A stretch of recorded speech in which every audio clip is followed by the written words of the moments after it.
The affluent and handsome Iron Man soared through the skies of New York. Steve Rogers gazed upon this incongruous world. The friendly neighborhood Spider-Man swung gracefully between towering skyscrapers. The beleaguered Dr. Bruce Banner cautiously maneuvered through the throngs of people. The proud Thor raised Mjölnir amidst the thunderous storm. This is the Marvel Cinematic Universe. In a quaint alchemy shop nestled in Manhattan, the rotund middle-aged man, Mo, lounged comfortably in a rocking chair, fiddling with a string of beads while sipping red date and goji berry tea, shaking his head in admiration and exclaiming, "What magnificent heroes they are!" Chapter 1. Arrival. In the darkness, a glimmer of light emerged. Faint sounds began to filter through. The blaring of police sirens, chaotic footsteps, screams, explosions. His body gradually regained sensation. A sharp pain pierced his chest. The cold pavement pressed against his back. Limo's mind was in disarray. Where am I? With the aid of a faint light, Limo realized he was lying on the ground, pinned beneath an overturned car. Fortunately, a nearby electric motorcycle formed a narrow angle, preventing him from being crushed. The cold night air mingled with the scent of gasoline, and a few scraps of paper were slowly blown into the scene. Limo felt a surge of panic. He attempted to inch away from this perilous situation, but discovered he was trapped. The pain radiating from his body reminded him of his injuries. Stay calm. Stay calm. There are people nearby. Police, is this a car accident? I need to make some noise. Despite his parched throat, Limo mustered all his strength to cry out. Is anybody there? Help me.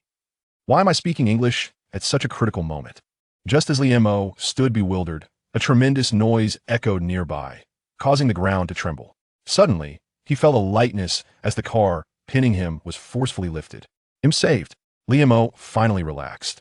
Even though his body ached and he could not rise, he turned his gaze toward his savior, wanting to express his gratitude. But what stood before him? A robot was holding a car, adorned in golden armor, scratched and battered. The helmet automatically lifted to reveal a familiar face, Robert Downey Jr. Iron Man. JRVS. Identify the injured party. Vital signs stable. Alert the rescue team. After issuing the command, the helmet closed again, and Iron Man prepared to depart. Limo was filled with rage, darkness clouding his vision. Is being a superstar so impressive? Is making movies such an extraordinary feat? To leave me in this state and simply walk away? How naive. Bastard. Tony Stark's heart burned with fury. It had indeed been an eventful night. Though he had his suspicions, he never anticipated that Obadiah Stane, whom he had always considered a confidant, would betray him and nearly take his life. The fierce battle between the two individuals has already engulfed numerous bystanders. Despite his efforts to save a few, the casualty count continues to rise. Obadiah has succumbed to madness. He must be stopped. As he contemplated advancing, he felt a grip on his foot. Turning around, he discovered it was the injured Chinese man, whose face was contorted with anger. He spat blood and, in a weak yet resolute manner, uttered, "Bastard. Compensation." Tony was taken aback. Shouldn't he be screaming and trying to escape at this moment? Just then, Obadiah, piloting the Ironmonger, charged forward and delivered a punch that sent Tony Stark flying, while Emo was violently hurled against a street corner, losing consciousness. After an arduous struggle, Tony ultimately triumphed over Obadiah by detonating the colossal arc reactor at Stark Industries headquarters. The energy of the Iron Man suit had been depleted, leaving Tony Stark helplessly sprawled on the ground, his consciousness fading.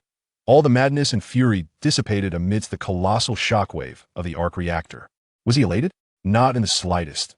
Who stood by him when his parents passed away? In moments of despair, who offered him encouragement? In times of reckless abandon, who repeatedly cleaned up his mess? Obadiah Stane, why? A week later, at a public hospital in Brooklyn that on the wall-mounted LCD television, a video looped incessantly. A man with a small mustache proudly declared, "All right, I am Iron Man," followed by discussions and analyses from so-called experts. With a snap, the television was turned off, and Mo felt a wave of irritation. What were you all excited about? Captain America would soon arrive, the Hulk would be coming, the Thor and Loki duo as well, and extraterrestrials would follow. Would you be jubilant or mournful then? After such a long time, Mo was acutely aware that he had traversed into another realm. Moreover, he bore the same name, Mo, a second-generation immigrant whose parents had passed, and astonishingly, he resembled himself perfectly. The same age of 35, the same unkempt appearance. Soul transference? Zhuang Zhou's butterfly dream? A fortuitous convergence of two universes? Soul resonance? Mo remained perplexed about the situation. As he pondered, the door to the ward opened, and a plump Caucasian nurse entered. "Hi, Lee, you look good today," she said, proceeding to take his blood pressure. "Not bad, Maria. Is it still your shift today?" "I haven't seen Claire in a while," Lee M.O. replied with a smile. "Claire resigned a couple of days ago. Not sure why. Would you like me to give you her number?"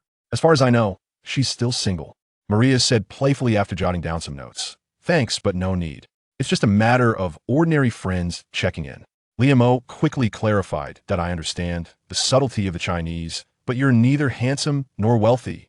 If you don't take the initiative, you'll never win a girl's heart," Maria said, shaking her head in disbelief as she turned to leave. IMO felt a sense of helplessness. He had merely inquired casually. Although Claire possessed an attractive figure and could be considered a striking African-American beauty, he harbored no interest in her. His question stemmed from the realization that the nurse named Claire Temple was the very same nurse featured in the television series The Defenders, who maintained amicable relations with numerous heroes. At that moment, a series of knocks echoed through the room. Upon Lee Mo's invitation to enter, a middle-aged Caucasian man clad in a pristine black suit, his hair meticulously combed, stepped inside. With a professional smile, he introduced himself. "Good day, Mr. Lee. My name is Paul, and I am an attorney representing Stark Industries to discuss matters of compensation with you." $300,000, encompassing all medical expenses, was the offer presented to Lee M.O., which he found quite satisfactory. Such compensation for a mere minor injury underscored Stark Industries' commitment to rectitude. Did his conduct that day play a role in this outcome? Who could say? Tony Stark was a man of immense engagements, and Pepper Potts was equally preoccupied. He was merely a small player in their grand narrative. As for demanding a few million more, Lee M.O. could only scoff. Let's not forget that Stark Industries was a bona fide arms conglomerate. 3 days later, Lee M.O. was discharged from the hospital. He hailed a taxi and made his way to his modest abode on West 32nd Street in Manhattan. The parents of this body had left him a legacy after a lifetime of toil, a quaint craft store located on a bustling street. Surprising, isn't it? Yet, in the precious real estate of New York, the storefront was indeed under his ownership. However, the exorbitant property taxes, coupled with mismanagement, had nearly crushed his predecessor, which compelled him to take up nighttime work delivering food. Even more daunting was the proximity of the Clinton neighborhood, also known as Hell's Kitchen, infamous for its notorious reputation. Gang harassment was merely a minor inconvenience. One only needed to pay the Irish mob their protection fees on a regular basis. Previously, he had refrained from venturing out at night, and even during his employment, he dared only to traverse the main roads. Taking shortcuts through alleys was akin to courting disaster. The sounds of gunfire and screams echoed each night. Lee M.O. shook his head, lamenting the state of the world. Though the night was fraught with terror, the daytime brought a throng of people to the street.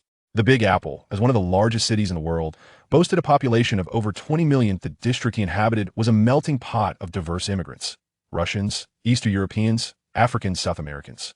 The differences in language and culture had led to the formation of distinct enclaves.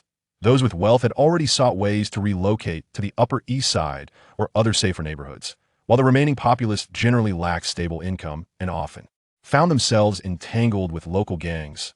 The father of his predecessor had always believed that to integrate into New York, one must detach from their native linguistic environment. Hence, the family had moved away from Chinatown to this notorious locale. Due to Lee Mo's assimilation of his predecessor's memories, he felt an unusual familiarity with this place. Here lies old Bruce's second-hand shop, where the avaricious old man discreetly engages in the trade of stolen goods.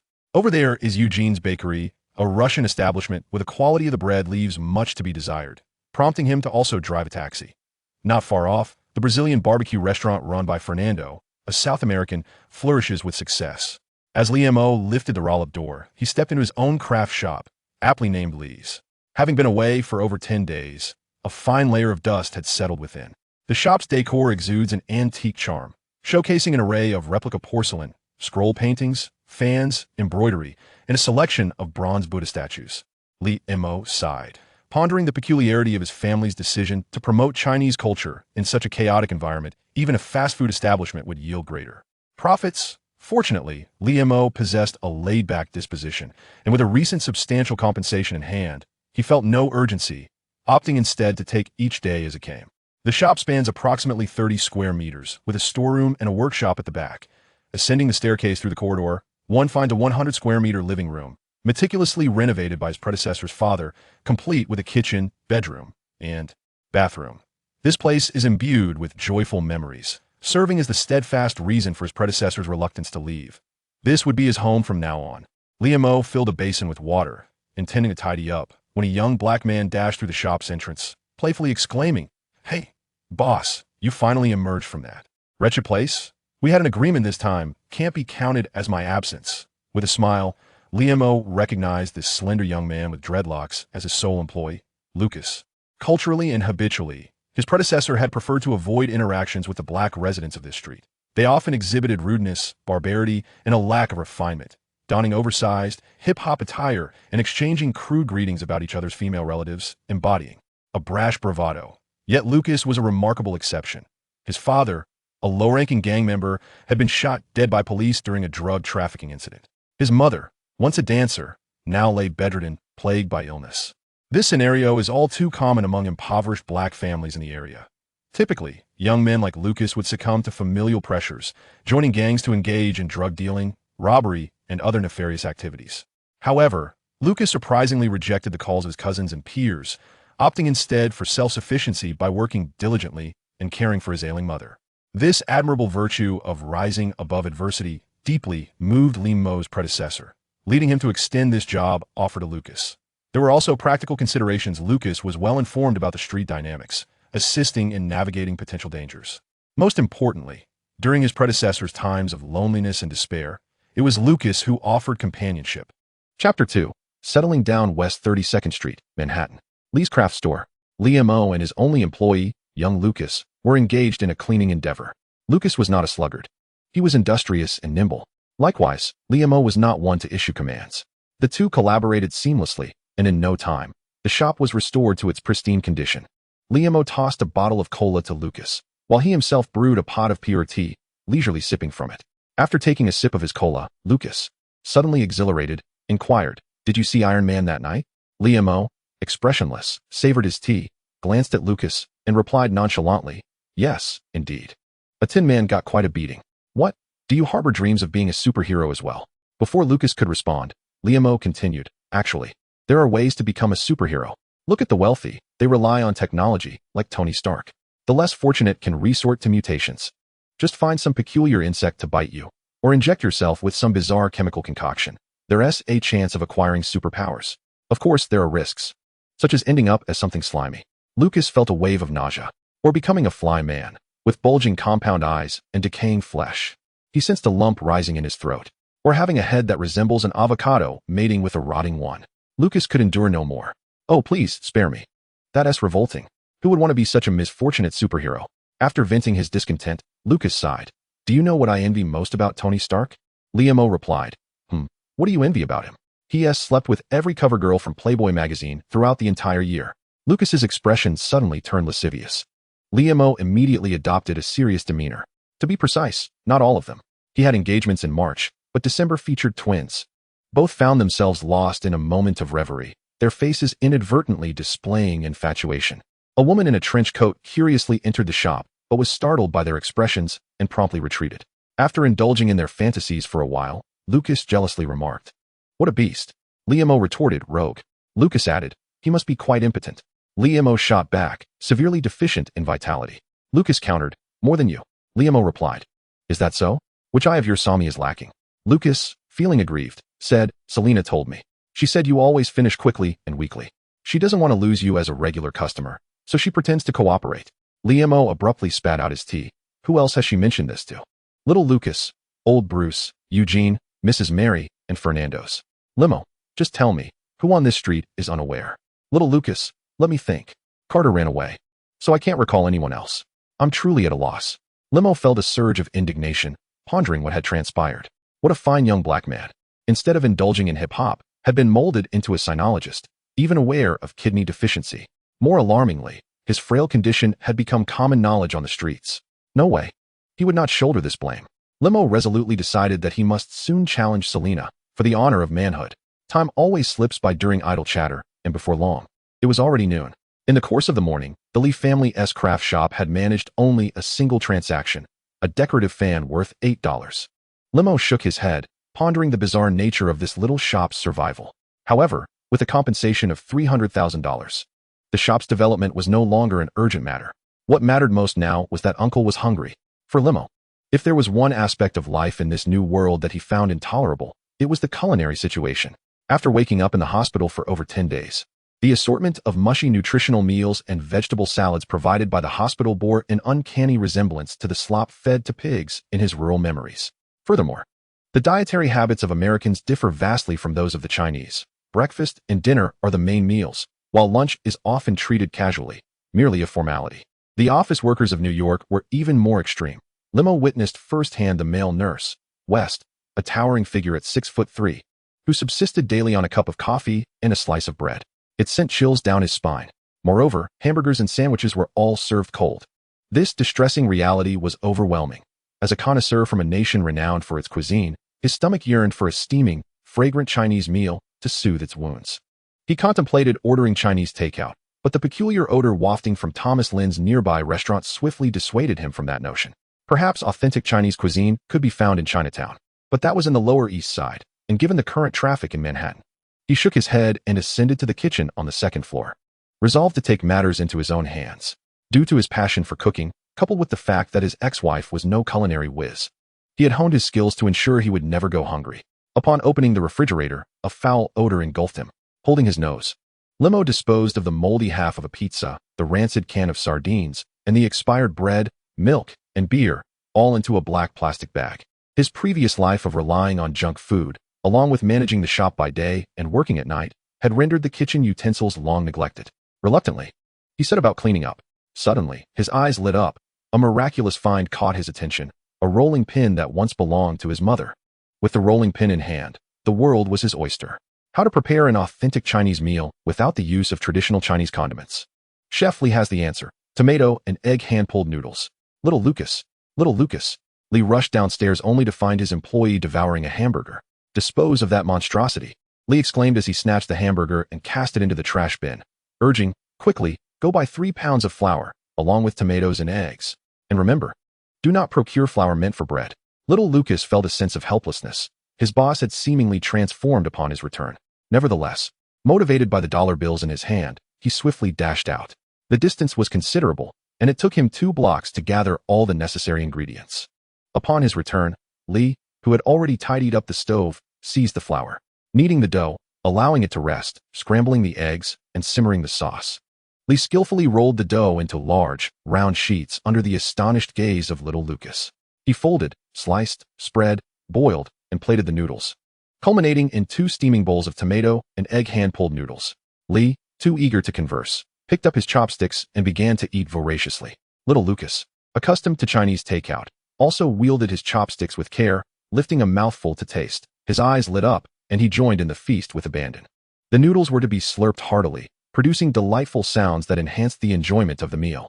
In less than 5 minutes, both bowls were reduced to emptiness. Lee felt a profound sense of satisfaction, as if the burdens of his recent experiences in the Marvel Universe had dissipated, and the sky over New York appeared charming once more. Lighting a cigarette, Lee relaxed, allowing his eyes to close in contentment. Little Lucas smacked his lips, seemingly savoring the moment, and flatteringly remarked, "Your culinary skills rival those of a 3-star chef." It turns out Thomas Lin's cooking was nothing close to real Chinese cuisine. Why not open a Chinese restaurant? You would surely profit. Lee rolled his eyes in response. Have you ever tasted a 3-star chef's cooking? Besides, I have no interest in catering to others. Are you satisfied? Get back to the shop. If you want to join me, I'll deduct $5 from your daily wage. Scrooge. Greedy. Little Lucas muttered indignantly as he descended the stairs. Lee paid him no mind.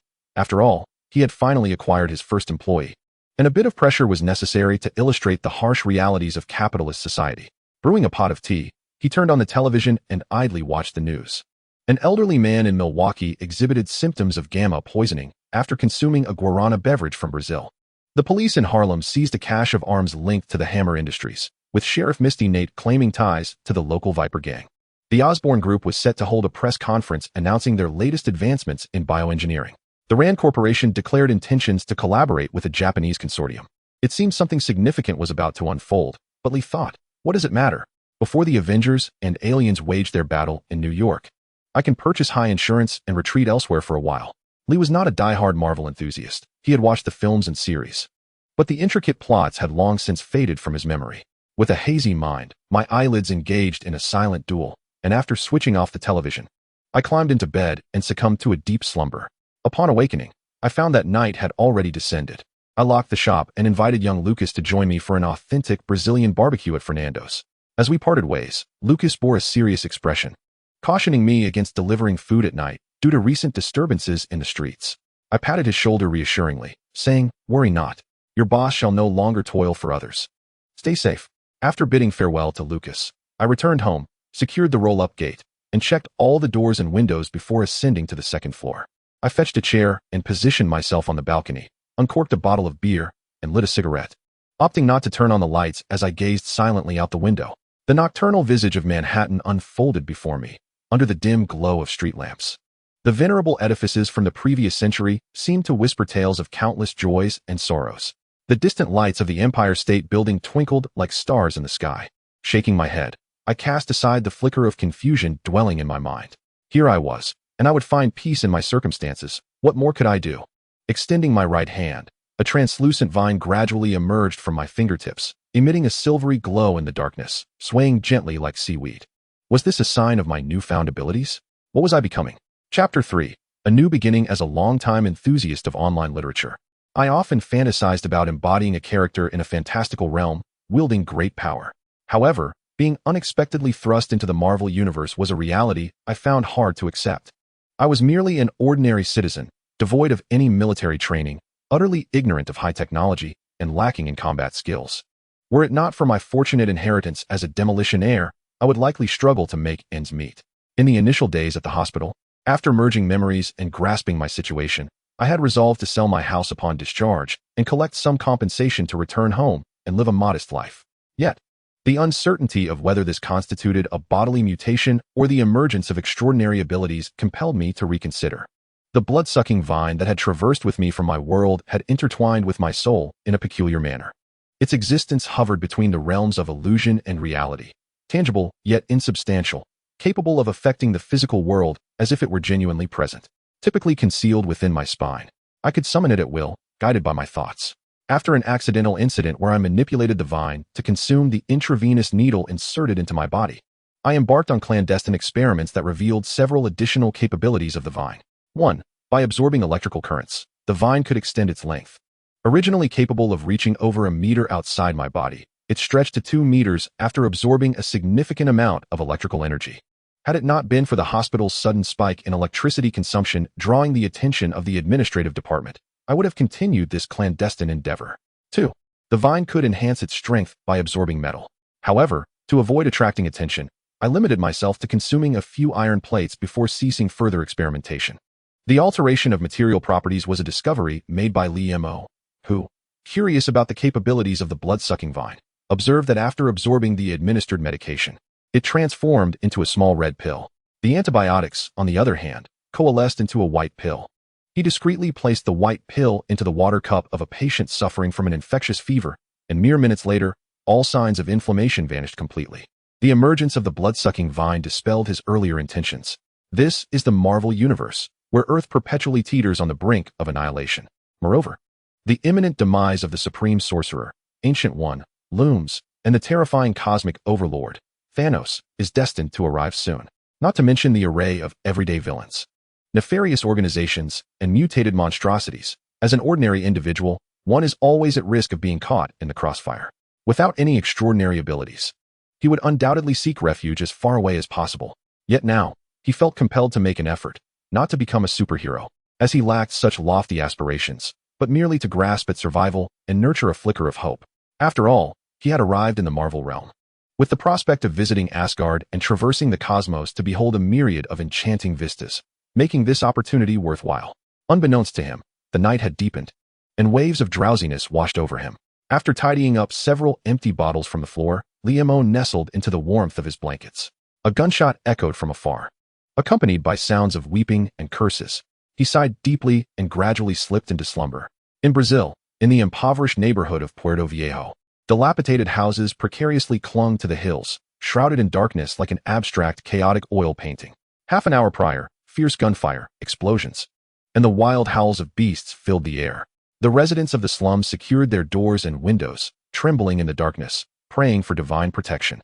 They had no desire to uncover the cause of the turmoil. In such a hellish place, Excessive curiosity equated to death. Emil Blonsky licked his parched lips, staring in terror at the enormous green monster before him. The creature emitted a breath as heavy as a bellows, hurling a massive forklift against the wall with the ease of tossing a bowling ball, shattering it with a resounding crash, defying its colossal size. The monster darted through the opening with remarkable agility, its wild howls gradually receding into the distance. Blonsky's legs buckled, and he collapsed onto the ground. Moments later, a team of logistics personnel arrived, meticulously clearing the scene. Among the remnants were outdated laboratory equipment, blood-filled test tubes, and antiquated laptops. They overlooked nothing, including the shattered glass strewn across the floor. General Ross, tall and imposing, with silver hair and a resolute countenance, approached. He paid no heed to Blonsky, instead surveying the surroundings with an eagle-like gaze, lost in thought. The disheveled Blonsky was about to utter a word when he was silenced by Ross's disdainful glare. "All right, soldier. Your mission is complete. You may return for your leave." That gaze pierced Blonsky, evoking memories of a tragic childhood. His father, the coarse and brutish Russian giant, had often regarded him with a disdainful gaze, declaring him a failure. "You are worthless, Blonsky. Even an underage bear could easily slay you." The desire to grow stronger became his obsession. He enlisted in the military, traversing from Russia to England and then to America. Through rigorous training and countless blood-soaked battles, Blonsky gradually ascended to the ranks of the elite. He began to relish the thrill of combat, becoming entranced by its allure. Despite his qualifications allowing for a promotion to a military leader, he steadfastly remained on the front lines. It was his fate. He would rather perish in battle than live a life of ignominious mediocrity. Yet, time was unforgiving, and he had already crossed into his 40s. Though he persisted in his arduous training, his movements had begun to grow sluggish. How cruel this was for a warrior who regarded fighting as the essence of his existence. Rumor had it that a scoundrel named Frank Castle had shattered all his records in the Marine Corps. If only he were a decade younger. Blonsky swallowed hard, a sense of bitter indignation creeping in as he implored, "General, I have glimpsed Bruce Banner. I was but a step away, but he is not alone. There is a colossal, green monster. It is the most formidable adversary I have ever encountered." "What is it?" "You need not know, Colonel. Your task is complete. You are dismissed," General Ross declared with a stern and unyielding demeanor. "No, please grant me another chance, General. This is a disgrace. Without that monster's interference, I could surely capture Bruce Banner," Blonsky pleaded, unwilling to return like a defeated dog with his tail between his legs. General Ross studied the soldier before him, hesitating. This was the strongest soldier he could find. Perhaps he could afford to give him another opportunity. Observing Blonsky's intent to speak further, Ross interrupted him. "He is the monster." "I do not understand, General. I mean, Bruce Banner is that monster." Ross's tone carried a hint of self-mockery as he produced a thick dossier and handed it to Blonsky, stating, "This contains all you wish to know. But remember, Colonel, this is classified information." Blonsky accepted the dossier, his curiosity piqued as he perused its contents. Successful cases of the super soldier serum. Steve Rogers, alias Captain America.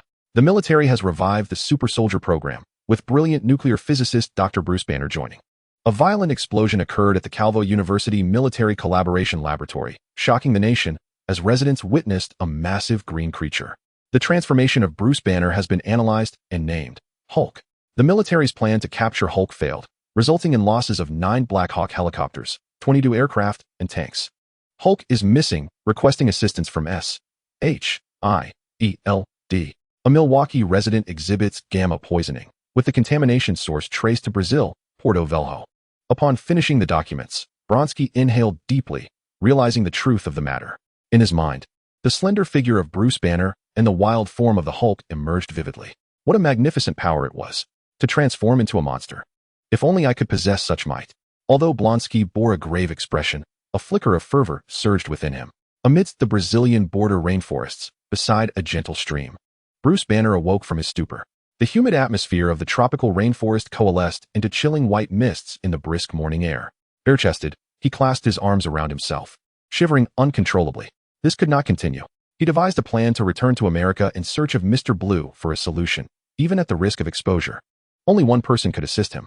Remembering his beloved, Bruce murmured, "Betty." In Manhattan, the sun had already ascended above the horizon. The morning light pierced through the dock area, illuminating the towering edifices of Manhattan, casting dazzling and warm reflections upon the smooth walls and glass, dispelling the thick fog and darkness. Just awakened, Liamo paid no heed to the knocks and calls from downstairs by young Lucas, leisurely brushing his teeth while listening to the radio.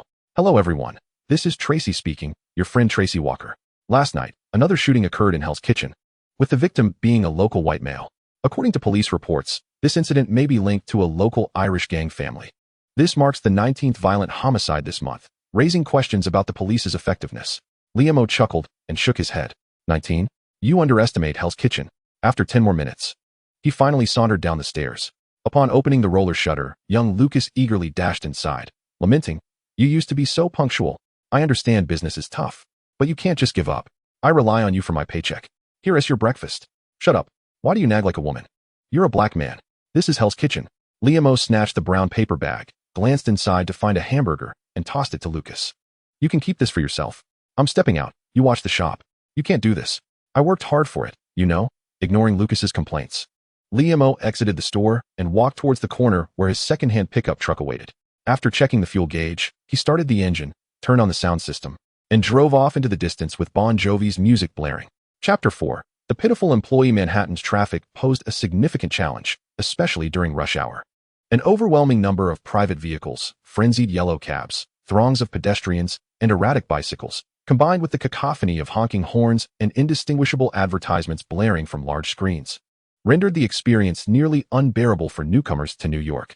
However, for Liam, who had endured the trials of Chinese traffic in a previous life, it was merely a trifling inconvenience. The flexible maneuvering, the audacious honking in rhythm amidst the traffic jams, and the careful evasion of traffic police and surveillance cameras were all part of the chaotic scene. Suddenly, a furious African-American taxi driver leaned out of his window, shouting, "Are you insane? Yellow-skinned pig." Liam, unfazed, released his grip on the steering wheel and raised both middle fingers in response, exclaiming, "Eat shit." The enraged taxi driver, disregarding the continuous complaints from his passengers, furiously attempted to chase after Liam, but after just a few intersections, he lost sight of him. 40 minutes later, Liam arrived in Chinatown, surrounded by Chinese advertisements and the sight of black-haired, yellow-skinned individuals. He felt as though he had returned to his homeland. Yet, it was not the same. The local Chinese predominantly spoke Cantonese and Teochew, while the Mandarin had a peculiar accent.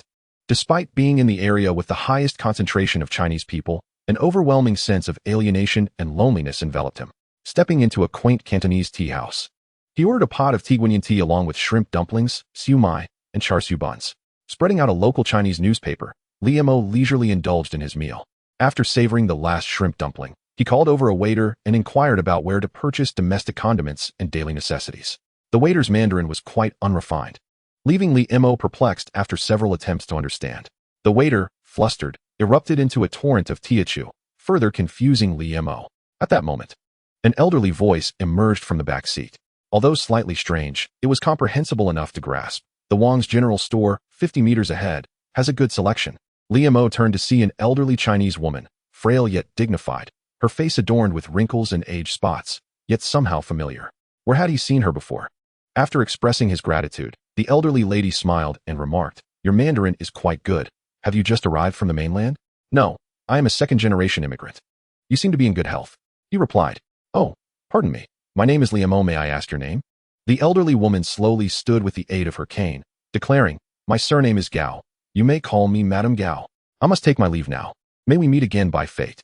With that, Madame Gao, bent and frail, ambled away, followed by two imposing men in black suits and sunglasses, their expressions stern. Liam inhaled deeply, realizing this elderly woman was not of ordinary standing. Where had he encountered her before? Shaking off the curiosity, he continued onward to the Wong's General Store. Despite being labeled a general store, it surprisingly spanned 2 levels, each covering 600 to 700 square meters. The store brimmed with an extensive array of items, from everyday essentials to various Chinese tableware, and from diverse spices to seafood delicacies from both the north and south. The bustling atmosphere was alive with not only Chinese patrons, but also a considerable number of blonde-haired, blue-eyed foreigners. The familiar sense enveloped him, igniting excitement as he inhaled deeply and began to eagerly browse the merchandise. A rice cooker and a noodle maker were essential, and a copper hot pot? That could definitely be a worthwhile addition. Dried chili peppers, Sichuan peppercorns, star anise, 13 spices, and sesame paste, all in one order. What a surprise to find this in the Marvel Universe. The legendary Lao Gan Ma reigns supreme. An hour later, Liam found himself somewhat embarrassed as he gazed at the cargo piled high in the bed of his second-hand pickup truck, with the back seat stuffed to the brim. His original plan had been to purchase a generator for charging vines, yet here he was, burdened with an unexpected haul. A wave of self-reproach washed over him. Liamo, this is the Marvel world. Gaining strength and preserving your life should be your utmost priority. Yet you at that moment, a growl emanated from his stomach, causing him to freeze in place. To hell with it. The most pressing concern now was that he was famished. With urgency, Liamo hurriedly made his way into a Sichuan-style eatery. Little Lucas stared despondently at the morning's revenue, a mere 25 glaringly etched before him, instilling a profound sense of despair. Damn that 25. Why not 250 instead? Familiar with Chinese culture, he would much prefer the latter. At this rate, the shop would soon face closure. What was he to do? Although he was well informed and could engage in jovial banter with everyone on the street, that was where his influence ended. Everyone had their own circles. Eugene had employed only one Russian, despite the man's frequent drunkenness leading to mistakes. Fernando's was surrounded by South Americans, a group notoriously lazy. Old Bruce was black, yet he wished to steer clear of any gang associations. On the street, no one was willing to offer a legitimate job to an uneducated black youth. Except for Liamo. He would forever remember the day when, having descended into despair and contemplating joining a gang for drug trafficking, the kind-hearted Liamo offered him hope and light. Though the pay was modest, it sufficed for purchasing medicine for his mother and sustaining their livelihood. Moreover, the boss, in a bid to keep the small shop afloat, would rather venture out for food deliveries at night than ever delay his wages. He held this gratitude deep within his heart, striving to perform his duties diligently, even self-studying to become a connoisseur of Chinese culture. He did not wish to be unemployed, nor did he want Liamo to go bankrupt. What should he do? Young Lucas was beginning to feel frantic. Upon returning from the hospital, the boss had transformed completely. Previously, he was taciturn, somewhat reserved yet incredibly kind, diligently maintaining the shop's operations. Now, however, he appeared slick, sharp-tongued, lazy, gluttonous, and lecherous, always presenting a nonchalant demeanor. Surely, Iron Man had knocked some sense out of him. Damn Tony Stark. Damn superheroes. While little Lucas was lost in thought, a black police officer entered through the shop's door. Good day, I'm Officer Brett Mahoney. A murder occurred nearby last night. Did you hear anything unusual? Little Lucas, feeling flustered and overwhelmed, replied, Officer, this is Hell's Kitchen. People are dying every moment. Robberies, drug use, gang feuds. I could provide you with a long list of examples. The issue is, hey, please mind your tone. Brett regarded the irritable young black man before him, a wave of doubt washing over him. Please accompany me to the police station to assist with the investigation. Hey, officer. As soon as he entered, Liamo, the proprietor of the establishment, approached with concern. I can assure you on my reputation that my employee is a good lad. He is merely in a poor mood due to his mother's illness. Brett observed the slightly overweight Chinese man before him, his demeanor softening. Prior to this encounter, he had conducted a cursory investigation and found that Liamo was one of the few virtuous citizens in the vicinity, with an impeccable record at the police station. Very well, Mr. Lee. Did you hear anything unusual last night? Brett inquired, pulling out a notebook and pen. Apologies, running a business is exhausting, Liamo replied, shrugging. Moreover, given the poor safety conditions at night around here, I turned in early and didn't hear a thing. All right, Brett sighed, feeling somewhat defeated. He had encountered similar responses from nearly every merchant he visited. He handed Liamo a business card. If you hear anything, please contact me. My name is Brett Mahoney, a newly assigned officer. Watching the departing officer, Liamo shook his head, while young Lucas spat disdainfully, another rookie coming to meet his demise. Liamo playfully tapped Lucas on the head. What nonsense. We must hold on to a glimmer of hope, even if I wonder when he might succumb to becoming just another corrupt officer. The weather is lovely. Why do you carry such bitterness? Lucas began to grumble. Haven't you been running a business? You return only now. This morning's earnings were a mere 25. 25. Liamo chuckled. 25? Not too shabby. Better than yesterday. Never mind that. Come help me move some things. Lucas followed Liamo to the pickup truck, eyeing the assortment of kitchenware and spices, his eyes lighting up. What should we name the Chinese restaurant? How about Lee's Premier Chinese Cuisine? Wait, I just thought of another. Liamo looked at Lucas with a bemused expression. Who said I was opening a Chinese restaurant? Then what are all these supplies for? Lucas asked, perplexed. Naturally, they are for my personal use. You glutton. Despite feeling on the verge of tears from frustration, Lucas helped Liamo carry everything upstairs, organizing it meticulously. Wiping the sweat from his brow, Lucas gazed at the cheerful Liamo, whistling as he worked, and spoke gently. Our business has always been struggling. And if you squander resources like this and neglect your responsibilities, we will end up bankrupt. Liamo waved dismissively. It's fine. Your boss has received a compensation from Stark Group, enough to sustain us for a while. But we must run the business. Lucas's temper flared again. And suddenly, he wore a look of horror. Are you saying you're not planning to continue? Liamo regarded the anxious young man, deciding not to tease him further. Rest assured, my shop will continue to operate, and business will flourish. I have decided that starting this month, your salary will increase by 50. With the promise secured, young Lucas finally felt a sense of relief. It seemed as though the boss had become significantly wiser. Perhaps he indeed possesses his own methods. However, Liamo's next statement left Lucas in a state of panic, extinguishing his excitement over the salary raise. I heard you have a cousin named Kurt Barrett? He appears to be a black market arms dealer, doesn't he? I wish to procure some items from him. Chapter 5. Special alloy steel. Young Lucas was taken aback. What was the boss planning? Was he desperate enough to take a risk? You can't even wield a gun. This is a disaster. His mind must have been damaged. Damn Tony Stark. You are a hard-working and humble Chinese, not one of those gang thugs. You would be killed if you attempted to rob. I must sue Tony Stark. In his despair, Lucas was rendered almost incoherent. Liamo was puzzled. What had gotten into his employee today? Had he knocked his own head? Regardless, he decided to deliver a swift reprimand. With a loud thud, Lucas crouched down, clutching his head. What are you babbling about? Who said I was going to rob? Would I engage in such a mindless endeavor? Furthermore, why would you sue Tony Stark? He is a potential major client for me. Despite still feeling pain in his head, as Liamo's spittle nearly landed on his face, Lucas felt a surge of relief that robbery was not on the agenda. Yet, what did he intend to discuss with him? Did he wish to purchase a weapon for self-defense? Perhaps he should visit a gun shop to obtain the proper firearm permit. Liamo felt a headache coming on. Why was communication so challenging? Does a black market arms dealer only sell arms? I wish to inquire if he can procure special alloy steel. What do you intend to do with that? Can I not create handicrafts? Hurry up and make contact. You are so tedious. Kurt Barrett is a so-called great arms dealer. Of course, this is merely a figment of his imagination. He is merely a bottom-tier gun trafficker. In terms of arms trading, it can be roughly categorized into 4 levels. The first level consists of state-level arms transactions, which goes without saying. The second level includes international arms magnates and certain arms companies, such as Stark and Osborne Group, which possess their own research and development capabilities. The third level encompasses intercontinental arms merchants, who maintain extensive networks. They can source products from both states and arms companies while having a nationwide distribution network. The fourth level consists of the lowest-tier distributors, including both legal and illegal, who earn only meager profits. Kurt Barrett finds himself in a particularly dire situation, often unable to procure quality goods, resorting instead to inferior imitations from illicit workshops. He lacks a stable clientele. Only those desperate for bargains would consider purchasing from him. Consequently, the direct result has been frequent firearm accidents, further tarnishing his reputation and leading to a vicious cycle. Moreover, what exacerbates the situation is that, being on the front lines, he is quite well informed. Consequently, he often finds himself caught in the crosshairs of those eager to extract information.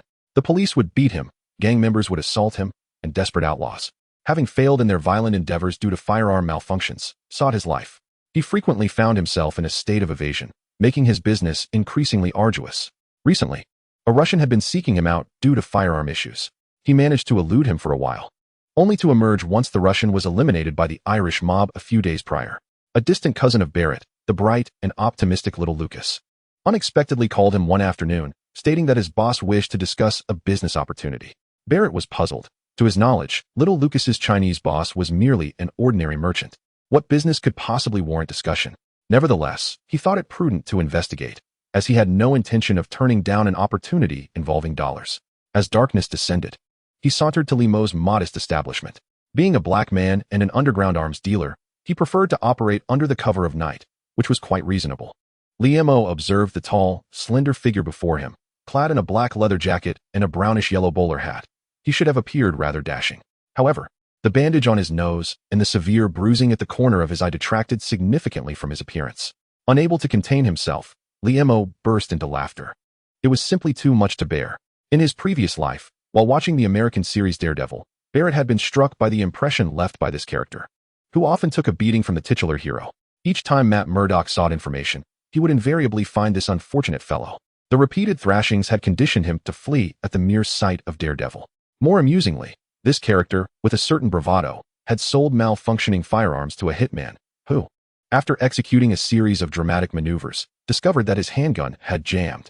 In Barrett's imagination, one would expect these law-abiding Chinese citizens to regard someone like him, who traversed the shadows, with a sense of reverence.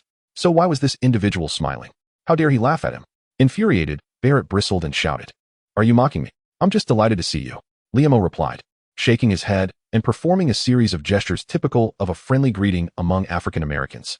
Barrett, momentarily taken aback, mechanically mirrored Lemo's actions, pondering the man's sanity.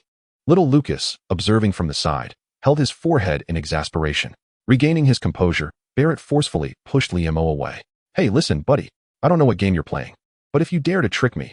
However, Lemo interrupted Barrett, rubbing his fingers together. "A grand opportunity. A business deal exceeding 100,000. Barrett was momentarily silenced. Then his expression shifted to one of excitement. 100,000? Mr. Lee, you've made the right choice. I assure you, I will not let you down. I can procure any individual you desire. Hear my name, Barrett. No, I do not require firearms." Barrett wished to continue his sales pitch. Yet Lemo's words doused him like a bucket of cold water. "Indeed, you are toying with me." Barrett felt an overwhelming urge to draw his weapon. "I require a substantial quantity of specialized alloy steel. Can you obtain it?" Lemo felt somewhat helpless. Had he not been devoid of alternatives, he would not have sought out this unreliable character.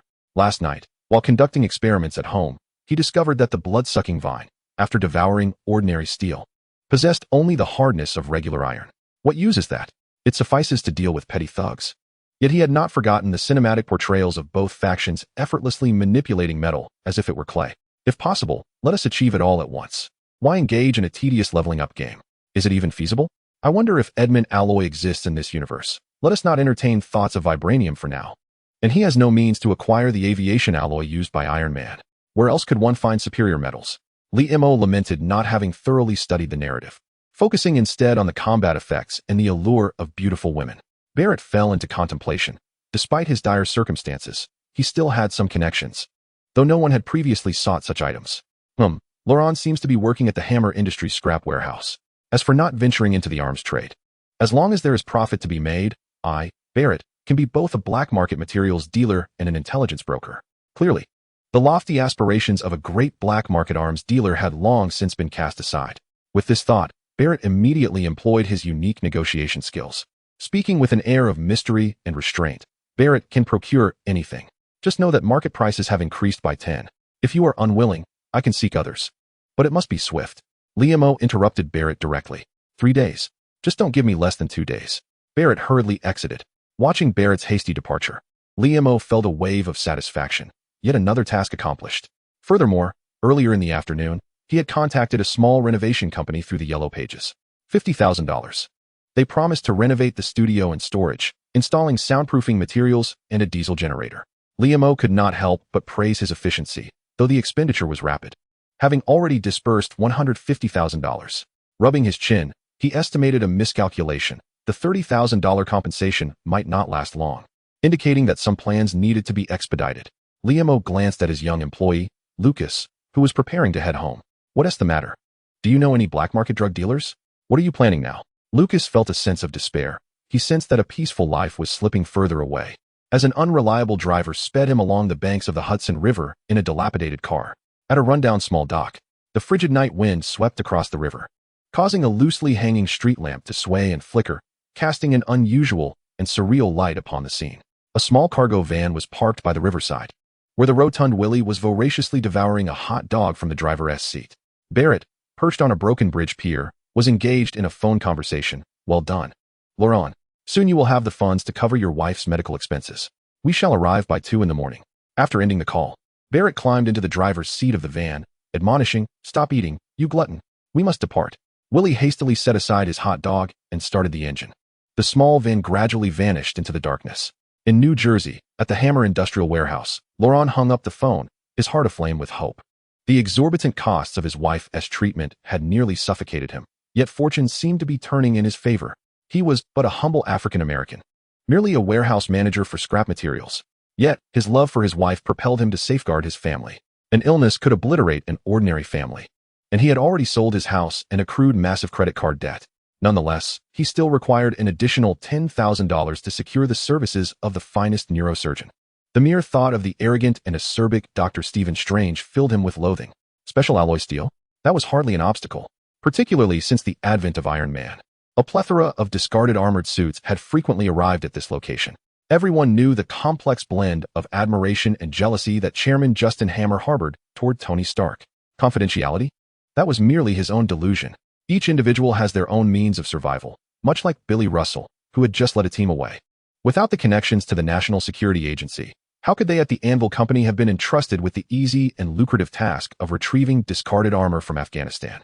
He had an opportunity. Why not seize it? It was not a matter of right or wrong, nor of morality. It was simply a struggle for survival. Chapter 6. An ordinary day once again. It was a clear morning on West 32nd Street, Manhattan, at Eugene's Bakery. After neatly arranging the large loaves of bread for his wife, he prepared to head out to drive a taxi. Upon reaching the door, he bellowed at the burly Russian.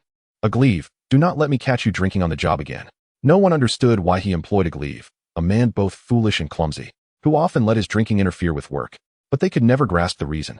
A glaive had a stunningly beautiful wife. How could he bind him here without providing him a job? The mere thought of that fiery, alluring figure made Eugene feel a stirring within. The incessant sound of a power drill emanating from the Lee's craft shop across the street was beginning to irritate him.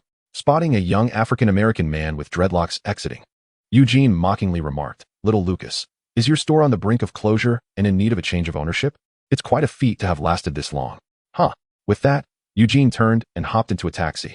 Little Lucas cast a pitying glance at Eugene's retreating figure and muttered "fool" before climbing into Limo's second-hand pickup truck.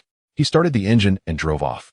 Inside the bakery, Oglev stared furtively after Eugene departed, then swiftly approached Eugene's wife, Elena, who was busy arranging black bread. "Darling, which scoundrel just left? You nearly gave me a heart attack." Elena turned and bestowed a sultry glance upon Oglev, slowly crouching down. The sound of a zipper echoed as Oglev leaned against the counter, his face revealing a look of rapture. Little Lucas navigated his second-hand pickup through crowded streets, arriving at a sparsely populated neighborhood. Indeed, at Limo's behest, he sought out a familiar black market drug dealer, a man named Mike, from whom he frequently procured smuggled pharmaceuticals. These were not illicit drugs, but rather medications priced beyond his financial reach at the hospital pharmacy. In an empty parking lot around a corner, Little Lucas halted his vehicle, observing Mike engaged in a transaction with another individual. He knew he must wait until the exchange was complete. It was the protocol. A hooded white man cautiously received 3 bullet-shaped items from Mike, glancing warily around before hastily inserting them, a euphoric expression washing over his face as he shuddered with delight. Do not misconstrue this. It was not a novel drug administered via rectal insertion, but rather a hemorrhoid suppository from China. This miraculous remedy was a boon bestowed upon Americans. Yet acquiring it through legitimate channels was prohibitively expensive, making the black market the optimal choice. Dealers like Mike operated at the terminal of a smuggling network controlled by organized crime, equipped with satellite locators. The kingpins monitored satellite maps from their offices on Wall Street, with each terminal, like Mike, representing hundreds of thousands of dollars in profit. Why smuggle narcotics? That's a relic of the past. Pharmaceuticals and cigarettes yield far greater profits than drugs. The narcotics trade has long been left to the unrefined individuals from Mexico and Colombia. Once the white man departed, Little Lucas approached Mike, who greeted him with a smile. "Look who it is. Little Lucas, how have you been? Here to buy some medicine for your mother?" The two exchanged familiar greetings, and Little Lucas, with a hint of reluctance, replied, "It's for my boss. He needs quite a substantial quantity." Mike nonchalantly responded, "No problem, brother, but you know the rules." Little Lucas shrugged and handed Mike a roll of cash. After observing the workers for a while, Liam grew bored and decided to step outside for a stroll. He harbored no concerns regarding the quality of the construction, for there would be designated personnel to conduct inspections afterward. As for the potential loss of items in the shop, a jest indeed. The last construction company to engage in such antics on this street not only failed to receive the final payment, but also fell prey to extortion. Clad in a newly purchased blue tang suit from yesterday, he idly toyed with a string of agarwood in his left hand while his right hand held a large cup steeped with goji berries, lilidaf, and chrysanthemum. Liam felt as if he had returned to a previous life. There was little of interest to explore nearby, although the Empire State Building loomed in the distance. Walking there seemed utterly absurd. However, beyond the post office, there was St. John's Cathedral, the episcopal seat of the American Anglican Church, reputed to be quite splendid. Yet, after a moment's contemplation, Liam dismissed the idea. This was the Marvel Universe, and who could fathom what bizarre occurrences lay within? Helpless, he meandered aimlessly, passing by a lunatic brandishing a sign proclaiming God is dead, curiously observing a protest organized by an animal rights group, and pausing to appreciate the performances of several street artists. As he traversed the bustling, vibrant neighborhoods filled with throngs of people, he watched them hustle, chatter, and laugh, experiencing an odd sensation as if he were still on that previous Earth. Yet, this was indeed the Marvel Universe, rife with calamities and battles that could raze entire cities. The Hulk leapt high above the crumbled buildings, while while Iron Man was struck by missiles launched from the hands of villains. And those unfortunate bystanders who perished, perhaps they were the very lives he observed, countless families shattered in the wake of such chaos. He chuckled to himself, pondering the origins of this inexplicable sentiment of sorrowful empathy. A touch of pretentiousness, perhaps. He was merely one among many. Unbeknownst to him, he had wandered into a small square at the intersection of several streets. The square was lively, with young couples playfully kissing on the steps and parents accompanying their children to feed the pigeons. Adjacent to the square was a CAF, neatly adorned with numerous white plastic tables and chairs outside. Liam chose an unoccupied table, intending to rest for a while. A waitress approached, holding a notepad and pen, inquiring, "What would you like to order?" "Please fill my glass with hot water," Liam requested, lifting his herbal infusion. The waitress replied, "Americans do not typically drink hot water. I will have to prepare it specially." Liam picked up a discarded New York newspaper from the table, idly flipping through its pages. Hell's Kitchen subway project included in city government plans. Joint construction companies developing real estate, innocent residents displaced, puppet masters behind the scenes. He shook his head and tossed the newspaper back onto the table. Boring news, indeed. From the adjacent seat, a man clad in a yellow trench coat, sporting glasses and a stubbly face, suddenly remarked, "Isn't the news rather dull?" Before Liam could respond, he self-deprecatingly continued, "The Hell's Kitchen subway plan is mentioned year after year, yet remains perpetually postponed. However, that expose on the collusion of construction companies is undeniably accurate. Doesn't that intrigue you at all? How should I respond to that?" Liam pondered for a moment, deeming it somewhat untimely. People have grown accustomed to various scandals and hidden truths. In contrast, the gossip surrounding celebrities may indeed be more captivating. Indeed, the man of African descent expressed a sense of nostalgia, remarking on how times have changed. In the past, political scandals, race, religion, and societal issues were the focal points of public interest. Now, the attention has shifted solely to celebrity nudity and extramarital affairs. Today's youth consume news through their phones and computers, while new media personalities write blogs from the comfort of their homes in their shorts. "Allow me to introduce myself. I am the author of that rather mundane news piece, Mjölnir," he said with a wry smile as he extended his hand. Liam introduced himself in turn, and the two engaged in casual conversation. This man was a journalist for the New York Gazette, well-versed and eloquent. They found much common ground. Today's youth regard him as a mere legend, but Captain America was my idol during my childhood. Even now, my only hobby is collecting his various cards. Mjölnir exclaimed with hearty laughter. "Is that so? I know someone who shares your passion." Liam responded with a grin. "You must introduce us." "I know him. He does not know me," Liam remarked with a slight smirk. After chatting for over half an hour, Mjölnir received a phone call and prepared to leave, and they exchanged contact information. Observing the somewhat despondent figure of the man as he walked away, Liam suddenly felt a pang of sympathy. He was a journalist of great integrity, yet he seemed out of sync with this restless society. Perhaps one day, your idol will awaken from the frozen depths and re-enter the public sight, Liam suddenly called out. Mjölnir remained silent, chuckling softly as he shrugged and waved goodbye, gradually blending into the crowd. After wandering aimlessly for quite some time, Liam found a seafood restaurant with excellent online reviews and indulged in a hearty meal. When he returned to the establishment, ambling leisurely, the setting sun had bathed all of Manhattan in a warm orange glow. The construction workers had long since departed, and upon seeing the sullen expression of young Lucas sitting at the entrance, Liam felt a sudden unease. "Have you completed the tasks I assigned?" he interjected before Lucas could begin his complaints. "It's done," Lucas replied, frustration evident in his tone. "Enough chatter. This matter is of utmost importance. The store is under renovation. I've given you 2 days off to follow up on this. Hurry." With a face full of resentment, Lucas left, feeling wronged. Liam wiped his forehead, which bore no sweat, and walked up to the second floor, whistling with a sense of pride. That night, Liam reclined in his newly purchased rocking chair, a cigarette dangling from his lips, gently swaying back and forth. A translucent vine, extending from his right hand like a serpent, slithered into the power socket, consuming electricity and occasionally shimmering with silver light. Gazing at the vine, which had grown an additional 50 centimeters, Liam felt a twinge of concern. The electricity bill this month would surely be substantial. Fortunately, the diesel generator was set to be installed soon. In the afternoon, Tech Barrett called, announcing that he had procured the special alloy steel. The shipment would arrive tomorrow.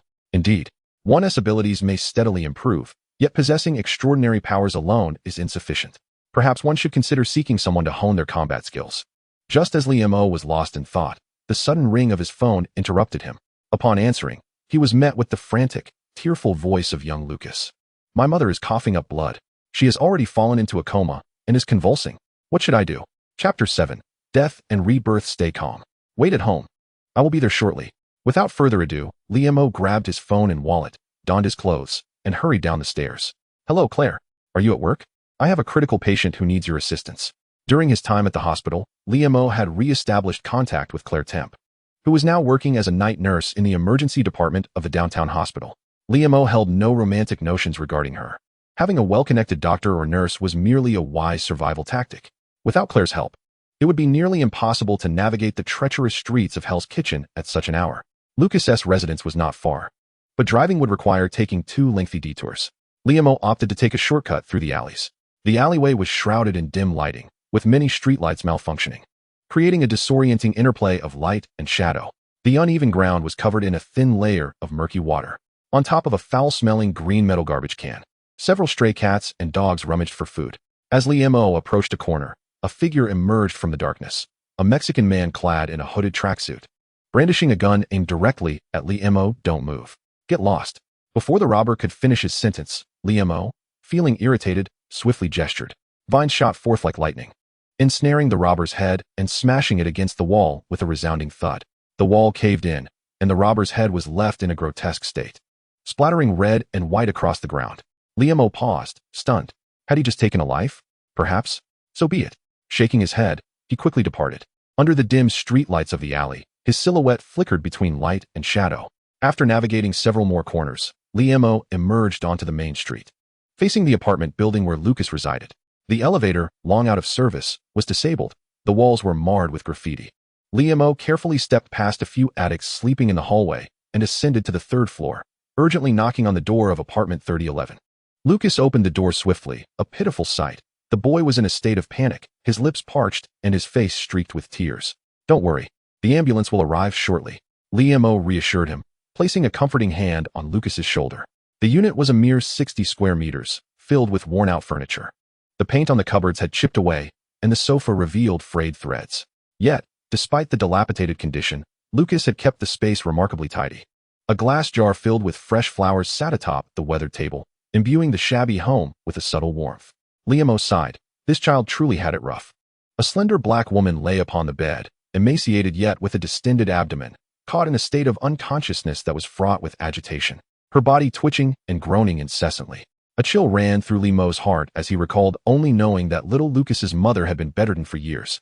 Yet he had not anticipated the severity of her condition. Had he known, he would have felt more disheartened. Fortunately, the distant wail of an ambulance echoed from outside. Claire had also arrived with the vehicle, but the elevator was out of service. Thus, a group of individuals had to carry little Lucas's mother on a stretcher to the ambulance. The attending physician conducted a brief inquiry into little Lucas's condition and swiftly arrived at a grim conclusion. Late-stage liver cancer, cirrhosis with ascites, hepatic coma, upper gastrointestinal bleeding, diabetes, and hypertension. Suddenly, Claire, who was performing the examination, adopted a grave demeanor as the patient's heart rate and blood pressure plummeted. Oh, adrenaline. Artificial respiration. The ambulance, accompanied by its siren, vanished into the night. Inside the hospital room, doctors were engaged in a desperate attempt at resuscitation. Little Lucas sat outside in a chair, his eyes vacant, biting his fingers tightly, trembling with fear at intervals. Liam sighed and gently patted Lucas's head, uncertain how to offer comfort. After a while, the doctors emerged, shaking their heads in resignation. The patient had succumbed to complete organ failure with no recourse available. We can only do our utmost to alleviate her suffering, they declared. In a fit of desperation, little Lucas rushed inside, crouching before his mother's bed, grasping her hand tightly. Tears streamed down his face as he murmured hopelessly, "Don't leave me. Don't abandon me." As if experiencing a moment of clarity, little Lucas's mother stirred awake. Yet the relentless torment of her illness had drained her of her final reserves of strength. She gazed at her son, who was so endearing and kind, perpetually imbued with an optimistic spirit. In her youth, she had led a tumultuous life, ensnared by drugs and revelry. After inadvertently giving birth to a child, she had neglected her maternal responsibilities, even resorting to administering sleeping pills to her child to carve out time for her escapades. It was only when she found herself in a hospital bed, all her acquaintances having vanished, that she realized her young son was the sole soul left to care for her with unwavering devotion. She had made numerous attempts to end her own life. Yet each time, she was deterred by her child's pleading cries. Learning to cook and wash dishes while enduring repeated injuries and burns, she taught herself to mend old clothes. her hands marred with needle marks. To afford medical expenses, she toiled early, dragging her weary body to clean rooms. In this manner, she witnessed her child grow, an angel forged in the fires of hell. Overwhelmed with remorse, she lamented why she had not succumbed to drugs in her youth. She had brought forth this angel, only to subject him to endless suffering. Tears streamed down little Lucas's mother's face as her lips moved silently, though no sound escaped her. Liemo discerned the shapes of her words. Suddenly, an overwhelming sense of agitation enveloped Liemo. He gently shut the door and stepped onto the balcony. Lighting a cigarette, he inhaled deeply, the cold air mingling with the smoke, staring blankly at the sky. Is there any left? Please, hand me one. Claire Temp also stepped out.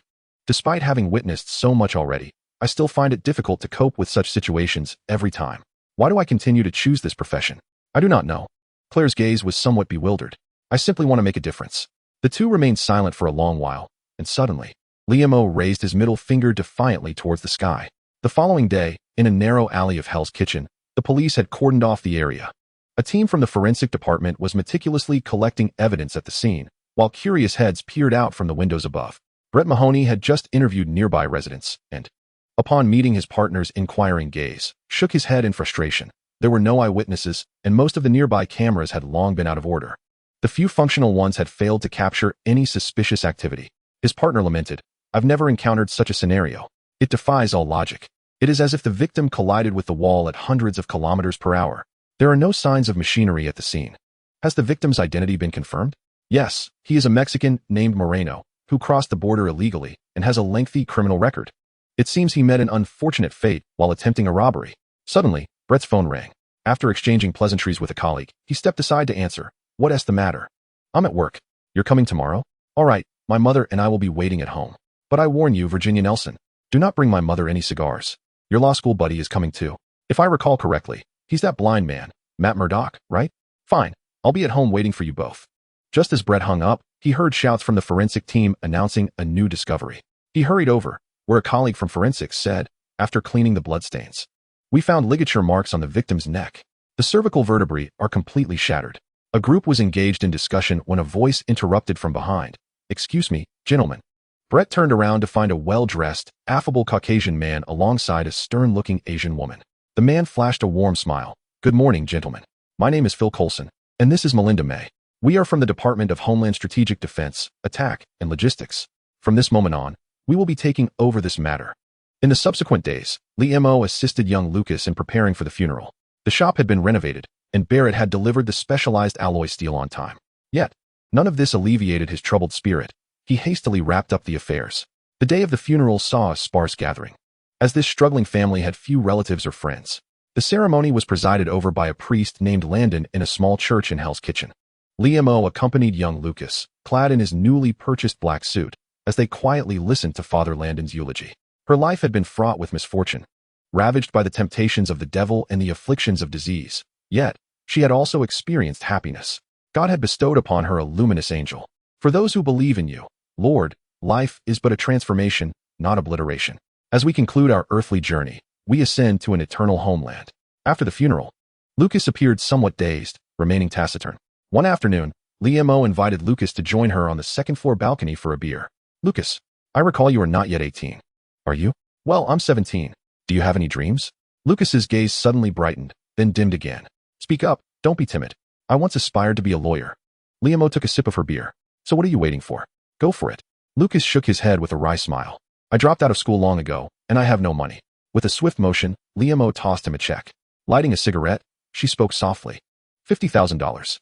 Enroll in night school, become a lawyer, and pay me back while you work for me." Lucas was momentarily bewildered by this unexpected windfall. This impoverished, directionless young black boy suddenly found himself at a pivotal juncture in life. Overcome with excitement, he stood up, flustered, his lips quivering as he struggled to articulate his thoughts. Liemo waved her hand dismissively. "Go on, just remember not to waste my money. Watch out, or I'll knock you down." "Yes," Lucas exclaimed, hurriedly descending the stairs. "He's gone." Liemo mused, feeling a pang of nostalgia. With the boy's determination, he was bound to become a successful lawyer one day. He would meet a loving wife, have a delightful child, and create a happy family. Everyone has their destiny.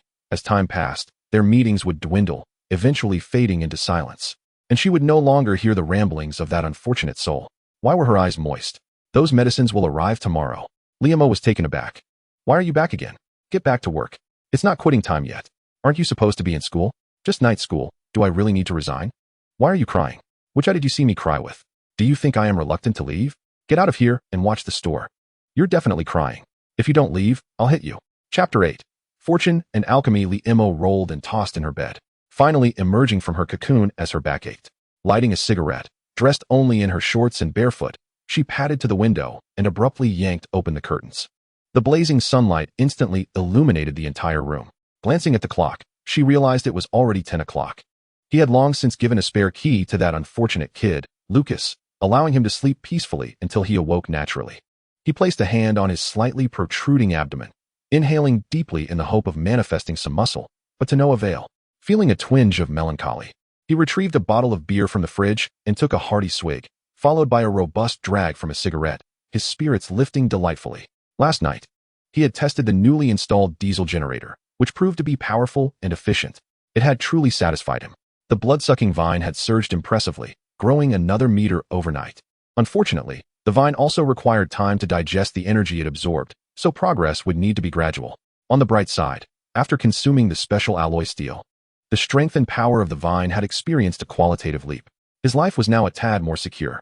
Whistling a cheerful tune, he brushed his teeth, washed his face, tidied up, and donned his attire before meandering downstairs. Business in the shop remained dismal, with not a soul in sight. Lucas was engrossed in a legal textbook, flipping through pages and taking notes. Lucas, keep an eye on the shop. I'm going out for a bit to see if any business opportunities arise. Ignoring Lucas's eye roll, Liamo fiddled with his wrist beads, lifting his cup of water, ready to step outside. However, two individuals abruptly entered the shop, startling Liamo to the point where he almost hurled the cup as if it were a grenade. Broad daylight, and what a fright. What on earth were these two doing here? It was none other than Coulson and May. Upon seeing Coulson's signature friendly smile, Liamo thought to himself, here we go again. I can't believe this. Coulson flashed his badge. Gentlemen, we are agents. A murder occurred nearby recently. Have you seen any suspicious individuals or items? Liamo felt a surge of panic, internally grumbling. If you have the guts, say the full name of S.H.I.E.L.D. to my face, and I'll mock you 100 times. So, it was that incident that had come to light. Stay calm, stay calm. They don't know. They are fools. With this thought, and without waiting for Lucas to respond, Liamo shouted at Coulson, Agent, this is Hell's Kitchen. People die here every moment. Robberies, drug use, gang wars. I could provide you with a plethora of examples. After saying this, he even deliberately made an expression of a love-struck fool, one that he found distasteful himself. Lucas, Coulson appeared momentarily stunned. All right, goodbye. Upon seeing the two turn to leave, Liamo felt a wave of relief wash over him. Thank goodness he was quick-witted. Once outside, Coulson remarked helplessly to May, we've been here for a while, interviewing everyone nearby, and have turned up nothing. Perhaps it was merely a passing superhuman. Things are amiss with Tony Stark. We must leave. May nodded silently. But after taking a few more steps, she suddenly halted. Wait, Coulson, what's wrong? That Chinese boss's expression, while lecherous, seemed May cast a meaningful glance at Coulson, her eyes brimming with vigilance. In the ensuing 2 days, Liamo felt an unsettling presence, as if a pair of eyes were perpetually fixed upon him. Had he perhaps overexerted himself that day? A sense of unease gnawed at him, prompting him to maintain a facade of a diligent and conscientious Chinese entrepreneur. He not only halted his new alchemical endeavors, but also refrained from secretly charging the blood-sucking vine. Liamo's behavior puzzled young Lucas, who wondered why his boss had changed once more. In a corner of a nearby restaurant, May sat idly stirring a cup of coffee. Shortly thereafter, Coulson entered and took a seat across from her. He had exhibited no unusual behavior over the past 2 days. May shook her head and remarked, I have reviewed all his records. They are impeccable, devoid of any issues. There is, however, one detail. He was among the injured in the Obadiah incident. Coulson shrugged, adding, by the way, Tony Stark still retains footage from that time. As he spoke, he activated the video on his phone. The video, captured from Iron Man's helmet perspective, displayed the chaos of the explosion. Amidst the cacophony, a hand grasped the armor's ankle, and then the face of the Chinese entrepreneur was revealed. He tilted his head back, weakly coughed up blood, and resolutely declared, You bastard, pay me. Perplexed, May wondered aloud, what is so unusual about this? Why would Tony Stark preserve this footage? Coulson shrugged again, explaining that upon reviewing the video post-incident, Stark seemed inexplicably amused. In fact, whenever he felt downcast, he would watch this clip, laughing uproariously each time. He even transformed the footage into a remix, inviting members of a rap group to provide a musical score. Such a bored Tony Stark. May shook her head in disbelief. No, in truth, Coulson couldn't contain his laughter, exclaiming, "It is truly amusing." He then played the remixed video, pulsating beats accompanied by energetic rap lyrics. While Liam-o repeatedly tilted his head back, spitting blood, all the while rapping, "Yo, yo, yo, you bastard. Hurry up and pay me. I'll spit out a mouthful of your mother's blood unless you pay me. My eyes can shoot laser beams. Hurry up and pay me. Yo, yo, money, money, money." May's eyes widened in astonishment, and it took her a moment to regain her composure. With a wry smile, she conceded, "All right, it was merely my misconception. This person is just an ordinary man." Meanwhile, the still trembling Liam-o remained oblivious to the fact that he had narrowly escaped a calamity. Of course, had he known the reason, he might have been tempted to throttle Tony Stark.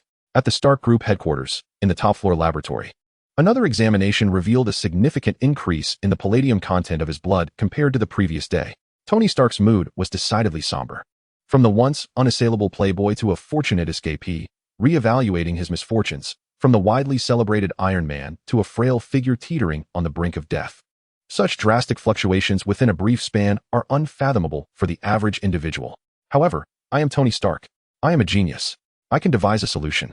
With renewed vigor, Tony prepared a concoction that smelled as foul as excrement. Just as he was about to pinch his nose and gulp it down, he hesitated and commanded, "Jarvis, pull up my mood enhancement video number 1. Accompanied by Liam-o's blood-spitting rap, Tony took generous swigs of the antidote. Suddenly, he erupted, expelling half a cup of the potion from both his mouth and nostrils, bursting into laughter that doubled him over in pain. No matter how many times he watched it, he found it endlessly amusing. "Jarvis, when will mood enhancement videos number 2 and 3 be ready?"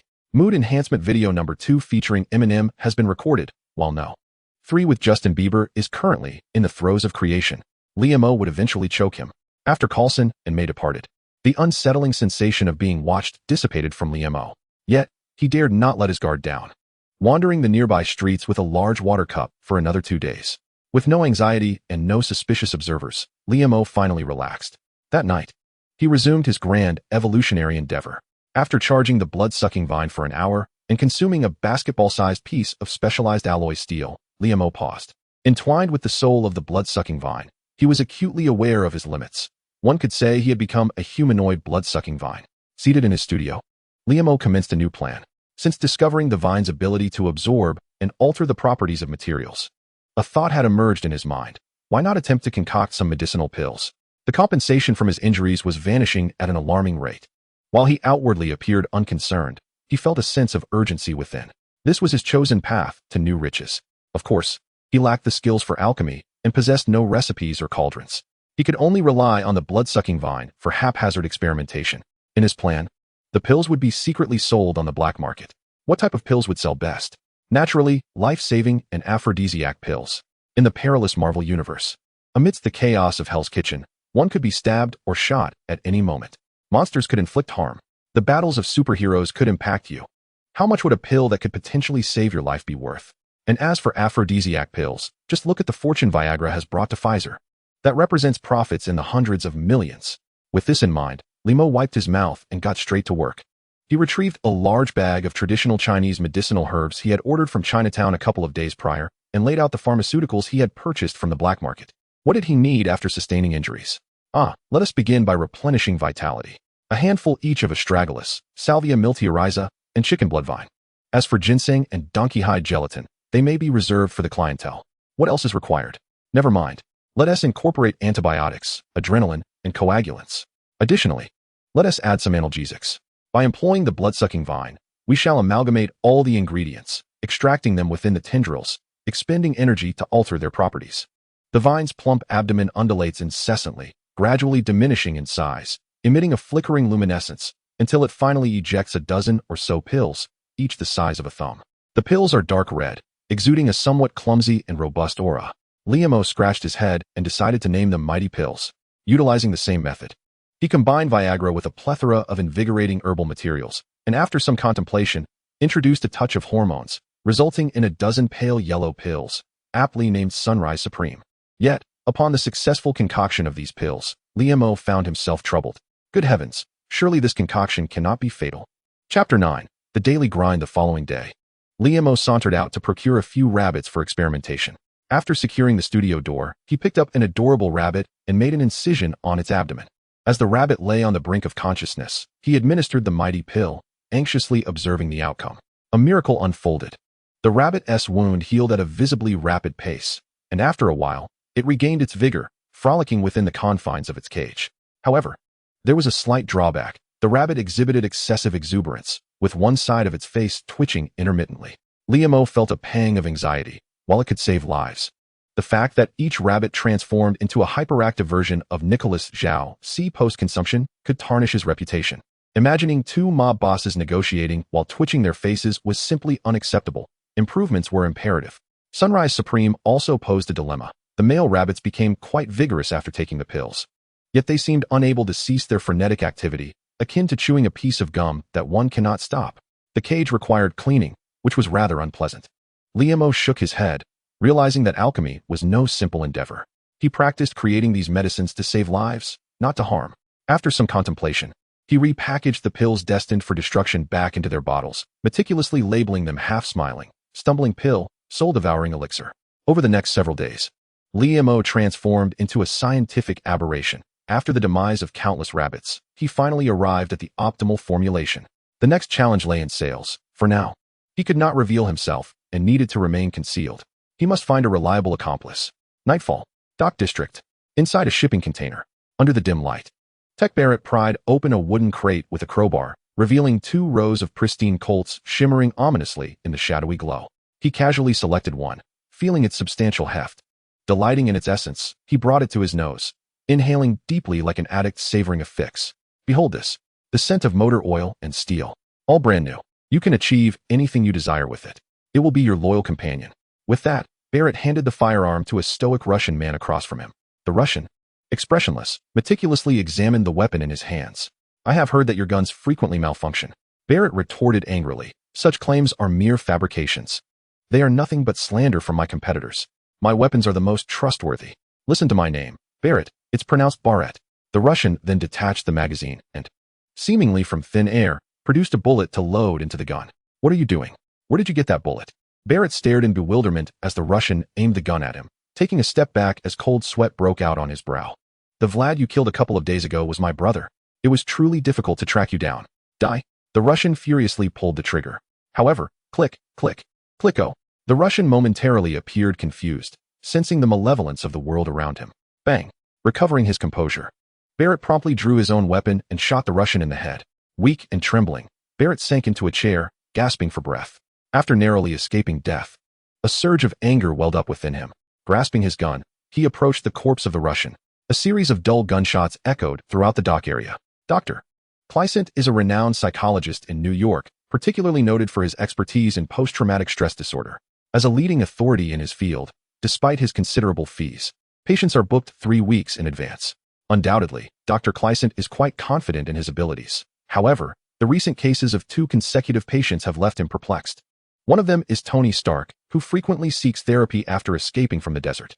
As for this individual, well, he would rather not dwell on it. What do you take me for? This is no way to treat someone. The other patient is the striking woman before him. Without a doubt, she possesses breathtaking beauty, tall like a supermodel, with porcelain skin, exquisite features, and flowing black hair. Yet her black leather attire, tattered jeans, and scuffed black shoes present a rather tomboyish appearance that seems an utter waste of her allure. And what is that substance in your aluminum water bottle? You claim it is water. Are you mocking my intelligence? The room is filled with the scent of vodka.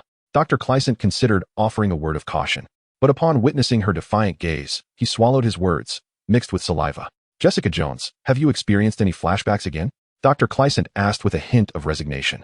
Jessica Jones took another sip of vodka, her expression suddenly becoming dazed, a flicker of fear passing through her eyes. It still happens from time to time. Are you practicing the techniques I taught you? Indeed. Each time I silently recite the names of the streets from my hometown.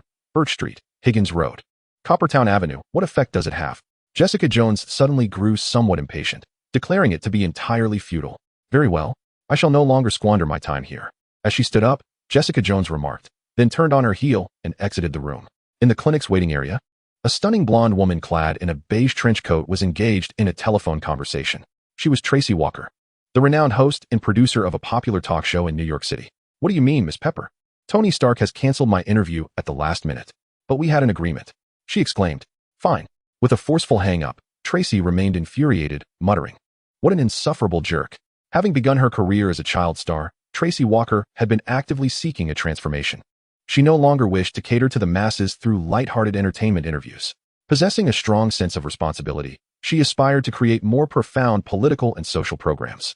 Despite opposition from the production team, she opted for a compromise by inviting the recently popular figure, Iron Man Tony Stark.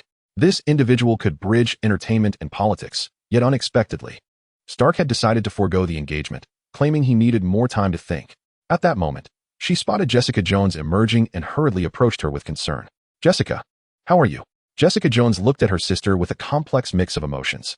Orphaned by a car accident in her youth, she had been fortunate enough to be adopted by this family, only to discover that the woman before her, Dorothy, was merely using her for the sake of her daughter's showbiz publicity. Desiring to escape this hypocritical household, she found that this woman regarded her as a true sister. Yet this very sister urged her to wield her newfound superpowers for justice, exposing her to the gaze of a malevolent entity that would haunt her for a lifetime. Even after narrowly escaping, it was this woman's meticulous concern that persisted. Feeling bewildered, Jessica pondered, "What attitude should I adopt towards you?" The haunting nightmares of her past relentlessly tormented her, while the present woman's concern left her feeling utterly distressed. What was she to do? After taking a sip of the vodka in her hand, Jessica Jones irritably remarked, "This is a quack. I won't be coming back.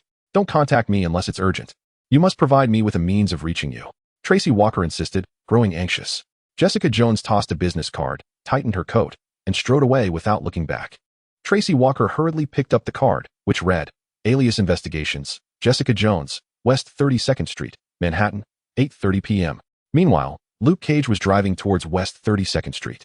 The car stereo was playing his favorite West Coast rap music, a rhythm he would typically sway to, but now he felt utterly disinterested. The events of the previous night lingered in his mind. What is wrong with me? He was a child raised in the Hamley district, where the chaos rivaled that of Hell's Kitchen.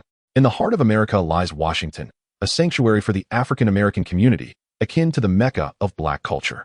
It has also become a gathering place for the most formidable gangs. Once, it stood as a bastion of glory, a place where they rose against racial discrimination and sounded the clarion call of the black movement. However, following their triumph, it swiftly descended into a state of despair, surpassing its previous desolation. He lost both parents during a confrontation with white police officers and began to navigate this chaotic realm, grappling for survival. He became embroiled in gangs, drug trafficking, and even murder, engaging in all manner of illicit activities without a shred of belief in his own goodness, nor did he seek it. Had he been virtuous, he would have encountered the divine long ago. He merely yearned to avoid a life of futility. The arms trade dwindled to a point where hope seemed utterly elusive. In a state of desperation, he even contemplated acquiescing to others' demands to traffic women, an act he once held in utmost disdain. Yet what choice did he have?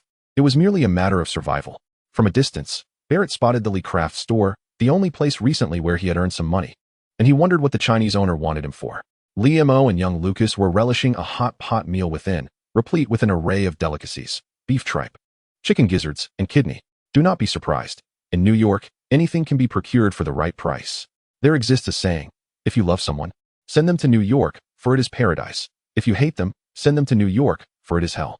Liam felt he was faring quite well, at least satisfying his appetite. Under Lucas's disapproving gaze, Liam savored a piece of kidney when Barrett walked in. Enjoying the meal? Have a seat. Partake in some food and drink a couple of shots. We Chinese prefer to discuss matters over drinks. Indeed, with no other options at hand, Liam had to enlist Barrett as his representative. The hot pot, a culinary delight that has swept the globe, exuded its unique charm, and the trio relished the meal with great joy. Liam produced a bottle of Red Star Erguo and filled their cups. Feeling a bit stifled, he instinctively sought to enliven the atmosphere. "Let me teach you a drinking game. The simplest one: roll the dice." This evening, fortune did not favor Liam. Change the game. Change the game. Poker, 21. Change the game. Change the game. 7 up, 7 down, 2 little bees. Rock, paper, scissors. What was I about to do? Chapter 10. A chaotic day. Liam awoke to the harsh reality of a hangover. His eyes were vacant, limbs heavy, head spinning, and nausea overtook him. A medical diagnosis: a hangover. Laboriously, he rose from the bed, staggering to fetch a glass of water, gulping it down, feeling his head swell. With the blood vessels in his temples pulsating violently, he hastily sought an aspirin to swallow. Liam felt a pang of reflection. He was at a loss. This body was in even worse shape than before. The thin fabric of his sleepwear provided little defense against the cold, and he desperately needed a pair of thermal pants. Using a newly purchased clay pot, I placed some millet and pumpkin inside. After bringing it to a boil over high heat, I reduced it to a gentle simmer. Seizing the opportunity while the porridge cooked, Liam-o descended the stairs, finding Xiao Lucas and Barrett, both engrossed in devouring hamburgers. These two were surprisingly lively. A twinge of jealousy struck Liam-o. If only I were 10 years younger. He summoned Barrett into the workspace, his expression shrouded in an enigmatic aura. In truth, I am a sorcerer. Observing Barrett's bewildered demeanor, Liam-o felt a wave of exasperation. A wizard. An alchemist. Barrett's expression turned serious. Liam-o, shouldn't you refrain from displaying such skepticism and let me indulge in my charade? Barrett responded, legends often circulate in the underground world, and I never imagined you were one of them. For others, I might suspect exaggeration, but you are Chinese. Well, the unintended praise lifted Liam-o's spirits. Nevertheless, to prove the potency of his elixirs, he had unwittingly harmed several rabbits. Bosley, are you suggesting that you will entrust me with these extraordinary alchemical potions to sell? Barrett's excitement surged. He understood the tremendous stir these pills would create in the underground realm. The twists of fate plunged Barrett into dreams of a promising future. Indeed, you shall receive a 5 commission. However, should you betray me? Liam-o's countenance darkened as transparent vines emerged from his hand, bending a steel rebar. You shall meet a most gruesome fate. Lost in reverie, Barrett mused. I can avoid becoming a human trafficker. I shan't be a black market arms dealer. I aspire to be something greater. A merchant of clandestine treasures. Hey, I say, should you betray me, your demise will be particularly brutal. Liam-o snapped another steel bar. Oh, understood. Coming back to his senses, Barrett replied with nonchalance. What is the difference between being shot by a gun and being killed by a supernatural force? If such a situation arises, I will surely flee. Liam-o began to harbor some regrets. After bidding farewell to the jubilant Barrett, Liam-o sipped a bowl of millet and pumpkin porridge to soothe his stomach, then took a cup of oolong tea and ventured out for a stroll. Left to mind the shop, Xiao Lucas rolled his eyes, having long grasped what the boss was up to. Initially, when he discovered this, he had expressed various excitement and wonder, believing he would become the assistant to a superhero. However, observing Liam-o's subsequent behavior, Xiao Lucas glanced at the legal book in his hands, deciding that being a lawyer was the more reliable path. By now, it was 10 in the morning. The New York sky was a canvas of clear blue, and the glaring sunlight posed the greatest threat to anyone nursing a hangover. After wandering for a while, Liam-o found it unbearable and resolved to seek a shaded spot in the neighborhood park for a brief respite. However, in the prime location of the park, beneath the shelter of trees, a figure was already seated on a long bench. What long legs! The profile could easily score a perfect 90. A beauty. Liam-o approached with a cheerful smile. In his youth, the handsome Liam-o would adopt a solemn demeanor whenever he encountered a beautiful woman, feigning indifference while subtly presenting his most flattering angles. However, as the years progressed and his looks began to decline dramatically, Liam-o found himself liberated, boldly indulging in the art of unabashed admiration for various beauties. His words, devoid of restraint, could easily counter the disdainful glares of women with a casual whistle. Love? What is that trifling notion? Integrity? It was long discarded alongside Zhang Kai and Dong Guan. Strangely enough, this newfound abandon made Liam-o more popular than during his days as a young heartthrob. What could account for this paradox? Liam-o meandered to the far end of a long bench, only to be met with an overwhelming scent of alcohol. The lingering effects of a hangover almost compelled him to retch. The beauty before him possessed alabaster skin, delicate features, and a cascade of thick, raven hair that was quite appealing. Yet, her pale lips, furrowed brow, hand pressed against her forehead, and the pervasive aroma of liquor revealed her own battle with intoxication. She lifted a stainless steel water bottle to her lips. Wait, was that from a bar? The audacity. Ignoring Liam-o's greeting, the woman remained expressionless. Yet, he did not withdraw, for he realized that this beauty was, in fact, a superhero. Though she was indeed attractive, she had not quite captured his interest, for she was none other than Jessica Jones from the Defenders. Liam-o had never delved into the comics, and upon witnessing her entanglement with the brutish Luke Cage in the series, he had abandoned it. Curiosity piqued, he wondered what brought her here. At that moment, a familiar figure approached. Eugene, with his thickly accented English, he exclaimed, Lee, you're here too. Just in time, I need you to vouch for me. He took a stack of photographs from the impassive Jessica Jones, waving them triumphantly. I've got proof of Elena's infidelity with that imbecile Oglev. That wretched woman shall receive nothing from me. Shortly after Eugene departed, Elena herself arrived, also acquiring a set of photographs from Jessica's hands. She directed a similar plea to Liam-o, you need to vouch for me. I intend to teach that scoundrel Eugene a profound lesson. The bakery belongs solely to me. Liam inhaled sharply, glancing once more at the unyielding expression of Jessica Jones. This woman was astonishingly ruthless. He shook his head, unable to suppress his exclamation. Are you not being a tad malevolent? With a nonchalant demeanor, Jessica replied, Isn't it rather amusing? From love to mutual loathing, yet we must coexist. Beneath the gentle facade lies an undercurrent of animosity. Besides, it's merely 2 commissions. With that, she took another swig of vodka, slung a tattered backpack over her shoulder, and departed. Liam thought to himself, I can't trust a word you say. Don't think I'm unaware of your true nature. A drunken woman, a lunatic, a voyeur. Liam was in no rush to leave, leisurely reclining on a bench while smoking a small cigarette. After languishing for half a day and finishing a large bottle of oolong tea, he felt the discomfort from his hangover significantly dissipate before he unsteadily made his way home. While contemplating what to prepare for lunch, an intense argument erupted from Eugene's South Bakery across the street. Grabbing a cup of water and a bag of sunflower seeds, Liam dashed outside, eager to witness the unfolding drama. Americans often have a habit of calling the police in times of crisis. Yet the inhabitants of this street seemed far from typical Americans. Spotting Bruce, Old Man Fernando's, and several other business owners emerging, Liam hurried over to secure a prime vantage point. The conflict within the shop was escalating. Photographs fluttered like snowflakes to the ground, while Oglef sat bewildered, initially flustered by being caught in the act, only to find a picture of his wife among the scattered images. He struggled to come to terms with this shocking revelation. Eugene and Elena were vehemently hurling insults at each other in a mix of Russian and English, their fingers nearly poking each other's noses. You scoundrel! You keep me working hard in the shop every day while you sneak around behind my back. I will file for divorce. The bakery is mine. You wretched harlot. You won't get a penny. Elena retorted, her fury palpable. And you dare to speak? Look at you, kissing that bumbling bear Oglef every day while still coming home to me. Suddenly, Eugene's eyes reddened with some thought, and in a fit of rage, he seized a large loaf of bread and smashed it into Elena's face. Liam, witnessing this escalation, felt compelled to intervene. After all, he had never encountered a Russian woman before. Elena, now infuriated, stormed into the back room. When she re-emerged, she wielded a massive revolver. Eugene instantly deflated, raising his hands in surrender. Calm down, darling, calm down. However, he underestimated the intensity of her wrath. With a thunderous bang, despite Elena's poor aim and Eugene's instinctive dodge, one of his ears was still grazed by the bullet. Terrified, Eugene stumbled around, grappling with intense dizziness and pain, while Elena's gun followed his erratic movements. She fired 5 shots in rapid succession until the gun was empty, her fingers still pressing the trigger in a frenzy. The recoil was formidable. Eugene missed his mark, and the onlookers outside bore the brunt of the chaos. Although the crowd had begun to retreat upon Elena brandishing the weapon, no one anticipated she would indiscriminately fire. Bruce's hat was knocked off, and Fernando's lay groaning on the ground, having been shot in the arm. Fortunately, the others, including Liam, remained unharmed. Yet, Liam was bewildered as he stared at the bullet in his hand. He should have been hit.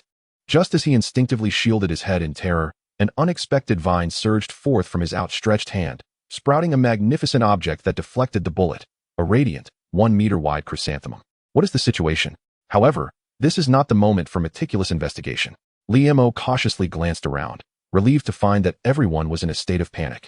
Oblivious to him, not far across the street, on the 3rd floor of a building, Jessica Jones set down her binoculars, exhaling in relief while her gaze became contemplative. The afternoon was chaotic, with ambulances taking away the injured and police cordoning off the area, asking questions and taking statements. By the time Liam returned home, darkness had descended. After dinner, he began his research. The tip of the vine sprouted a bud, which blossomed into a chrysanthemum. It was both pliable and rigid, soft enough to serve as a tentacle, yet sturdy enough to function as a shield. What a marvelous creation! Liam revealed the chrysanthemum, then concealed it, repeatedly playing with it in delight. What is this thing? A sudden voice from the balcony startled Liam, causing him to flinch. Turning around in alarm, he was taken aback to see Jessica Jones, the notorious voyeur. Chapter 11. Let everything drift with the wind. What is this person doing here? How did she find my home? What should I do if I'm discovered? Liam felt momentarily disoriented, unsure of how to proceed. Relax, I harbor no ill intentions.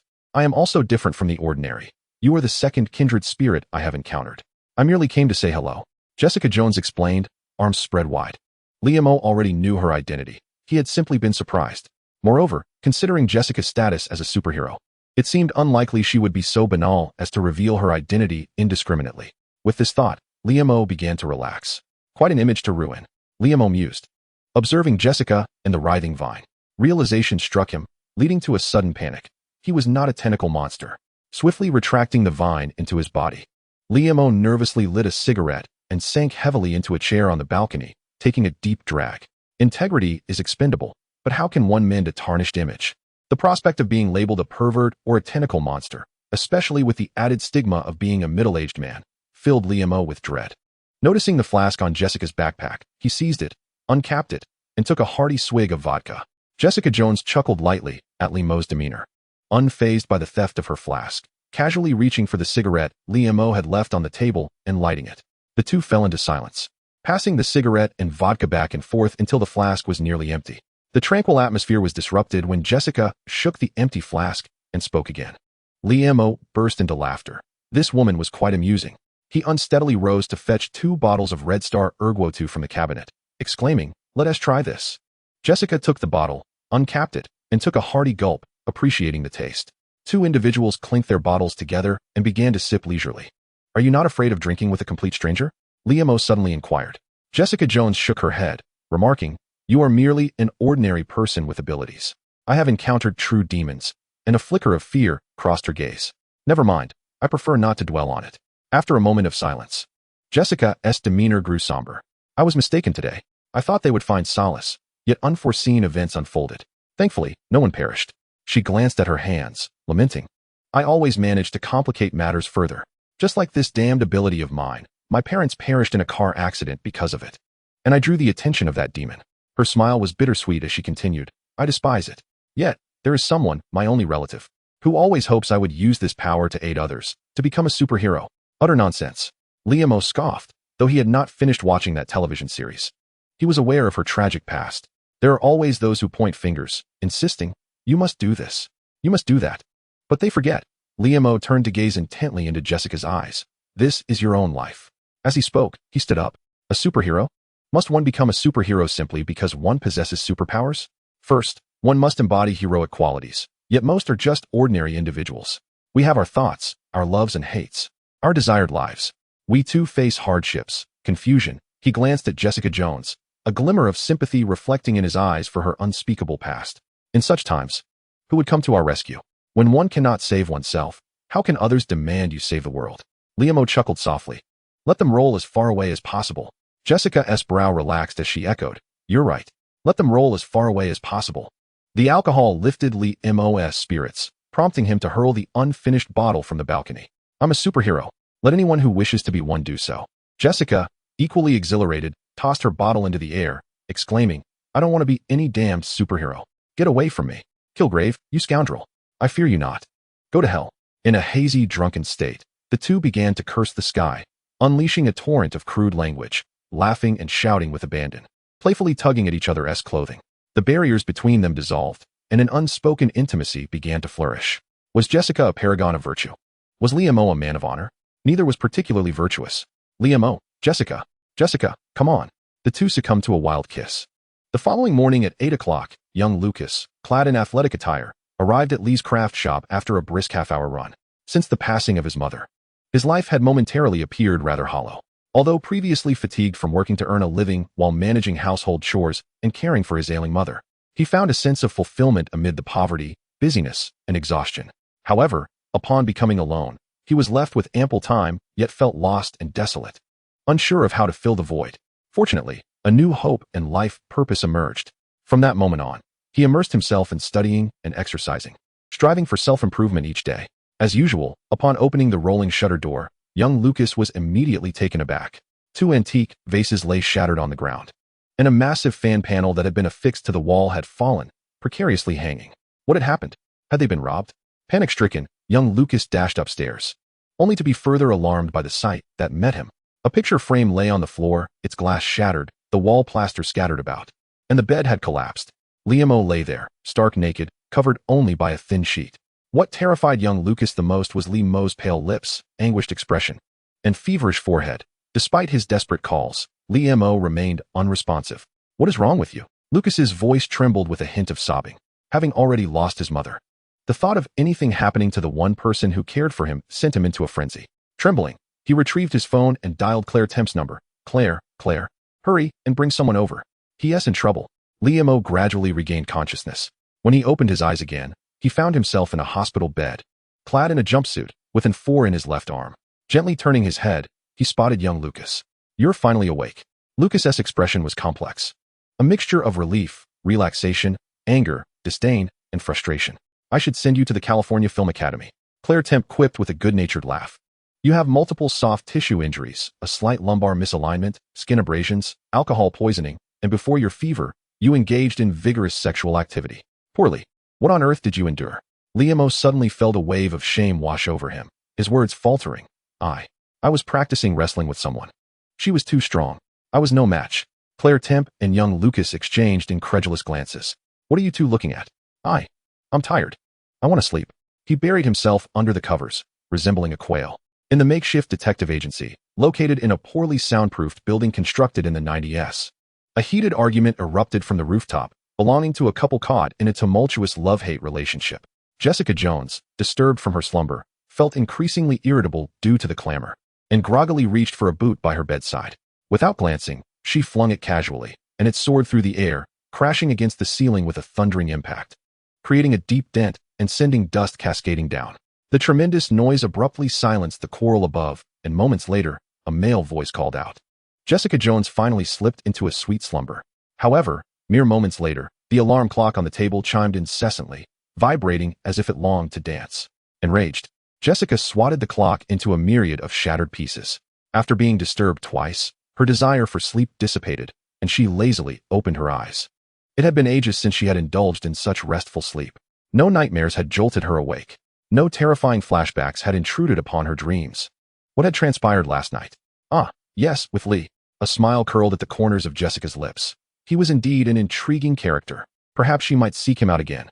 Jessica pondered thoughtfully. As for romance, at the Triskelion headquarters of S.H.I.E.L.D.,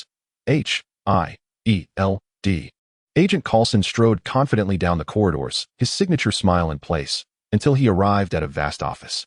A tall figure stood with his back to him, gazing out the floor-to-ceiling windows.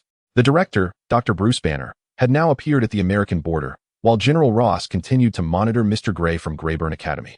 However, he was utilizing our system. Tony Stark had failed numerous times. It seemed he was losing confidence and slipping into despair. Should we prepare to intervene? Coulson reported respectfully. Patience. Wait a moment longer. The tall figure turned, revealing a single eye that glimmered with a dark, yet wise light. It is not yet the opportune moment. Chapter 12. Love and hate. Hospitals have never been particularly beloved places. The agony of illness is merely the most commonplace of afflictions. Here, one can witness the most precious bonds of life and death, unwavering until the very end. Yet here too, one can observe the most inhumane acts of betrayal and abandonment. Friendship, love, and familial ties are all subjected to relentless trials. Morality and law, reason and emotion, weary old death, and the innocent purity of new life. Liam sighed. He truly despised this place, especially at this moment. Lee, how many times is this now? Please cooperate with my work. Think of your own health. The intern, Dr. Gray, crossed her arms, her frustration boiling over. She had never encountered such a difficult patient. Liam, clad in a hospital gown and barefoot, awkwardly extinguished the cigarette in his left hand while gripping the force stand. Damn it. He had sought the most secluded corridor, yet this person still caught him. Under Gray's watchful eye, or perhaps her escort, Liam walked stiffly toward the ward, her stand in one hand and his other hand supporting the waistband of his gown. As a superhuman, he truly envied others who treated injuries and ailments with indifference. One day they might emerge from a bloody battle, and the next, fully revived, their magical energy restored. However, he contemplated the possibility of resorting to drugs. Yet the potent medicine he painstakingly acquired was effective solely for external injuries. As for Yongding Tian, the crucial aspect was that he had not yet received any feedback from clients. He resolutely refused to consume any untested substances. Observing Gray's impassive visage, Liam curled his lip. This female physician was quite the chain smoker. He had caught her indulging in secretive smoking sessions several times, relishing the experience. Nevertheless, he understood her predicament. Merely abstaining from stimulants was commendable. Pushing open the corridor door, he entered the waiting area, where a chaotic atmosphere mingled with a cacophony of sounds assaulted him. The rows of waiting benches were already packed with patients, many standing nearby. A group of bald, bearded white men, bloodied and brawny, were embroiled in a heated argument, while a watchful police officer brandished a stun baton. Make way! Make way! Hearing the commotion, Liam quickly sidestepped as two orderlies pushed a stretcher towards the operating room, with a nurse kneeling on it, performing mouth-to-mouth resuscitation. A new wave of patients arrived amidst the clamor, presumably victims of some incident. A man and a woman sat back-to-back on a stretcher, a metal rod piercing through their chests. Another man, with a thin iron rod impaled in his head, appeared remarkably lively. Engaging in conversation? Gray briefly instructed Liam before hastily pushing a critically ill patient away. All doctors and nurses were equipped with pagers, perpetually awaiting directives from the dispatch room. This was the emergency department of a hospital in downtown New York City, a veritable battlefield. Of course, soldiers required something to alleviate their mental strain. Upon returning to the ward, little Lucas had just brought someone in. Look who this is. Isn't this Eugene? Wait a moment. This fellow had his ear bandaged, a sharp chin, tousled yellow hair, and a bewildered gaze that seemed to reflect the profound impact of the incident from 2 days prior. After greeting Liam, he sat there vacantly, his eyes devoid of focus, lost in thought. Liam and little Lucas exchanged glances and shook their heads, choosing silence as the ward fell into a somber atmosphere. After a considerable pause, Eugene began to murmur to himself. I saw Elena at the police station today. In just 1 day, she seems to have aged a decade, indifferent to everything, like a mere shell of her former self. Another silence ensued. After a while, Eugene, with a look of nostalgia, recounted, I suddenly recalled my youth. In a small village near Sochi, where tranquility reigned supreme, Elena was the most beautiful girl in town. Back then, she was so innocent and kind, yet I, the mischievous rascal, managed to win her heart. I still remember my father, the burly and straightforward Russian man who often threatened me with a gun. In pursuit of wealth and dreams, we relocated to New York. Gradually, however, we transformed. Like being lured by a devil, we chased our desires in this wretched city. I even forgot the vow I made at our wedding to cherish Elena as a precious gem for life. Oh heavens, how did things come to this?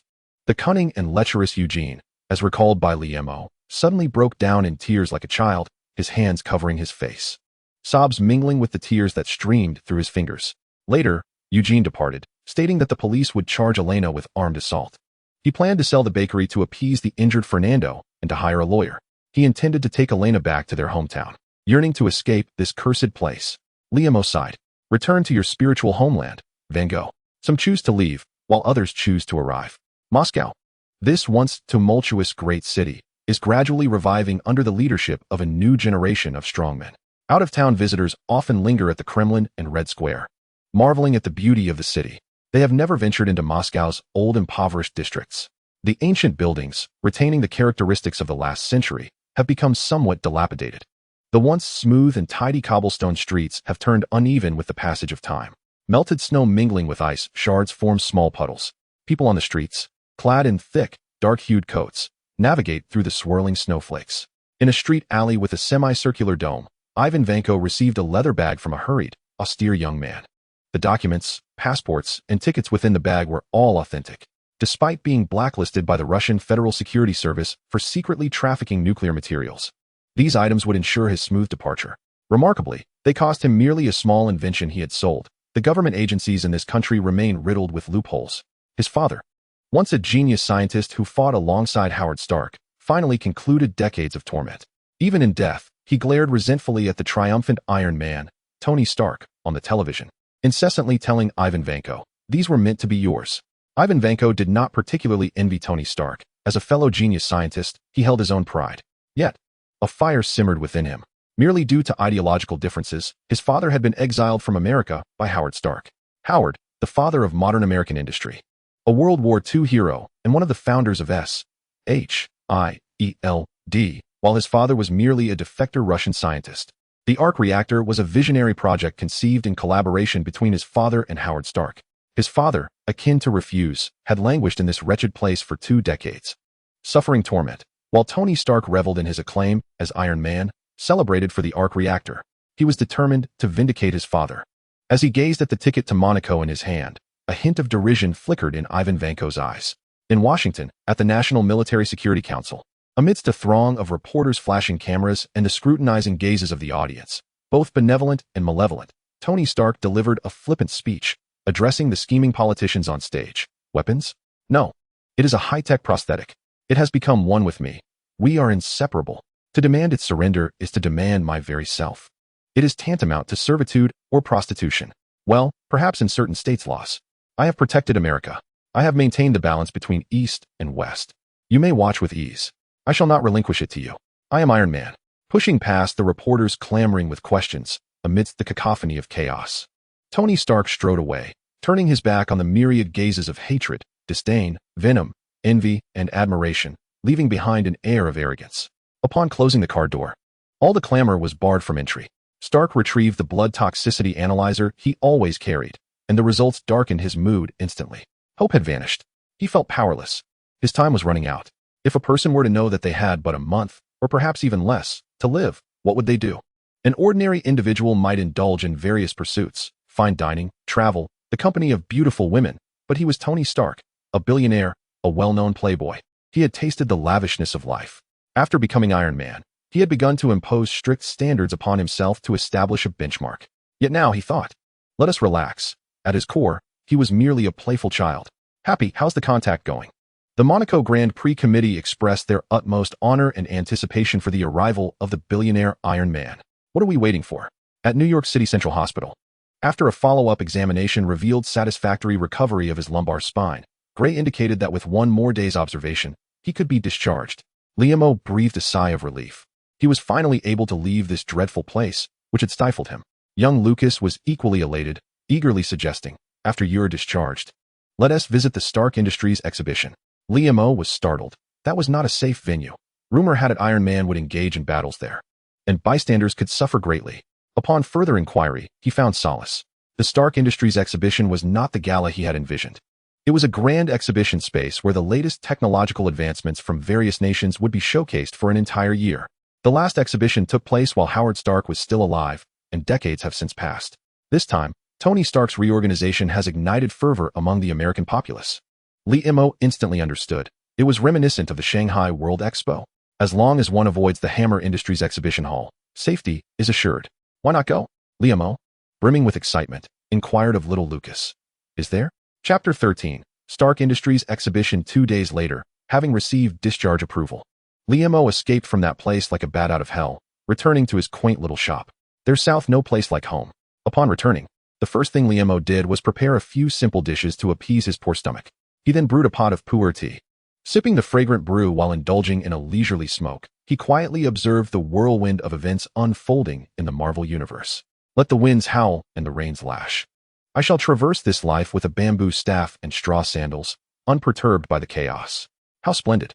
Upon turning on the television, he found nearly every channel broadcasting a significant report. The billionaire, Iron Man Tony Stark, had been attacked by an unidentified individual at the Formula One Grand Prix in Morocco. Fortunately, his injuries were minor, and his life was not in danger. The assailant, a Russian male, had been apprehended on the spot. The official spokesperson for the Russian government expressed ignorance regarding the incident. Eyewitnesses reported that the assailant wielded 2 powerful lightning whips. Liam mused. This is the beginning of the Iron Man 2 storyline. It seems he must hurry to the expo tomorrow. What if the venue is closed after a brawl? Just like in some boundaryless novels he had read in his former life, if he didn't rush to take a look and cast his vote of support. What if it got 404-foot-D? Tech Barrett, well informed, quietly paid him a visit that very evening. This fellow had sold out all his stock already. According to Tech Barrett, he had merely sold a few of the initial 20 strength pills and 10 of the sun-topping pills to a few small-time gang leaders, only to have the remaining stock snatched up by eager big shots. In a demonstration of the pill's effects, he had even shot himself. Quite ruthless. Indeed. A man of the streets. The promotional price was set at $10,000 per pill, netting him $290,000, of which he directly shared $40,000 with Barrett. Witnessing the overwhelming demand for his pills, Liam resolved to slow down his pace. Firstly, he wanted to observe the reactions to the medication. Secondly, he aimed to raise prices to create a sense of scarcity. And thirdly, he harbored a slight concern. What if he released too many pills, and some villain, through substance abuse, ended up killing a superhero, triggering a cascade of events that led to chaos and catastrophe? Money, after all, was only needed to suffice. Beyond the successful sales of the pills, he discovered that when he upgraded his vine at night, it ceased to grow after reaching 10 meters, instead sprouting 2 slender branches from its roots. It was becoming more like a tentacle creature. However, Liam had come to terms with it. What of the tentacle creature? Come, let the tentacle creature uncle give you a good time. On the following day, Liam, carrying a large cup filled with monk fruit, honeysuckle, and mint leaves, prepared to accompany young Lucas to the Stark Industries Expo. The weather was exceptionally bright, with the sun casting a vibrant glow over the sprawling city of New York. The sounds of drills and pneumatic nail guns echoed from across the street, where the shattered glass of Eugene's bakery had been replaced with new panes. And a group of workers was busy renovating the interior, having removed the old, weathered sign. "How swift their hands are," remarked young Lucas, observing the scene. "Eugene has sold the bakery, and I've heard the buyer plans to lease it to a man named Luke Cage, who intends to open a bar." Liam was taken aback. What does that imply? The two did not drive, but took the Long Island Railroad to Flushing in Queens, the chosen venue for the Stark Industries Expo. This area boasted a thriving commercial district and a vast residential community, home to a significant number of immigrants, with 55% of the population being of Asian descent. Though the gang presence here was formidable, it paled in comparison to Hell's Kitchen and Harlem. Nevertheless, the level of chaos exceeded the city's average. Flushing served as the host for world-class sporting events, including the home games of the New York Mets and the annual U.S. Open tennis tournament. Flushing Meadows Corona Park, the second largest park in New York City, had also been the site of 2 world fairs, as well as both Stark Group expos. Despite his anticipation, the sheer volume of attendees at the Stark Industries Expo astonished Liam, contrary to the notion that foreigners were scarce. Fortunately, with his experience from the World Expo, he had ensured that young Lucas booked tickets online in advance, and they had purchased 2 hamburgers to avoid the peak dining hours, allowing them to focus on a select few exhibits of interest, queuing up early. The Stark Group's pavilion was, of course, the highlight, featuring not only hover cars and arc reactors, but also single-person concept flying vehicles, all with standards exceeding expectations. Stark, the seasoned operator, certainly had extensive connections. Liam's attention was captivated by a voluptuous and alluring woman, who, wielding a silver cylindrical 3D scanner, scanned her bikini-clad form, her fiery red lips glistening as she moved. For a fleeting moment, Liam was struck by the illusion that she might have mistaken that device for something tantalizingly buzzing. The most exhilarating discovery for Liam was the presence of a Blizzard pavilion. Had he played Diablo? Had he experienced the 3-dimensional imaging of StarCraft? He promptly abandoned all other exhibits, lingering inside, with young Lucas unable to coax him out, until they were eventually ushered away by security at closing time.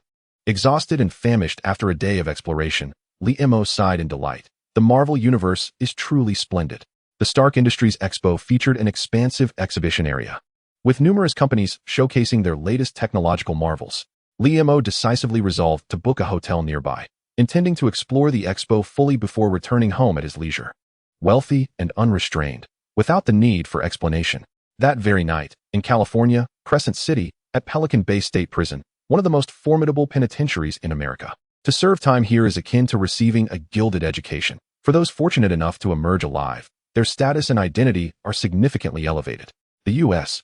government has invested immense resources here, with an annual operating budget soaring to $1.8 billion, although it may not rival the facilities of SHIELD. It is more than adequate for housing ordinary criminals devoid of superhuman abilities. In a cramped cell, Ivan Vanko sat in silence, a few strands of unruly white hair obscuring his vision. His tattooed right hand rhythmically tapped against the edge of the bed out of sheer boredom. Yet another failure. Tony Stark had managed to evade disaster, but it mattered little. From the moment of his birth, Ivan Vanko had seen no glimmer of hope, and he had long since grown disillusioned with the world, feeling akin to a mere passerby in an unfamiliar realm. So it came, and so it shall go. Suddenly, a noise echoed from the iron bars as a new inmate was ushered in. Ah, a roommate at last.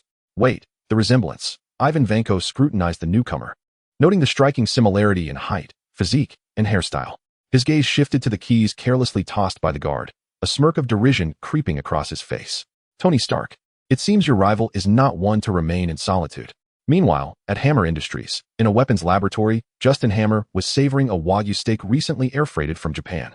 Despite the environment being merely a lab with a plate resting on a workbench, he dined as though seated in a Michelin-starred establishment, elegantly wielding his knife and fork.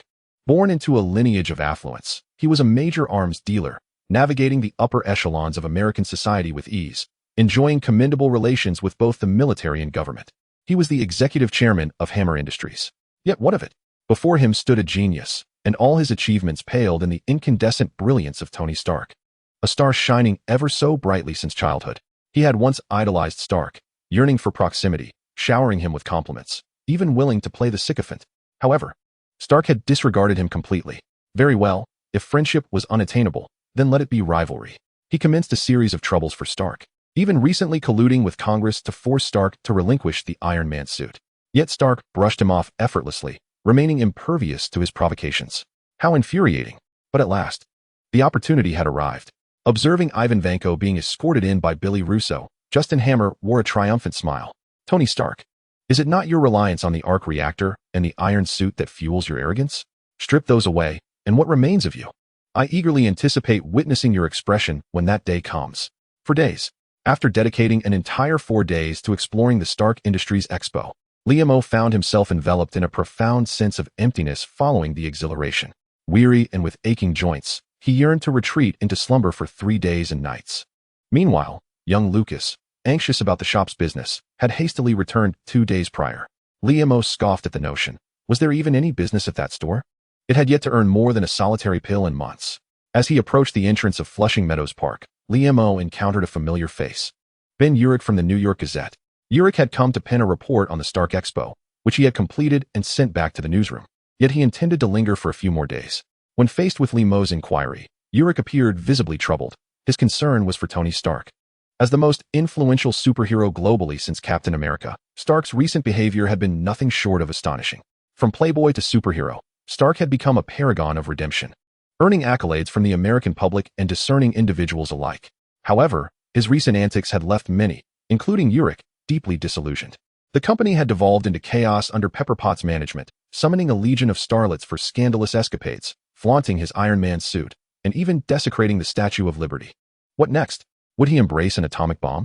Urich had hoped to dissuade Stark through an interview, but his erratic whereabouts posed an obstacle. Clinging to a shred of hope, he planned to wait and see if he could catch a glimpse of him.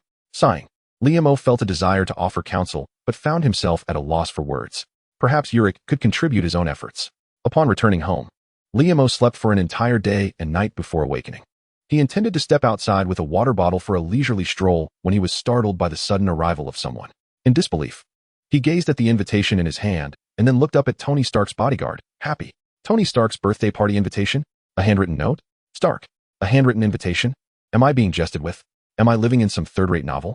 For a moment, Liam was utterly confounded. Had he been discovered? Was the Iron Man coming to recruit him? Surely not, could it be? Suddenly, an exhilarating thought crossed his mind.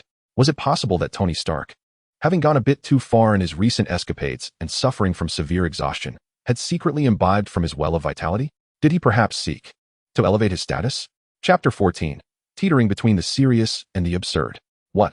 Tony Stark's birthday party? The newly employed Lucas was utterly bewildered by this wildly distorted news. This cannot be. Tony Stark associates exclusively with individuals of high society. How could he possibly invite someone like you? What is wrong with me? Am I vulgar? Am I socially inept? Liam felt a twinge of annoyance. After all, he belonged to a lineage of transcenders. Why wouldn't Tony Stark extend an invitation to him? In certain tales, there are even instances of excessive flattery. After much debate and numerous examples to substantiate his claims, young Lucas ultimately came to accept a rather astonishing reality. His own self, a Chinese small business owner devoid of wealth, talent, virtue, or even dignity, had become a guest of the billionaire Iron Man. Upon confirming this news, Lucas grew a tad anxious. What if your terrifying powers are discovered?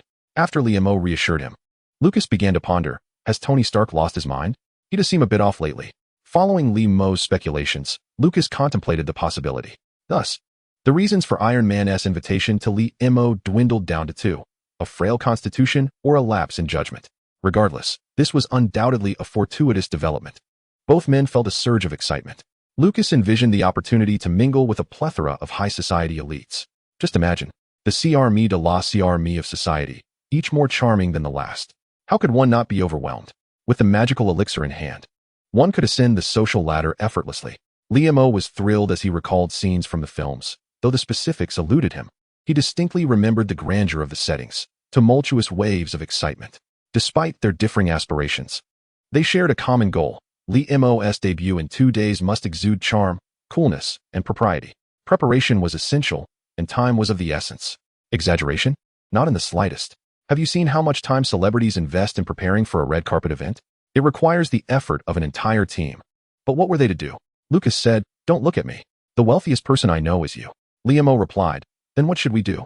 I'm the richest among the people I know here, with no other options available in the Marvel Universe, specifically on Earth in Manhattan, New York, at the Lee Craft store." A modest Chinese citizen from a past life and a financially challenged young black man from Marvel earnestly began discussing their attire for the event and the rental of a vehicle. Poverty may have limited their imagination, but it ignited their creativity. The Marvel universe continued its course. The narrative would not unravel. What are you doing here? Why are you on my computer? Is your new movie releasing soon, and you want to promote it? I know you have the funds for special effects. What? You say everyone wants to see you and join in the fun? Absolutely not. You'll ruin my story. Why are you touching me? Get back. Finally, the crude individual departed. Now, it was time to clear the mind and create diligently. No room for failure. What do you want now? Why are you touching my head? Exasperated, Liam thought, that fellow should be gone now. All right, let us begin the serious writing. Do not dwell on that irreverent fellow. Think of Liam. The following day. Harlem, New York. This vibrant neighborhood is a sanctuary for the African American community and a bastion of black culture. As one meanders through its streets and alleys, a plethora of graffiti, both wild and exquisite, graces the walls, with lesser works hastily obscured by spray paint. The beautiful and charismatic individuals pause to admire the artistry. It is common to encounter spontaneous performances as individuals set up speakers to showcase their talents, or groups engaging in dazzling street dance battles. Tucker Barrett stood alongside a dancer, captivated for a while, before dropping a $5 bill in appreciation. The dancer, in turn, saluted mid-performance. Barrett chuckled and shook his head as he walked away. Inhaling the air of Harlem, feeling a long-lost joy envelop him. Though many criticize the chaos and disarray of Harlem, he vehemently disagrees, for this is his homeland. Renewed with hope, even the drug dealers clandestinely trading around street corners appear endearingly charming to him. As Barrett traversed the streets, he arrived at a barbershop known as Old Man's. The proprietor, Henry Hunter, once a notorious gang leader, had mentored nearly every prominent figure on the streets. After successfully graduating from Pelican Bay Heavyweight Prison University, many anticipated that he would unify Harlem. However, he unexpectedly chose to retreat into obscurity and open this barbershop. Respectable by reputation, an unspoken rule emerged. No disturbances are permitted within the confines of Old Man's, rendering it a neutral haven in Harlem. The elderly gentleman, adorned with a bowler hat, was trimming the hair of a young boy clutching a basketball while jesting. Indeed, only the Iron-era Knicks are the true New York Knicks. The bell chimed. An old man turned to see Tucker Barrett enter, delight flooding his countenance. Look who it is. My young man. How long has it been since you graced my establishment? Tucker Barrett gazed upon the increasingly aged visage of Old Man, and a wave of complex emotions surged within him. Since the passing of his parents, Old Man had taken care of him, consistently advising him to steer clear of the underworld, both during his reign as a gang leader and after his release from prison. Yet, Barrett had never heeded his counsel. The two, having not seen each other for an extended period, found themselves momentarily at a loss for words, and an air of silence enveloped the shop. After finishing the boy's haircut, Old Man washed his hands and summoned an employee to assist with subsequent tasks. Barrett observed the young man with curiosity. He wore a subtle smile, exuding an academic aura, yet there lingered a familiar scent of mischief about him. Most notably, he was white. In Harlem, at Old Man's barbershop, a white individual. Noticing Barrett's incredulous gaze, Old Man shook his head and remarked, "This fellow is Scott Long. He is here hiding out at the request of an old acquaintance due to some trouble he got into. I suspect he will be leaving soon. But enough about him. Let us talk about you, Tucker Barrett. What brings you back this time? Are you still engaged in that illicit firearms trade? How many more times will you tarnish George's reputation? I should have sent you to the white neighborhood where you belong." Barrett remained silent, merely shaking his head with a smile, gesturing towards his mouth, and then to a tin can on the table. The old man, struck by a sudden realization, reached into his pocket and produced $1, depositing it into the can. This was his own rule. Profanity was prohibited in the shop, and for each utterance, one was required to contribute $1 to the charity fund at the end of the month. Barrett, with a smile and unwavering gaze, confided in the old man that he was now working for a Chinese boss, engaging in legitimate business with precious herbs. "Look at me. I bear no scars upon my face. I fear not the police or gangsters anymore. I can now walk freely beneath the sun." The old man gazed into Barrett's eyes for a moment before smiling, convinced by the youth's words. Feeling a wave of nostalgia, he remarked, "Seeing you now reminds me of George. Back then, he always exuded confidence, able to argue his case even before those white officials. I must tell you, he once had quite the embarrassing moment." The two engaged in an amiable conversation, and laughter frequently echoed through the barbershop. After an extended reunion, the two friends eventually emerged from the shop, only to find that twilight had settled around them. Barrett then drove to a nightclub called Harlem Paradise. This venue served as the headquarters for the largest African-American gang in Harlem, the Viper Gang, where Barrett sought to meet their leader, Cornell Stokes. Contrary to popular belief, Harlem Paradise, as a gang's base, was not shrouded in smoke and chaos. Instead, it radiated a sense of style, imbued with the essence of 90s blues. This was largely due to their leader, Cornell, being a passionate music aficionado. Guided by a robust African-American man, Barrett ascended to an upstairs private room, where he encountered Cornell. The man was tall and elegantly attired in a perfectly pressed suit, his meticulously groomed facial hair adding to his unique allure, enhanced by his profound musical appreciation. Upon seeing Barrett enter, Cornell greeted him with a smile and a nod, inviting him to take a seat. He then remarked, "A singer I greatly admire will be performing shortly. Let us listen before we converse." Barrett nodded in acknowledgement, casually lifting a glass of champagne offered by a server. As he attentively focused on the stage, there stood a stunning biracial singer clad in an evening gown, her golden locks glimmering as she acknowledged the audience, ready to enchant them with her performance accompanied by the band. The ethereal and rhythmic melodies resonated, instantly captivating the hearts of all present.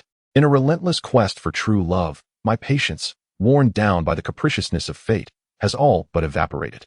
Why must I endure such torment during my darkest hours? Lingering outside a newly decorated abode, yearning merely to see you rush towards a future shared with me? My world craves a savior. I have been tirelessly searching for someone to rescue me. I feel as if I am being toyed with by the heavens, suffocated under the weight of this burdensome existence. Having danced with wolves, I find it arduous to extricate myself. I long to escape to paradise, hoping for your assistance. I have been praying fervently, wishing only for a response, a desire for my savior to arrive. As the performance concluded, thunderous applause erupted throughout the venue. Cornell clapped vigorously, shaking his head in admiration, with tears seemingly welling in his eyes.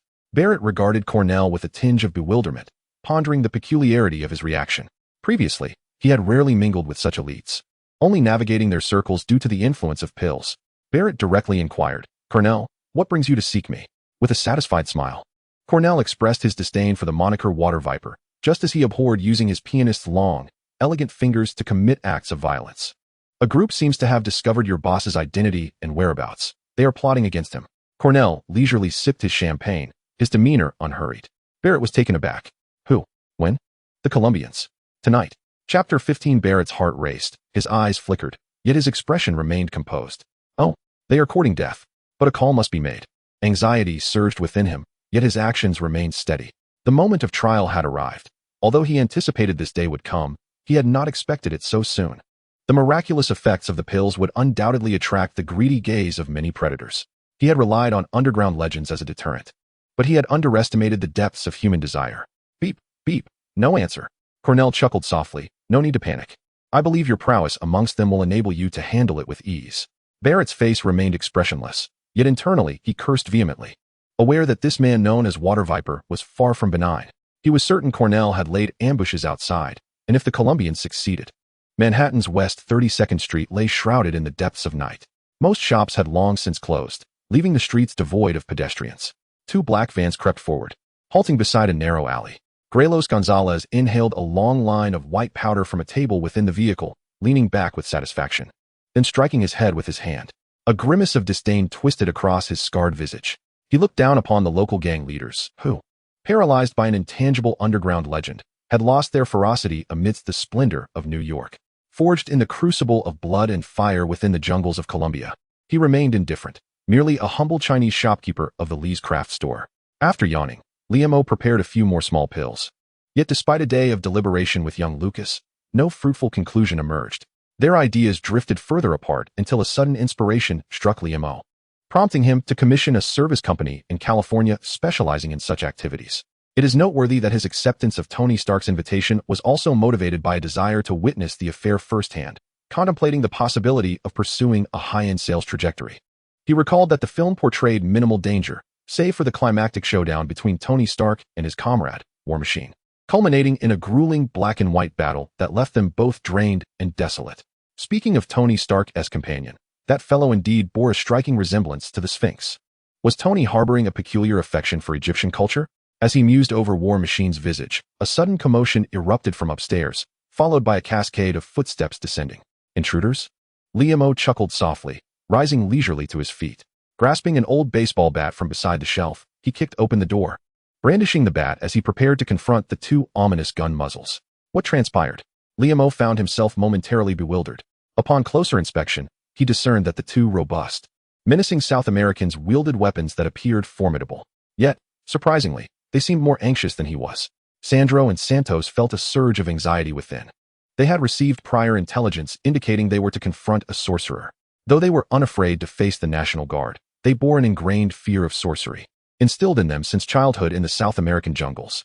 They were not like their deranged leader, and to be candid, they had no desire to be here.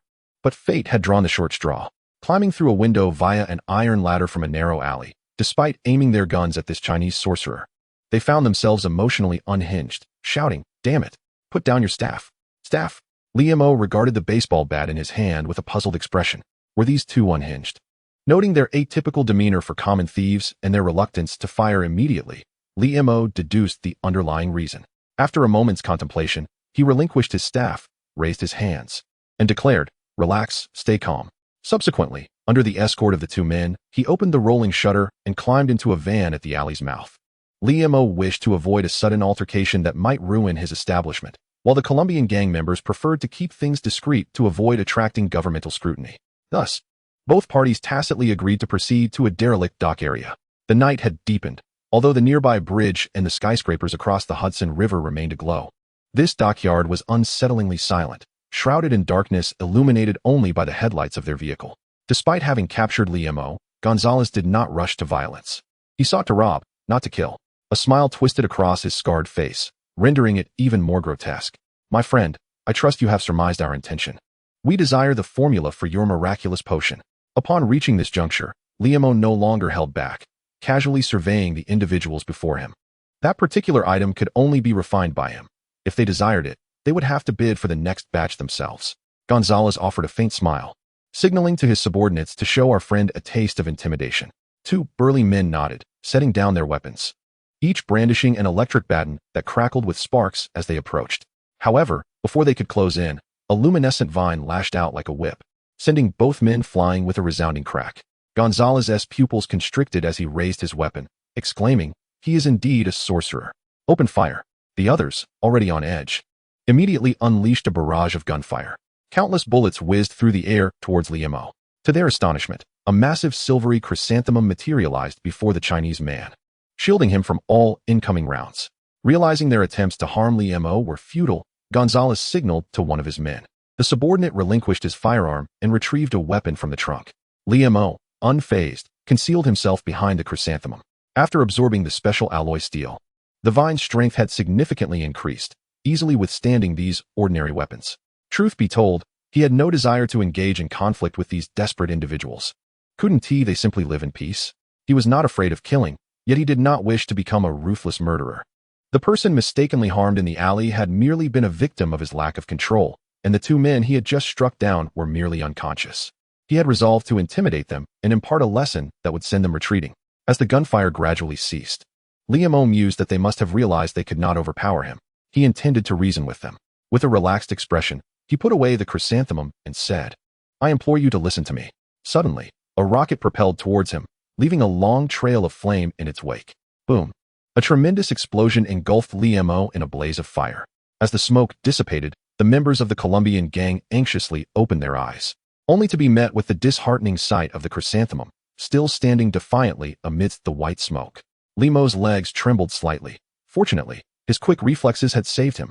They thought they could bully him due to his lack of long-range capabilities, did they?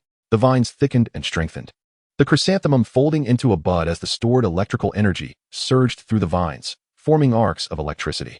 The bullets he had just absorbed were melted down into a singular iron ball, an electromagnetic cannon. With a dazzling display of electromagnetic arcs, the iron ball was propelled forth, reducing the two gang members in its path to mere ash. The projectile then obliterated a van blocking its way before soaring into the Hudson River, creating a massive splash and a resounding crash. The robust vines glowed red and emitted white smoke, gradually drooping as if exhausted. Liamo felt a twinge of helplessness. Although this technique was immensely powerful, its consumption was considerable, leaving him with only one shot. Though his vines were impressive, they often evoked certain unspeakable thoughts in the minds of the unscrupulous. He, too, felt a sense of helplessness. The remaining members of the gang were paralyzed with fear. Their leader, Gonzalez, had been impaled in the abdomen by a shard of metal the size of a bowl, blood spilling from his lips, and it was clear that he was nearing his end. After a moment of contemplation, Liemo stepped forward and decisively extracted the shard from Gonzalez's abdomen, administering to him a miraculous pill. To the astonishment of all present, Gonzalez's wound rapidly healed, and he gradually transitioned from the brink of death to a state of vitality. Simultaneously, a strange twitch crossed his half-drawn face. Noticing the awe in the eyes of the onlookers, Liemo modestly remarked, "Consider this a lesson. I do not revel in taking lives." Reflecting on the situation, he realized that his identity was about to be revealed, and thus, he resolved to fully embrace his renown. His demeanor shifted to one of gravity as he straightened his posture and spoke in a low voice. "You may call me master." Gonzalez, now utterly convinced, was not only fearful of Liemo's enigmatic powers, but also of this remarkable pill, which not only expedited his recovery, but also imparted an exhilarating sensation, far surpassing the most potent heroin. Observing the grotesque twitching of Gonzalez's scarred face, Liemo felt a mix of amusement and discomfort. In a moment of wicked humor, he enigmatically inquired, "Are you familiar with the art of fortune-telling in China?" Gonzalez replied, "I've heard of it. It's akin to Western tarot card divination." With a hint of pity in his eyes, Liemo declared, "I have foreseen your fate. Should you not change your name, you are unlikely to survive this year. Please, I beseech you to grant me a new name." Gonzalez implored. "Lean in closer," Liemo instructed. Subsequently, he summoned a gang member to procure another vehicle to escort Gonzalez home. As Gonzalez gazed at the retreating tail lights, a mix of gratitude and excitement washed over him. He had not only reclaimed his life, but had also had his destiny rewritten by the mysterious figure. Though he now bore the peculiar twitch, it was of little concern. It would only serve to enhance the intimidation factor of his scarred visage, becoming his signature move. After having his fate altered, he envisioned soaring to new heights. This signature gesture would accompany the illustrious rise of the name Gonzalez Nicholas Zhao see across the globe. Chapter 16. The Self and the Nation. Not everyone possesses the psychological fortitude of a dragon soaring high. What feelings arise when, as a student, you first win a fight? When you successfully secure a position among numerous candidates? When you triumph over a heartthrob and win the affection of a girl? When you earn your first pot of gold? When you obliterate a competitor in business? Do you merely smile, as if it were a matter of course? While the dragon soaring high possesses such mental resilience, Liemo does not. The middle-aged, somewhat disheveled man, endowed with extraordinary abilities, found himself exhilarated by his first victory in battle against the notorious Colombian drug lords. Alas, Zhang Kai was not present to share in the triumph. Little Lucas could merely echo 666, his enthusiasm falling short of the occasion's grandeur. As for Tech Barrett, his ostentatious displays before the assembled company seemed somewhat out of place. Jessica Jones pondered whether she required a female companion for the birthday soiree, an excuse concocted by Liemo. Indeed, every man revels in the opportunity to present himself favorably in the presence of women. In youth, this may manifest as overt bravado. With maturity, it becomes more subtle yet profoundly ingrained. Yet, after being sent back to West 32nd Street, Lee, Missouri, once brimming with anticipation as he approached Jessica Jones's apartment, suddenly hesitated, his mind clouded by an unknown thought. He touched his still aching waist and turned away, chastising himself for his lack of mental fortitude. As the night wore on, many clandestine observers quietly withdrew, the name of the man beginning to circulate, becoming one of the many urban legends whispered in the shadows. In Queens, at the Hammer Industries Weapons Laboratory, Ivan Vanko, toothpick in mouth, was busy modifying a suit of Hammer Industries steel armor. He found the design somewhat ludicrous. To think these contraptions could defeat Tony Stark was sheer folly. Just then, the sound of hurried footsteps echoed through the spacious laboratory. Clang, clang. Mission accomplished. Justin Hammer, flanked by his bodyguard Billy Russo and his butler, approached the workstation, addressing Ivan Vanko with a flourish. With a discreet gesture, the butler unveiled a cage draped in white cloth, revealing a stunning white parrot. Heaven knows why this disheveled man insisted on a parrot from Moscow. Justin Hammer sighed, realizing he could not reach Moscow, and was compelled to procure another. "This is not my bird," Ivan Vanko protested, displeased, reminiscing about the parrot that had accompanied him for a year in the basement of a Moscow slum. "What difference does it make? Observe its exquisite plumage." After an extended explanation that garnered no response from Ivan Vanko, Justin Hammer grew disinterested, casting a glance at the steel armor on the workstation, his eyes turning red with frustration. "What is this?" He disregarded decorum, climbing onto the workstation and yanking off a component from the armor's helmet. "Can you tell me where the pilot is? I want the iron suit, not an iron robot." Justin Hammer trembled with rage. He had invested immeasurable resources and leveraged countless favors to extricate this disheveled genius. offering unwavering support and cooperation. Yet, the result was this absurd contraption. He had already announced to the world that Hammer Industries would soon unveil its iron armor and had secured arrangements with military magnates concerning contracts worth billions of dollars, all now jeopardized. Most importantly, I shall once again be disregarded by Tony Stark like a mere jester, in the face of the furious Justin Hammer. The nonchalant Ivan Vanko remarked with an insouciant expression, "Why must we rely solely on armored suits? Remote control can significantly reduce soldier casualties. Do you truly believe you can vanquish Iron Man with such scrap? Not everyone is Tony Stark." With a smirk that oscillated between amusement and derision, Ivan Vanko cryptically added, "Machines are more reliable than humans." Gradually, Justin Hammer's ire subsided. "All right, I suppose that reasoning is somewhat acceptable. Furthermore, reducing soldier casualties could serve as a compelling selling point. After all, the exorbitant compensation payouts have long plagued the military." As he contemplated this, Justin Hammer's mood lifted, and he eagerly inquired, "So, what can these iron robots do now? Can they fly? Can they fight?" Ivan Vanko replied with an indifferent demeanor, "They cannot fly yet, nor can they engage in combat." Justin Hammer paused, momentarily taken aback, and asked hopefully, "Then what can they do?" Ivan Vanko answered, "They can salute." In Virginia, along the banks of the Potomac River bordering Washington, D.C., a somber and imposing white complex lay concealed amidst lush woods. This was the headquarters of the Central Intelligence Agency. Within an elegantly appointed, vintage office, senior executive and advisor William Rollins stood by the tall floor-to-ceiling window, engaged in a phone call. A middle-aged Caucasian man in his 40s, balding yet robust, his unsettling prosthetic eye paired with a hawkish nose lent him an aura of gloom. "All right, I understand. Continue your pursuit. And do not forget your place. You are merely my hound, Billy Russell." After hanging up, a contemplative look crossed William Rollins' face. After a moment's thought, he dialed another number. "Victor, progress at Hammer Industries is faltering. We have painstakingly retrieved a useless asset. I know the higher-ups are pressing, but it seems we must extract a breakthrough from your subordinate, Colonel Rhodes. No buts. This is pivotal to our grand endeavor. Hail." In Brooklyn, New York. Outside a private rehabilitation facility, Billy Russell, now clad in a sharp suit rather than combat attire, appeared impeccably groomed and debonair. Upon ending his phone call, a hint of disdainful amusement flickered at the corners of his mouth. A mere dog, indeed. He gently adjusted his slicked-back hair, his handsome visage radiating a warm and approachable smile as he strode into the facility. Along the way, every staff member he encountered greeted him cheerfully. His courteous demeanor had long since won the favor of everyone there. Approaching a patient room, a nurse with an infatuated gaze and a racing heart said to him, "She is doing quite well today. I apologize for the trouble, Kelly." After offering a warm smile to the female nurse, Billy Russell gently pushed open the door to the hospital room. On the bed lay an elderly Caucasian woman, her consciousness long extinguished, reduced to mere physiological reflexes. Medically deemed a vegetable. Once inside, Billy closed the door, removed his coat, and pulled up a chair to sit by the bedside.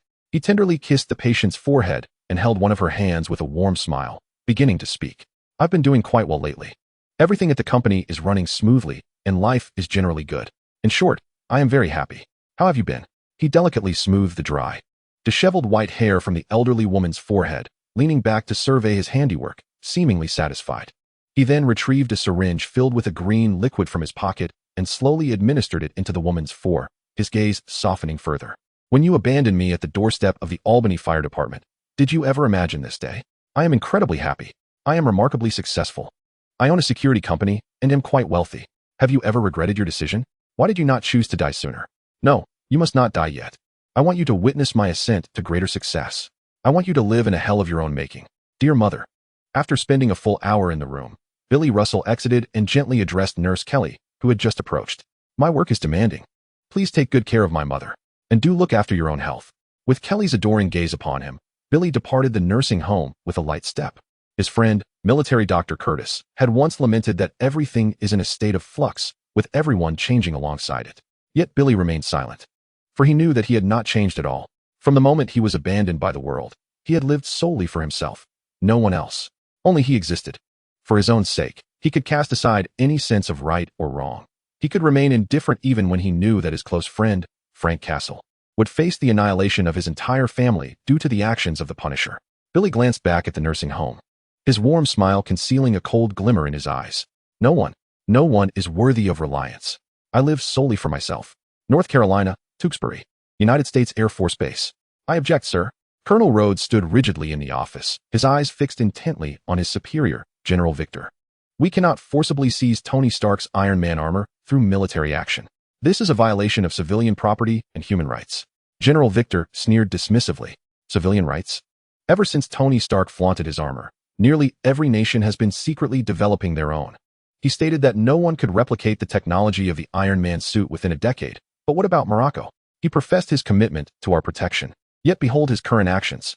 The interests of America are under siege. Remember your identity, soldier. National interests supersede all. Colonel Rhodes' expression shifted with uncertainty. His teeth clenched. He implored. Such actions would provoke immense conflict. Allow me to counsel Tony once more. General Victor, his face inscrutable, betrayed a flicker of surprise in his eyes. You have but one chance, Colonel. Chapter 17. Before the birthday banquet morning. Lee's Craft Boutique. The kettle on the stove in the kitchen was emitting a gentle steam. On the television, a sultry female host was presenting the morning news. Last night, a girl from Michigan, who had been missing for 2 months, returned home only to tragically shoot her own parents before taking her own life. Billionaire, Iron Man Tony Stark, is set to host a birthday banquet at his opulent Malibu estate tonight. Given Iron Man's recent erratic behavior, one cannot help but wonder. In the restroom, Liam O, clad in newly purchased Mickey pajamas, spat out mouthwash. With foam still clinging to the corners of his mouth, he gazed intently at the mirror and suddenly broke into a gentlemanly smile. Addressing his reflection, Madam, your smile is the sweetest I have ever encountered. Care to join me for a cup of coffee? In American bar culture, sharing coffee often implies a romantic invitation. Sir, while you appear quite charming, your pallor suggests fatigue and weakness. Might I introduce you to something beneficial? After practicing in front of the mirror for some time, Liam nodded contentedly. He wiped his mouth and proceeded to prepare a cup of honey grapefruit tea he had handcrafted a few days prior. He also grabbed a small handful of goji berries to consume. As he held his teacup and passed by the mirror, he abruptly turned back, raised his cup with a mysterious smile, and declared, You may call me. After breakfast, humming a cheerful tune, Liam descended the stairs with a spring in his step. Little Lucas, who had just returned from his morning run and tidied up the shop, was busy taking notes from a law book. Upon seeing Liam, he jested. You look splendid. Tonight will surely yield fruitful results. Indeed, after tonight, my client list will burgeon with members of the upper echelons of society, and our world shall transform. Liam adjusted his collar and sighed. Alas, leisurely days may soon be a rarity. As he reached the door, he suddenly turned back. Lucas, do keep pace with your uncle. Under the sunlight, Liam's smile was almost blinding. What were you about to say? Your zipper is undone. With a scowl, Liam zipped up and stepped outside. It was just past 8:30 in the morning. Inhaling the crisp air, Liam felt rejuvenated. The bar across the street has nearly completed its renovations, and Luke Cage, that hulking figure, stands conversing with a worker. Liam, expressionless, feels no inclination to approach him. Despite Luke being a superhero with an amiable disposition and remarkable powers, his disdain for the imposing man is palpable. Liam's itinerary for the day is meticulously arranged. He plans to take the subway to Kennedy International Airport, followed by a 6-hour flight to Los Angeles International Airport. After a brief respite for a meal, he will proceed to a service company named Emerald for packaging, before attending a dinner at Tony Stark's luxurious mansion in Malibu. A modest amount of drinking, cultured sports viewing, and networking are on the agenda. Ultimately, he hopes to witness the intense rivalry between Tony and his close friend, and perhaps even capture a couple of frightened ladies along the way, making for an evening that would be nothing short of perfection.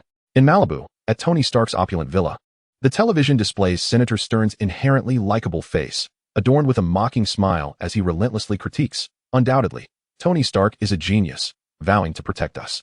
But look at what he has done. He has entrusted his company to a girl no one has ever heard of and frequently engages in absurdities. Can we truly place our safety in such hands? Suddenly, Pepper Potts enters the room and switches off the television. She gazes with concern at Tony, who sits on the sofa, his eyes vacant and his face drawn. How has the once dashing and charismatic Tony Stark become a mere shadow of his former self? Pepper, overwhelmed with the burden of managing the vast Stark enterprises amidst incessant scrutiny, feels drained. Moreover, her intuition tells her that Tony is concealing something. Yet her inquiries yield no answers. All she can do is endure, fully aware that Tony's reliance rests solely on her now. Your birthday preparations are complete. Enjoy yourself tonight. She encourages him, hoping that a lively dinner might alleviate Tony's troubled spirit. After her brief statement, she departs, leaving Tony in his stupor, knowing that he has abdicated responsibility, placing the weight of all matters squarely on her shoulders. Despite being a formidable woman, she is still, ultimately, a woman. Tony Stark remains lost in thought, acutely aware that his time is dwindling. The palladium poisoning manifests in increasingly pronounced patterns extending from his chest to his neck. There is still so much he has yet to accomplish. His journey as a hero has only just begun. If Liam were present, he would undoubtedly chide. Your tragedy lies in the fact that while life fades, wealth only accumulates. The issue is that you have no young Stark to squander it all. Have you never contemplated the question of an heir? Moments later, another woman enters the room. She possesses striking red hair, is not particularly tall, yet her figure is perfectly proportioned and alluring, with a fair and smooth complexion and delicate features. Even without a smile, her presence exudes an astonishing allure. Natalie, Pepper's private assistant, possesses an alluring charm that captivates Tony Stark from the moment she steps into the office. Previously, he had been preoccupied with thoughts of the palladium poisoning that consumed his mind. After presenting a document for Tony's signature, Natalie unexpectedly leaned closer. Tony, spreading his legs, inquired about her intentions.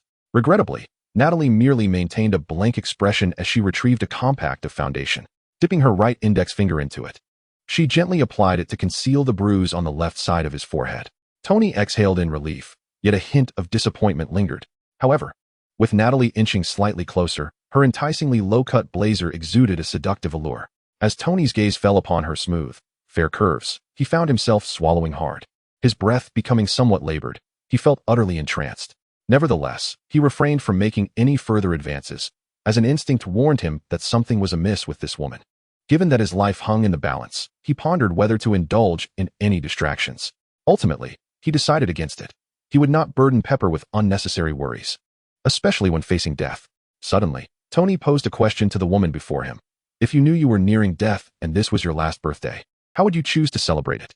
Natalie, expressionless, stood and replied matter-of-factly, I would do anything I desire, with whomever I choose. Tony remarked, what a seasoned veteran. After her response, Natalie turned and sashayed away, the sound of her heels clicking against the marble floor resonating with each step. Tony swallowed heavily as he watched her confidently sway. As Natalie made her way out, she felt her phone vibrate. Upon checking, she saw, you have a new message. She sought a secluded spot, manipulated her phone, and after a fingerprint scan, the ordinary interface transformed into one featuring an eagle emblem, followed by mission details. Target: Liam alias. Identity: Chinese shop owner in Manhattan Island. No hidden identity, discovered yet abilities. Currently identified as the manipulation of vine-like energy substances. Description: a murder case occurred in the first kitchen a month ago. Suspected to involve a superhuman. Agents Phil Coulson and Melinda May investigated without success. Subsequently, a mysterious serum emerged in the New York underground black market. Liam showcased his abilities during a confrontation with gangs attempting to seize him. He has been invited by Tony Stark to attend a birthday soiree. Mission nature: close observation and assessment. Danger assessment. After a 6-hour flight, Liam arrived at Los Angeles International Airport. Whisked away by waiting staff to Emerald Service Company without even a bite to eat. Due to Hollywood's demands, countless parties, press conferences, and red carpet events give rise to numerous service companies like Emerald. Chris, a flamboyantly dressed and articulate Caucasian man, exuded a certain charm. He is the direct supervisor of this client. Liam, hurry, Lee. We are short on time. What time is it? I haven't even had lunch yet. It's Tony Stark's birthday party. A flashy diva next door has been getting ready since morning. We must be prepared within 2 hours. Oh my goodness, I'm losing my mind. Chris, the muscular man, playfully stomped his feet, causing the floor to tremble. Liam felt a shiver run down his spine and timidly stepped back, murmuring, all right, fine. I'll listen to you. Could you please stand a little further away? I have a sensitivity to crowds. A shower, hair and nail grooming, eyebrow shaping, facial skincare, essential oil massage, makeup, and styling. Liam was utterly astonished. He had thought all it took was a fine outfit and a nice car. But it turned out to be so complicated. Dressed in pajamas, he gazed at his vibrant reflection in the mirror, feeling immensely satisfied. He believed he had reached the pinnacle of his attractiveness in nearly a decade. Standing nearby, Chris, with his hands on his hips, observed for a moment before shaking his head. Your physique should have been communicated a week in advance. We hired a tailor from Savile Row in England, but we must make do with what we have now. How about this outfit? I don't want so many checks. It's too flashy. All right, then how about this one? I like this color, but the shoulders are too loose. Oh, I see. Let us try this one. It absolutely matches your taste. I knew you would like it, but it's best to button it up. I can't. It's a bit tight. Come on, stand tall, take a deep breath, and button it. With a pop, Liam exhaled, and the button flew off. Just as the two of them had managed to prepare, Liam received a phone call. After hanging up, he looked at Chris in astonishment. Tony Stark sent his driver to pick me up? In a luxurious black stretch Lincoln, Liamo curiously examined the interior, pressing down with his weight, contemplating taking a sip from the minibar, but ultimately deciding against it. On the way, feeling bored, he noticed Tony's driver and bodyguard, Happy, and suddenly recalled that he was a director. Are you, perhaps, a deity? Happy turned his head. I'm just Mr. Tony Stark's seasoned driver. Chapter 18. The extravagant night feast. Tony Stark's mansion is located in Malibu. Happy drove the stretch Lincoln westward out of Los Angeles. Unlike the towering skyscrapers and bustling crowds of New York, the homes here are generally lower, lined with towering palm trees. This is a quintessential Southern California climate, with renowned beaches like Santa Monica Beach along the coastline.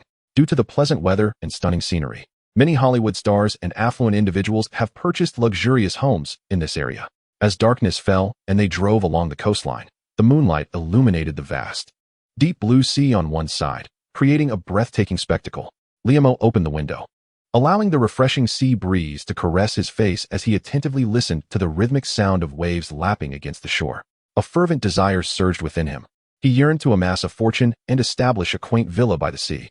Tony Stark's villa was perched upon a small cliff overlooking the ocean, sprawling over an impressive 1,021 square meters. Dimly lit street lamps lined the road, yet the mountaintop glowed brilliantly in the distance. At the foot of the hill, a guard post had been established, ensuring that only luxury vehicles, after thorough inspection, were permitted to ascend along the spacious, well-paved road to the summit. This evening's guest list was extensive. A considerable queue formed at the enormous circular helipad, where vehicles were parked after a prolonged wait. Upon entering the villa, guided by Happy, Liamo's curiosity prompted him to survey his surroundings. Much like Nick at Gatsby's opulent soiree, he was instantly captivated by the extravagant spectacle before him. Dapper gentlemen congregated in small clusters, elegantly holding champagne flutes and engaging in hushed conversations, while numerous exquisite women donned an array of evening gowns, gliding gracefully through the crowd. Although he recognized many middle-aged individuals, a fair share of celebrities graced the event. George Clooney was seen bantering with two lovely ladies, reputed for his vast social circle and party-loving nature. And there, who was that? Eminem had also made an appearance. Why were they looking at me? Were they genuinely raising their champagne glasses in a courteous gesture? How delightful. Justin Bieber was present as well. How did he end up disappearing into the restroom with a beautiful woman? Should I capture this moment on my phone?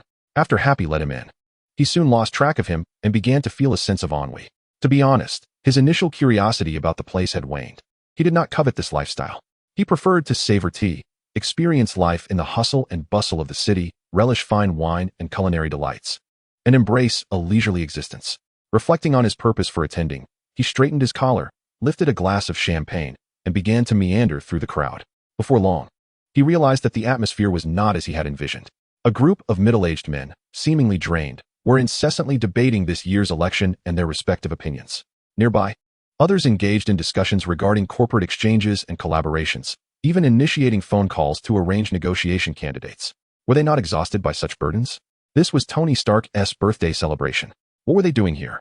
Was it not absurd? As for the women, their conversations revolved entirely around fashion shows, beauty, and gossip. Liamo felt a tinge of helplessness. Should he boldly interrupt and declare, "Forget the election. Embrace a life of bliss right before our eyes"?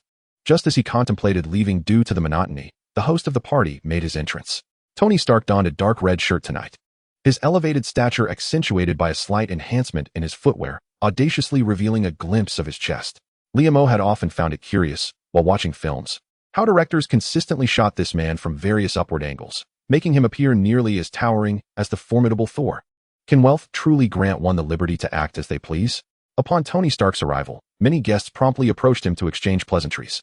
Liamo, however, remained unhurried, as the matter of acquiring medication for his ailment was still to be discussed privately.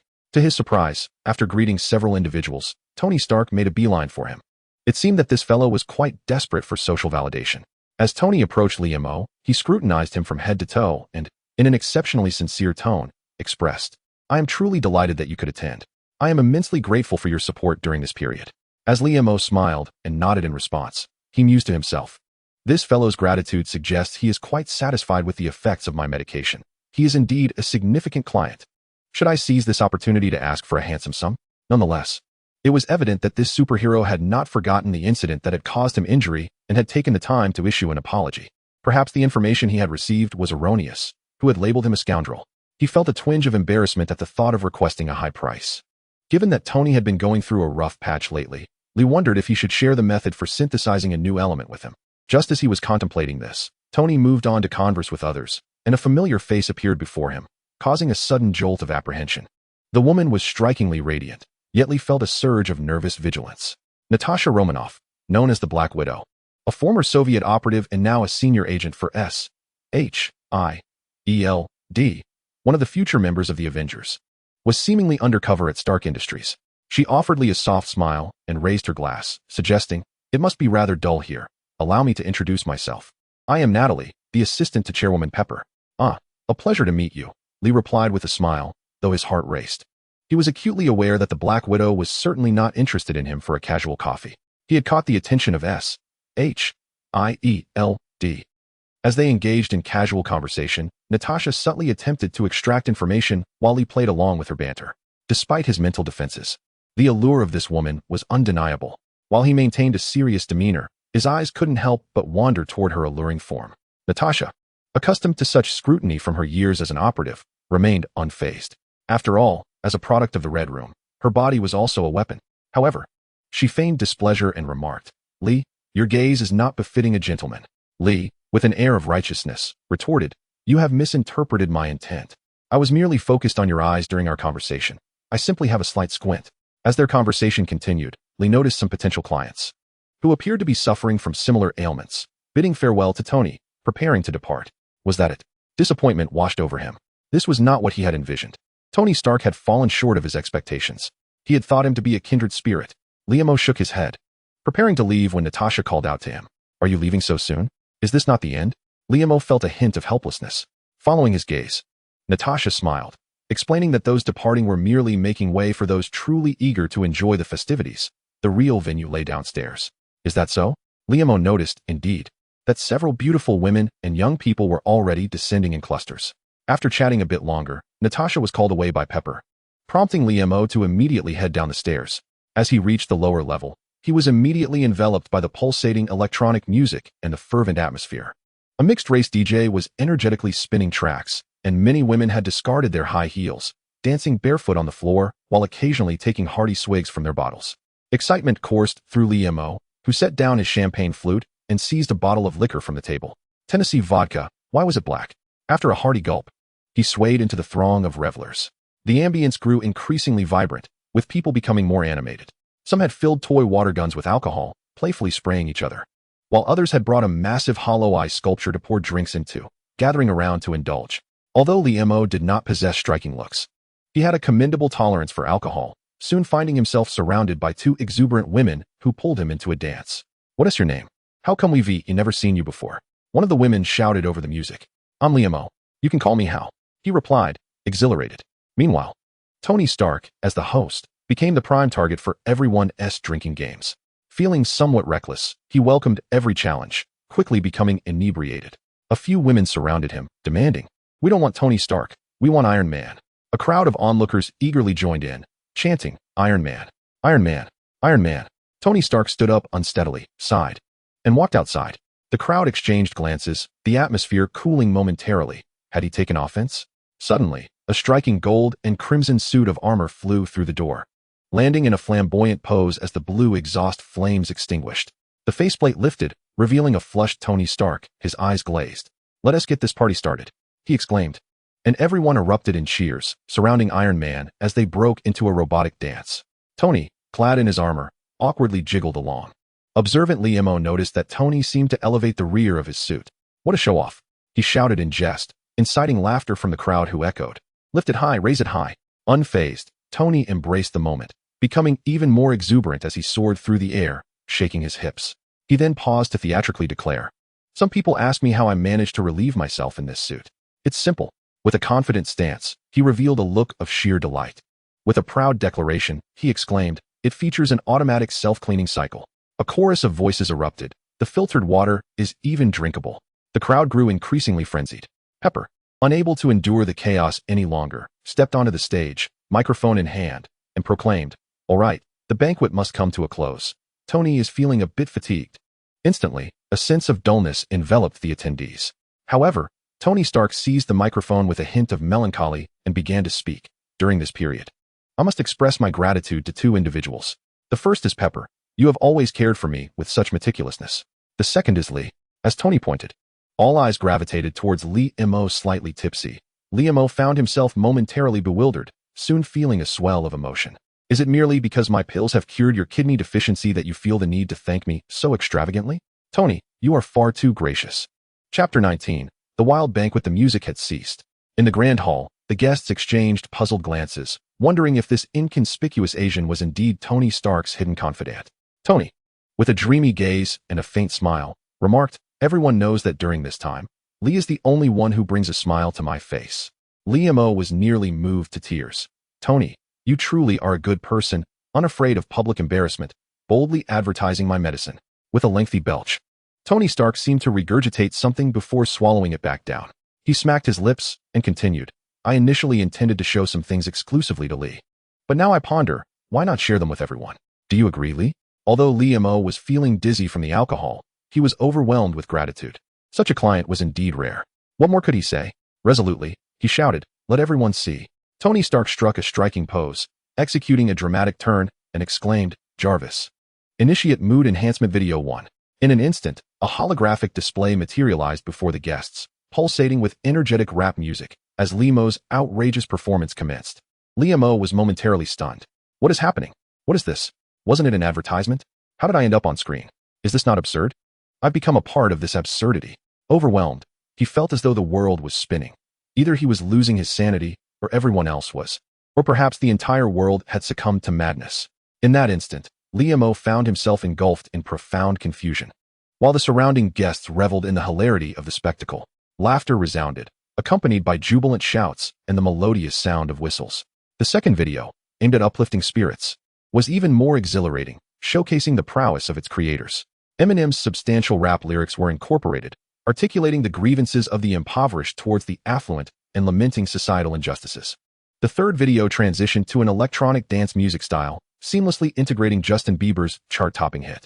As the rhythmic beats resonated, the atmosphere grew increasingly vibrant, compelling the crowd to dance. The two exuberant ladies beside Lee Mo had succumbed to the excitement, incessantly caressing and kissing his cheeks, with one even daring to reach further. Yet, Lee Mo felt utterly drained. Since arriving in this Marvel universe, he had never contemplated becoming a powerful figure or traversing myriad realms. His sole aspiration was to sell some modest pills, earn a little money, and enjoy a comfortable life. Despite not seeking to dominate the heavens, he certainly didn't anticipate being thrust into this chaotic scenario. He was not Wong Situ. He had no desire to participate in a roast. As these thoughts coursed through his mind, Lee Mo's eyes reddened, momentarily forgetting any superpowers. He seized a bottle and hurled it fiercely at Tony Stark's head. However, Stark, exhibiting an uncanny reflex, raised his hand and unleashed an energy shockwave that shattered the bottle into fragments. The atmosphere turned tense, as everyone gasped in surprise. Had a fight just broken out? Yet, Stark appeared to be inebriated, exuberantly shouting and mimicking a celebratory athlete's gesture, urging the crowd to join in. In an instant, revelry erupted. People eagerly tossed their bottles at Stark, each one meeting a similar fate in the air. A striking woman even brought a large watermelon, which, upon striking Stark's chest, splattered its juicy contents throughout the room. Amidst the chaotic fervor, Lee Mo gradually regained his composure, but still simmered with frustration. Indeed, this Tony Stark was more insufferable than he had imagined. Should he devise a plan to eliminate him? But if he did, he was certain he could not escape the repercussions. What if the storyline unraveled because of this? Moreover, committing murder over this matter was out of the question. Yet, the desire to vanquish him persisted. Lee Mo's expressions fluctuated, wrestling with an age-old dilemma. To kill or not to kill? Outside the villa, Stark's steadfast companion, Colonel Rhodes, was still on the phone with his superior while parking. "You cannot take action. I will persuade Tony to return to his rightful place." After concluding the call, Rhodes hurried into the villa, intending to engage Stark in a profound conversation. However, upon witnessing the absurdity of the scene before him, an intense anger surged within him. As Stark's true friend, he could tolerate Stark's relentless jokes and dismiss the vulgar comments about their friendship. However, he could not abide watching his friend descend into such debauchery. When one is but an ordinary person, one may indulge in their whims without consequence. Who among us does not have a few indiscretions in their past? As a loyal friend, one can simply support them through it. However, having invented the iron armor and become the revered Iron Man, you can no longer afford such reckless abandon. Do you comprehend how many eyes are fixated on you and your formidable suit? The military has even contemplated taking action against you. Just as Colonel Rhodes grappled with his mounting frustration, he hastened to the lower laboratory and entered a code to activate his suit of armor. In the hall, amidst the pulsating music, Tony Stark, clad in his armor, continued to revel in the festivities. Liam, still in a state of indecision, wore an expression that fluctuated between joy and despair, a tendril of vine peeking out only to retreat. Suddenly, an enraged shout startled everyone. A gleaming silver suit of iron armor, unpainted, appeared at the entrance. Colonel Rhodes' helmet lifted, revealing a grim visage as he glared at the crowd and barked, "Get out of here, all of you!" Panic ensued, and guests screamed as they fled. Liam, bewildered, watched as the two attractive women beside him abandoned him and dashed for the exit. Desperately, he cried out, "Wait! The phone! I haven't gotten the number yet. This is so unfair." Liam had never been one to shy away from trouble. In his youth, he was no stranger to brawling and drinking. However, this evening, having consumed too much alcohol and endured the humiliation of a ridiculous video, he found it unbearable to lose the opportunity that had seemed within his grasp. Tony, still in a daze, continued to dance, oblivious to the chaos. Turning around, he grinned and said, "Rhodes, you're here too? Why are you just standing there? Come join the fun." He then called out to the young man hiding under the table, "Hey, keep the music going." Colonel Rhodes, fueled by anger, rushed forward and seized Tony from behind, exclaiming, "Stop right there, you scoundrel. You do not deserve to wear that suit." Tony scoffed, and as his helmet automatically sealed, he activated the jet engines. With Rhodes still clinging to him, they were propelled through the air, crashing through a wall. Meanwhile, Liam, fueled by adrenaline, thought, "To hell with it. Let's just fight." He shouted, "Count me in. Let's take him down." Stumbling forward, he charged after them. Tony, with adept skill, steadied himself mid-air, arms extended backward, relying on the jet engines to hover gracefully. However, the inexperienced Rhodes was less fortunate, tumbling to the ground, dazed and struggling to rise. Once on his feet, Tony shook his head and remarked, "You should really put that back, lest someone get hurt." Just as he turned to leave, Liam, with eyes ablaze, charged at him, a vine lifting a massive barbell and sending Tony flying, accompanied by the exclamation, "Take that, you scoundrel." The iron armor's resilience was undeniable. Despite the barbell's handle bending upon impact, Tony emerged unscathed, utilizing the engine's thrust to remain suspended in the air. "What on earth are you?" Tony gazed in astonishment at the twisting vines in the sky and spoke to Liam. Colonel Rhodes, rising to his feet, noticed a peculiar figure confronting Tony. And in a moment of panic, he unleashed an energy shockwave towards Liam. Fortunately, Liam was quick-witted and swiftly utilized his chrysanthemum shield to deflect the blow. Anger surged within him as he shouted at Rhodes, "What is wrong with you? Why are you attacking me?" Tony Stark, his mind clouded, chimed in, "Exactly. Lee is my esteemed guest tonight. Why would you assault him? Are you out of your mind?" Colonel Rhodes, nearly exasperated, thought to himself, "After all my efforts for your sake, you still dare to mock me." In a fit of rage, he charged at Tony and delivered a punch to his head. Subsequently, the two Iron Men began exchanging blows like children at play. Liam, breathing heavily through his nostrils, thought, "Neither of you is virtuous." He contemplated joining the fray but hesitated, mindful of his fragile physique. Instead, he remained on the periphery, manipulating the 10-meter-long vines to lash out at this and that, occasionally seizing heavy training equipment to hurl into the chaos. The hall soon descended into disarray, with walls collapsing and debris strewn about. Tony and Rhodes unleashed their full power, activating their chest-mounted reactors, and two massive energy shockwaves clashed in the air. The energy intensified, forming an unstable spherical energy orb between them. At that moment, Liam threw a dumbbell, disrupting the delicate balance. A tremendous explosion erupted, the visible spherical energy wave expanding rapidly, shattering all glassware and furniture, and sending both Tony and Rhodes flying. Liam's pupils dilated as he instinctively shielded himself with the immense chrysanthemum. Yet he was still propelled against the wall by the overwhelming force. Gradually, the hall fell silent. Tony Stark, having consumed alcohol, was drenched in sweat after the skirmish. Although the intoxication had faded, he felt utterly drained, leaning against the wall. Colonel Rhodes, still with some strength, slowly rose to his feet. Tony had regained his composure and understood that Rhodes was being pressured by the military to secure the iron armor. "Take it if you must," he thought. "I am nearing my end. Consider it a parting gift." He refrained from sharing his imminent demise with Rhodes, wishing to spare his friend from distress. Colonel Rhodes regarded Tony with a complex expression. In his current state, Tony could no longer protect the armor. He believed that taking the suit would at least ensure Tony's survival. Despite his conviction that he was acting in Tony's best interest, he felt a profound sense of betrayal, which weighed heavily on his heart. The two exchanged glances through their visors, remaining silent for an extended moment. With a determined grit of his teeth, Rhodes activated the engines and soared through the window, gradually transforming into a shooting star. Tony's visor retracted, revealing his face, which was etched with disappointment. He watched Rhodes depart, silently murmuring, "Farewell, my dear friend." Liemo gazed at the scene before him and was unexpectedly reminded of his youthful days with Zhang Kai, when they would drink, flush with exhilaration and brawl, only to laugh and ride their motorcycles along the highways of their hometown at dusk, much like Aikichi Onizuka and Ruji Danma. A wave of melancholy washed over him, but gradually his anger subsided. Seeing this unfortunate fellow, he decided to forgive him, suppressing the ache that enveloped his body. Liemo approached Tony and plopped down beside him. Trembling slightly, he retrieved a pack of cigarettes, lit one, and inhaled deeply before inquiring, "Care for a smoke?"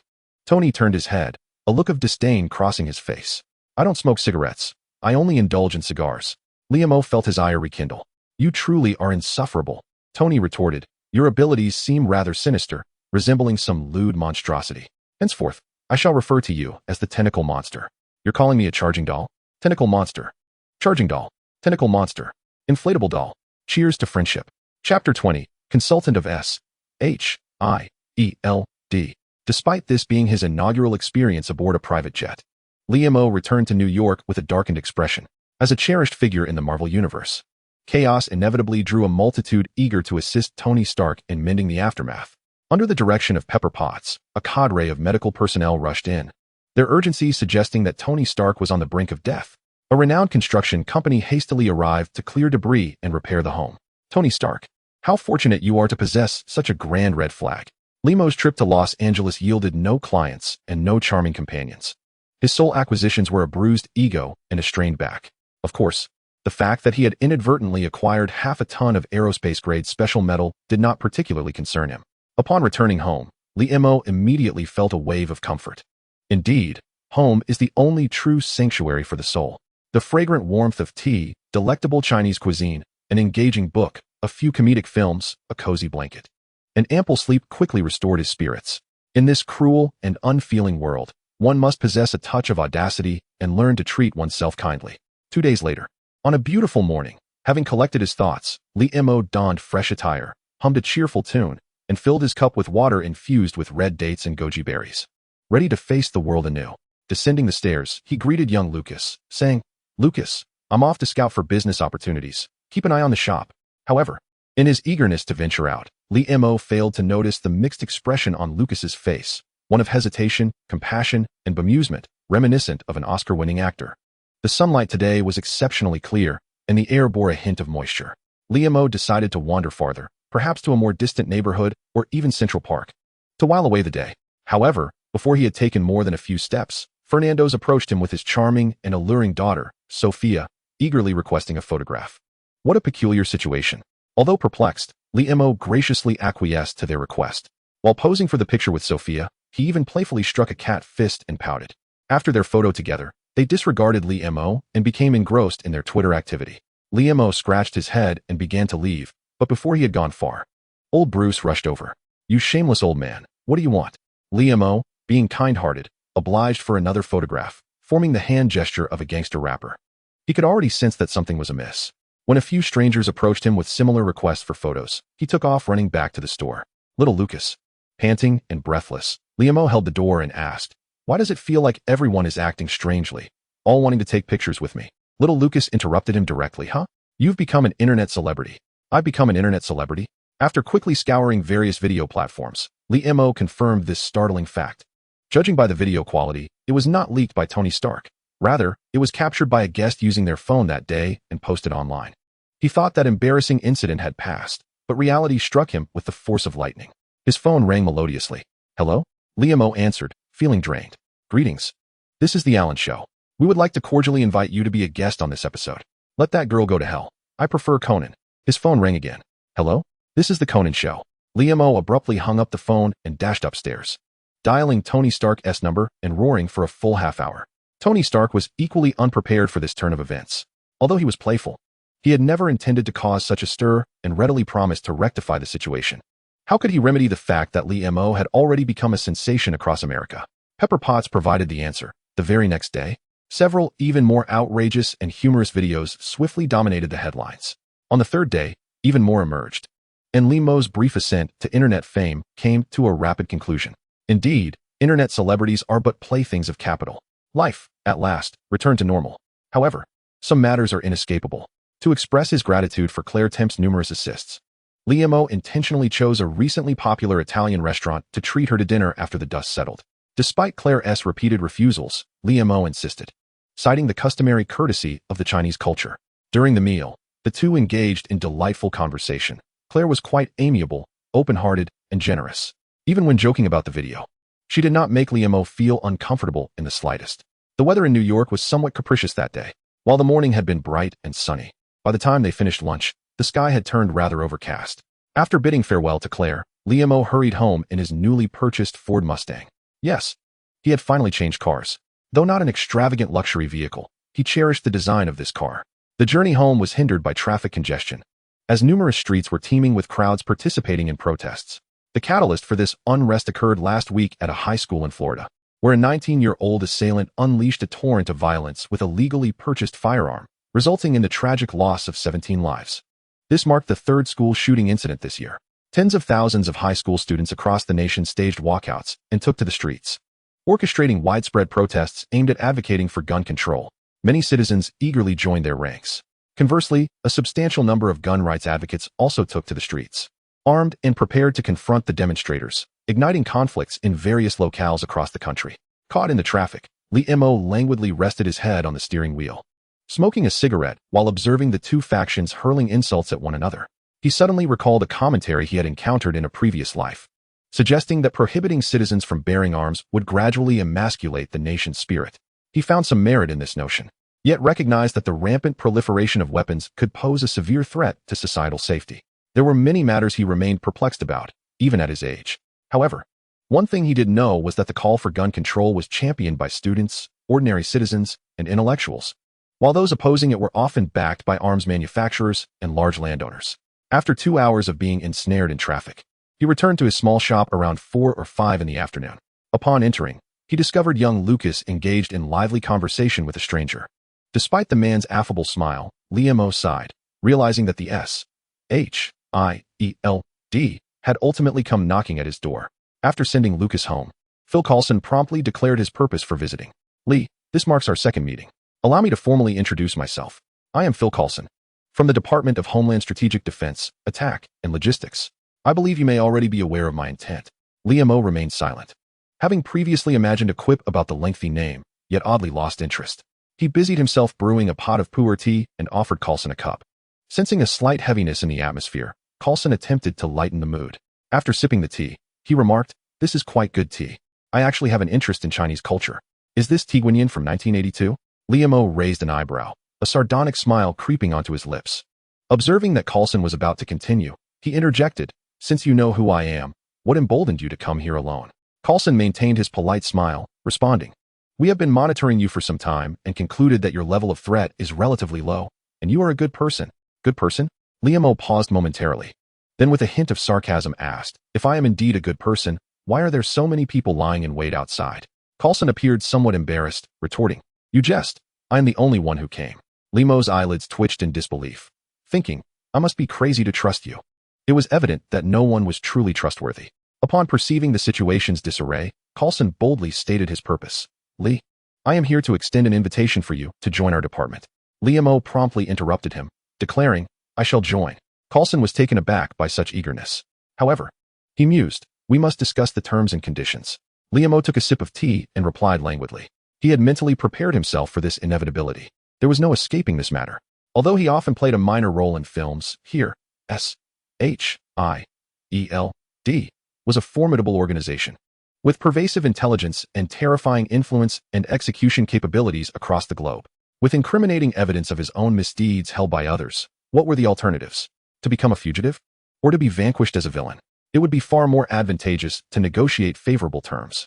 The position Li Mo secured was that of a special consultant for S-H-I-E-L-D, with complete freedom to arrange his time, only stepping in when assistance was required. The salary was laughably low, yet what truly mattered to Li Mo was the protective umbrella this identity afforded him. Conversely, S-H-I-E-L-D valued his alchemical prowess, showing little regard for his combat capabilities. His physicality was his greatest weakness. A mere marksman could easily dispatch him. After bidding farewell to Coulson, Liamo felt a wave of relief wash over him. He was thoroughly content with the arrangement, as S.H.I.E.L.D. did not require his involvement in combat. With a legitimate identity, he could focus on being an alchemist, gradually enhancing his strength. In times of crisis, he could merely brew tea and cheer from behind a crowd of savages, while enjoying leisurely days. Wasn't that a delightful prospect? In a buoyant mood, he hummed a tune while kneading dough, then proceeded to wash the chives he had purchased earlier that day. Feeling cheerful, he decided to make dumplings. He minced the filling, rolled out the dough, and boiled a pot of steaming dumplings. After placing some chili sauce and vinegar on a small plate and pouring himself a glass of erguo too, he sighed contentedly. Indeed, leisurely days suit me well. Suddenly, the phone rang. It was Coulson. Hadn't he just departed? Lee, I need your help. Chapter 21. The butterfly effect. You need help? Humph. Liamo felt somewhat irked, having never heard of such presumptuousness. He savored a dumpling and sipped his liquor before languidly replying.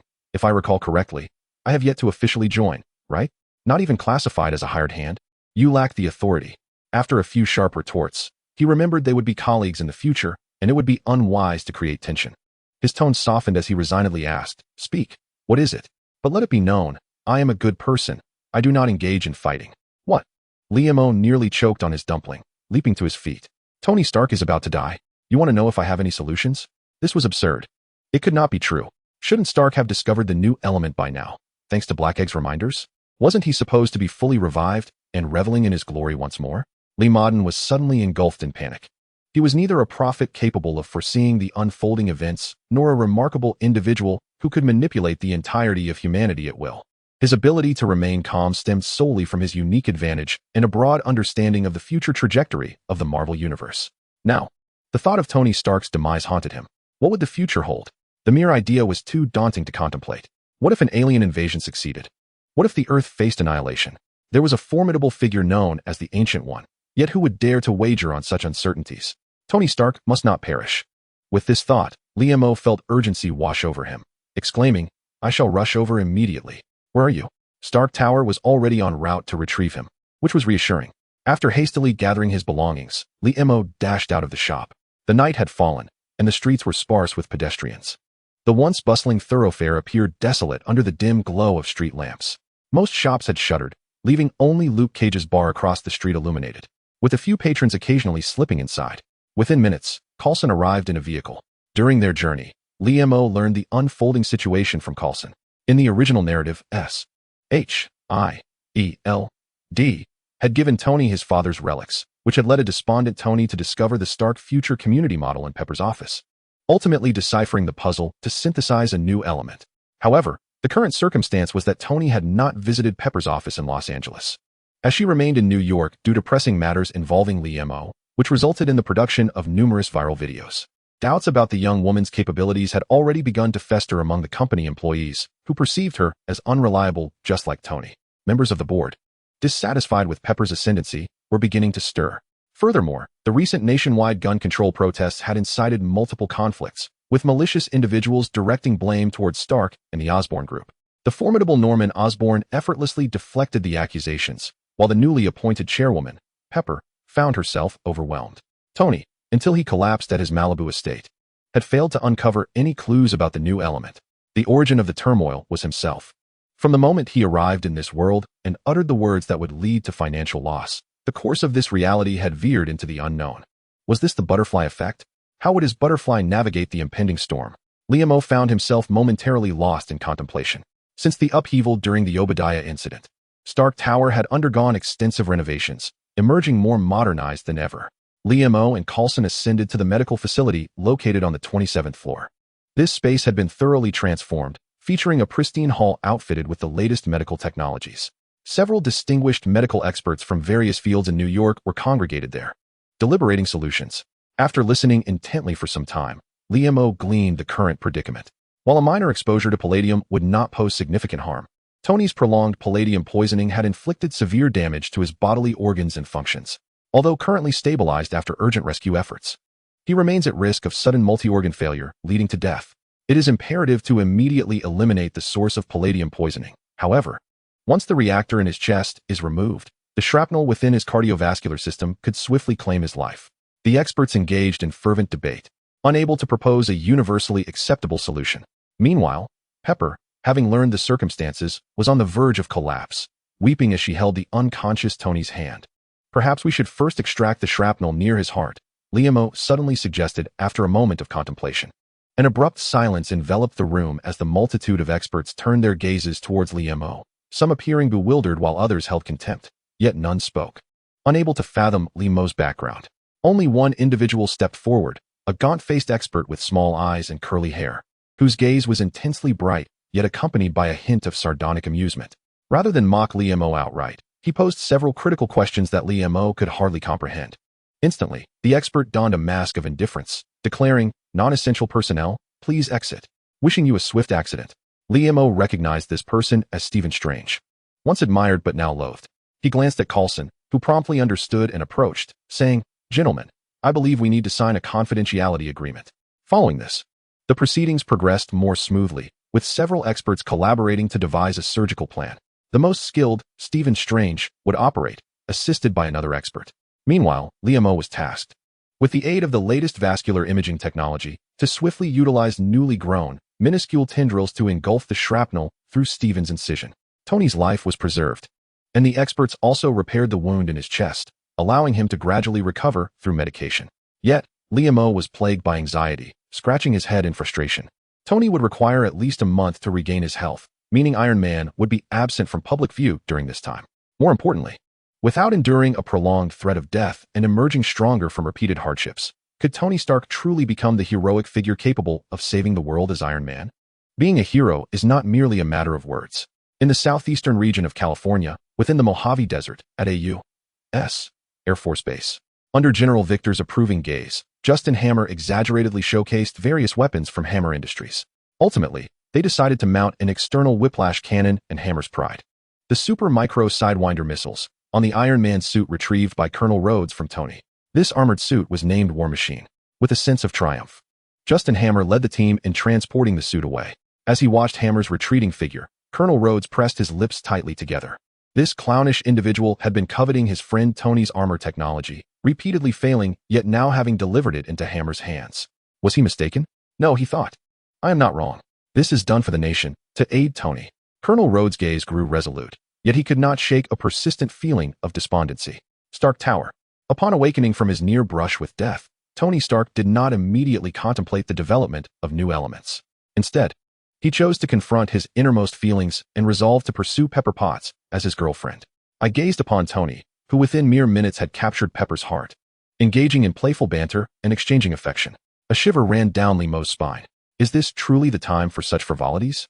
In just a few days, that Russian adversary, the one whose craftsmanship rivals your own, producing counterfeit gadgets in his workshop, will arrive, and you are here playing the romantic?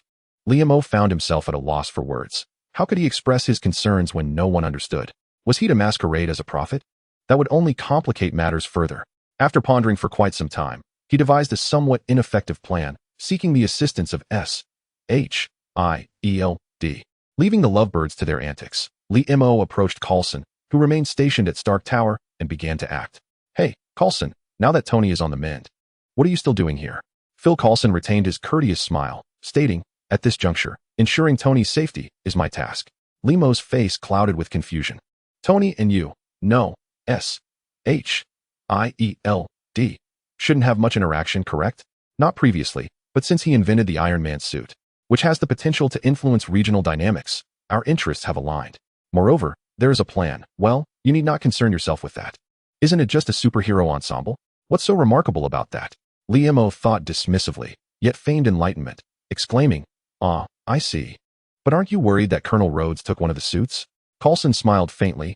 We have conducted our analysis, with Tony's technology. Neither the military nor Hammer Industries would be able to decipher it. Surely not, Liam retorted incredulously. Isn't there a rather formidable Russian fellow? He was even featured on television the other day.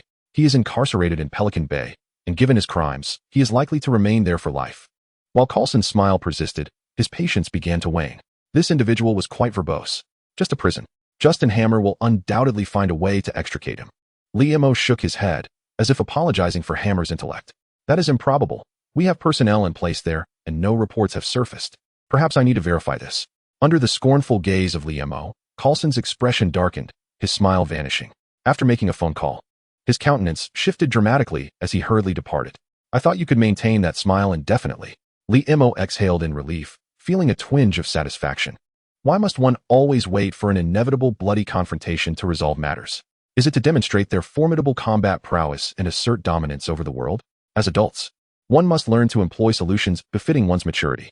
Harnessing the strength of others while strategizing from the shadows is the true romance of a grown man. With this thought in mind, Liam delightedly sipped his tea. In Virginia, headquarters of William Rollins, a furrow formed on his brow upon receiving a phone call. He promptly made another call, instructing Billy Russell to execute the plan without delay. Liam had rejoiced prematurely. He had only considered leveraging the power of S.H.I.E.L.D.,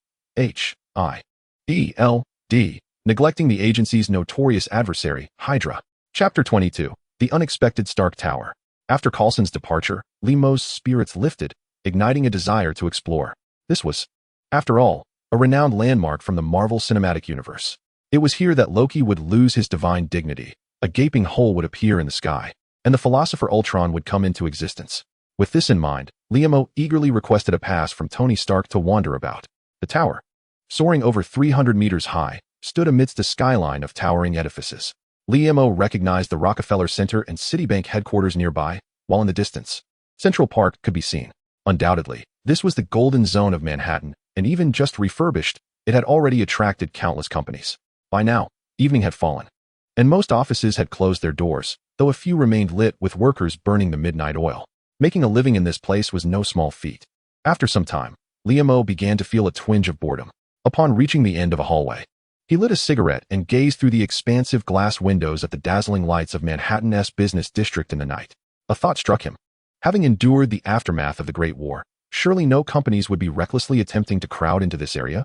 Could such towering structures merely serve as the offices for Stark Industries and the Avengers headquarters? The operational costs must be astronomical, not to mention the damaged Stark Industrial Exhibition Park. Oh, Tony, you are indeed wealthy. Meanwhile, Coulson was anxiously driving towards Hammer Industries Weapons Laboratory in Queens. News from Pelican Bay Heavy Security Prison indicated that a riot had erupted over a month ago. Ivan Vanko had perished during this upheaval, his remains rendered unrecognizable and subsequently cremated. Utter nonsense. Why was this not reported sooner? Coulson, experienced and discerning, immediately sensed the deceit. There were issues with the personnel left behind. Someone had found a way to extract Ivan Vanko, with Hammer Industries being the primary suspect. Additionally, Colonel Rhodes had taken a suit that had been delivered to Hammer Industries around a week ago. Ivan Vanko might have already deciphered the suit's technology. And combined with Hammer Industries' resources, this was a densely populated area of New York City. The mere thought sent shivers down Coulson's spine. He pressed the accelerator while activating his Bluetooth phone. Natasha, how long until you arrive? All right, I've dispatched Grant Ward and a team of operatives to assist. They are piloting Quinjets and should arrive simultaneously with you. The black SUV deftly maneuvered through the flow of traffic, and Coulson felt a twinge of regret. Had he known, he would have brought his beloved vehicle to the Hammer Industrial Weapons Laboratory. Justin Hammer, gazing at Ivan Vanko, who wore an indifferent expression while amusing himself with a bird, could not suppress his growing ire. Do you understand the concept of contractual obligation? Justin Hammer loosened his somewhat constricted tie. I rescued you, provided you with all the resources, and even brought you one of that wretched Tony's iron armors. And you dare tell me there has been no progress? He continued, I can extract you, but I can also toss you back into that damned place. Observing that Ivan Vanko paid him no mind, still engrossed with the parrot, Justin Hammer could no longer contain his emotions. You're still playing with that bird. Just as he was about to confront the insufferable Russian, a cacophony of footsteps echoed from the entrance of the laboratory. Turning to see, Justin Hammer's expression shifted to one of shock. Billy Russell, what are you doing with all these people? Billy Russell, expressionless, ignored Justin Hammer entirely, firing 2 shots that felled 2 of Justin's bodyguards. He then waved dismissively, instructing, take the items.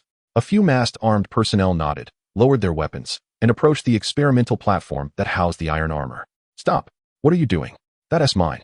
Justin Hammer exclaimed, rushing to intervene, only to be knocked unconscious by a swift blow from one of the armed men. Captain, what about him? One armed personnel asked, pointing his gun at Ivan Vanko as he turned to Billy Russell. Billy Russell cast a cold glance at Ivan Vanko and replied, this guy is useless. Eliminate him. Sensing the danger, Ivan Vanko quickly became vigilant. Upon hearing those words, he rolled backward and swiftly took cover behind a laboratory table. A barrage of bullets erupted, sending sparks flying from the steel surface of the table. As 2 armed men attempted to flank him, A voice suddenly rang out from the entrance. "Stop. Everyone freeze." Billy Russell and his armed men turned to see a balding middle-aged man in a suit and a tall, handsome young man clad in leather, both pointing pistols at them. Behind them stood a dozen individuals in black combat garb, wielding automatic rifles. Recognizing the eagle insignia on their uniforms, Billy Russell felt a surge of dread. They were S.H.I.E.L.D. The two factions faced off, neither daring to make a move. Suddenly, two discs fell from above the group of Billy Russell's men. With a resounding bang, smoke and flash erupted, and a dark figure leaped down from the ceiling. With a lithe and alluring silhouette, fiery red hair flowing. It was none other than Black Widow, Natasha Romanoff. With a flying kick and an elbow strike, she swiftly incapacitated 4 or 5 men. The balance of power shifted, and gunfire erupted, as 3 more from Billy Russell's side were taken down. The others tactically rolled away, seeking cover to retaliate. As his forces dwindled, Billy Russell, in desperation, shouted, "Stop! I surrender." Simultaneously discarding his weapon, he raised his hands. Once his subordinates had restrained Billy Russell, Coulson, his brow furrowed, approached and demanded, "Who are you? For whom do you work? Where is Ivan Vanko?" Observing the taciturn Billy Russell, Coulson felt a tinge of frustration and gestured for his men to meticulously search the area. A group scoured the vicinity but found no trace of Ivan Vanko. Just as Coulson was preparing to expand the search radius, the Black Widow, Natasha, suddenly raised her hand, exclaiming, "Everyone, freeze. Listen closely, what is that sound?" The crowd halted, and after attentively listening, they discerned a faint noise reminiscent of gears turning, emanating from behind a wall. The group exchanged glances, and 2 team members cautiously approached, weapons drawn, to examine the wall for any concealed entrances. As they neared the wall, scrutinizing for hidden doors, there was a thunderous crash. The wall shattered into pieces, bursting outward. The 2 team members were struck by debris, collapsing to the ground, unconscious. Amidst the swirling dust and the occasional flash of electric sparks, a towering figure clad in armor emerged before them. This armor appeared significantly larger than Tony's, with a circular reactor on its chest radiating a brilliant blue-white light, and each hand wielding a thick iron whip crackling with lightning. "Take cover." Coulson's pupils dilated as he shouted. Instantly, everyone scattered, seeking shelter behind various objects while fervently firing at the armored figure. To their dismay, the bullets merely ricocheted off the armor, as if tickling it. Inside the armor, Ivan Vanko laughed maniacally, shaking his head as he charged forward, swinging the lightning whips and sending several team members, along with their cover, flying. Natasha, the Black Widow, furrowed her brow and, without hesitation, dashed toward the towering armor. She rolled and leaped, narrowly evading the incoming whips, and agilely climbed onto the back of the armor. From each wrist, she produced a slender, sharp black rod, forcefully inserting them into the seams of the armor before leaping back to avoid retaliation. A burst of electric sparks erupted, and the armor froze in place. Ivan Vanko chuckled, acknowledging her cleverness, but declared, "Such power is insufficient to thwart me." The system rebooted, and, under the disappointed gazes of S.H.I.E.L.D.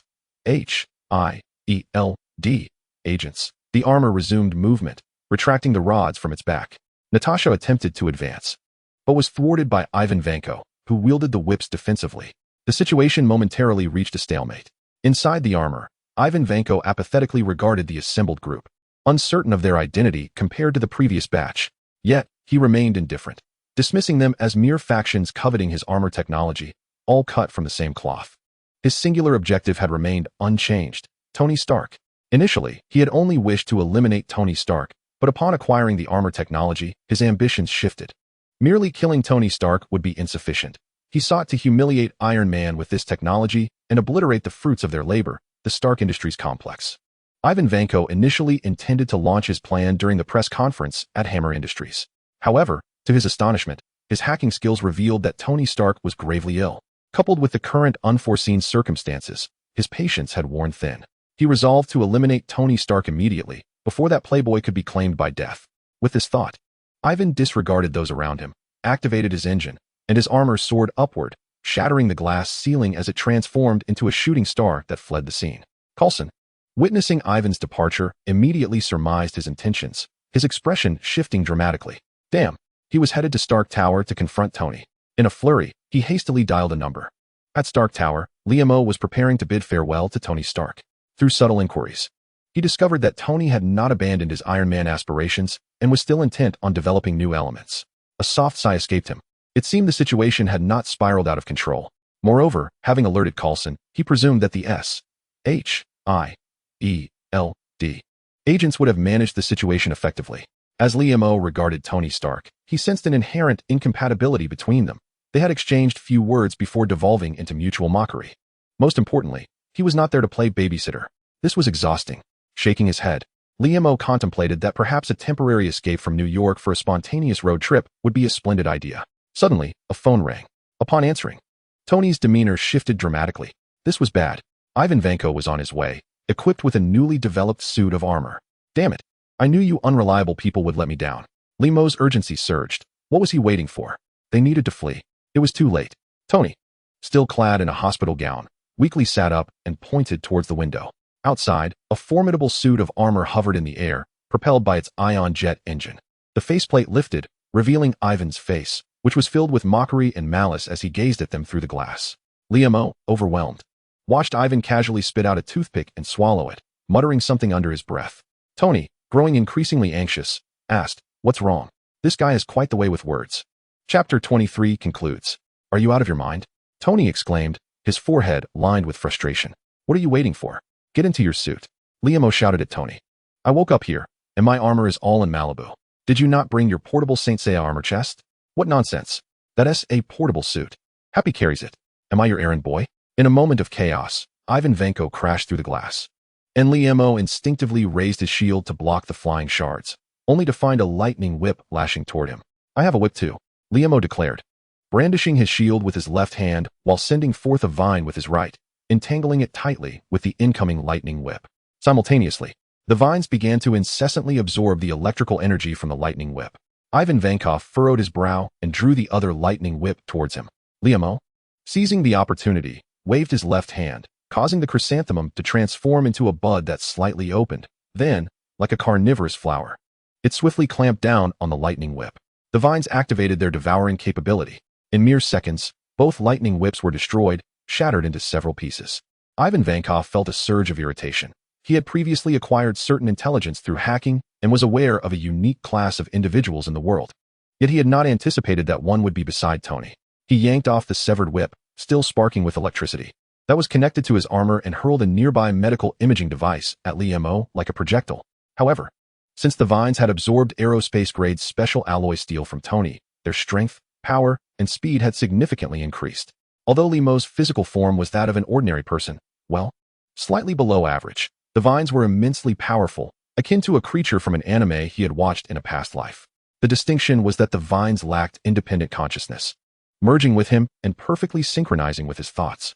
With a thunderous crack, the medical imaging device Ivan threw was forcefully swatted away, crashing into the wall and shattering into countless pieces. To be honest, even Liam-O was taken aback by the strength of his vines. A faint smile crept onto his lips. There was no escape now. Allow me to demonstrate my technique. The rubber machine gun of the Thousand Mountains. The tips of the two vines sharpened and hardened, while the bases compressed like powerful springs, then thrust forward with tremendous force. The speed surged, creating a barrage akin to a hail of bullets directed at Ivan Vanko. The rapid advance of the vines stirred up the wind, kicking up debris, shards of glass, and scraps of paper from the ground, accompanied by hundreds of shimmering, silver-hued vine afterimages. The scene within the room became somewhat blurred. Before Ivan Vanko could react, he found himself assailed by a tempest of attacks. He hastily shielded his head with his hands while activating the jet engine, propelling himself out of the room and hovering in midair.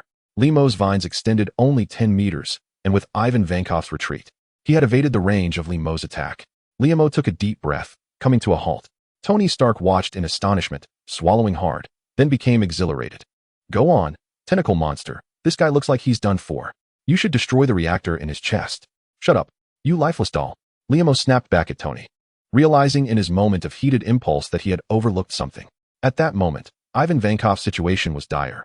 Much of his armor was twisted and shattered, with various parts continually falling away. Yet, the core of his armor remained undamaged, functioning as normal.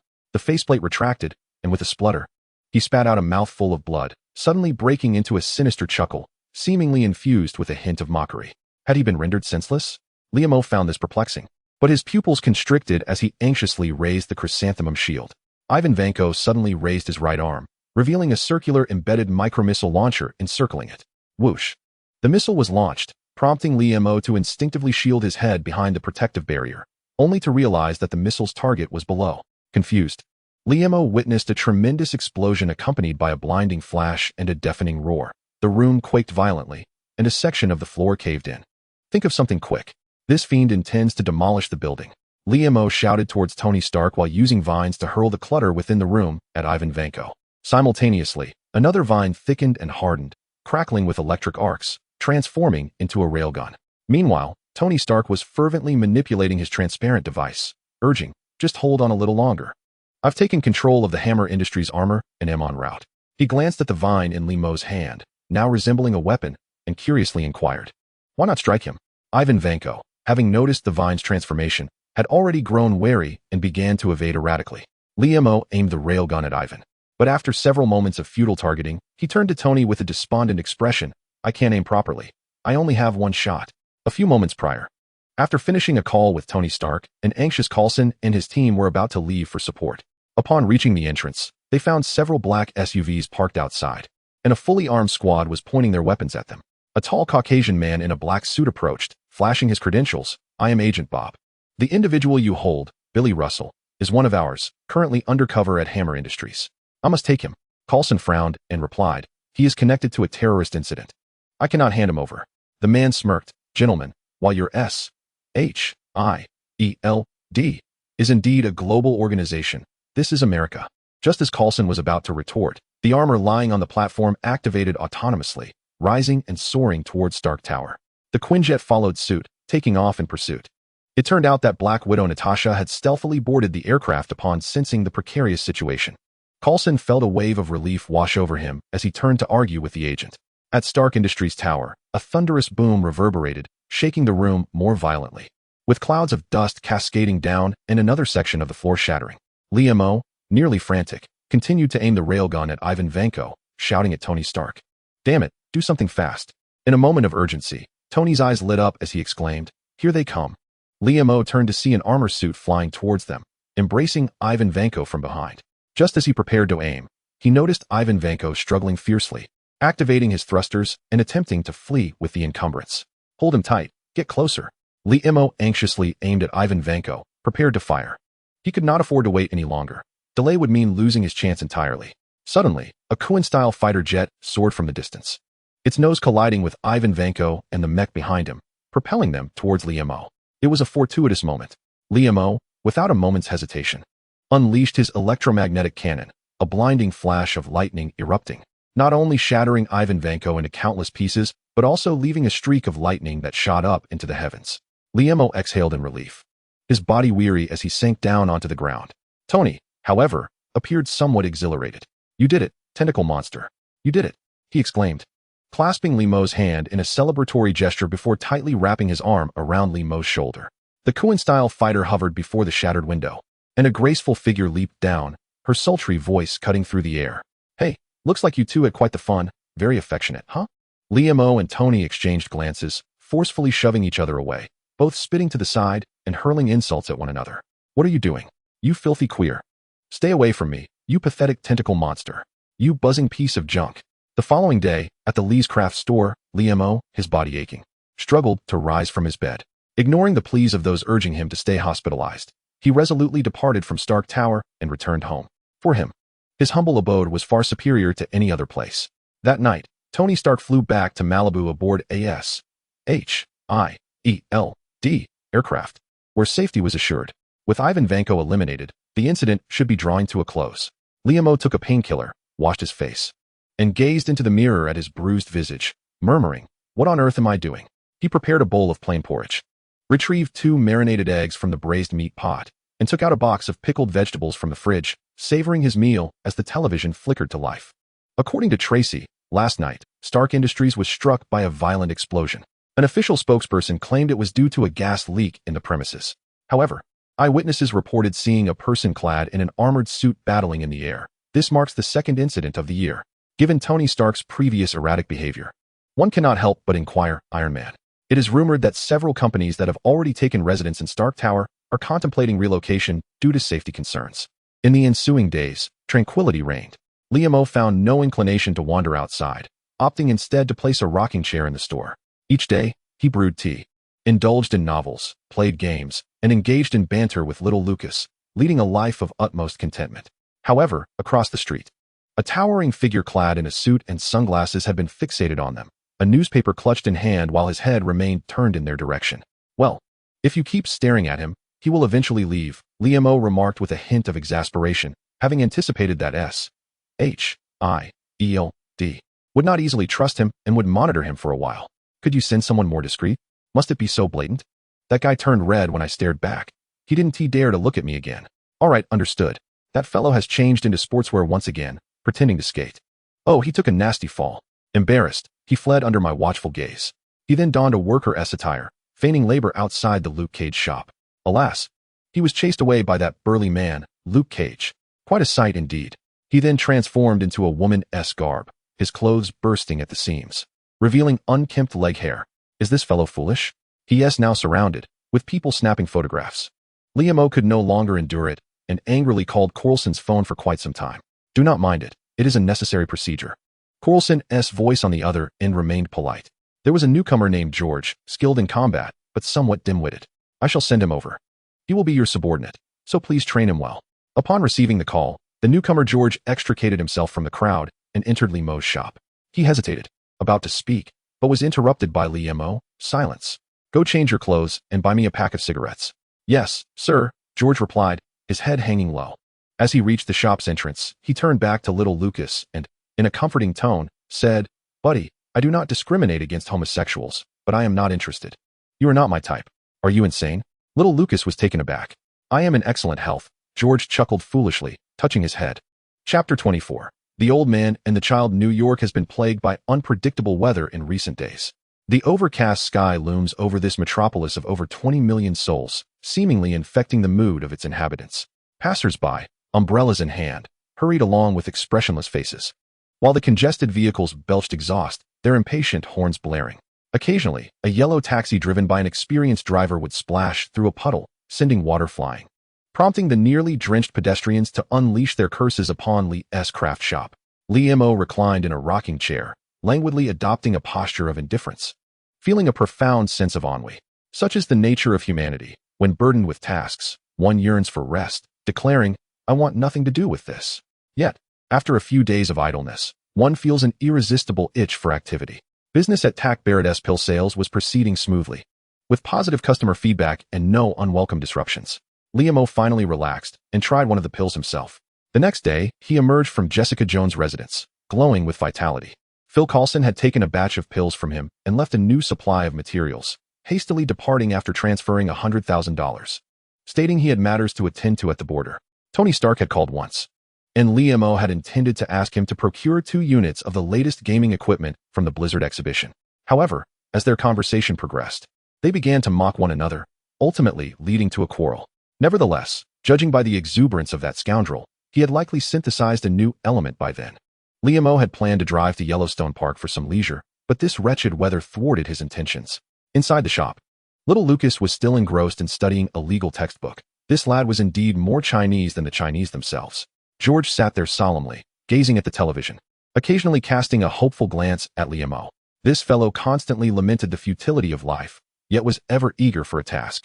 However, what sort of task could Liam possibly assign him? Running errands to fetch cigarettes and alcohol hardly counted. Liam absent-mindedly scratched his nose and, out of curiosity, inquired, George, I reviewed your resume. Why did you insist on joining S.H.I.E.L.D. despite the military's efforts to retain you? George, slightly embarrassed, reflected. I can claim to be a survivor of a supernatural incident. When I was young, I lived in Indiana, where 4 classmates inadvertently opened a portal to another dimension. Since then, I've been utterly fascinated by such occurrences. Moreover, S.H.I.E.L.D. was the very place where Captain America once served. Observing George's face alight with admiration, Liam shook his head, recognizing yet another fan of Captain America. No wonder Coulson brought him on board. At that moment, young Lucas received a phone call. Upon hanging up, he wore an irritable expression and reluctantly informed Liam, I've been evicted. Until I find a new place. I'll need to crash here for a while. Liam, puzzled, asked, evicted? What happened? Lucas shook his head, explaining, the developers of my apartment building are planning renovations. Who knows what that wretched place will turn into? The old building was dilapidated and rent was cheap, so most residents signed long-term leases. Now the developers are breaking the contracts. For us young folks, it's no great loss. We even received a small compensation. But some elderly residents, who wish to remain, face water and electricity cutoffs and harassment, living in dire conditions. I've heard that a newly established law firm in Hell's Kitchen, named Nelson and Murdoch, is willing to assist them in suing the developers. George, perplexed, remarked, "Isn't that a normal business practice? Why don't they just move?" Lucas rolled his eyes dismissively, thinking, what does this privileged white kid know about the struggles of the lower class? Liam interjected. These elderly individuals lack the capacity to work and rely solely on welfare. With their previous rent, they manage to maintain a home. If they move, even with compensation, they risk becoming homeless. George was taken aback. How could this happen? Is there anything I can do to help them? Lucas, expressionless, shook his head. You can do nothing. The entire area is slated for demolition, affecting over 500 elderly residents, many of whom battled drug addiction in their youth and are now plagued by illness. This burden is beyond the capacity of an ordinary person. Noticing the somber mood of the two, Liam offered some comfort. Let us wait to see the outcome of the law firm's lawsuit. Oh, by the way, I just thought that having hot pot in this weather would be a splendid idea. George, touched by Liam's efforts in preparing the meal, turned to Lucas and remarked, "The commander is truly kind, cooking for us to lift our spirits." Lucas smirked. "Well, that's nice, but you'd better not eat too much of the dishes I like. And how's your tolerance for alcohol?" After lunch, George dragged Lucas away, though it was said they were going out for a stroll. Liam could easily discern their true intentions. George, as an agent of a nefarious organization like SHIELD, was indeed quite incompetent, and one might even describe him as eccentric. Nevertheless, encountering such a warm-hearted individual always lifted Liam's spirits. He squinted as he enjoyed a cigarette, reflecting that postprandial exercise was ill-advised. As he reclined in his rocking chair, he soon dozed off, succumbing to the rhythm of slumber. Suddenly, the shrill ring of a telephone jolted Liam awake from his dreams. Groggily, he glanced at his phone, which displayed no incoming calls. Following the sound, he discovered it was a landline phone on the counter. To his astonishment, his shop possessed a fixed line? How was he unaware of this? Rising to stretch, he lethargically picked up the receiver. "Hello, is this Lee's craft shop?" came a sweet, youthful voice from the other end. Who are you?" he inquired. "This is Leoli Lieberman. When will you be back?" "Back? For what purpose?" Liam responded, puzzled. "Didn't you already receive an order online?" "Order online? One moment," Liam said, covering the mouthpiece as he called little Lucas. "What is going on? How do we get an online order?" After a thorough explanation, Liam learned that little Lucas had registered an online store to expand their business. He had mentioned it to Liam previously, but Liam had merely laughed it off, dismissing it as a trivial endeavor. The online shop had been struggling, and they had only received their first order yesterday. A little girl's mother, enamored with Chinese culture, wanted to surprise her with a birthday gift, a crafted vase, and requested some Chinese knots and ribbons to help decorate the birthday party. Lucas had prepared everything, but having consumed some alcohol and being dragged away by George, he had forgotten all about it. Little Lucas, truly a troublemaker, Liam thought as he picked up the receiver again, adopting the most amiable tone he could muster. "I'm sorry, dear girl, but we are preparing to close down. Might I suggest you find another shop?" The little girl on the line grew anxious, her voice trembling. "What should I do? I need to set everything up before my mother gets off work. It's too late to find another shop. My mother works so hard taking care of us. I just want to make her happy." What a dutiful little girl, truly an angel. Liam's heart softened. "Do not fret, I will be there shortly." Setting down the phone, he hurriedly gathered his things and dashed out in his Mustang. Although Liam possessed a sense of empathy, it was particularly directed towards children. He felt sympathy for the elderly in Hell's Kitchen, but it remained merely that, sympathy. When it came to taking action, he would hesitate. Children, however, were different. Especially well-behaved and charming ones. Their misfortunes could easily bring him to tears. In his view, excluding certain illnesses and unforeseen calamities, many adult misfortunes stemmed from poor choices made by themselves. Whether driven by greed, cowardice, ignorance, or indulgence, one must, regardless of the reason, clasp their fists tightly and choose to confront fate in times of misfortune, even if standing alone. Even if one fails like a jester, they must defiantly proclaim to the cruel mistress of destiny. One must endure hardships with dignity. Yet, children are different. The younger they are, the less equipped they are to resist, passively receiving both the kindness and cruelty of the world. In Queens, the security situation is considerably better than in Hell's Kitchen, although it varies by location. Little Leo's home is situated in a middle-class neighborhood, a standalone house with a lawn in front. The residents generally possess stable incomes, and it is rare to encounter the homeless or robbers at night. At this moment, a light drizzle falls from the overcast sky as Liam, without an umbrella, carries a box to the doorstep.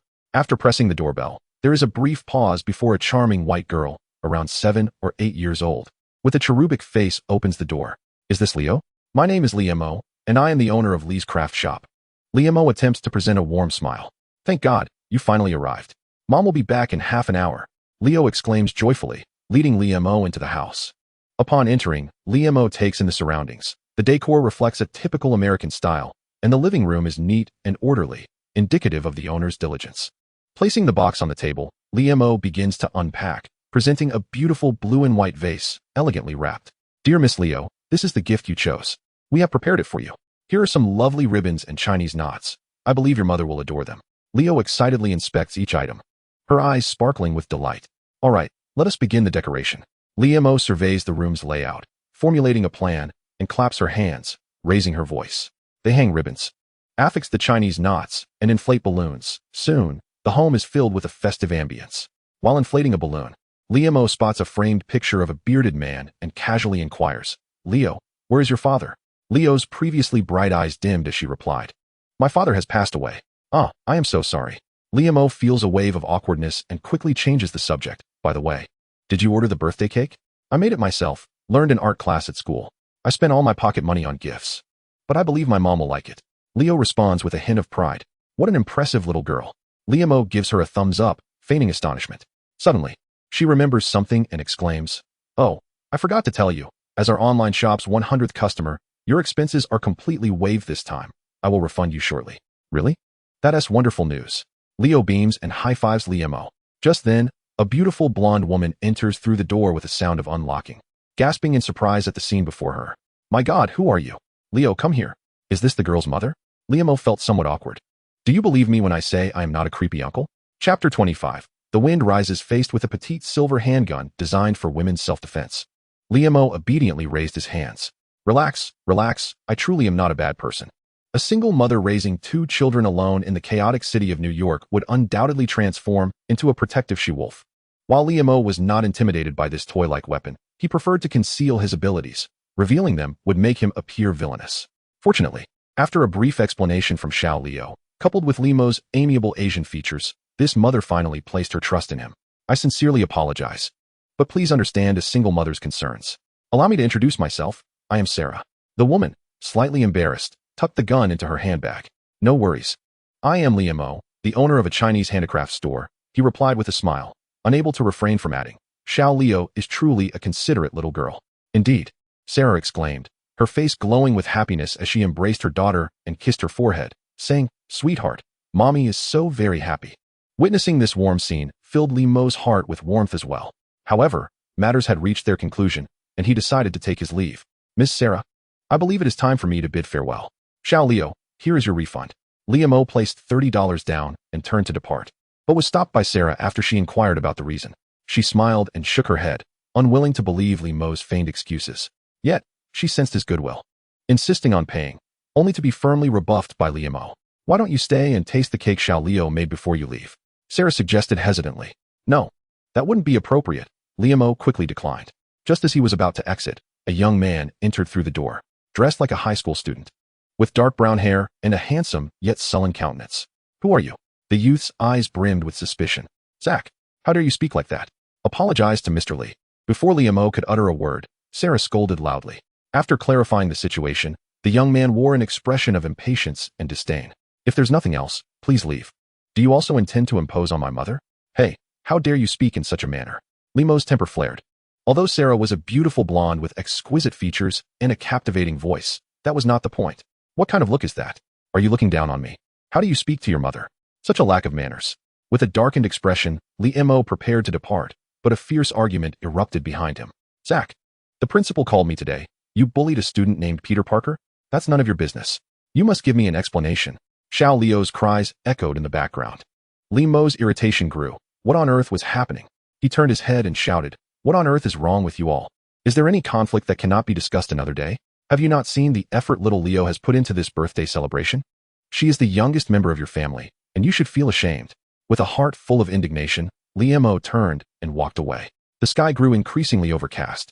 The rain began to fall more heavily, pattering against the car windows, while the wipers futilely swayed back and forth, causing his vision to blur intermittently.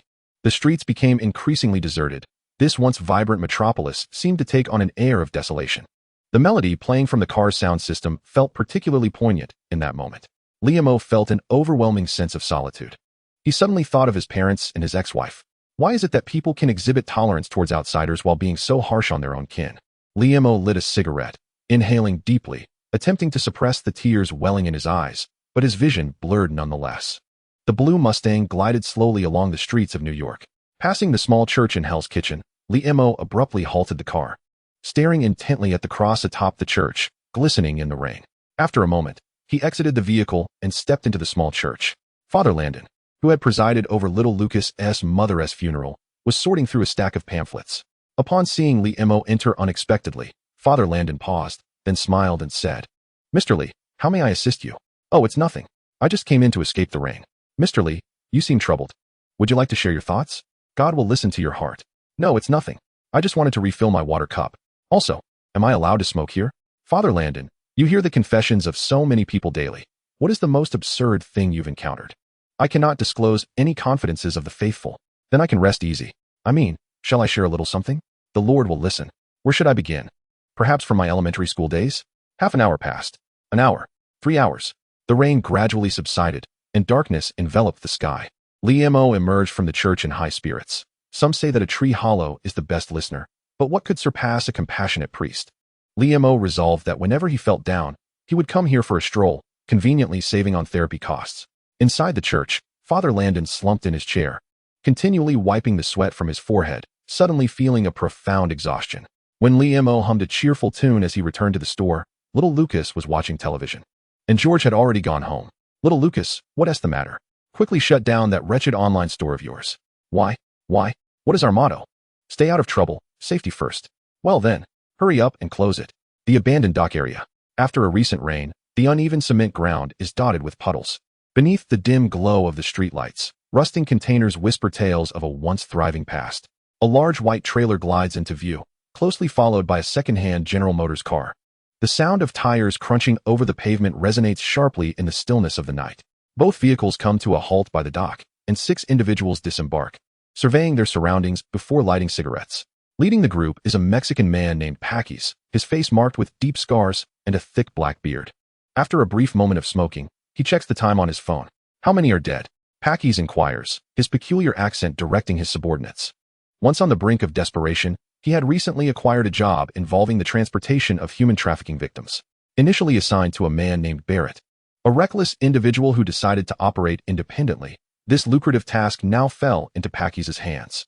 Upon hearing his command, several subordinates approach and open the trailer's rear container, having executed similar operations several times before.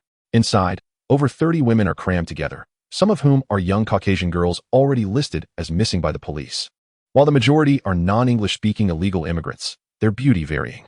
These women are destined for Europe, while a new batch of girls will be sent from Eastern Europe for prostitution and drug trafficking. Their lives are treated with utter disregard, as Pakis and his men herd them into the containers for transport. The well-sealed containers leave only a narrow gap for ventilation, making suffocation or death from weakness a common occurrence. "Boss, 3 are dead," one subordinate reports after a head count. "Not bad," Pakis responds with satisfaction, as this number falls significantly below his expectations. Once these women are shipped, he will soon receive another group, and the profits will afford him a comfortable respite. After discarding the bodies into the Hudson River, the subordinates exchange knowing glances, unfastening their belts and lewdly approaching the women. Some of the girls cry out in fear, while others sit numbly, resembling lifeless husks.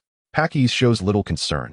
Having savored the pleasures of beauty himself, what harm is there in allowing his men some enjoyment? They are merely commodities in his eyes. Throughout his life, he has often been cursed by those in anguish, warned of divine retribution, but where is God?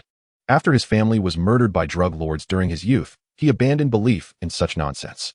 Suddenly, from the shadows, a short stick flies through the air, striking one of the closest subordinates and rendering him unconscious. "Who goes there?"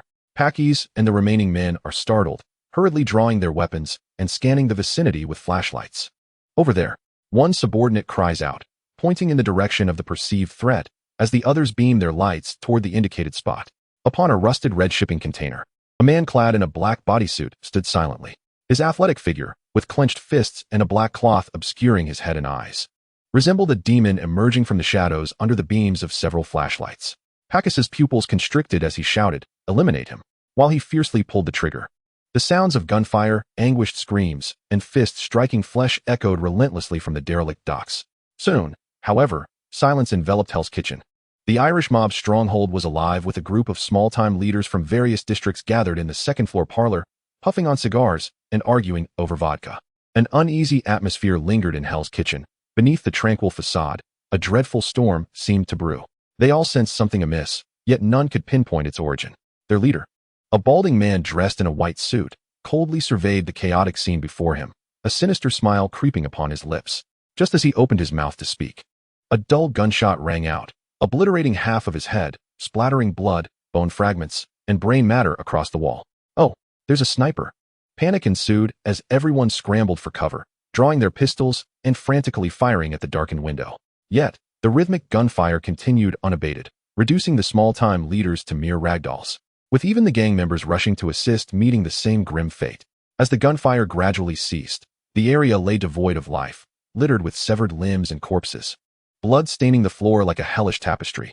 Across the street, a man in a black trench coat, sporting a military buzz cut and a resolute visage, methodically dismantled his sniper rifle beneath the dim lighting, where a massive white skull insignia faintly glimmered on his Kevlar armor. A wind began to stir in Hell's Kitchen. In a quaint shop of Lee's Crafts, Lee M.O., cocooned in his blankets, slept soundly, gradually drifting into a gentle snore. Chapter 26. The debate. The events of the previous night sent shockwaves throughout New York.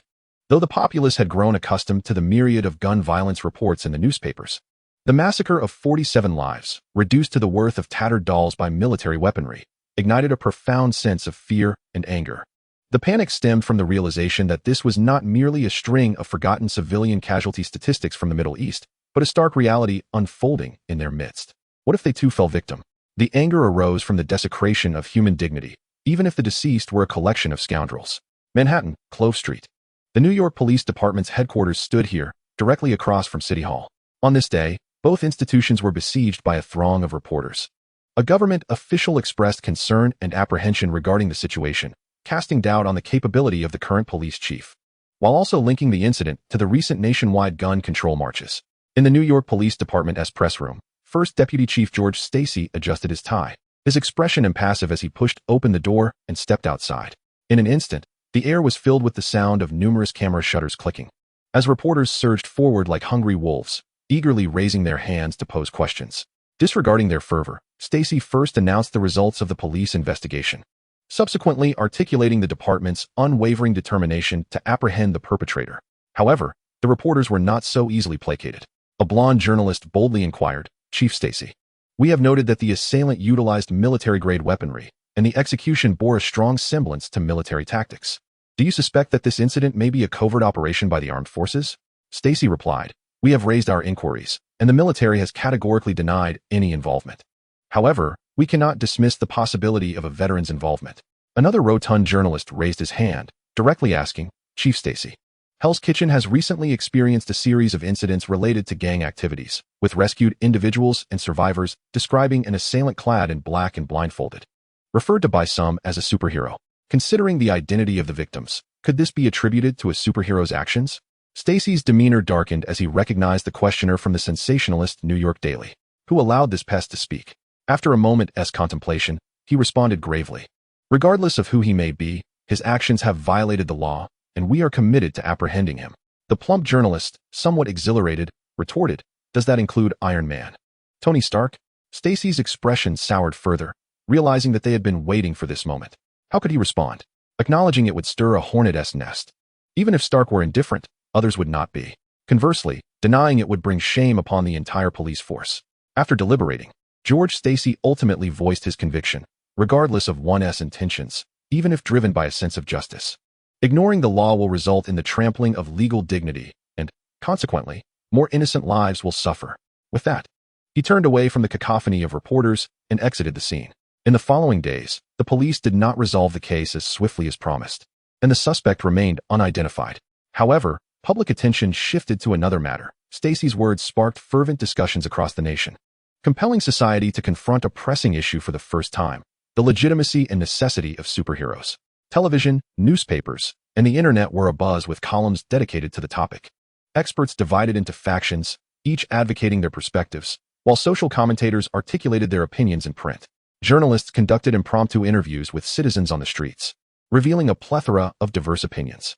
A Wall Street elite remarked, "I hold no interest in superheroes unless they can sway the financial markets." An elderly gentleman with white hair countered, "Their actions, in my view, are akin to those of thugs." A young child chimed in, "I adore superheroes. Look, I have collected figurines of Captain America and Iron Man." A young black man asserted, "Why can't there be superheroes? They eradicate the scum that threaten us." "If you ask me, well done, my friend." Suddenly, a young man of South American descent surged forward, shouting, "You wouldn't feel that way if they took out your loved ones, jerk." The two quickly became embroiled in a scuffle. Liam received a call from Tony Stark. "Hey, buddy, the current public sentiment isn't too favorable towards us. What are your thoughts?" Liam, somewhat perplexed, retorted, "Aren't we discussing your superheroes? What does that have to do with me?" Tony Stark replied, "Aren't you a superhero?" Perplexed, Liam responded, "Since when did I ever claim to be a superhero?" Stark, dismissive, chuckled, "Come on, you've even chosen a nickname." He began to mock Liam's moniker in various sardonic tones. Frustrated, Liam promptly ended the call, muttering, "You'll regret this when the time comes." Liam was well aware of the incident that transpired in Hell's Kitchen. If one were to inquire about his perspective, he would simply say he had none. He had long abandoned the naive notion of categorizing events as right or wrong. He knew precisely who was responsible. While watching television at the time, he had shouted for the annihilation of those scoundrels. However, living amidst the chaos of Hell's Kitchen, he discovered that the residents were not exhilarated but rather gripped by fear, a fear of their existing lives being shattered by violence. With light comes darkness. Some evils cannot be eradicated. Who knows if the next to fill the void might be more ruthless than the Irish mobsters of old? Was the Punisher in the wrong? Not a single life he took was innocent. Those sinners indeed deserved to face their judgment. Was the Punisher entirely justified? Liam refrained from comment. Young Lucas had just attended the funeral of a lad named Murray. Murray was also a member of the Irish mob, residing on the very same street. He had engaged in extortion and drug trafficking, yet he adhered to a code, refusing to shake down the innocent. For him, the mob was merely a profession. Every person on this street had benefited from his kindness, as he organized weekly donations of food and clothing to nearby homeless individuals. Occasionally, Liam would greet him warmly, sharing a smoke and conversation. Was Murray a good person? Certainly not. His hands were stained with blood, but he possessed more principles than many. His mother, the ever-jesting Mrs. Mary, could no longer bear the weight of grief and had suffered a cerebral hemorrhage, landing her in the hospital. Who would care for her? Such is the reality. No one here feels rescued, nor does anyone perceive a bright future ahead. All that remains is fear. Liam took a drag from his cigarette, glancing at George, who had just hung up the phone. Regarding the forced eviction of the elderly in Hell's Kitchen, George had reported to the Bureau but was met with ridicule. Nevertheless, he decided to reach out to Matt Murdock to investigate the underlying issues surrounding the incident. "George," Liam suddenly inquired, "if the massacre that occurred a couple of days ago was the act of a superhero, would you deem it just?" "A superhero?" George scoffed. "True superheroes do not rely solely on the fear of violence. They bring light and hope to people in darkness, much like Captain America." As George began to passionately recount the feats of Captain America during the darkest of times, Liam smiled and shook his head, donning his headphones to immerse himself in a game. "You foolish boy, there's merit in being a little naive." In a small chapel within Hell's Kitchen, Father Landon peered through the partition at a young man engaged in confession. This young man had visited several times, his handsome face often adorned with a gentle smile, though his eyes were tragically blind. Observing the weary expression on the young man's face, Father Landon shook his head and remarked, "Matt, I am unsure of your recent endeavors, but your words suggest a righteous cause. You must take a moment to rest. Some matters cannot be resolved in haste." Matt Murdock, his eyes unfocused, murmured, "Father, I have committed numerous breaches of my professional ethics. Yet, I find myself powerless. The mere thought of certain events ignites an uncontrollable fury within me." With a touch of compassion, Father Landon replied, "You will harm yourself, my child." Matt Murdock offered a faint smile, stating, "Our family excels at enduring hardship. As long as I live, I will rise again, time and again, until justice prevails." Upon exiting the chapel, Matt tightened his grip on his blind man's cane. He felt undeniably fatigued, navigating the world by day as a conventional attorney and by night as a vigilante. The forced evictions in Hell's Kitchen were shrouded in mystery, yet he sensed an immense darkness lurking behind them.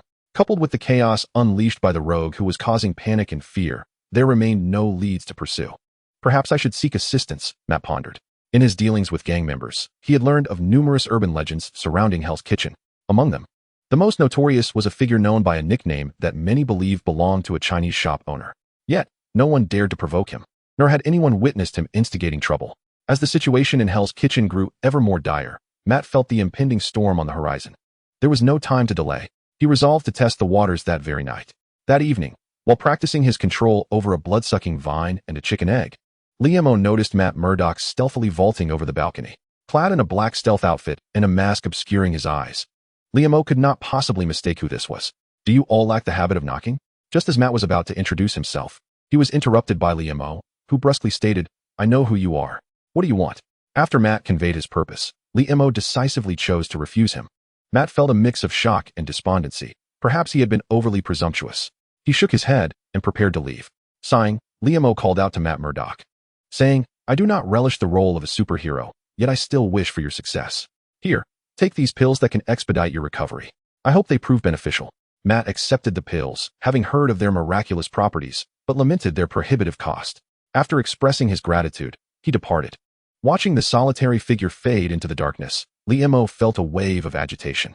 Were the other party to wax eloquent about the moral obligations of his abilities, he would have spat in their face. Yet now, plagued by restlessness, he retrieved a cigarette, contemplating a visit to Jessica Jones to unburden himself.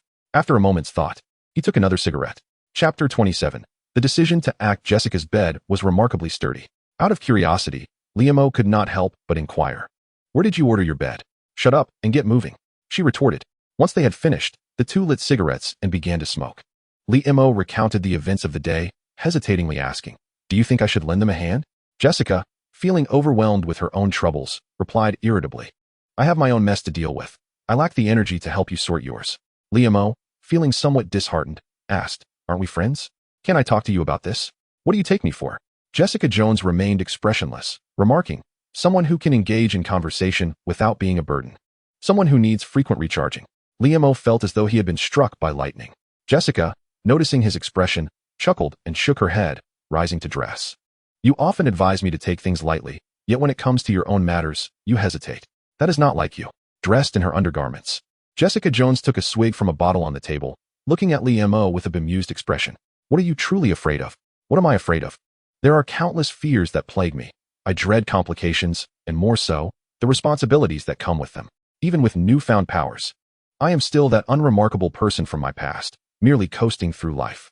The more Liam pondered, the more agitated he became. Why overthink? He had lived a lackluster life in his previous existence. Having been granted a second chance, to not follow his heart would be akin to inviting death. I have no desire to become some pretentious superhero. I simply wish to pursue what I want. After several consecutive days of gloomy weather, New York's sky finally cleared. From a distance, the city appeared as if freshly washed, gleaming like morning dew under the rising sun. On the road outside a meat processing plant in Hell's Kitchen, a black and white police car slowly approached and came to a halt at the entrance of the facility. Brett Mahoney exited the vehicle, tightening the belt of his black uniform, and cautioned his partner, who emerged from the passenger seat. Be careful, Marvin. Let us move. They had received a report of unusual sounds coming from this location the previous night, and this morning, the main entrance remained locked, with no one emerging. As the nearest officers, they were dispatched to conduct a routine investigation. Upon reaching the door and ringing the bell for an extended period without any response, an unsettling feeling began to creep in. The outside world bustled with activity, yet this place felt eerily silent, akin to a ghostly realm. Exchanging glances, Brett and his partner scaled the low wall beside them, drawing their service weapons as they cautiously proceeded. Upon entering the foyer, they found it deserted. With several glass display cases shattered, their contents strewn across the floor, mingled with traces of blood. Brett, look, his partner exclaimed, pointing ahead. On the ground lay a darkening drag mark of blood. Tension mounted as they swallowed hard, gripping their firearms tightly as they followed the trail, leading them to the exterior of the cold storage warehouse. After a shared glance, Brett stepped forward and slowly pushed open the large door, revealing a shocking sight. Dozens of corpses hung limply, each one suspended alongside cuts of pork on iron hooks, with blood pooling on the floor. The gruesome scene overwhelmed them, prompting both men to retreat to a corner, leaning against the wall as they succumbed to nausea. It was just around noon when Liam returned to his small shop.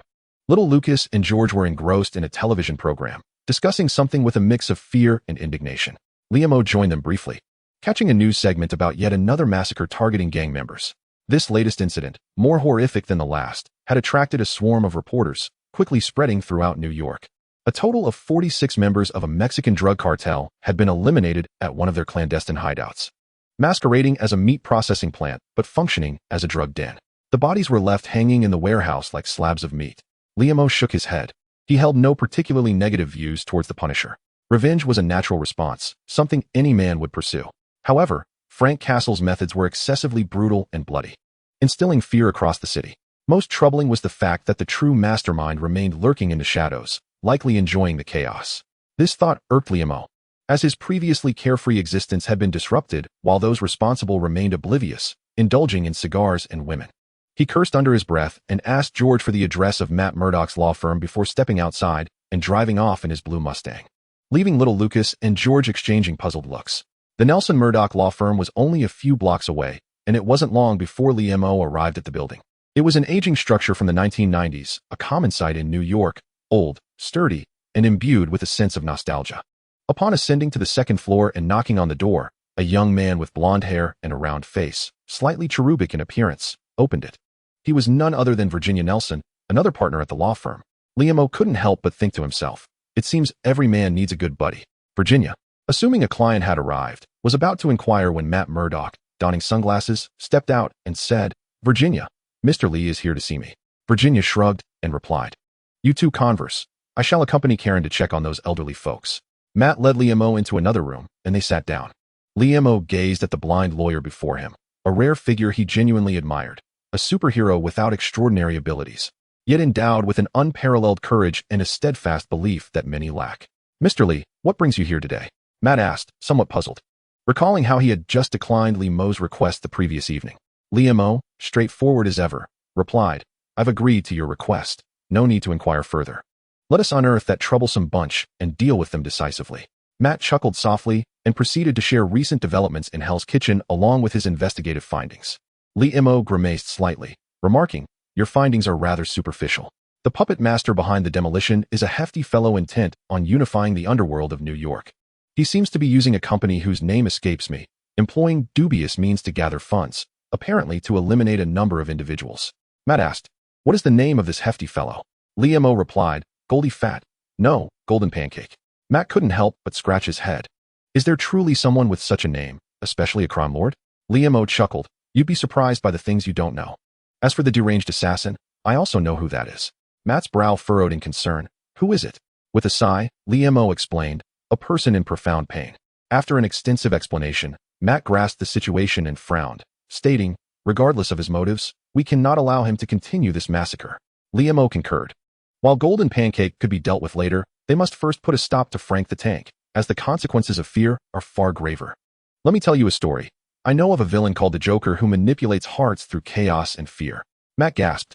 "How could there be such a terrifying madman? Where is he? We must eliminate him first." Liam smiled gently. "Relax. He is merely a fictional character and is unlikely to appear here." Matt inquired, "Do you have any leads on Frank's whereabouts?" Liam replied, "I am uncertain, but I know his next target is a motorcycle gang called the Hellhounds." "Do you know when?" Matt pressed. "I'm not sure." "Then what shall we do?" "We shall stake out." At the New York Veterans Service Center, a farewell party was drawing to a close. Curtis, a black medic who had been injured in service, limped over to the guest of honor, a young black man. After raising a toast and sharing a heartfelt embrace, Curtis bid farewell to Sam, expressing his reluctance to see him depart, yet wishing him a pleasant life and work in Washington. Sam Wilson smiled in response, reminding Curtis to take care of himself. Following the farewell gathering, Curtis returned to his residence in Brooklyn, preparing for the evening's activities. He had organized a support group for veterans, aiming to assist those grappling with post-traumatic stress disorder in overcoming their struggles and reintegrating into normal life. In a spacious rented room, Curtis arranged a circle of chairs and prepared refreshments. Just as he was about to take a moment to rest, he noticed someone entering through the door. Dressed impeccably in a suit, with a handsome and gentle smile, his neatly slicked back hair revealed none other than Billy Russell. The two embraced, and Curtis jested. "It's been a while since we last met. I heard you encountered some trouble at your company?" Billy chuckled lightly. "Just a bunch of meddlesome folks. They can't touch me." They sat down to reminisce about their time in the military, sharing laughter and banter. However, after a while, Billy's smile faded as he casually inquired, "Have you heard about the recent events in Hell's Kitchen?" Curtis's expression turned serious as he replied, "I know a bit. It's just gang-related violence." Billy winced slightly. "Perhaps. Do you have any news about Frank?" Curtis shook his head. "No word at all. concern etched on his face. Billy urged, "If he comes looking for you, please let me know." After exchanging a few more words, Billy took his leave, leaving behind a check for $5,000. Curtis accepted it without hesitation, grateful for the support of an old friend to sustain his initiative. Once he tidied up, Curtis rubbed his aching legs and sank into a chair, pondering aloud. Why not inform him? Frank Castle emerged from a small door, stepping out from the shadows. "I'm doing well. I don't wish to burden him," he replied. Curtis sighed. "Frank, your methods are too extreme." A flicker of pain crossed Frank's resolute face as he declared, "I wake up from nightmares daily, reliving the day my wife and children were murdered. Blood debts must be repaid in blood." Curtis cautioned, "Sometimes we need to move forward. This path will only lead to your destruction." Frank retorted, "I have long been consigned to hell." Chapter 28. The dark night. In the pitch-black night, distant skyscrapers twinkled with faint lights. Under the glow of the street lamps, the old buildings appeared surreal, shrouded in steam and surrounded by towering steel structures. The Hellhound motorcycle gang's hideout was a repurposed warehouse turned nightclub, guarded by a burly white man covered in tattoos, stationed at the entrance. Across the street, beneath a water tower on a high rise, Liam and Matt squatted, engaged in conversation. Matt remained enveloped in his dark night attire, adorned with a hood that obscured his visage, while Liam donned a singular cloak, its ample hood concealing his eyes, leaving only his mouth visible. It is said that in the realm of rogues, lacking a distinctive piece of gear renders one rather unremarkable. The typical spandex suits favored by superheroes, Liam gingerly touched his slightly protruding abdomen, resolutely dismissing the notion of donning such an embarrassing garment. Thus, a prop acquired from the Blizzard Pavilion at the Stark Industries Expo, a mystical robe with dark golden trims, became his optimal choice. "Doesn't that seem cumbersome to you?" Matt inquired, a hint of curiosity in his tone. "You wouldn't understand. I specialize in mid to long-range combat, avoiding close quarters," Liam replied, shaking his head. Observing the silvery, translucent vines continuously extending from the enigmatic black robe, Matt felt a shiver run down his spine and could not help but remark, "You certainly do not appear to be a paragon of virtue." Liam rolled his eyes, unwilling to further engage in that topic. Suddenly, Matt ceased speaking, his attention sharpened. "There's a lady in distress. I shall attend to it," he declared, executing a series of impressive parkour maneuvers as he descended the stairs. Moments later, Matt returned, having exchanged a few words before stating, "A robber has taken a child hostage. I must intervene." After several rounds of this, Liam grimaced, scratching his head and saying, "I'll help quell these disturbances, but then I will withdraw. You can resume your duties afterward. By the way, don't you find it exhausting to patrol the streets in your undergarments every night?"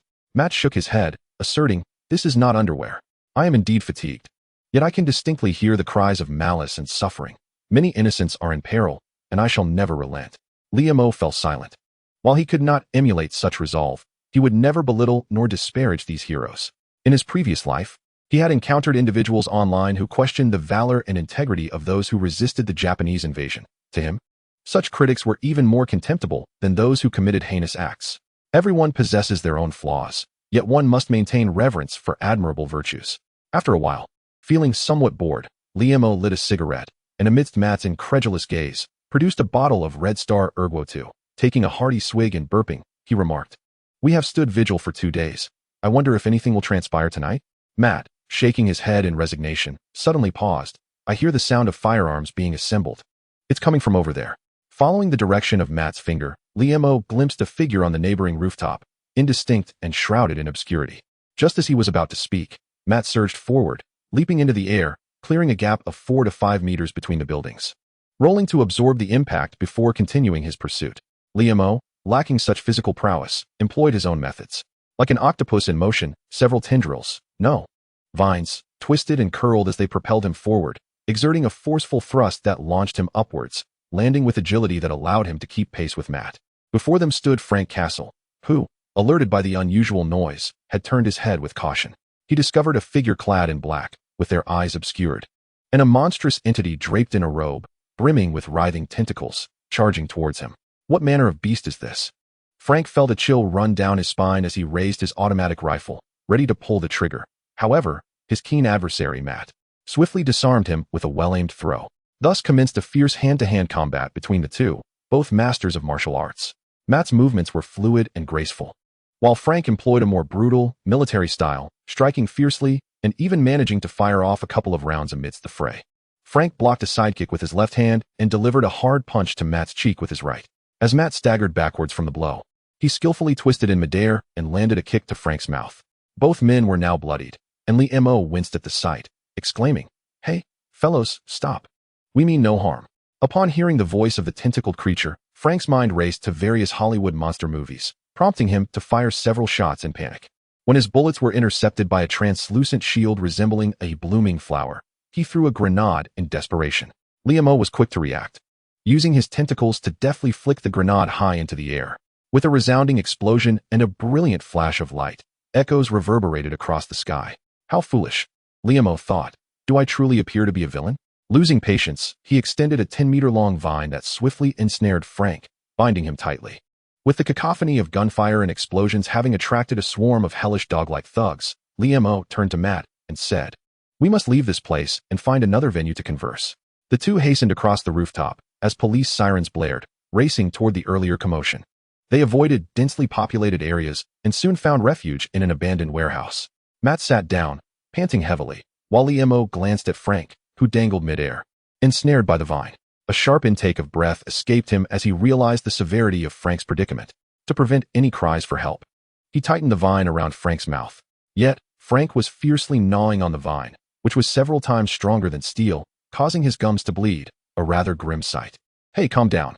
That thing can't be bitten through," Lee-Mo said with exasperation. "We truly mean no harm. I will release you. Let us discuss this amicably."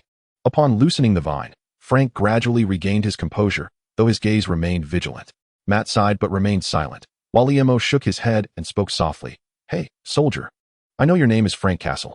I understand you seek vengeance for your family, but you are pursuing it in the wrong direction. I possess some information."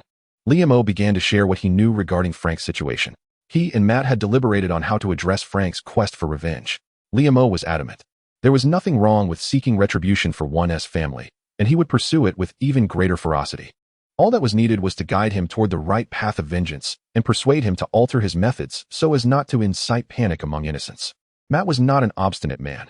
Although he despised the reckless style of murder, he ultimately acquiesced to Lee-Mo's approach. "This is impossible," Frank exclaimed, his eyes bloodshot, struggling to believe the bizarre claims being made. His family had not been collateral damage in a drug deal gone awry, but rather victims of a calculated scheme. With his own commanding officer and comrades complicit in the conspiracy, Lee-Mo gazed sympathetically at the hardened man before him. This unfortunate soul had lost his entire family, betrayed by friends, all while remaining blissfully unaware. Shaking his head, Lee-Mo continued, "You are not a fool. While I may not be able to name every individual involved, surely you can deduce the truth? Even if you doubt my words, you could investigate further before jumping to conclusions." Gradually regaining his composure, Frank recalled the Hades operation and the drug deal he had inadvertently uncovered, his fists tightening with the weight of realization. After reaching an agreement, the three men parted ways. Frank would temporarily cease his bloodshed to pursue the true culprits, while Matt would follow Lee-Mo's leads to investigate the recent series of events in Hell's Kitchen. Watching the two depart, Lee-Mo sighed. While others merely perceived the glamorous facade of superheroes, who could truly comprehend the burdens they each bore. As the clock struck midnight, Lee-Mo meandered back to West 32nd Street, surveying the desolate streets with little desire for slumber. Across the road, Luke Cage's bar remained aglow, and on a whim, Lee-Mo found himself drawn inside. The bar was nearly empty, save for two inebriated patrons, and it seemed Luke Cage was preparing to close up shop. "Hey, big guy. Pour me the strongest drink you have," Lee-Mo declared as he swaggered to the bar. Luke Cage regarded this neighbor, who seldom frequented his establishment, and chuckled. "Mr. Lee, I thought you never liked coming to bars." "How could that be? I hold a record for clearing out an entire street of bars." Affectionately dubbed the lovable uncle of the drinking scene, Lee-Mo replied, momentarily dazzled by the gleaming white of Luke's teeth against his dark complexion. Turning his gaze around the room, he engaged in casual banter. Suddenly, Lee-Mo's eyes sparkled with excitement. "Do you have a pool table? How about a game? Unless you're afraid of losing." "Afraid of losing?" Luke's expression darkened, and without a word, he set aside the Hellfire tequila he had prepared for Lee-Mo and retrieved a bottle of the notorious Screaming Jesus, a beer with an alcohol content of 95. "I am the one who runs this bar, Lee." In a towering office building near Central Park, James Wesley, clad in a tailored suit and exuding an air of sophistication, glanced at the messages on his phone, deep in thought. Upon reaching the 30th floor, he exited the elevator and entered a spacious office. The room was shrouded in darkness, with a figure seated on a large sofa, facing away from him, gazing through the floor-to-ceiling windows at the illuminated Hell's Kitchen. James approached respectfully, stating, The funds have all been withdrawn from Leland Owlsley's end. The rapidly expanding drug empire of the blacksmith has incited discontent among Lady Gao and the Yakuza. I have spread rumors suggesting that Anatoly is a covert associate of the blacksmith. Our councilman in Harlem has raised inquiries regarding Maria's misappropriation of campaign funds. And Cornell has begun to resort to unscrupulous means to amass wealth to fill the void. Everything is proceeding according to your plan. You have done well, James. A husky, gravelly voice emanated from the sofa, declaring that money is not of utmost importance. Only the wretched strays would madly scramble for scraps. This city must operate according to my will. If it does not, a massive figure rose, gesturing towards the horizon. Then let this decaying city burn. Chapter 29, Former Glory Morning. After continuous days of dreary rain, New York finally welcomed a sunlit day, with not a single cloud in the sky. The sunlight streamed through the towering buildings, casting dappled brilliance upon the streets. The spirits of the people seemed to emerge from the gloom of recent days. As street vendors greeted customers with smiles, and the beauties on the streets eagerly showcased their figures. Inside the Lee's Craft Boutique, Liam-O reclined in a rocking chair, contentedly observing the passing beautiful legs outside, silently scoring them while slowly sipping on water infused with the herb used for throat ailments. His thirst was not born of admiration for the beauties, but rather from a painful throat inflammation. That black-hearted fellow, Luke Catch, had served him a drink unfit for human consumption. After just a few sips, he was nearly rendered unconscious, prompting him to shamelessly resort to cheating.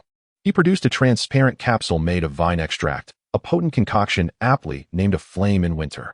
Luke Catch may have skin impervious to blades and bullets, but his internal organs were not invulnerable. Last night, he stubbornly persisted until he collapsed and vomited blood, subsequently being taken to the hospital by Claire Temp. Liam-O felt inexplicably cheerful, chuckling to himself until he accidentally choked on the water. As for whether the hospital would discover Luke Catch's invulnerability to blades and bullets, rendering him incapable of receiving intravenous treatment, he pondered that the world is rife with stories unfolding. Why entangle oneself in such worries? Yet, he too had his share of concerns. After seeing Frank's sniper rifle the previous night, he felt a sense of unease. Although the chrysanthemum shield was formidable, what if he were to be shot in the head from a distance? There would be no time to take a pill, encountering various foes in the future. Preserving his own life was of paramount importance.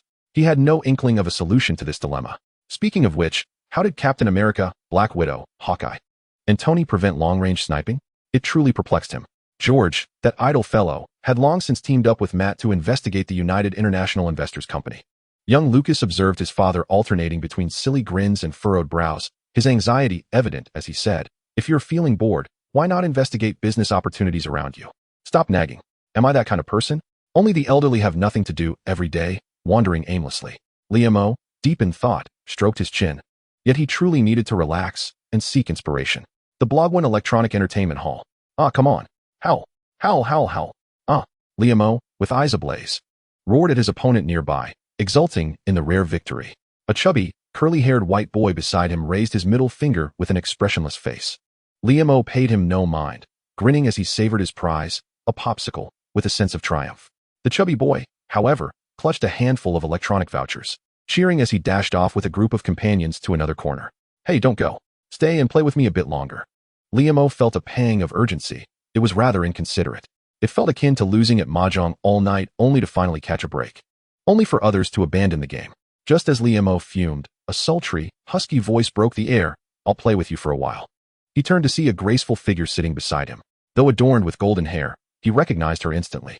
"Natasha, what brings you here?" Liam-O nervously swallowed hard, taking another hearty lick of his popsicle. "Vacation," Natasha replied, her expression unchanging. "Vacation? Here? Can't I have a little fun?" "Of course." Liam-O felt a wave of relief. Why be so tense? "I'm also an advisor to S.H.I.E.L.D. One of us." Natasha wore a fitted top, complemented by a snug brown leather jacket, accentuating her striking figure. Liam-O forced himself to meet Natasha's gaze, though his eyes betrayed him. Wandering downward. "Have you not yet overcome your wandering eye? Shall I assist you in correcting it?" Natasha's gaze was icy, far removed from her usual mission mode. "Oh, how come my eye seems suddenly fine? How peculiar." Liam-O immediately adopted a serious demeanor. "Dare to challenge me to a game?" Natasha tossed in a token, inquiring. "Dare? I was once known as the arcade gaming champion. Let it be known, do not think I will go easy on you because you are a woman, should you lose." No tears allowed. Liam-O bit into his popsicle and rolled up his sleeves. Natasha remained silent, her eyes glinting with a hint of menace. Honda versus Chun-Li. Behold my 5 fierce hands. Liam shouted in anger. Witness my spinning bird kick. He bellowed again. Honda is bruised and battered. This game doesn't count. I wasn't warmed up yet. Liam protested indignantly. I am far more skilled with Chun-Li. He declared. Chun-Li against Zangief. Behold my magnificent legs. Liam exclaimed. Watch my reverse glorious legs. He shouted once more. And then Chun-Li was tossed around by Zangief, never to cease. Chun-Li spat blood. Actually, this is the game I am least skilled at. Liam murmured. Let us continue. Natasha cracked her neck, the sound echoing like a pop. Mortal Kombat, King of Fighters. Tekken, Dead or Alive, Samurai Showdown, and the KOF series. Liam lay languidly in a chair, his body limp and his complexion pale, as if he were a mere specter of his former self. Natasha, with a carefree demeanor, perched herself on a chair, crossing her legs while sipping a chilled cola, the sound of her straw punctuating the air. The super agent teased the ordinary Liam, who muttered under his breath. Thank you, Lee. It has been ages since I've enjoyed myself so thoroughly, Natasha remarked with a chuckle, shaking her head. After trampling on me for half the day. It's no wonder you're having a good time. Liam retorted, a hint of indignation in his tone as he gazed at the woman who had been a spy since childhood, suddenly feeling a sense of estrangement. Is it really necessary to go to such lengths for a game? You are welcome to come play often, but do not seek me out. My holidays are scarce. How many do you have? Just today this year. Goodness, the director truly knows how to exploit labor. Liam exclaimed. What is so great about being a spy? Have you ever contemplated retirement? What else could I do besides being a spy? Natasha's gaze suddenly turned contemplative. Do you have any savings? I can't recall. I believe there is quite a bit. Why not open an arcade? Liam suggested, stroking his chin. We could also organize a league. Sounds good. Then I shall open an arcade. Natasha laughed lightly, rising to depart. Hey, where are you going? Liam inquired, puzzled. I am heading back to prepare. There is a mission tomorrow. What mission is so urgent that it doesn't allow for an extra day of rest? Liam scoffed. A nuclear crisis. Oh, you are busy. Watching the striking figure merge into the crowd, Liam suddenly lost interest in continuing their game. A thought struck him, and he slapped his forehead. He had yet to ask her how she evaded bullets. Upon exiting the arcade, dusk was approaching, and the golden rays of the setting sun illuminated the streets. With his stomach growling in hunger, Liam sought out a renowned dumpling shop, only to discover it was a misnomer. After being trampled all day and with no comforting food to warm his wounded spirit, his mood was understandably bleak. That evening, Matt, clad in black and masked, approached him, intending to discuss his investigative findings. However, upon seeing Liam's sour expression, he wisely excused himself. In the following days, New York appeared tranquil on the surface, yet beneath it roiled with turmoil. In Harlem, to compensate for the misappropriated campaign funds of his sister, Congresswoman Maria, the leader of the Serpent Gang, Cornell, ordered his subordinates to amass wealth with reckless abandon.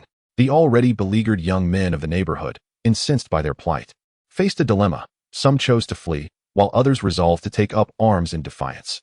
Some eliminated members of the Serpent Gang who had come to collect protection fees, only to face brutal retaliation the following day. In a desperate bid to escape retribution, some ran to their father's barbershop, yet the bloodthirsty Serpent Gang members lurked outside, guns in hand, no longer caring for the notion of a neutral zone.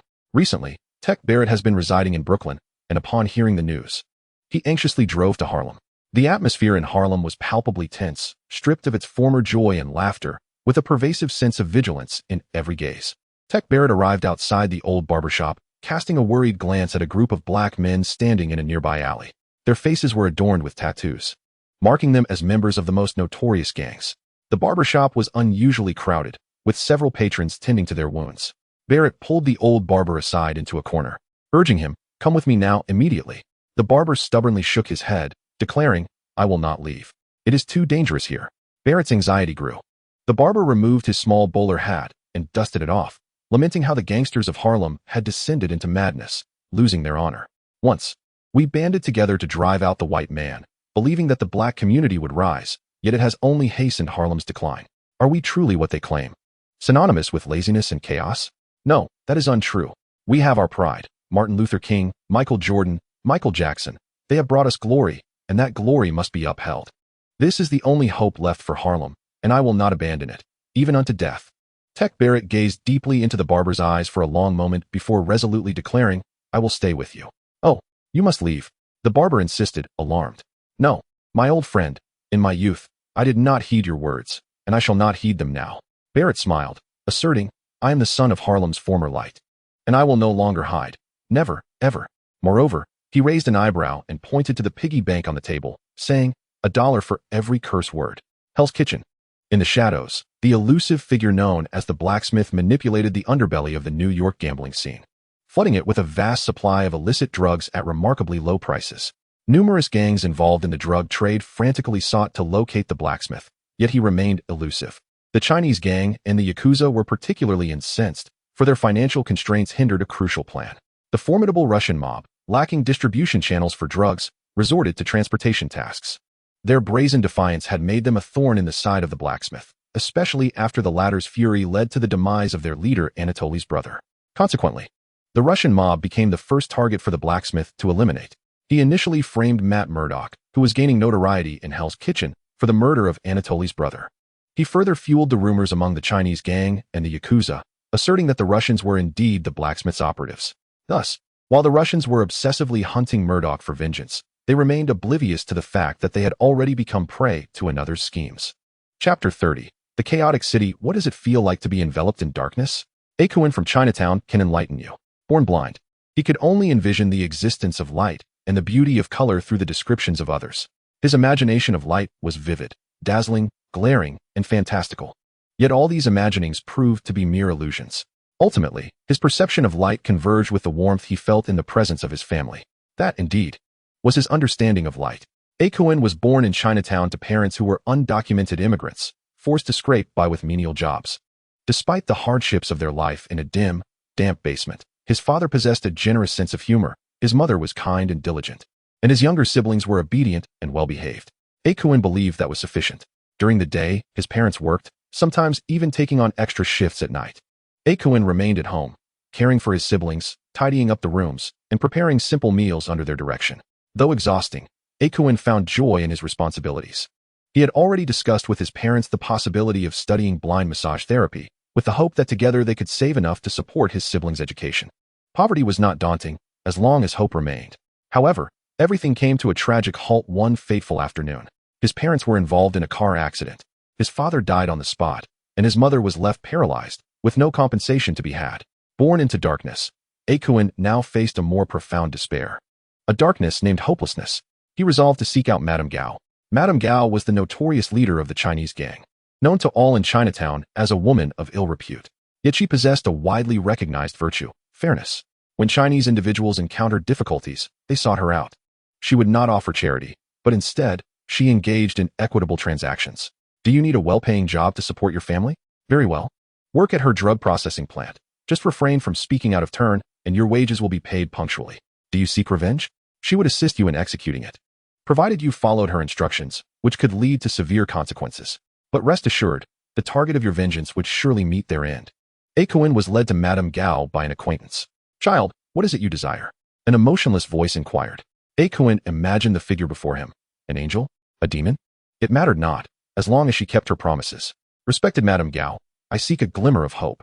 I wish for my mother to receive care, and for my siblings to grow and thrive in their education. Akuin felt a surge of anxiety, fearing he lacked sufficient leverage to obtain such requests. Madame Gao fell silent for a moment before suddenly asking, Are you willing to trade your life for all of this? Akuin's heart soared, his face illuminating with a radiant smile. I am willing. Following Madame Gao's instructions, Akuin ventured into the territory of the Russian mob in Hell's Kitchen. With a single declaration, he found himself face to face with their leader. I know who the Night Demon is. What exactly is the Night Demon? Akun is uncertain, yet he knows he has arrived at the designated location. The Russians across from him commenced their frenzied threats, shoving him, even pressing a dagger against his throat. However, Akun merely smiles vacantly. He touches his attire, beneath which lies a specially designed explosive vest, the remote control nestled within his blind cane. Without hesitation, Akun presses the remote. He is prepared to reignite the flame of hope with his very life. In Harlem, within a dilapidated room, chaos reigns. The sofa is stained with greasy spots and dark smudges, while a thick layer of dust blankets the floor. Luke stands before the bathroom mirror, vigorously wiping away the fog. Gazing at his reflection, the visage that meets him is that of a bald African-American man, a prominent scar resembling a centipede adorning his head. His face etched with tattoos, each tear-shaped ink marking a life extinguished by his hand. His eyes, numb and filled with fury, are marred by swelling. And his lip is split. Luke has just been struck by his boss, Cornell, for rashly entering the neutral zone, brandishing a weapon and threatening the elder. Cursing vehemently, Luke strides to the coffee table, sweeping aside the clutter with a swift motion. He produces a packet of white powder from his pocket, lines it up, and inhales forcefully. Slumping onto the sofa, he stares vacantly at his home. The scene within the room gradually elongates. Ethereal and reminiscent of a time long past, when his home was warm and pristine, his father bellowing at the television while clutching a beer as he watched the Knicks, and his plump mother bustling about, chiding him while presenting an apple pie. What was he doing back then? Yes, he was holding a basketball, receiving invitations from several college teams. His future was bright, aspirations of becoming a star athlete, dreams of earning enough to take his mother to upscale boutiques instead of thrift stores, and allowing his father to frequently attend games at Madison Square Garden. What transpired thereafter? Luke dares not revisit those dark memories. He can only surmise that fate, at life's crossroads, propelled him toward perdition. Subsequently, he joined a gang, leveraging his imposing stature and ruthless tenacity to ascend as a core member. Others feared him, mistaking his bloodlust for mere savagery. Yet he was merely trying to awaken a life dulled by despair. Cornell's brutal reprimand was not without cause. It stemmed not only from the reverence many held for the elder, but also from the flickering hope that resided among those ensnared in darkness. What nonsense! Do you believe you scoundrels still possess hope? You may dream of being a lawyer, a doctor, a police officer, envisioning a warm home, but upon waking, you must still wield weapons to deal drugs and take lives. Even though the formidable Cornell, impeccably dressed, unearthed numerous musicians, he remained a shadowy figure, a clandestine mob boss. This hope is but a mirage. Hope, what a painfully poignant word. As the effects of the narcotics gradually waned, Luke slowly struggled to his feet and ventured to the corner, prying 2 hand grenades from a concealed crevice in the wall. These were remnants from a deal he had intercepted. Clutching the grenades, he drove to his father's barbershop. Even at night, Luke could still discern through the glass windows the jovial figures within, laughing and boasting. False hope. Perhaps it is better left unacknowledged. Let us together grapple with our suffering in hell. In Queens, within an ordinary residential courtyard, the ground had been excavated to reveal a substantial pit, neatly stacked with green sandbags, partially covered by a tent fabric. This was a standard military trench. Young Billy awoke from a restless slumber. The echoes of gunfire and explosions gradually faded. Glancing beside him, he realized he was still ensconced in the trench, and his heart began to settle. He rose to brush his teeth, wash his face, and tidy his space. Even after his discharge, he maintained the discipline of military life. Approaching the window, he observed the small bird he had purchased some time ago. Despite his efforts to open the window and the birdcage, it remained reluctant to take flight. After staring at the bird for a moment, Billy donned his clothes, preparing to attend a support group meeting. Since returning from the war in Afghanistan, he had been diagnosed with post-traumatic stress disorder. Initially, he dismissed it, but as the symptoms intensified, he often felt as though he were still on the battlefield. Following an incident where he nearly shot his father upon being startled awake, he opted for treatment, choosing to live alone and participate in the support group organized by veteran Curtis. This would be his final attendance. Upon arrival, the participants sat in a circle, and Curtis glanced at an empty chair before abruptly inquiring, "Paul, hasn't he shown up for 2 days?" "Billy, I've noticed you often with him. Do you know where he might be?" Billy replied with an impassive expression, "I am not certain, sir." After the meeting, Billy approached Curtis, asking, "Sir, did you request that Billy Russell deny me entry into the Amble Company?" Curtis, with concern etched on his face, replied earnestly, "Yes. Allowing you there would not only endanger others, but yourself as well. My child, life is not akin to war. Warfare concludes, yet as long as one breathes, life must carry on. Some pains may never heal, but enacting change is infinitely more valuable than remaining indifferent." Billy stood motionless, gazing into Curtis's eyes, sensing the genuine concern emanating from him. He was not an adversary. After departing the support group, Billy found himself at an old house, surveying the surroundings. He opened the door and stepped inside. In the living room, a corpse sat upon the sofa, a knife protruding from its neck. It was Paul, the very individual Curtis had mentioned. Paul, who has frequently made outrageous statements at sharing sessions, once found a kindred spirit in young Billy. However, during an event opposing gun control demonstrators, this blustering individual shamefully fled. On the battlefield, a deserter deserves execution, so young Billy eliminated him. Billy harbored a deep loathing for those advocating for gun control. Why ban firearms? This is a battlefield, and all around, the world appears to be America's enemy. Those who support gun control are traitors to America.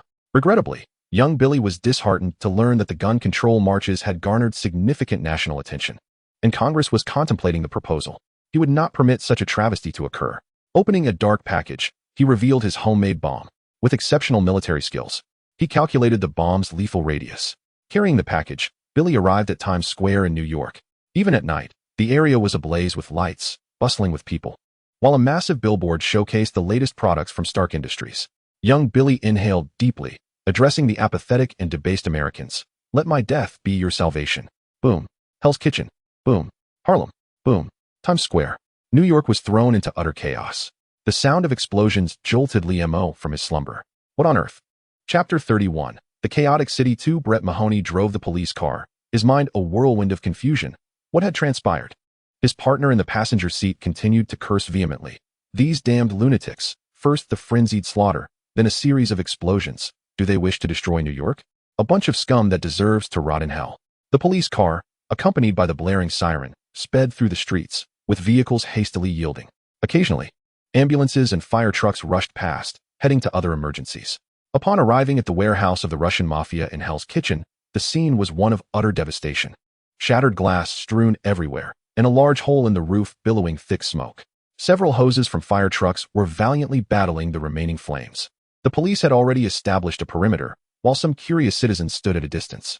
A few charred corpses were being carried out and laid down, with the occasional survivor showing faint signs of life being swiftly loaded into ambulances. Brett exited the police car, greeting a few colleagues before surveying the scene. Any leads? He inquired. Not yet. The site is severely damaged, and the cameras captured nothing useful. We'll have to wait for statements from the injured once they are stabilized at the hospital.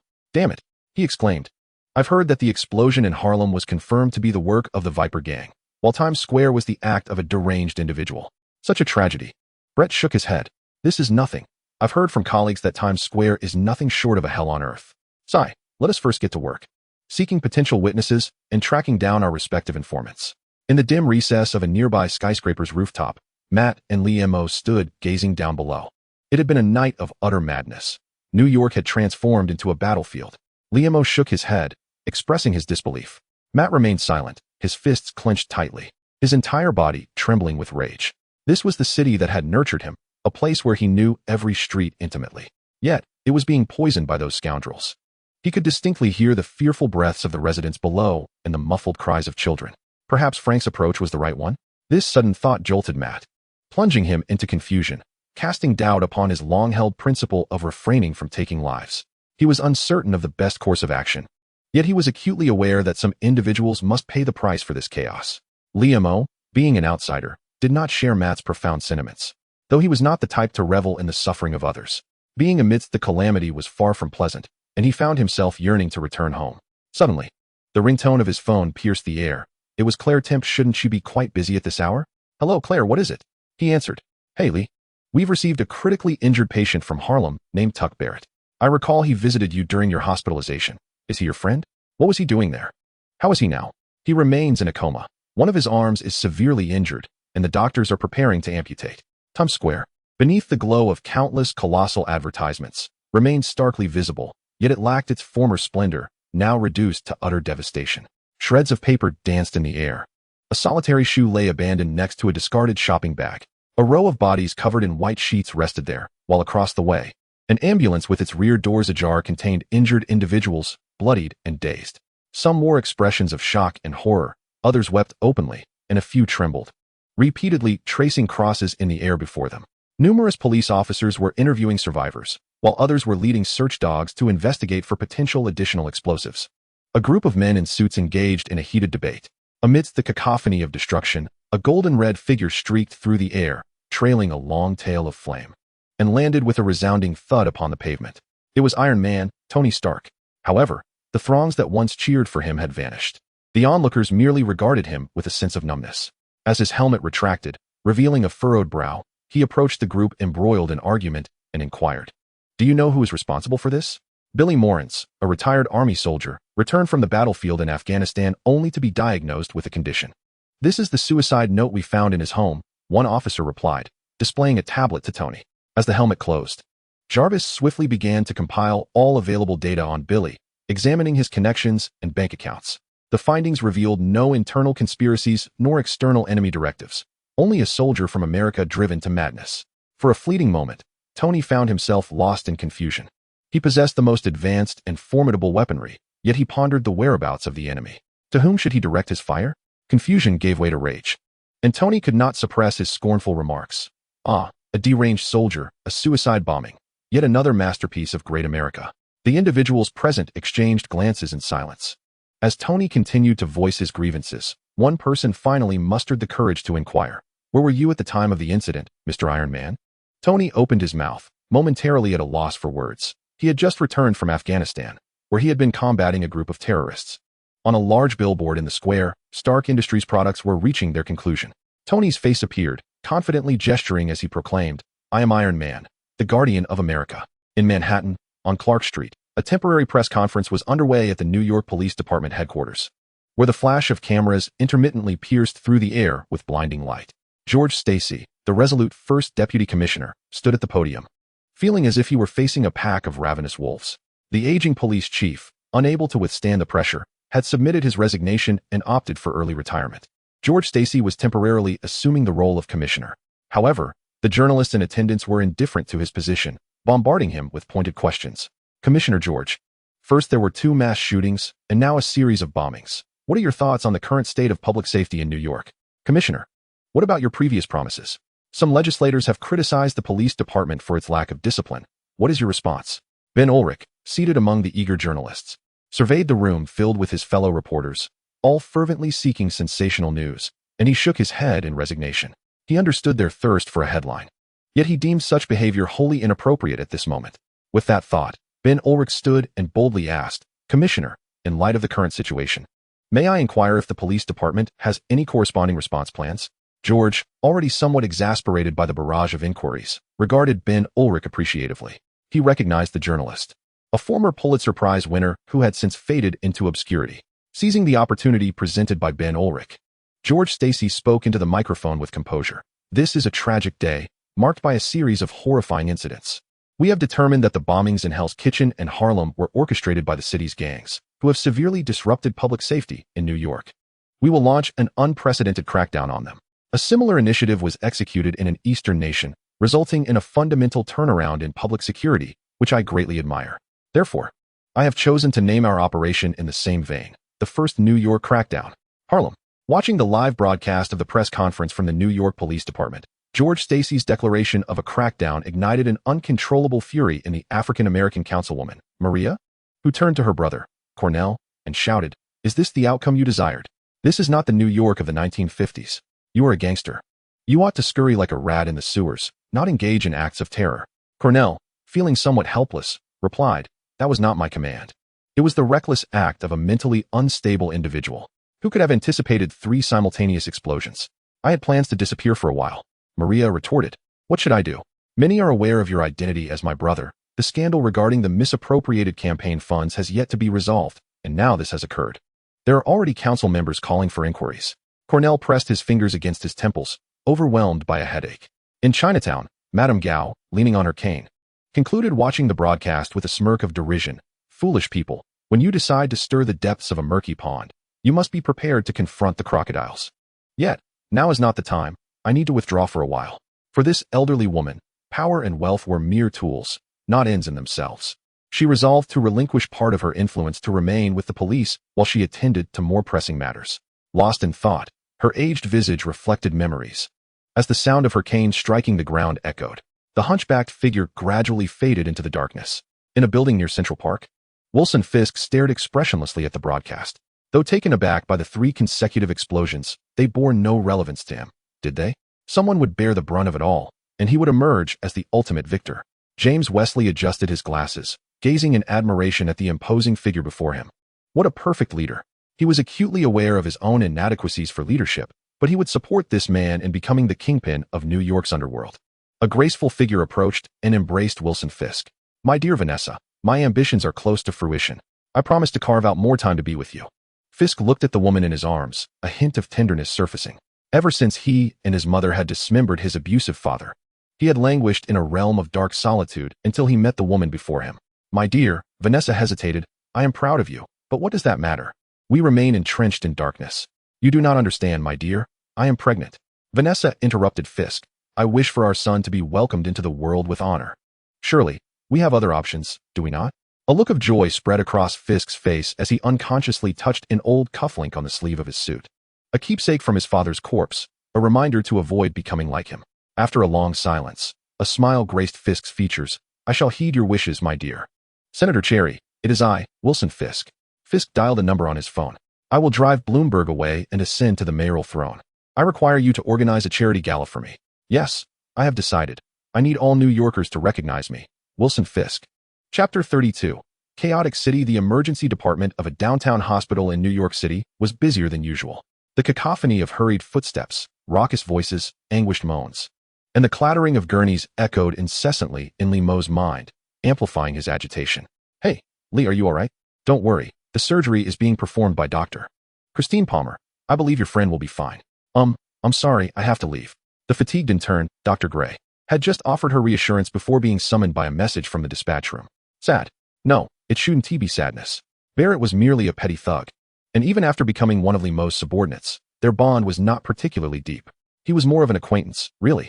But why was he feeling this unease? Lee Mo reflected on his experiences since arriving in this world, the people he had encountered. Little Lucas, Tony, Eugene, Barrett, Jessica. Each of them possessed multifaceted lives filled with their own joys and sorrows.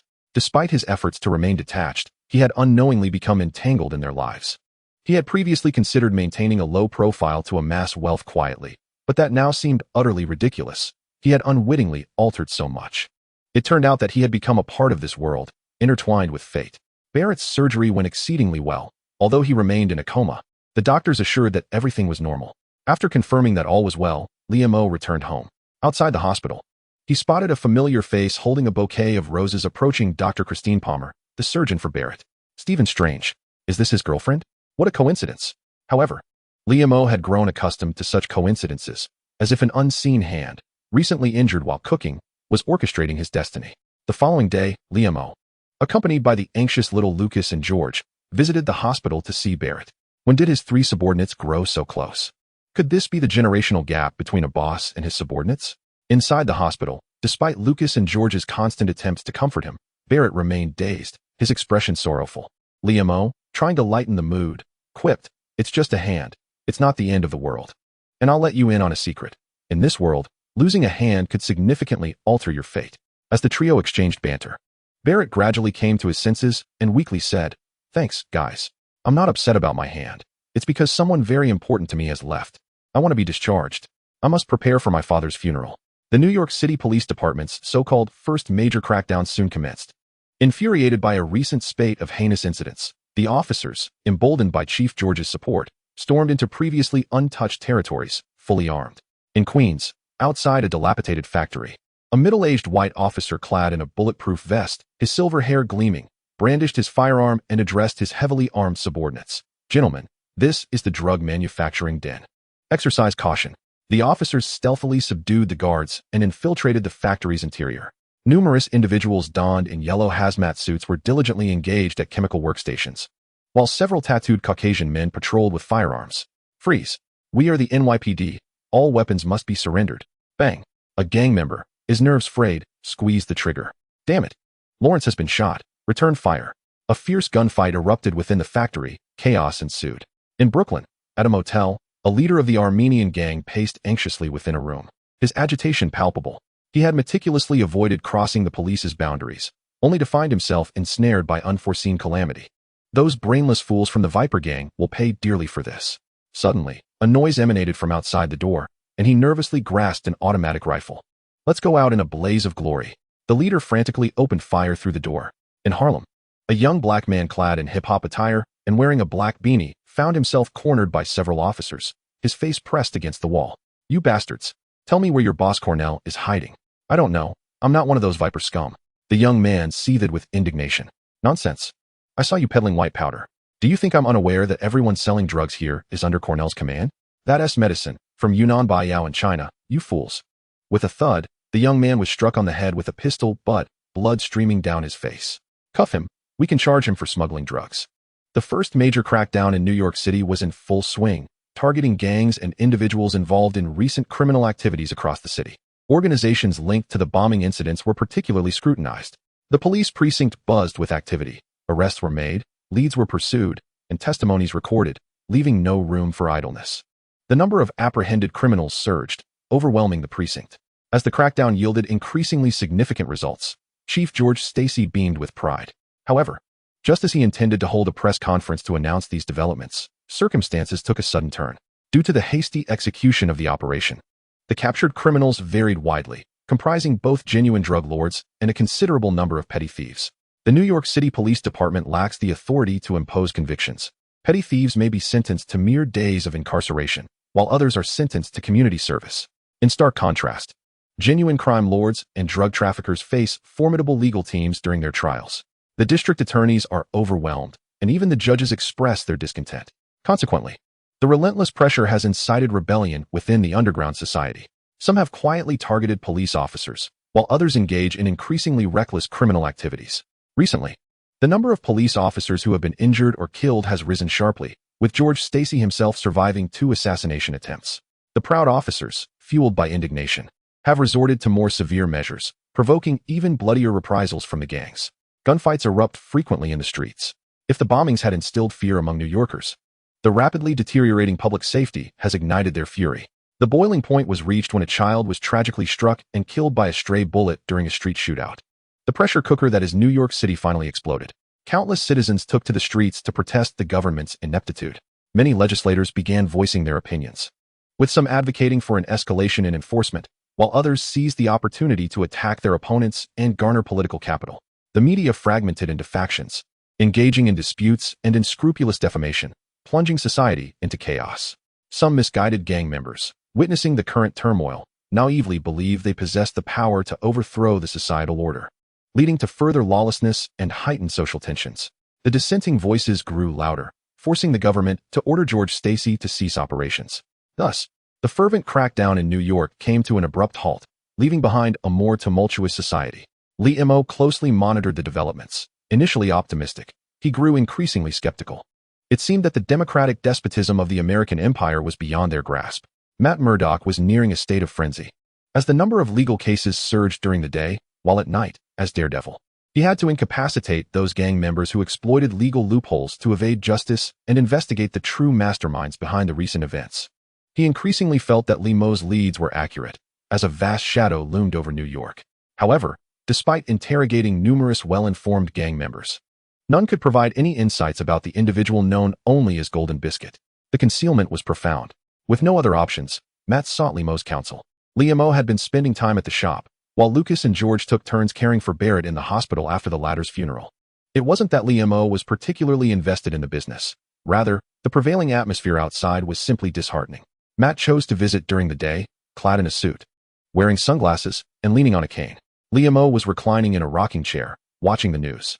Upon seeing Matt, he quipped, "You certainly pull off the act quite convincingly." Matt smiled lightly, gracefully stowing away his cane, and confidently stepped through the shop door. When concealment becomes a habit, it becomes exceedingly difficult to alter anything. "I have long been intrigued by one question. What does the world appear to you?" Mo inquired, sipping his tea. "I find it challenging to articulate precisely. I can distinctly hear sound waves colliding with and dispersing from the human body. Everything seems to be ablaze yet remarkably clear. I can even sense the rhythm of the muscles in your face as the tea glides down through the swallowing muscles. Initially, it was hard to accept, but I have grown accustomed to it." Matt sat down, somewhat helplessly continuing, "Let us not dwell on that. Through my investigations during this period, I feel that someone is orchestrating everything, yet I cannot locate the golden biscuit you mentioned." Mo scratched his head. "It should be called that. Where did you obtain this information?" "From a Chinese individual named Netflix." Matt pondered for a moment before suddenly asking, "How should it be referred to in Mandarin?" "In Pinyin, it is called." Matt lowered his head, murmuring for a while, "Perhaps we made a mistake. This is a transliterated term. It should be called, meaning leader." "But who exactly is this person?" Mo shook his head, suddenly widening his eyes at the television. "It's that fat pig." On the screen, the news channel was broadcasting. At the invitation of Congressman Cherry, renowned businessman Wilson Fisk announced a charity gala tonight, aimed at assisting citizens and police affected by a recent series of events. Chapter 33, Chaotic City 4 Trump Tower, New York City. As the preeminent luxury hotel in New York City, the opulent banquet hall on the 3rd floor serves as the premier venue for high society events. At this moment, the hall was ablaze with light, filled with numerous impeccably dressed gentlemen and ladies adorned in sumptuous evening gowns, bedecked with an array of jewels. Amidst the clinking of glasses, conversations flowed elegantly, exuding sophistication. The topics of discussion revolved around the recent events in New York, with speculations swirling about the mysterious businessman Wilson Fisk. In truth, many remained skeptical. No matter how chaotic New York became, it was unlikely to threaten their status, unless it impacted their business or social standing. The so-called charity gala was merely a fade. This is the rule, the societal norm. To these individuals, only those who are oblivious to the reality would condemn all of this. They gain prestige, and perhaps some individuals might receive aid. Is that not splendid? The crux of the matter lies with the host of this spectacle, Wilson Fisk, who unexpectedly emerged from the shadows, holding stakes in numerous conglomerates. Even they found the Polkoff champagne in hand to be lavish. In a nearby lounge, Congressman Cherry and Wilson Fisk were seated, engaged in casual conversation. They were in no rush. The time for their appearance had not yet arrived. "Why did you decide to present yourself before the public?" Congressman Cherry asked. Taking a sip of champagne, his curiosity piqued. "The birth of a new life has compelled me to reconsider certain notions. Perhaps in the future, I ought to approach matters with more tact." Wilson Fisk instinctively touched his cufflink. "Regardless, victory is within our grasp. The taste of power, once savored, ignites an insatiable craving akin to addiction." Senator Cherry, feeling quite pleased with himself, shook his head and suddenly expressed interest in a particular rumor he had recently encountered.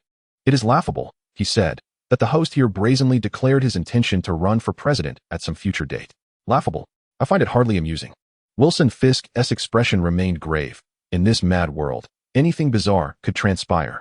Moreover, he possesses wealth and the ability to generate momentum, which already secures him a considerable advantage. Yet, one thing troubled Fisk. He furrowed his brow as he regarded his wide, long red tie, which was rather distasteful to him. This taste was certainly hard to command. In a kitchen leading to the banquet hall, a dozen waiters clad in black vests and white shirts busily prepared dishes. Liam, dressed in a fine suit, loosened his collar with discomfort and casually picked up a macaron from nearby, savoring it. "Your connections are quite impressive, Matt. I was under the impression we would have to leap in from upstairs." Matt chuckled. "In our line of work as attorneys, we often assist others. I believe they would not refuse this modest request." "You have a point," Liam nodded. Matt listened intently and remarked, "It's about to commence over there. Let us proceed." "All right, but wait a moment." Liam called to a passing waiter carrying a tray. "What's in that?" "It smells divine. Creamy short ribs.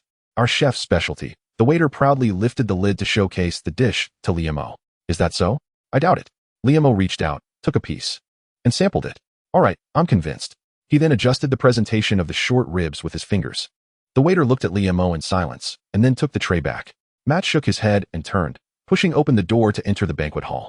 Liam quickly finished the cream in his mouth and followed suit. The two emerged without drawing attention, for all the guests had congregated before the stage in the banquet hall. Senator Cherry delivered a few casual remarks to enliven the atmosphere before ceding the stage to Wilson Fisk. As the imposing figure ascended the platform, all guests felt an undeniable pressure. Some instinctively swallowed hard. Wilson Fisk surveyed the crowd, clasped his hands over his cufflinks, and his resonant voice echoed, "I know I am unfamiliar to many of you, as I have long focused on my business. However, in these challenging times, as a member of New York, as a child of this city, I have decided to step forward. This city is slowly decaying, ethnic tensions are pronounced, infrastructure is aging, and people have lost their dreams.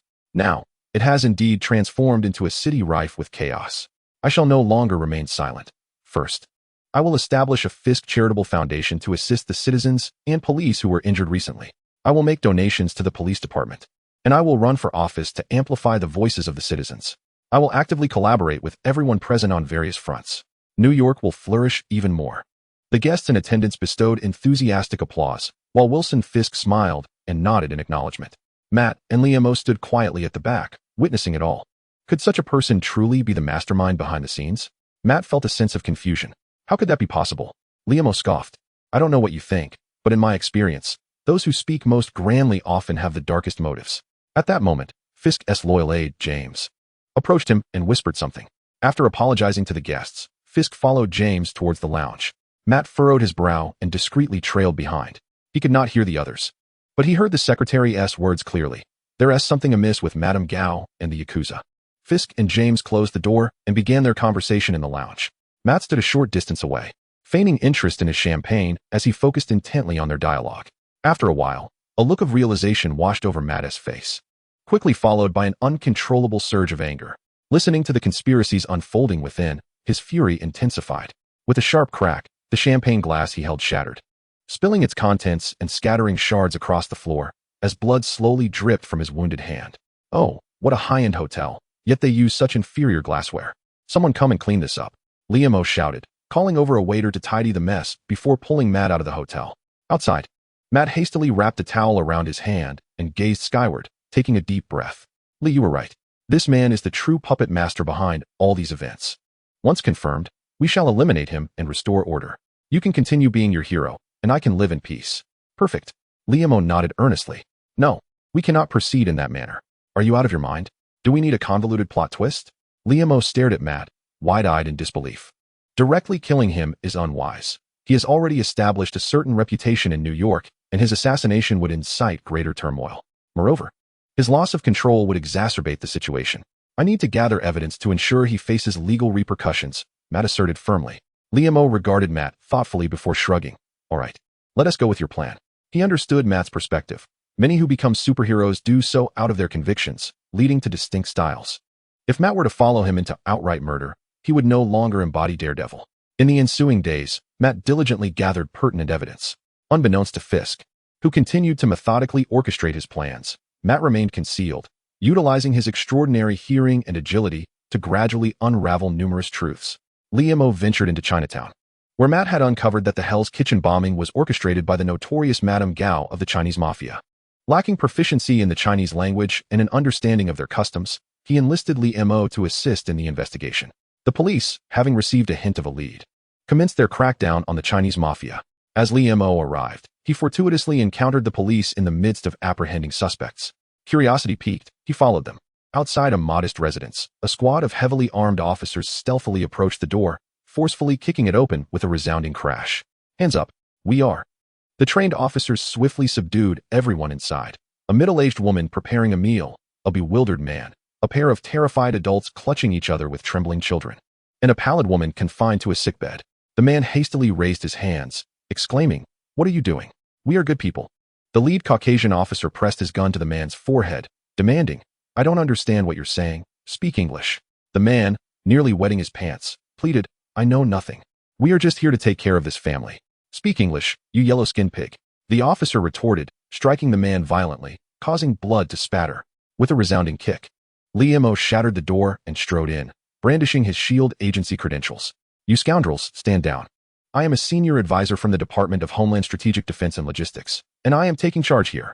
The officers inside gaped in astonishment, raising their weapons at Liam, who, clad in traditional attire and holding a teacup, hardly resembled an agent.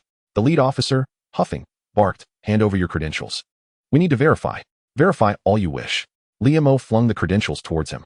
After a police officer made a call, he nodded to the lead officer. "Chief, it's legitimate. We are investigating the Hell's Kitchen bombing. What concern is it of your agency?" The white officer countered, somewhat disgruntled. "I said, I am in charge here. Are you deaf? You scoundrel." Liam jabbed his finger forcefully into the officer's chest, shouting vehemently, his spittle flying, "Who is your superior? I will lodge a complaint against you." The officer's face reddened with fury. "Nick Fury, go ahead and complain." "Nick Fury, you say? I will also lodge a complaint against you for having such uncouth subordinates. He cannot be absolved of blame either." The officer seethed through gritted teeth. "I am certain Nick Fury will be delighted to hear you say that. Moreover, you truly are a natural-born scoundrel." Liam nonchalantly dragged a chair over and audaciously seated himself in the center of the room, sipping his tea while casting a disdainful glance at the officers before him. The white police chief was on the verge of losing his composure, eager to charge forward but held back firmly by his colleagues. The officers in the room glared at Liam with righteous indignation. Under Liam's incredulous gaze, the white officer contacted his superior. Soon, a call from Coulson came through. "Lee, what transpired?" "We've received a complaint from the New York City Police Department." Liam, with a stoic expression, recounted the events. "All right, I understand. Please ensure your safety. George is already on his way." Coulson concluded the call. Before long, George arrived, bursting into the room. Upon seeing Liam unharmed, he exhaled in relief, then eagerly surveyed the room full of officers. "Chief, should I disarm them?" Liam looked at George quizzically. "Why the impulsiveness? Can you restrain yourself?" George turned to Liam with a hint of grievance. "Chief, my combat skills are truly exceptional." Liam waved dismissively. "This bunch is not worth the trouble."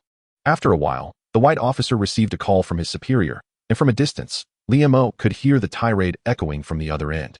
The police officers left in dejection, and the white officer, filled with resentment, turned to Liam and said, "This matter will not be left unresolved." Liam leisurely sipped his tea. Once they departed, he called Carlson again. What did you say? I could see they were quite agitated. I told their chief, Carlson replied. Huh, Carlson, I find myself appreciating you a little. Liam smiled. Really? I'm glad to hear that. Do you need the department to help you find a lawyer to sue them for racial discrimination? No need. I have more suitable candidates in mind. Liam shook his head. In truth, Liam was not fond of invoking racial discrimination claims at the drop of a hat, as it always felt like playing the victim.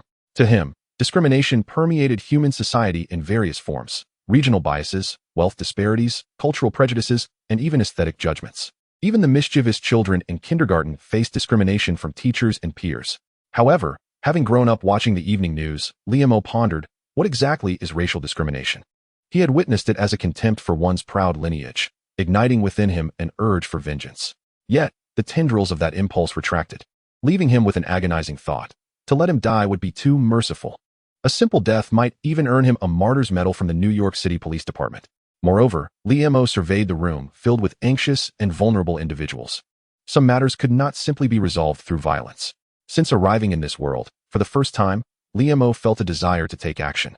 He inquired gently of the middle-aged man, what exactly is going on? Do not worry. I am here to support you. The middle-aged man looked bewildered. Boss, who are you?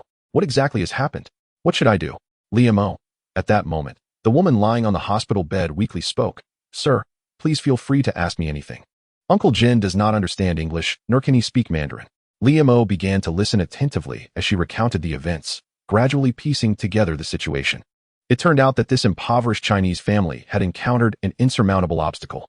Their eldest son, in a desperate bid to secure a glimmer of hope for the family, had agreed to become a human bomb for the Chinese gang leader, Madame Gao. The couple, Uncle Jin and his wife, were sent by Madame Gao to care for this family. Liam sighed, unsure of what to say. Just then, Matt, having received Liam's message, hurried over. Lee, what is happening here? He inquired. I now know who was behind the Hell's Kitchen bombing, Liam replied, rubbing his temples. Who is it? A blind man. Unfortunate, and with no other options. Liam sighed again as he recounted the events. Matt tightened his grip on the blind man's cane and said earnestly, Lee, I want to serve as their legal representative. Liam nodded. Of course, it will be you, but let's not rush. We must first meet with Madame Gao. Subsequently, George was assigned to stay behind and protect the family. After interrogating a few individuals, Liam and Matt arrived at Madame Gao's drug manufacturing facility. The petty thugs within the factory were easily dispatched, but Madame Gao had vanished days prior. Not having apprehended her did not concern Liam and Matt. Their pressing issue lay before them. A group of workers, their tongues severed, stood defiantly against them. Matt appeared perplexed. Lee, we saved them. Why do they still act this way? Liam gazed at the weary faces of the yellow-skinned, black-eyed individuals before him, his heart aching. The Chinese, for the sake of their families, would willingly accept even the devil's contracts, all for their loved ones. What shall we do? Matt was at a loss. After a moment of silence, Liam, his expression devoid of emotion, declared, drive them away, destroy this place. In the midst of the workers' resentful and vengeful gazes, Liam vented his frustration, wreaking havoc upon the drug factory. As they exited the factory, darkness had enveloped the sky. Liam lit a cigarette, taking a deep drag, and dialed Tony Stark's number. Hey, Tony, I need your help. Let's consider our previous dealings settled. In due time, I will assist you in procuring something valuable as a reward. The next day, Pepper Potts, the CEO of Stark Industries, unexpectedly announced the establishment of a large product packaging factory on Long Island. The factory would exclusively employ impoverished Chinese workers from New York, with wages not falling below the city's average. The factory would not operate for profit after covering operational costs. The remainder would be allocated to a charitable fund aimed at assisting Chinese students from disadvantaged families in their education. This news, even amidst the chaos of New York, sparked considerable uproar, with some criticizing it as an act of racial discrimination. Pepper Potts responded, clarifying that the major shareholder had other interests, and this was a special request of his. In a fleeting moment, numerous impoverished Chinese families in New York found themselves beneficiaries of unexpected fortune. The local Chinese Chamber of Commerce endeavored multiple times to express gratitude to the enigmatic major shareholder through the Stark Group, yet their attempts were met with silence. Gradually, the matter faded from conversation.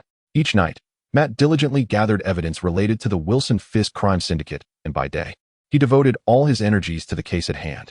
The Nelson Murdoch law firm formally filed a lawsuit against the New York City Police Department, alleging racial discrimination in their law enforcement practices. On the day of the hearing, Liam sat in the audience. Following a meticulous presentation of evidence and witness testimonies, The moment of reckoning arrived. Matt tightened his grip on the blind cane and approached the jury box, delivering his statement in a somber tone. Your Honor, esteemed members of the jury, may I pose an additional question? Are you familiar with the world of the blind? In the realm of the blind, darkness prevails. We rely solely on our sense of touch, smell, hearing, and spirit to perceive the world. The suicide bomber was a young blind man, seldom venturing into society. He lived in poverty, devoid of education or any survival skills, and had never experienced material or spiritual fulfillment since birth. For him, his impoverished family constituted his entire world. His existence suffered a catastrophic blow, stripping away all hope. Under such circumstances, many individuals might succumb to despair, yet this young blind man, in his ignorance, did not. He chose sacrifice. Yes, sacrifice. Although he became embroiled in gang conflicts and executed a suicide bombing, to his world and to his family, he is a hero. Indeed, the gentlemen of the New York City Police Department soon discovered leads. But look at the family that this young blind man saved. Elderly, women, children. I must ask that police officer, did they pose a threat to you? Are they criminals? You failed to adhere to established procedures and threatened them with racially discriminatory language. Esteemed members of the jury, this is not merely a case of racial discrimination. It is a profound interrogation of humanity. As Matt concluded his statement, the audience was already in tears, with a black elderly woman unable to restrain herself from shouting in outrage. The outcome of the case seemed inevitable.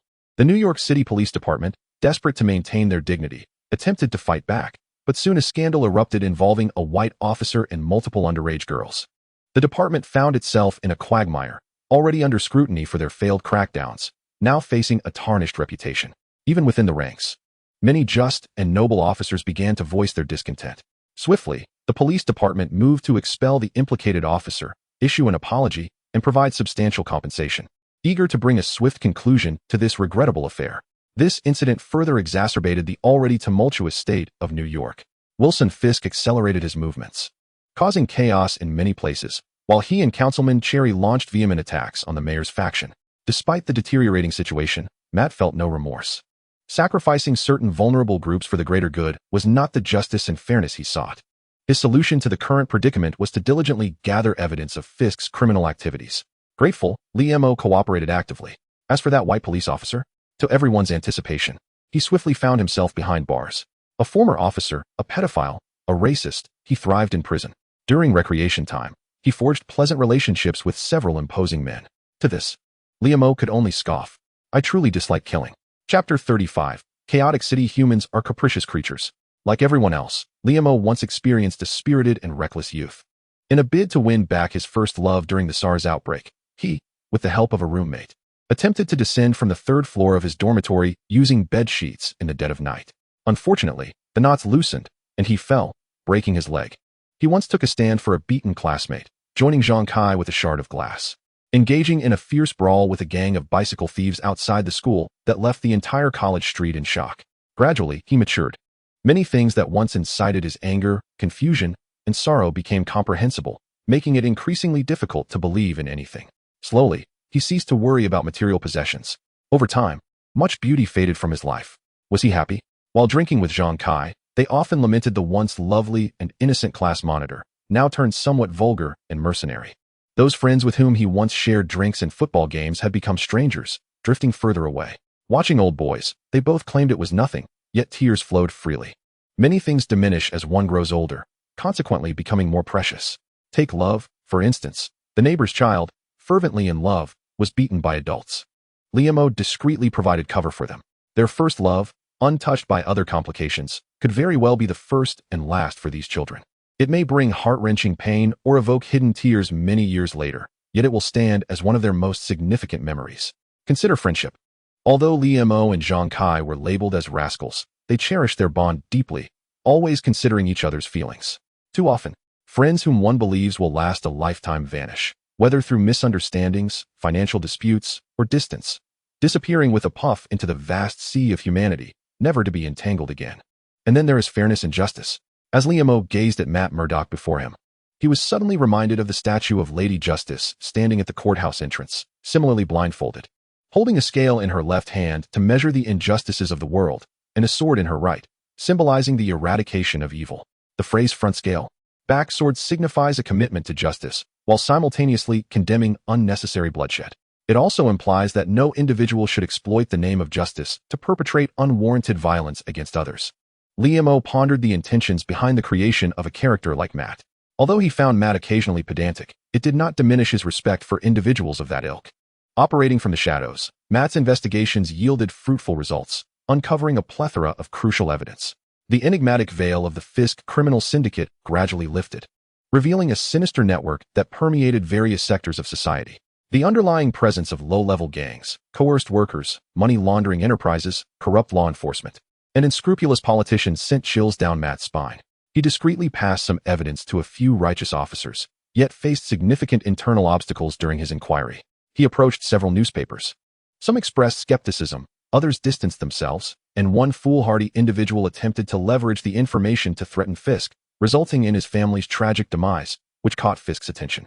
Observing the anxious and incessantly chattering Matt, Liam shook his head. In the Marvel universe, what did any of this truly signify? An idea suddenly struck Liam. What if he discussed Hydra with Matt? Or perhaps Thanos? Dormammu? However, after a moment's reflection, he dismissed the thought. Looking at the weary Matt, Liam remarked, some matters cannot be resolved overnight. You are exhausting yourself, Matt. Life is not solely about these burdens. You ought to take a break, perhaps find a woman to share your bed with. It seems your attractive assistant at the firm has an interest in you. Or call a friend. Let us head to Luke Cage's bar for a game of pool. I have no time to rest. Matt retorted, his agitation palpable. New York is descending into chaos. The anguished cries of the innocent echo in my ears. My city is being poisoned. All right, I understand, Liam quickly interjected. Your city? Why is it that every city has someone who utters such words? The sense of ownership among superheroes is quite strong. And let us not forget, your true superpower must be the ability to work yourself to death. Liam silently scoffed, shaking his head. Handing everything over to the police is bound to be problematic. The mayor and his associates have been under immense pressure from Fisk lately. It would be prudent to entrust your findings to them. The media must also be involved. Leave that to me. I know a journalist, and he is quite single-minded. The following day, in Central Park, New York, the weather was splendid. The radiant sunshine made the park's flora appear even more vibrant. Liam sat on a bench beneath a leafy canopy, tossing peanuts to a few bold squirrels. Across the expansive lawn, numerous families spread picnic blankets and engaged in merriment, the laughter of children ringing through the air. To his left, an open space hosted a group of street performers delighting passers-by with jazz music. Two enchanting women clad in provocative shorts sprinted towards him from the opposite path. The sight of their slender, radiant thighs prompted Liam to whistle involuntarily, earning him 2 seductive glares in return. Lee, your behavior mirrors that of a street punk from the 90s, a voice suddenly interjected. Turning around, Liam spotted a neatly dressed African-American man taking a seat beside him.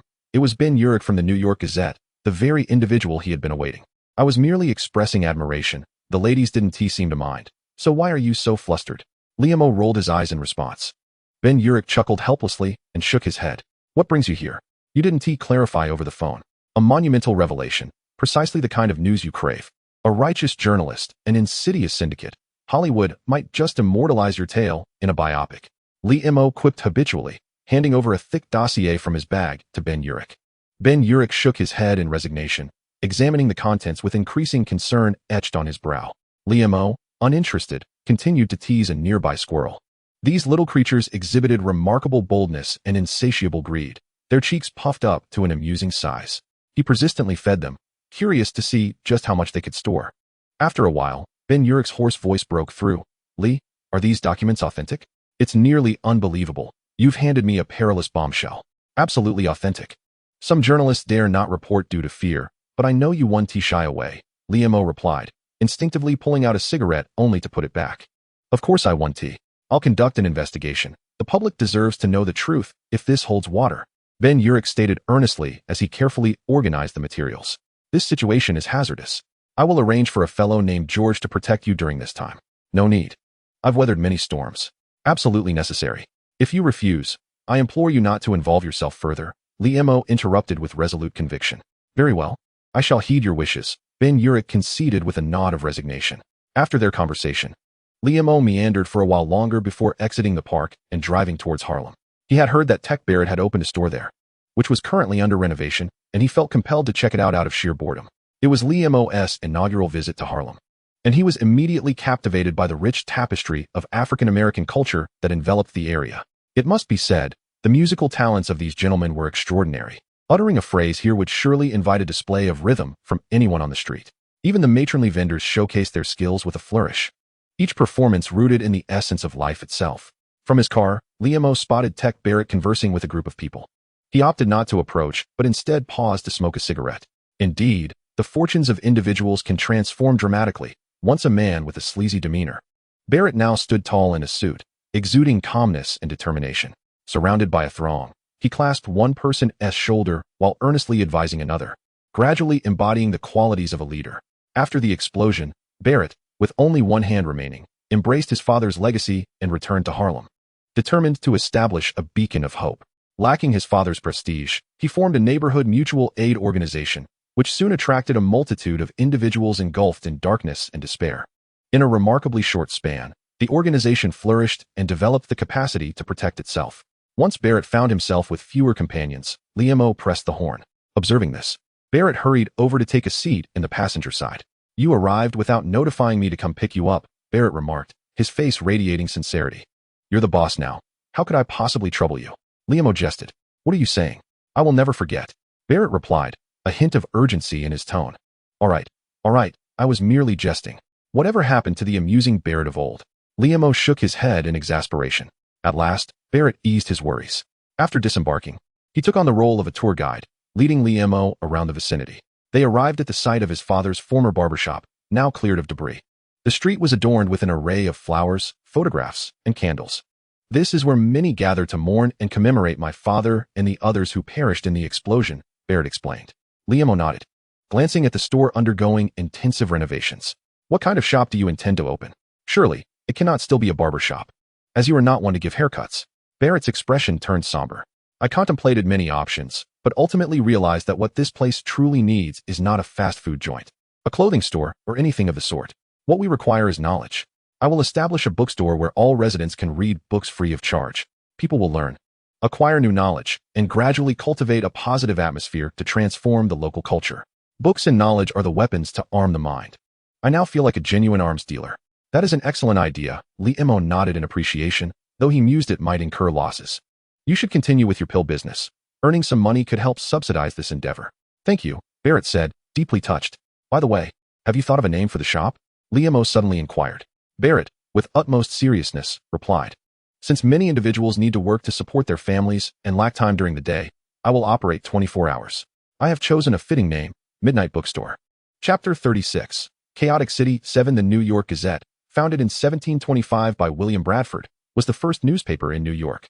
In its early years, it primarily supported government policies and was deemed by contemporaries as filled with dull material and tiresome praise. In the 18th century, following the Zenger case, it joined the struggle for press freedom, thereafter becoming known for its independent stance and incisive commentary. In the annals of American history, the New York Gazette has played a pivotal role during numerous significant events, including Nixon's visit to China, the Watergate scandal, and the assassination of Kennedy. Most notably, their reporters have frequently accompanied Captain America to the front lines, delivering an abundance of detailed reports. This period marked the golden age of the New York Gazette. However, with the dawn of the new century and the meteoric rise of online television media, all print media, including the New York Gazette, has witnessed a decline. Nonetheless, the significance of journalistic value remains unassailable, regardless of the medium through which it is conveyed. This morning, as individuals received their first copy of the New York Gazette, they were astounded by the headline report. This explosive news swiftly ignited the city of New York like an atomic detonation. The shadowy forces behind the chaos in New York. Fisk's nefarious empire. The terrifying dark web. Initially, some questioned the veracity of the report, but as the mayor's office took decisive action, an avalanche of incontrovertible evidence, audio, and video emerged. The citizens of New York were utterly incensed, with countless individuals taking to the streets in protest. What were they protesting? The government's inaction? The corruption of legislators? The incompetence of the New York Police Department? Regardless, there was a pressing need to protest something, and accountability was demanded. The mayor and affiliated officials, once beleaguered, seized the opportunity to address the media, some with righteous indignation, others with sardonic jibes, seasoned players in the game, none willing to let this chance slip away. The district attorney and the New York Police Department initiated investigations into Fisk's organization. Although Fisk's criminal network operated in secrecy, it predominantly targeted ordinary citizens. Many from the upper echelons were aware to some extent, yet they refrained from stirring up trouble until their interests were threatened. As twilight descended, Fisk stood before the towering windows of a skyscraper adjacent to Central Park, surveying the throngs of demonstrators below with a smirk of derision. His associate, James, appeared composed and cultured, stating, "The police are approaching. We must depart." "What news from Vanessa? She has safely arrived in Cuba." "You were right, James," Fisk remarked, stroking his cufflinks. "To be in the light is to endure attacks from the shadows. The key is to play by their rules." "How absurd. Have we identified those targeting us?" "It's the Night Devil, along with someone known as the Master," James replied earnestly. "What of the journalist?" "They are under protection. Our operative has been apprehended." "Then let it be. There's no rush. We have time to play this out," Fisk said, a flicker of tension in his eye. Turning his massive frame, he declared, "Let us depart from here." In the nearby corridor, clad in his nocturnal attire, Matt dispatched a guard, then paused to listen intently. Turning to the yawning Lee Mo beside him, he remarked, "Lee, you were right. Fisk intends to flee." Lee Mo, having spent the last few days in Harlem, following a group of friends who reveled through the night while he slept during the day, responded lethargically, "Isn't that obvious? Fisk isn't a fool. By the way, can't you don a more suitable uniform? This one is utterly ridiculous, resembling either a petty thief or an enthusiast of intimate apparel." Matt shook his head in resignation and continued, "The police are on their way, and we have secured the exits. He won't escape easily. I heard the sound of helicopter blades. They plan to flee by chopper." With that, Matt dashed forward, and Lee Mo, shaking his head, followed suit. The wind atop the building was fierce, and the landing lights illuminated the rooftop. As Matt burst out from the top floor, he found Fisk already seated in the helicopter, who, upon seeing Matt, flashed a knowing smile. In a fit of urgency, Matt lunged forward, executing a spin in midair to hurl his baton. The baton, propelled by great inertia, shattered the glass beside the pilot, startling him into action as he initiated the helicopter's ascent. The composed James lifted an automatic rifle, unleashing a barrage of bullets towards Matt. He swiftly rolled to evade, the tracer rounds slicing through the air and striking the rooftop, sending shards of stone flying. Just as Lee Mo arrived, he witnessed the unfolding scene, shrugged his shoulders, and brandished his enormous shield to protect Matt. He then extended a 10-meter-long tentacle, no, a vine, and yanked the helicopter, which had just taken off, back down. The helicopter careened sideways onto the rooftop, its still spinning rotor blades scraping the ground with a cacophonous screech, igniting sparks before coming to a twisted halt. Both James and the pilot lay bloodied and unconscious, while Fisk slowly crawled out of the helicopter.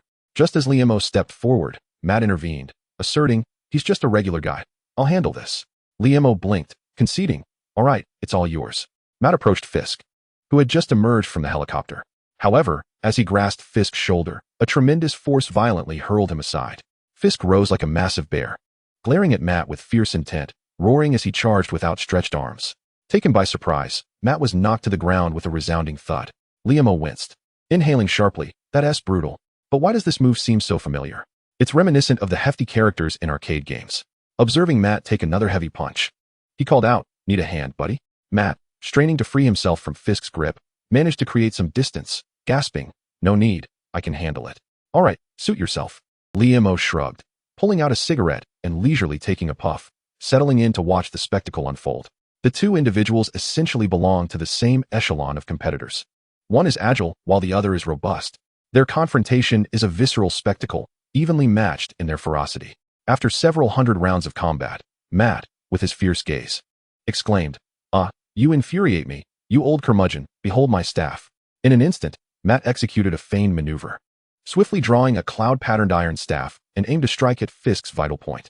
Alas, the hero's curtain fell. Gasping for breath, Matt swayed unsteadily and glanced at Lee Mo, who was striking an odd pose, weakly inquired, "Lee, what are you doing?" Lee Mo ceased his peculiar stance and replied, "Nothing much. Just reminiscing about a remarkable gentleman named Sean out of sheer boredom." To still be reminiscing about him at such a time must mean he was quite extraordinary. Indeed, he was remarkable. From him, I learned of a myriad of captivating worlds. You must introduce me to them someday. Alas, you shall never meet him. Lee Mo inhaled deeply, gazing vacantly at the inky sky. There is no going back. With the arrest of Fisk and Councilman Cherry, the gloom that had shrouded New York seemed to dissipate. Although Matt remained in hiding, the citizens learned of the superhero who roamed the nights of New York through Ben Ulrich's reports. The media bestowed upon him the moniker, Daredevil. As Matt donned his brand new gear, the devilish helmet solidified this title. On West 32nd Street in Manhattan, at the Lee's Craft store, young Lucas stretched his back, relieved that the ordeal had finally passed. It seemed the streets were bustling with more people. George nodded in agreement, saying, "Indeed, those who have weathered calamity often emerge stronger." Much like Captain during that time. Liam, sipping his tea, remarked leisurely, "I hold great admiration for the fortitude of New Yorkers. They are tempered like steel and will only grow more formidable." Suddenly, a thought struck Liam, and he said, "By the way, young Lucas, I have an unsettling premonition. It may become increasingly perilous for you to remain here. Perhaps you should consider studying further away." "No, this is my home, and I shall not leave." Lucas resolutely shook his head. "But what if someone threatens you to coerce me? What if, in a moment of madness, you fell victim to their menace?" Liam jested. Lucas's expression turned serious. "I have been learning self-defense techniques from George, and I even registered at a newly opened Chinese martial arts school on the adjacent street." "A Chinese martial arts school, you say?" Liam mused, stroking his chin. "Perhaps I should also learn a few skills. After all, idleness is not my forte." That afternoon, Liam accompanied young Lucas to this so-called Chinese martial arts school. Upon entering, seeing tatama mats, samurai attire, and wooden swords, Liam exclaimed, "Lucas, how can you claim to be studying Chinese culture when this is a Japanese dojo?" Even the great Bruce Lee once stated that the essence lies in the effectiveness of any combat technique, regardless of its origin. A woman approached, speaking impeccable Mandarin. "Hello. I am the coach of this dojo, Corinne One." Liam examined the woman before him, noting her brows and eyes. "Are you Chinese?" Corinne shrugged. "My father is Chinese, and my mother is Japanese." "Sir, even if you wish to learn, it may be too late for you. You have surpassed the prime age for learning." "Are you implying that I am old?" Liam bristled, patting his protruding belly. "I must see for myself how challenging this endeavor truly is." "Perhaps not. You might get injured," she replied. "The challenge was effective on me, and I am determined to give it a try." "Very well," Corinne conceded, somewhat exasperated by the obstinate man. "Let us begin with some warm-up exercises. Follow my lead. 1, 2, 1, 2.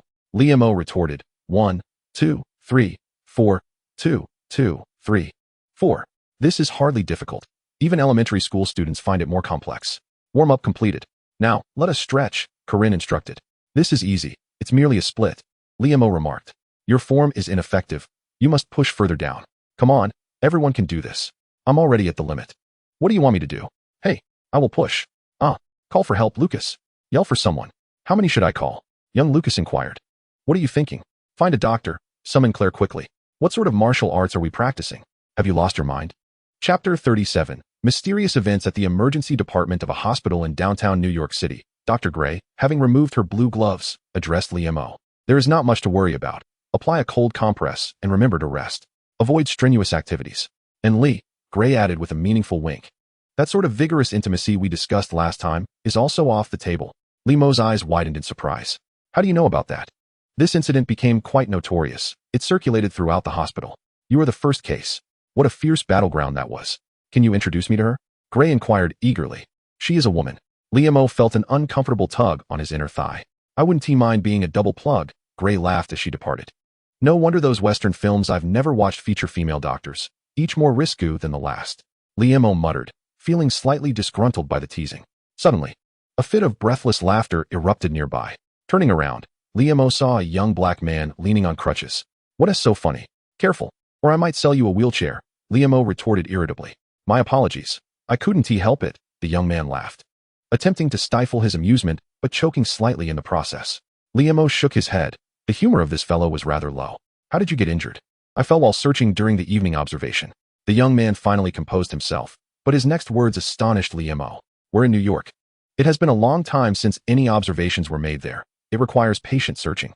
Liam let out a sigh, initially believing that the Zetarians had made an early assault. "Do you not believe me? I am a true eyewitness. When I was a child living in Auckland, I once saw a figure appear on the rooftop across the street while playing ball at night, its base glowing with an eerie blue light before vanishing into the clouds." The young man of African descent became lost in a reverie. Ignoring the fool, Liam stepped out of the hospital room, grinning as he made his way down the corridor. Upon exiting, he encountered Claire, Colleen, and Luke Cage approaching in unison. Claire and Colleen were engaged in lively conversation until Luke Cage greeted Liam, prompting the two women to turn their attention towards him. "Mr. Lee, I sincerely apologize for my recklessness." Colleen bowed repeatedly in apology. "Oh, it's quite all right. Your actions make me feel rather uncomfortable," Liam replied, shaking his head. "Do you know Claire?" "No, we only met because of your situation, but we hit it off quite well," Claire interjected. Liam fell silent. Just as women often struggle to comprehend the camaraderie between men, he too found it perplexing to grasp the nature of female friendships. It was astonishing how quickly individuals could bond, akin to bees drawn to honey. His gaze fixated on a large, dark hand resting on Claire's waist. It belonged to Luke Cage. "You too, what is this?" he inquired. "We are together now," Luke Cage replied with a smile. Lemo's expression transformed into one of joy. "Congratulations. I believe you two are quite well suited for each other. Let's go for drinks sometime." Luke Cage's smile faltered slightly, becoming somewhat forced. We'll see about that." After bidding farewell to the group, Lemo returned to his quaint shop, spending 2 days in seclusion. He indulged in leisurely mornings, waking naturally and concocting various culinary delights for himself. 2 days later, at the craft shop, George received a phone call and excitedly shouted, Chief, we have a mission." Lemo, who was reclining in a chair sipping tea, widened his eyes in astonishment. "A mission? I am merely a consultant. What sort of nonsense is this?" He quickly connected with Carlson to inquire about the situation. "Lee, it's just a simple reconnaissance task, albeit rather peculiar. I wonder if you could offer some insights." Carlson's voice bore a hint of exasperation. "I have a significant problem here and cannot leave." Lemo glanced at George, whose eager anticipation was palpable, and grimaced. "Fine.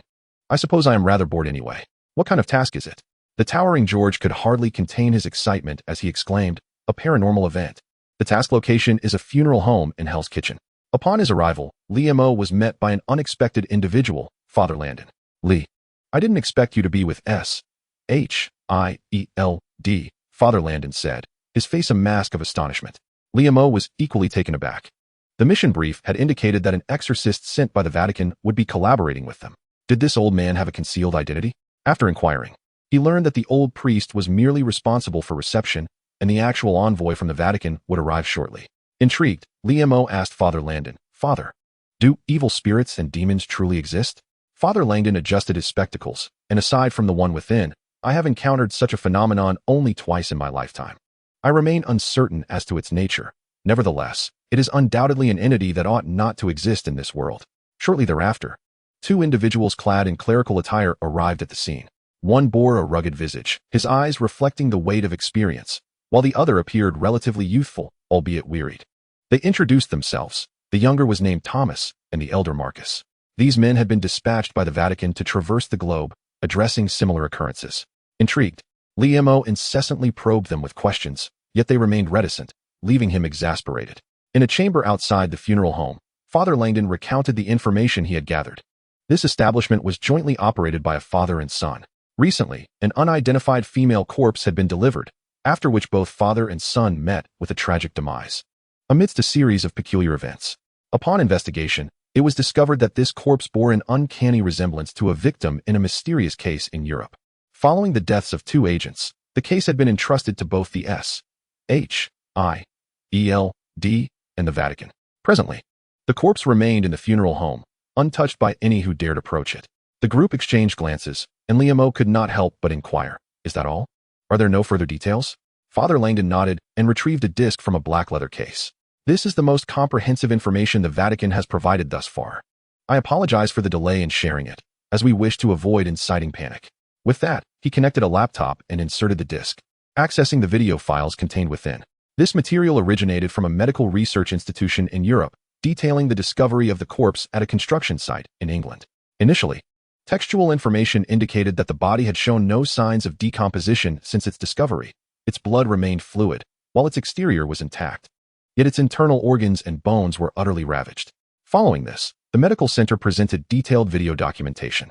As the screen illuminated, a middle-aged man appeared, his hair flecked with gray yet meticulously groomed, adorned with gold-rimmed spectacles, exuding an air of scholarly elegance in a pristine white lab coat, complemented by a blue shirt and a maroon tie, beaming with enthusiasm. September 13th, 1996, Felton Medical Laboratory, first video. "I have achieved it. I have obtained the unknown. Although it came at great cost, I believe I shall secure next year's Nobel Prize in Medicine, etching my name indelibly in the annals of human evolution." In the second video, he continued, "This corpse is indeed peculiar. The blood and skin cells retain vitality, yet I am certain, unequivocally, that she has been deceased for an extended period." He spoke with a tone laced with derision, questioning how anyone could attribute this to superstition, branding such reasoning as a feeble excuse for those lacking capability. In the third video, he noted the corpse appeared outwardly intact, despite evident signs of violation. His expression shifted to one of perplexity as he observed the extensive damage to the internal organs and bones, suggesting inhumane treatment. Within her stomach, I discovered some mandrake seeds in this. After speaking, the middle-aged man picked up a small cloth bag. Someone informed me that this was the fabled witchcraft bag. Strangely enough, carbon-14 dating indicates that this object is at least 2,000 years old. The middle-aged man's appearance was somewhat disheveled, with deep dark circles under his bloodshot eyes as he wearily stated in the fourth video that this corpse astonishingly possessed 2 layers of skin. The first layer exhibited elasticity and resilience far beyond that of an ordinary human, while the second layer was a hard, keratinous shell, providing protection akin to a bulletproof vest. It required special tools for dissection. Beneath the first layer of skin, there were peculiar symbols and patterns inscribed. After speaking, the middle-aged man held up sheets of skin adorned with these bizarre symbols and showcased them one by one before the camera. Could it truly be related to religion? No. Absolutely impossible. This world is governed solely by technology, devoid of myth. Recently, I have often heard strange noises and the voice of a woman. Perhaps I am simply too fatigued. In the fifth video, I gained no useful information whatsoever. All the signs point to a connection with religious sorcery. This is unscientific. In the sixth video, I found myself at a loss for words. Perhaps taking on this matter from the outset was a grave mistake. In the seventh video, oh God, what have I done? 2 people are already dead, Logan and Catherine. Many have resigned, which may be for the best. She is not dead. She is not dead. I am trapped here with her, the door 1T open. And the phone is unreachable. Someone, please save me. Oh God.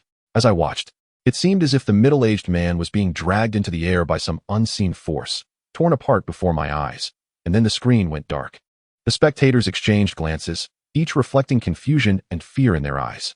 Liam swallowed hard, regretting having taken on this task. He turned to look at George, who wore a face of terror and excitement. Liam was all too familiar with that expression. This fellow was treating it like a horror film, truly hopeless. Liam found it strange. Was this not the Marvel Universe? How could such things exist? Was I, perhaps, caught in the narrative of some deranged author? Was this an infinite world? Chapter 38. Mysterious events. The air inside the room felt stifling. Liam lit a cigarette, drawing in the smoke slowly. Before arriving, he had thought that the so-called mysterious events were merely pranks or the awakening of some supernatural abilities. However, it turned out to be quite real. To be honest, Liam felt a twinge of fear. He had never encountered such phenomena before. Yet, the thought of turning back was quickly dismissed. As a horror film enthusiast, his curiosity burned fiercely. Liam, at times, could be rather reckless. For instance, during his childhood, when walking alone at night, many could sense the presence of someone behind them. Some might choose to leave swiftly with a pounding heart, while Liam would incessantly turn around to see what was there. He recalled a day in middle school when his deskmate arrived at school with a bruised eye and a cut on his face. Liam initially believed he was called to defend someone who had been attacked, only to discover that his deskmate, with a face full of terror, claimed to have encountered a ghost the previous night. According to his deskmate's account, after attending evening study, he traversed a dark alley on his way home and noticed a white shadow trailing him from a distance of 7 or 8 meters. Feeling a surge of fear, he quickened his pace, only to find that the apparition relentlessly pursued him. In a panic, he grabbed a stone and hurled it at the white figure. But the stone ricocheted back, striking him on the corner of his eye. Overwhelmed by pain and fear, he hastily fled home. Intrigued, Liam insisted on accompanying his deskmate to confront the ghost that night, but was met with fervent refusals. Unwilling to abandon the idea, he meticulously mapped out the route for a solo expedition, but ultimately discarded his plan over the course of a single meal. During lunch at the cafeteria, a bandaged fellow boasted to his peers about his encounter with the ghostly figure, claiming he was unafraid and even chased it, proudly pointing to his injury as proof of being struck by the stone reflected back from the ghost. Infuriated, Liam restrained himself from revealing the truth, knowing his deskmate had been misled for an entire semester.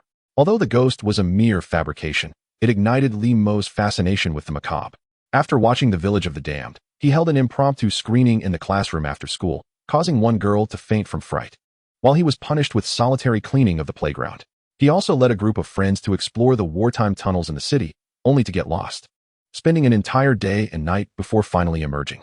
Gradually, these escapades evolved into a genuine passion for horror films, and he joined a paranormal interest club. Despite the club's ghost tower and ghost village explorations yielding no encounters, he managed to make a few acquaintances. Now, faced with the prospect of a real encounter, Liam was filled with excitement, especially with 2 professionals present. Turning his gaze to the 2 exorcists, he noticed Marcus intently seated before a computer, replaying footage with a frozen frame. Marcus's eyes were fixated on the patterns drawn on human skin, continuously cross-referencing with a black notebook filled with notes and illustrations. His brow furrowing deeper with concentration. Lemo's curiosity intensified. Moments later, Marcus abruptly stood, exclaiming, "This is not good. I need to verify something. Thomas, contact the Vatican and request the information I need." As the two conversed rapidly in Italian over the phone, Lemo glanced at the side. Father Lanton rose to arrange their lunch while George, seated nearby, appeared visibly distressed. "George, are you frightened?" Lemo inquired with a smile. "No, sir," George shook his head. "I am merely reminded of some unpleasant matters." "What matters? Do share them with me." Lemora adjusted a chair, adopting an air of theatrical anticipation, though lamentably lacking a packet of sunflower seeds. "The subject at hand was the witch, dear sir, despite the witch's existence being substantiated with records of the bell which even found in American official documents, and President Andrew Jackson himself having attested to it." George sighed and continued, "Upon viewing the video depicting the corpse's defilement, I was reminded of that dark epoch of the Middle Ages. The hunting of witches? I have heard of it, yet why mourn for events so distant?" Lemora inquired with a hint of curiosity. "Allow me to show you some documentation," George replied, producing a compact tablet and presenting it to Lemora. As Lemora perused the device, he discovered a narrative concerning that historical period. The year 395-1500 marked one of Europe's bleakest eras, the Middle Ages, a time when the continent was engulfed in prolonged warfare following the fall of the Western Roman Empire. From the 15th to the 18th century, a fervor for witch hunting surged, resulting in approximately 100,000 so-called witches being executed over 3 centuries. According to the church's propaganda of that time, witches were believed to have made pacts with the devil, selling their souls and being descendants of malevolence. These unfortunate women were typically subjected to brutal interrogations, paraded before the public, and executed, often stripped bare. While some witches were indeed captured and killed, the vast majority were merely ordinary women. Some were falsely accused due to trivial disputes, while others, simply because of their beauty, were slandered by spurned suitors. A significant number were ensnared by zealous missionaries driven by carnal desires, unjustly branded as witches. Upon encountering a particular account, Lemora could not contain himself and spluttered water from his mouth. The self-righteous inquisitors, while interrogating these witches, often resorted to witchcraft themselves, employing sorcery to combat sorcery. They would pray for the success of their punishments, pouring holy water into the witches' bellies while reciting various incantations to compel the obstinate wives of devils to confess. "These are indeed real humans," Lemora mused, shaking his head, his thoughts drifting to the myriad of scandals perpetually circulated by the church. Turning to George, he queried, "Are you a believer, George?" "I am a Catholic," he replied. "I have always harbored a question," Lemora continued, scratching his head. "You mentioned these individuals who consistently act in the devil's name under the guise of God. Do they truly believe or not? They will ultimately confront the devil." George retorted vehemently. Lemora was about to voice another thought when a voice interrupted him. "Those sinners will eventually face their retribution, but first, we must contend with the demon before us." Marcus approached, a look of deep concern etched on his face. "I have acquired information regarding this witch's corpse. It is of considerable significance." "Oh, do elaborate," Lemora exclaimed, brimming with excitement. "Today is indeed fortuitous," he thought. Marcus, casting a curious glance at Lemora, puzzled by the enthusiasm of this Chinese agent of S.H.I.E.L.D., continued, "Gentlemen, have any of you heard of a figure named Bees?" Noticing the collective head shakes, he elaborated. "Bees is one of Noah's sons, absent from the Bible, who did not board his father's ark. Yet, Bias and his daughter heeded the divine command and constructed another ark. Accompanying them aboard this vessel was a man named Phaeton, along with over 50 women. After 7 years of drifting upon the seas, they arrived in Ireland. Soon thereafter, both Bias and his wife passed away, and Phaeton subsequently wed Bias's daughter. The great deluge that followed swept away all but Phaeton, who alone survived. He began a life of wandering throughout Ireland and the world, transforming into various creatures and living for an astonishing 500 years, during which he amassed unparalleled knowledge. What does this have to do with the female corpse?" Liamo inquired, perplexed. Marcus, with an air of concern, replied, "I suspect that the corpse belongs to the infamous witch, Caith. She was one of Phaeton's disciples, and her shadow can be found throughout many Celtic myths. The last records concerning Caith mention her involvement in the war between the Aesir gods and the sea giant clan of Fomorians, led by the malevolent King Balor. Caith sided with Balor and was ultimately annihilated by Odin, yet her remains inexplicably endured. Given the recurrent nature of these events, it appears that this corpse is engaged in some form of sacrificial rite." Marcus's voice grew raspy. "It seeks resurrection." Liamo felt a chill run down his spine. Good heavens, how has this become entangled with that one-eyed deity, Odin? Perhaps we should withdraw for now. We must report back. Such mythological entities are beyond our scope. Summon your paladins from the church. Arm them with the lance of Longinus. This is a high-level dungeon. Liamo felt disheartened. He had hoped to accompany the exorcists and witness their endeavors, but this situation evoked trepidation. What can this motley crew do against millennia-old myths? Paladin? That would be me. Marcus asserted. You? A paladin? Can you heal? Do you possess auras? Do you have sacred armor? Liamo was sorely disappointed. Is this what a paladin is like? Marcus's expression darkened. I am unsure of the peculiarities you speak of, but the lance of Longinus is out of the question. However, I shall arrange for the church to send an artifact. An artifact? Liamo blinked, deciding to stay and observe. Within a couple of days, the church dispatched a messenger with the item.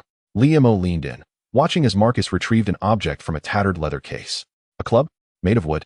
Though one end was sharpened, the dark and unremarkable nature of it left Liamo bewildered. Shouldn't an artifact gleam and stir the winds upon its unveiling? Noticing Liamo's disdainful gaze, Marcus patiently explained, this is a demon-slaying cone, intricately carved from the sacred oak of the Druids. It can withstand demonic deception and has been blessed by the church's ancestors, proving effective against witches and most dark creatures. Oh, I see, Liamo realized. A demon-slaying cone crafted from the heartwood of a sacred oak. 10 curses to resist, 10 defenses against mental attacks, 10 sacred blessings, and 10 damages to dark creatures. What do you think? The equipment is barely adequate, but I fear our levels might not suffice to confront the corpses within. Liamo expressed his concern.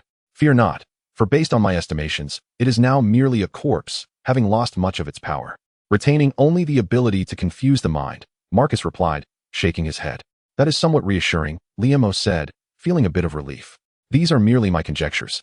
Yet even if I am mistaken, I shall risk everything to eradicate this demon, Marcus declared with unwavering determination. Liamo, Chapter 39, Mysterious Events Mission, The Naked Corpse of a Woman. Mission description. In the ancient mythological era, the witch Kes stood alongside the giants of the deep sea, intent on overthrowing the great Midgard. Yet evil must ultimately falter. Under the leadership of the god King Odin, the Aesir defeated the malevolent giants, and the witch Kes was shattered in spirit. Many years have elapsed, yet the corpse of Kes continues to wreak havoc in Midgard, scheming for resurrection. Should she succeed, the people of Midgard will face a grave threat. Location: Hell's Kitchen Funeral Home. Objective: eliminate the corpse of the witch Kes. 01. Mission reward: unknown.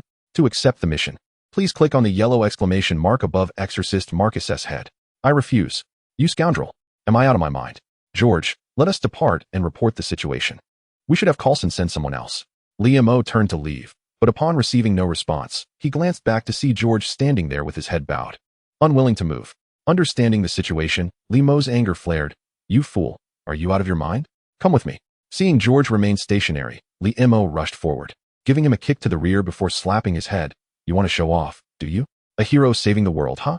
Have you considered what would happen to your family if you were to die? Panting heavily, Liamo paused, his hand aching from the strike. My entire family perished in that supernatural event. I am an orphan, having lived with my aunt for barely 2 years before enlisting, George replied, still looking down. How infuriating. Liamo stared at George for a long while, lit a cigarette, inhaled deeply, and irritably asked Marcus, do you truly have a plan? Marcus shook his head, responding earnestly. In truth, the situation is not as perilous as it seems. We shall rush in, ignore everything, and directly plunge the demon-slaying dagger into the corpse's heart. It will be sufficient. I've seen countless horror films where people meet their doom with such reckless bravado. Liamo retorted, displeased, then added, let us just take a quick look around. If it seems feasible, we proceed. If not, we retreat immediately. At the entrance of the funeral home, Father Landon, frail and elderly, was stationed outside to assist. 2 seemingly unreliable exorcists and 2 half-hearted SHIELD agents were to join the operation. Liamo took a deep breath and inquired, have you memorized the route? The crowd nodded in unison. I shall reiterate. Liamo declared with a grave seriousness. Once we enter, 1. No gazing into mirrors. 2. Avoid peculiar small holes, beneath the bed and in the wardrobe. 3. Regardless of any sounds, do not open irrelevant doors. 4. No one should act alone. We race towards the assembly point. No need for excessive chatter. Just eliminate her. Is that understood? The crowd nodded in agreement. Very well, let us proceed. With a commanding voice, Liamo led 4 individuals into the mortuary. The mortuary itself was not particularly large, Through a modest hall and a short corridor, one could reach the chamber where the bodies were kept. Upon entering the small hall, an unmistakable chill enveloped us, though no other anomalies were present. Without hesitation, Liam swiftly guided everyone to one side of the hall, opened the door, and dashed into the corridor. The walls on either side bore the scars of bullet holes, and traces of splattered blood marred the floor. As George prepared to investigate, Liam bellowed, "Do not concern yourself with that. Follow me." Upon reaching the end of the corridor, a wave of satisfaction washed over Liam. Clearly, his strategy was sound. Hesitating like a character in a horror film would be tantamount to courting death. Bang! Liam forcefully kicked open a door. Yet, behind it lay only another corridor. Liam's expression shifted from hope to dismay as he swiftly closed and reopened the door, repeating this action multiple times. But the corridor remained unchanged. "We've been ensnared. Retreat." Without a moment's hesitation, Liam led the group back to the door through which they had entered. But upon opening it, it was still the same corridor. "Did you not say that wielding that object would keep us safe?" Liam seized Marcus by the collar, shouting. "I was not affected. The environment has shifted," Marcus replied, a look of deep concern etched on his face. "You must be a character from some horror film." Liam shoved Marcus aside, spitting on the ground in frustration. Thomas quickly steadied Marcus, furrowing his brow as he said, "This is not the time for bickering. What should we do?" "What to do?" Liam scoffed, extending several tendrils amidst the fearful gazes of the two exorcists. "A violent demolition. Let us see how long that thing can endure." With fervor, Liam commanded the tendrils to crash against the wall, creating a gaping hole, beyond which lay an impenetrable darkness. Hesitating momentarily, Liam disregarded what lay beyond the hole and turned to wreak havoc elsewhere. Soon, the corridor's walls were battered and on the verge of collapse. "Let us move to the next location." Liam led the group to another corridor, continuing their destructive spree. After demolishing 7 or 8 corridors, a notable change finally emerged. They found themselves in a public restroom. The faucet at the sink continued to drip rhythmically, the sound of water splashing against the basin resonating clearly in the hushed room. Suddenly, the water dripping from the faucet gradually transformed into a deep crimson hue, and the flow intensified. With a swift motion, Liam twisted the faucet, rendering it utterly inoperative. "Look!"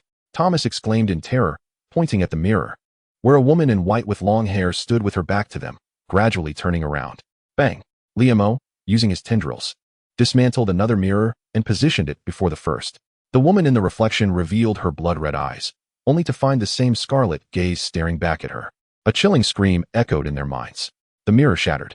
A gurgling sound emerged from a stall, followed by the unmistakable sound of a toilet flushing. Liam flung open the door, only to discover a hand, grotesquely smeared with filth, reaching out from the toilet. "How revolting!" Liam exclaimed, shaking his head in disdain.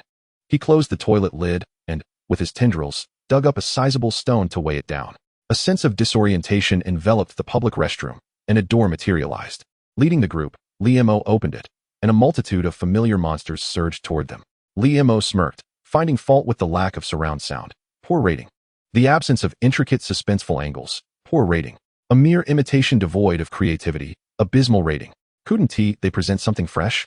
With a fierce flourish of his tendrils, he charged forward, crushing a scarred doll, flinging a figure clad in a black robe and white mask, obliterating a burly man in a hockey mask, forcing a head that emerged from a television back into its confines, and twisting a creature adorned with nails into a pretzel-like shape. Liam plunged into a frenzy, seizing a chainsaw from a ruffian and hacking wildly, flesh and limbs flying about the room.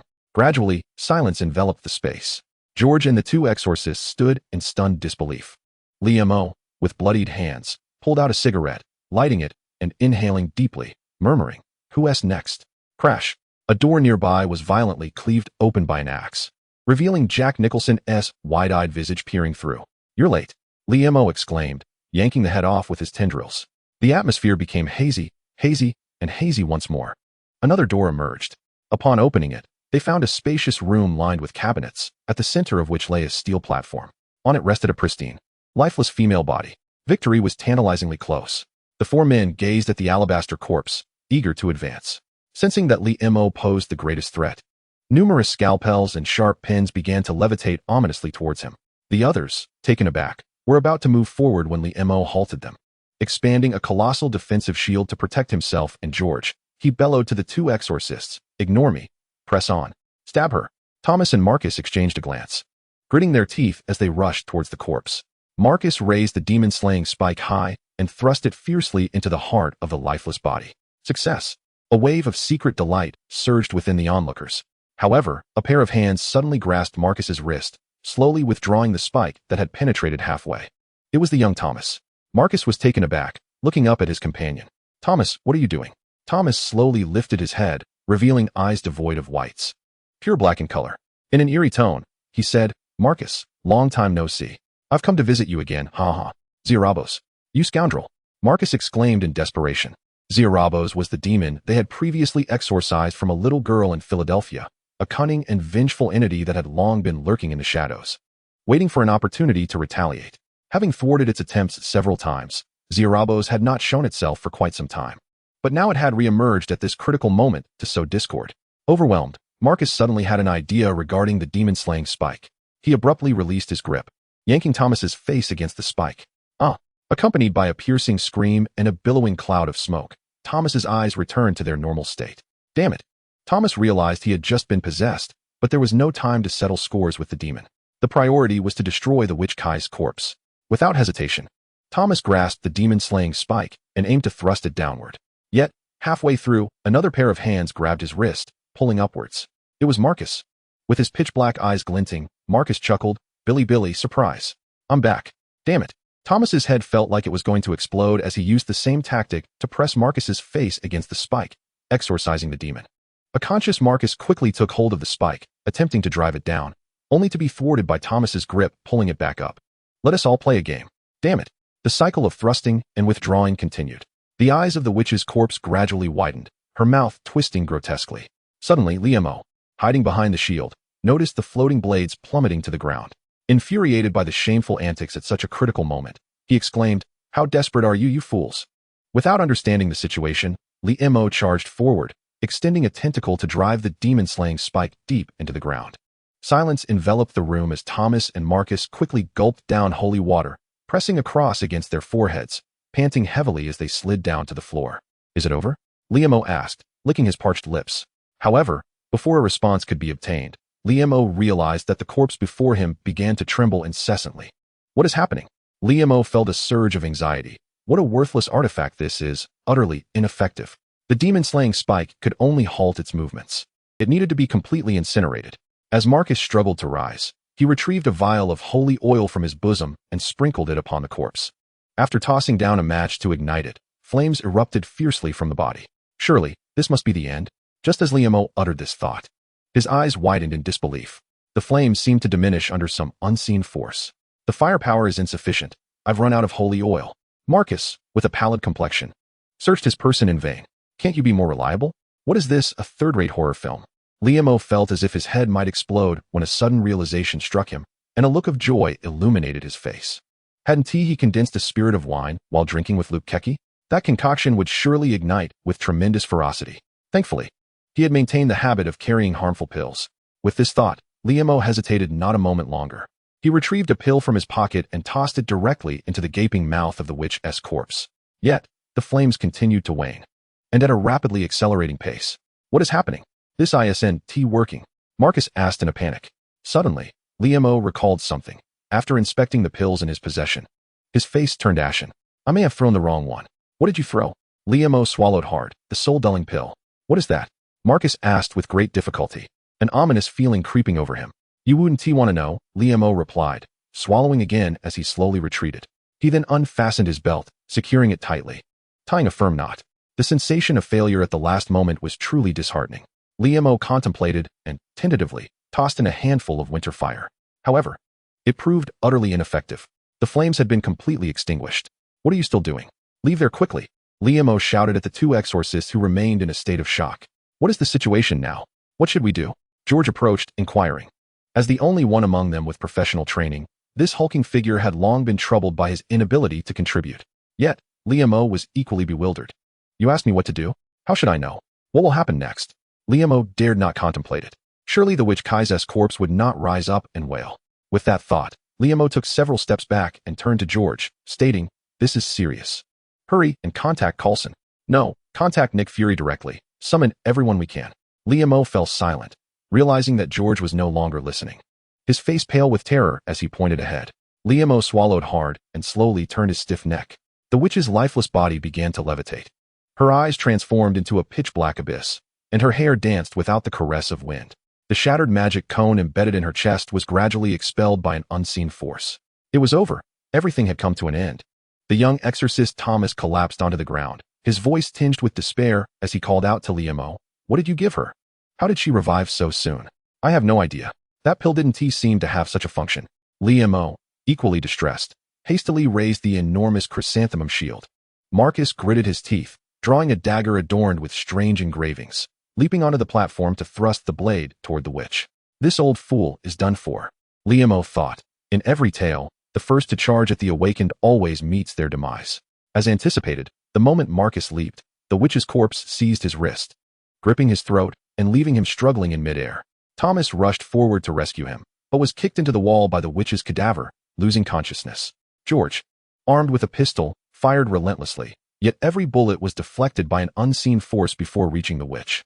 The muscles of the corpse's face contorted grotesquely as her mouth slowly opened. What was she planning? A declaration of return? Or was it to draw blood? Liemo stared ahead in horror, involuntarily swallowing. Suddenly, the witch emitted a soul-chilling moan. A sound so tantalizing that Liemo swore he had never encountered such a lure in any tale or revelry. To his utter dismay, he found himself inexplicably aroused. "I am no novice. This must be sorcery." The witch's gaze fixated on Marcus, her breathing growing ragged, as a flush crept onto her pallid visage. Marcus felt a sense of foreboding, realizing that perhaps succumbing to death at that moment would have been the wiser choice. That wretched Chinese pill was undoubtedly no ordinary concoction. With a resounding crash, Marcus was hurled onto the platform, his limbs restrained by an unseen force, splayed out in a star shape. The witch descended slowly, settling upon Marcus, her heavy breaths loosening his shirt as she began to caress him. "What are you doing?" the seasoned warrior Marcus lamented, questioning whether his life of combat would conclude in such a ludicrous manner. To his profound shame, he realized that after years of abstinence, he was responding to her advances. Damn it, how disgraceful. More importantly, he protested vehemently against this indignity. "You fiend!" Liemo roared, rushing forward, feeling an overwhelming urge to act. Otherwise, he feared that both he and the world around him would dissolve into nothingness. With an explosive force, several tendrils propelled the witch away, and Liemo swiftly ensnared Marcus and the unconscious Thomas behind him with vines, brandishing the chrysanthemum shield as he retreated cautiously from the witch. The witch, unscathed, slowly rose to her feet, twisting her neck and breathing heavily as she lunged towards him. Bang! Crack! Liemo initially defended himself with the flower shield, then used his tendrils to fling the witch away. Yet, she came at him repeatedly, like an unyielding machine. Bang! Bang! For the first time, Liemo felt the strain. The flower shield seemed on the verge of shattering. "Can you hold her off?" Marcus inquired, sensing the dire situation with concern. "I don't know." Liemo gritted his teeth, realizing she had seemingly lost her sanity, relying solely on her primal strength, which only grew more formidable.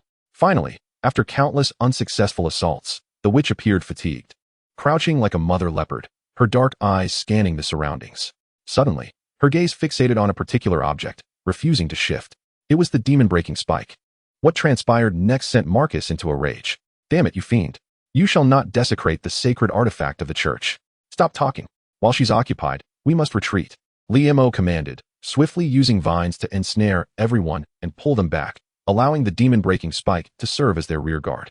"Curse it, you bunch of scoundrels." Marcus, the older man, covered his eyes and began to sob. George, too, wore a dazed expression, unable to comprehend how this horror had morphed into a scene of absurdity. Suddenly, Liemo noticed an enormous glass-like pane materializing in front of them, occasionally shimmering with diamond-like folds. "What is this?" Liemo glanced sideways. Marcus was still weeping, and George seemed oblivious to the anomaly before them. A sizzling, bright yellow spark erupted, revealing a circular portal that spun into existence. Liemo's eyes widened as he realized who was approaching.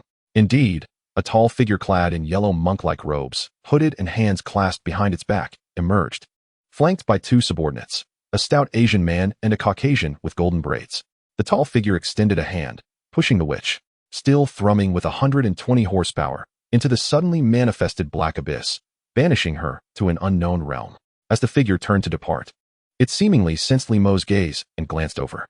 Though obscured by the hood, Liemo felt the weight of that meaningful look. A bead of cold sweat trickled down his forehead, rendering him motionless.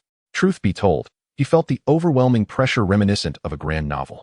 Yet, the tall figure merely cast a fleeting glance before leaving, while the two subordinates lingered. The stout Asian turned to them, remarking, "Caecilius, that tentacled creature over there seems to be able to see me." Instantly, Limo's eyes darted aside, and he feigned nonchalance by whistling. Iker Casillas cast a nonchalant glance. Merely a person endowed with some peculiar abilities, unable to perceive us through the mirrored space. "Let us depart." "Wait a moment." The plump Chinese man suddenly interjected. I could comprehend his words. He was playing a beautiful tune, a jasmine flower. It was quite melodious, prompting me to request another moment of listening. "Damn it!" Limo exclaimed, his breath nearly faltering with irritation, swiftly switching to another melody, Chrysanthemum Terrace. The rotund Chinese man listened for a while. Then with a hint of regret remarked, "Though it is also lovely, I can't quite shake off an odd discomfort in my rear. Let us proceed. Have you noticed that the Supreme Mage seems somewhat troubled of late?" Casillas pondered thoughtfully. "Some matters are beyond our ken. Let us vacate this place for now." Once the two departed, the spatial portal and the glass-like entity vanished as well. "At last, we are free," Limo sighed in relief, unprepared for any psychological engagement with those individuals. Moreover, it seemed that a calamity was imminent, one that would claim numerous lives. The films might not portray such severity, yet reality could be far more brutal. It is not yet the time. The others remained oblivious to the events that had just transpired. They merely noted that the witch had vanished without a trace. This affair had finally reached its conclusion. Limo insisted vehemently that he had witnessed the demon-breaking cone make a tremendous sacrifice, perishing alongside the witch, reduced to ashes. Marcus and Thomas appeared to accept this narrative, tidying their belongings and departing the same day. George, however, faced a daunting task, to compose a mission report. This proved to be a considerable challenge for the clumsy giant. He would rather confront a band of ruffians alone. That night, in the Lee family crafts shop, Limo reclined in bed, a cigarette perched between his lips, extending a vine to scrutinize it closely. During the battle with the witch earlier, the vine seemed to have absorbed something, not energy, nor matter, but rather an ineffable essence. Invisible, intangible, yet vaguely perceptible. After searching for quite some time without success, he decided to set it aside for the moment, burdened with myriad questions. Why was he able to penetrate the mirrored space? Why had the Ancient One not exposed him? His mind ached with unanswered queries until he succumbed to a hazy slumber. Outside, the moon shone particularly brightly in the stillness of the night, and faintly, the shrill sound of a police siren echoed in the distance. Chapter 41, The Living. With a sharp sound, a black car executed a graceful drift around a bend, its tires smoking as they traced a dark arc upon the pavement. The vehicle surged forward, racing through the empty streets. It was well past midnight, and at some point, a dark cloud had drifted in, obscuring the bright moonlight above New York City. On the rooftop adjacent to the bustling street, a dark crimson figure darted swiftly, leaping gracefully over the uneven edifices, skillfully traversing the narrow alleys. With eyes fixated on the vehicle below, Matt Murdock felt a surge of urgency that nefarious Wilson Fisk had escaped from prison. Did these fools not comprehend the havoc he could unleash? The inept New York police had long since lost their trail, leaving him to rely solely on his own resources. Resolute, Matt clenched his jaw and quickened his pace. At last, an opportunity presented itself. As the vehicle slowed around a bend, Matt leaped onto a billboard and then, with momentum, sprang onto a lamppost, executing a somersault onto the car's roof. Noticing the violent commotion atop, the driver began to swerve the steering wheel in an attempt to dislodge Matt. Another occupant within the vehicle drew an Ingram, pulling the trigger and unleashing a barrage towards the roof. Hearing the metallic click of the gun, Matt quickly rolled aside, simultaneously crashing down onto the left side of the roof and shattering the window with a powerful punch, rendering the driver unconscious. With a deft roll to dissipate the impact, Matt stood unharmed, while the vehicle, now out of control, collided with a fire hydrant. A powerful jet of water erupted skyward, cascading down like a torrential rain. A large figure clad in a white suit tumbled out of the car, drenched and somewhat disheveled. Struggling to his feet, he made a feeble attempt to flee. "Yield, Fisk. You cannot escape," Matt shouted, swiftly pursuing him. Realizing the futility of his flight, the figure brandished a dagger and charged at Matt. Sensing the imminent danger, Matt easily subdued the assailant, gripping his collar. "Damn it, you're an imposter. Where's Fisk?" The individual, strikingly similar in height, physique, and appearance to Fisk, remained silent, merely smirking at Matt, his lips curling into a mocking grin. "You bastard, speak." Frustration and fury clouded Matt's judgment as he relentlessly interrogated the man while delivering blows. "You will never find him. He will come for you. Omnipresent, omnipresent." The counterfeit Fisk cackled, blood streaming down his face. Enraged, Matt delivered a final punch, knocking the man unconscious, panting heavily as he stood up. Surveying his surroundings, a sense of bewilderment washed over him, and he clenched his fists, allowing the droplets of water to cascade down upon him. High above, within a towering edifice, Fisk had donned a tailored suit and sat at a grand floor-to-ceiling window, savoring his first meal post-incarceration, a filet mignon. His knife and fork delicately carved through the still-bloodied meat, which he relished before raising a glass to sip fine red wine. James Wesley, wearing a genteel smile and holding a stack of documents, stood respectfully by his side. Fisk picked up a napkin to dab at his mouth, contemplatively gazing out at the twinkling lights beyond the window. A somber voice echoed, "A piranha raised in a fishbowl may believe itself to be the mightiest. It remains blissfully unaware of the monstrous beings lurking in the ocean. James, we must alter our approach." James nodded, responding, "Boss. There is a mysterious group that has been attempting to make contact, but I have been unable to uncover any information about them." Fisk shook his head. "Do not concern yourself with them. The world is rife with various organizations, and engaging them recklessly before we possess formidable power would only render us their prey. Has the land required by the hand been transferred to them?" "It has been handled appropriately," James replied. "Excellent. Sever all ties with them. From now on, we shall remain in the shadows, diligently collecting information on all extraordinary powers." Fisk gazed into the distance, an involuntary twitch at the corner of his eye. "My father was right about one thing. It is only through power that one gains the authority to choose." 2 days later, in Queens, New York, the brilliant sunlight streamed through the glass windows, illuminating the spacious classroom, where a serious atmosphere lingered in the air. Liam, unusually attired in a well-fitted suit and sporting a pair of gold-rimmed glasses, stood at the lectern. In a deep and resonant voice, he proclaimed, "The theory of yin and yang is one of the most significant aspects of Chinese culture. We believe that all things exist in opposition, constraint, and balance. The pursuit of equilibrium among all things leads to a harmonious state where yin and yang are in secret unity, and the Tao flows naturally, achieving the oneness of heaven and humanity." After concluding his lecture, Liam clasped his hands behind his back, casting a profound gaze upon the audience. Is everyone following along? Seated before him were a group of utterly bewildered children, both young girls and boys. A curly-haired African-American boy could no longer contain himself and exclaimed, "I get it. I get it. This is Hogwarts magic class. Mr. Lee, do you know the Avada Kedavra curse?" Liam struggled to maintain his composure, a bead of cold sweat trickling down his forehead as he dryly replied, "I'm sorry, but I do not." A bespectacled young female teacher beside him could not help but shake her head, saying, "Mr. Lee, the children cannot comprehend what you are saying. You should talk about Chinese cuisine and giant pandas." All right. Liam awkwardly scratched his head. "Let us discuss the giant panda. Its strength transcends borders and dimensions." His narrative about pandas swiftly captivated the student's attention, prompting him to breathe a sigh of relief. The events leading to this moment began 2 days prior when Liam was meandering through the streets and received a call from the young girl, Leo.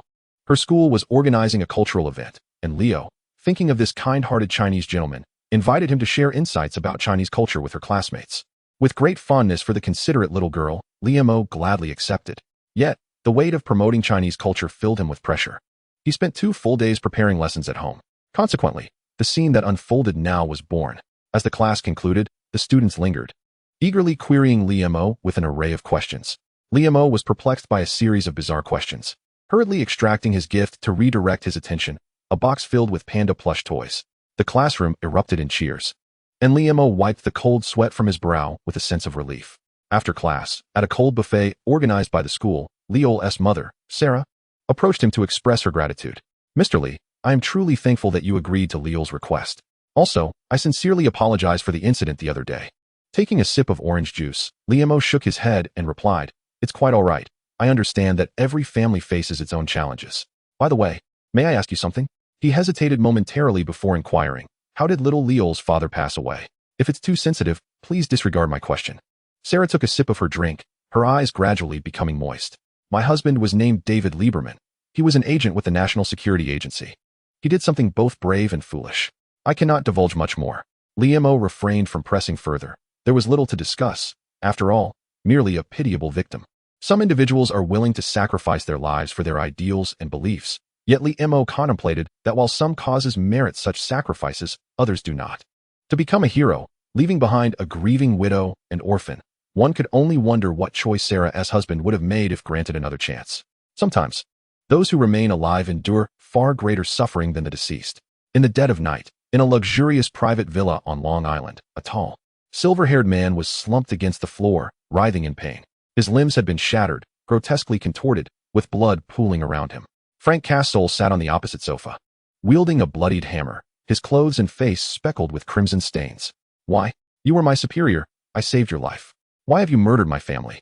Frank's eyes blazed with fury as he regarded the man before him. After being alerted by Lee Mo that day, Frank had initiated a covert investigation. Despite the destruction of much evidence, he had managed to track down this individual, Reskinov, a colonel in the United States Marine Corps, who had once commanded him on the battlefield in Iraq.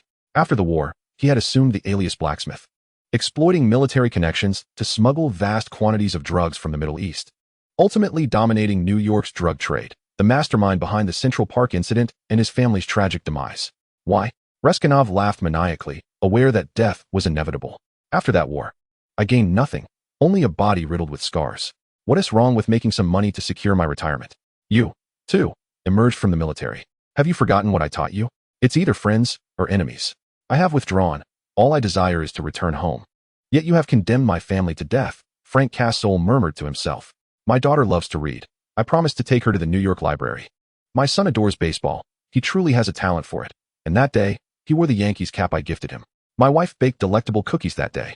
When you rejected us, one ought to have anticipated such an outcome.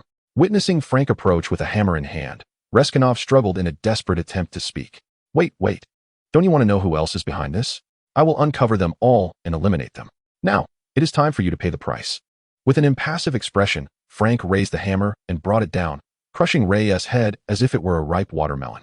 Memories of moments spent with family replayed in his mind, while Frank, in a daze, relentlessly struck Reyes' lifeless body again and again, until it was reduced to a pulp. He discarded the hammer and sank onto the sofa, his eyes filled with confusion and agony. Even the bloodiest of revenge could not alleviate the torment within his heart. Suddenly, his phone vibrated incessantly in his pocket. Frank picked it up to find an unfamiliar number. Get out of there, a panicked male voice urged. Epilogue. David Lieberman, are you a patriot? In a dilapidated basement filled with electronic devices, David Lieberman, his face adorned with stubble and reeking of neglect, gazed at the monitor before him. His wife, Sarah, continued her routine of working, caring for, and picking up the children. Although often she would weep alone. Zach had grown increasingly peculiar, his demeanor filled with hostility. Little Leo remained an angel. David Lieberman painfully took a swig from a bottle of vodka.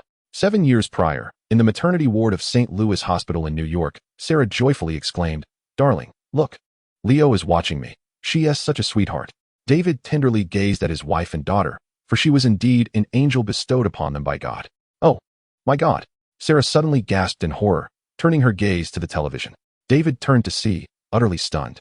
On the screen, 2 planes struck the iconic skyscrapers of New York, resulting in immense fireballs and explosions. In the wake of the host's frantic cries, surrounding buildings collapsed one after another, the scene resembling the apocalypse. In the ensuing days, David wandered through life like a zombie, the catastrophic images replaying in his mind. On the television, the silver-haired president delivered a speech. "My fellow citizens, we will overcome this peril facing our nation and the world. We shall traverse this treacherous era and usher in peace. We will fight for our freedom and bring liberty to others. We will be understood by many. God bless our nation. We shall all fight for her." At night, David tossed and turned, unable to find rest. Awakened, Sarah embraced him and gently kissed his forehead. "Darling, what is wrong?" Cradling his wife and gazing at their 4-month-old daughter in the crib, David felt an overwhelming sense of reluctance, but resolved to resign from his position as a university professor. Regardless of whether one joins the military or the National Security Agency, one must fight for this nation. Afghanistan. David, eliminate the target swiftly. "But sir, that's merely a woman without any weapon, and she has a child with her. Follow the orders." David stood in shock as he witnessed the woman pull a lever in her embrace, followed by a deafening explosion. He and the child were shattered, and simultaneously, several American soldiers nearby met their demise. New York Division. "Everyone, this is our new colleague, David Lieberman." "Hello, everyone. Hi there. Greetings. Hey, I'm Edward Snowden. A pleasure to meet you," said a bespectacled, quiet man. "Hey, Edward, what's troubling you? You seem restless lately." "David, I've uncovered some unsettling truths." "What have you discovered?" "David, will you side with the nation's interests or the conscience of humanity?" Memories of Afghanistan flooded back, leaving David uncertain. "I truly don't know," he murmured. "David, Snowden has committed treason. We must eliminate him." "What? That is impossible. See for yourself." "What? How can the government do such a thing?" "What do you mean, why?" "All I know is that Snowden has betrayed American interests." "Darling, what is wrong?"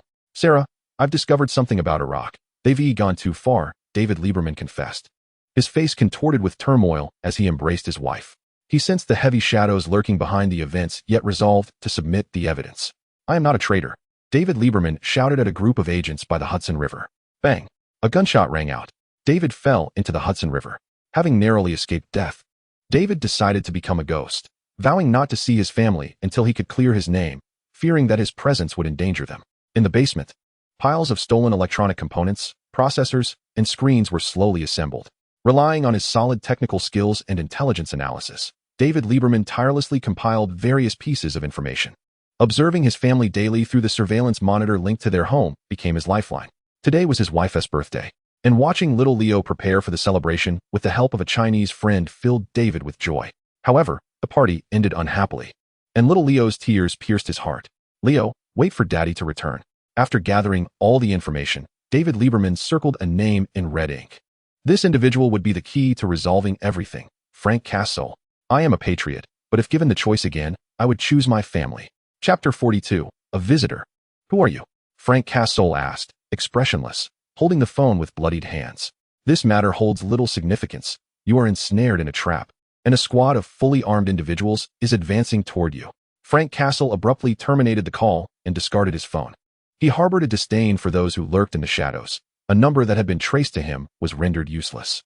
Approaching the window, he discreetly parted the curtains and peered down, confirming his fears as a large group of masked assailants, wielding automatic rifles, drew near.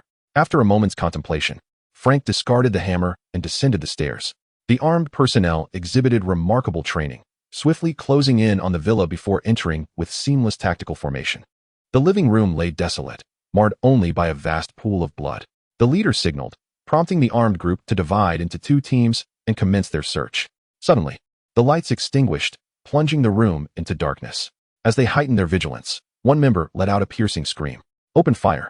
The sound of gunfire erupted within the shadowy confines of the villa, accompanied by the flashes of gun muzzles, interspersed with anguished cries and the sound of breaking bones. Gradually, silence enveloped the villa, and a bloodied Frank Castle staggered away from the scene. After a while, two armored vehicles approached slowly through the night and halted at the villa's entrance. Another group of similarly attired armed personnel disembarked, brandishing automatic rifles as they swiftly entered the premises. A tall figure, clad in combat boots, was the last to exit the vehicle, sauntering into the villa. The power was restored, illuminating the chaos within. The scene was a ghastly tableau of corpses and splattered blood. Suddenly, a melodious ringtone pierced the air. The towering figure stepped over the bodies, retrieving a blood-stained phone from the ground, and unhesitatingly pressed the answer button. All right, Frank Castle, I am David Lieberman. I know who murdered your family.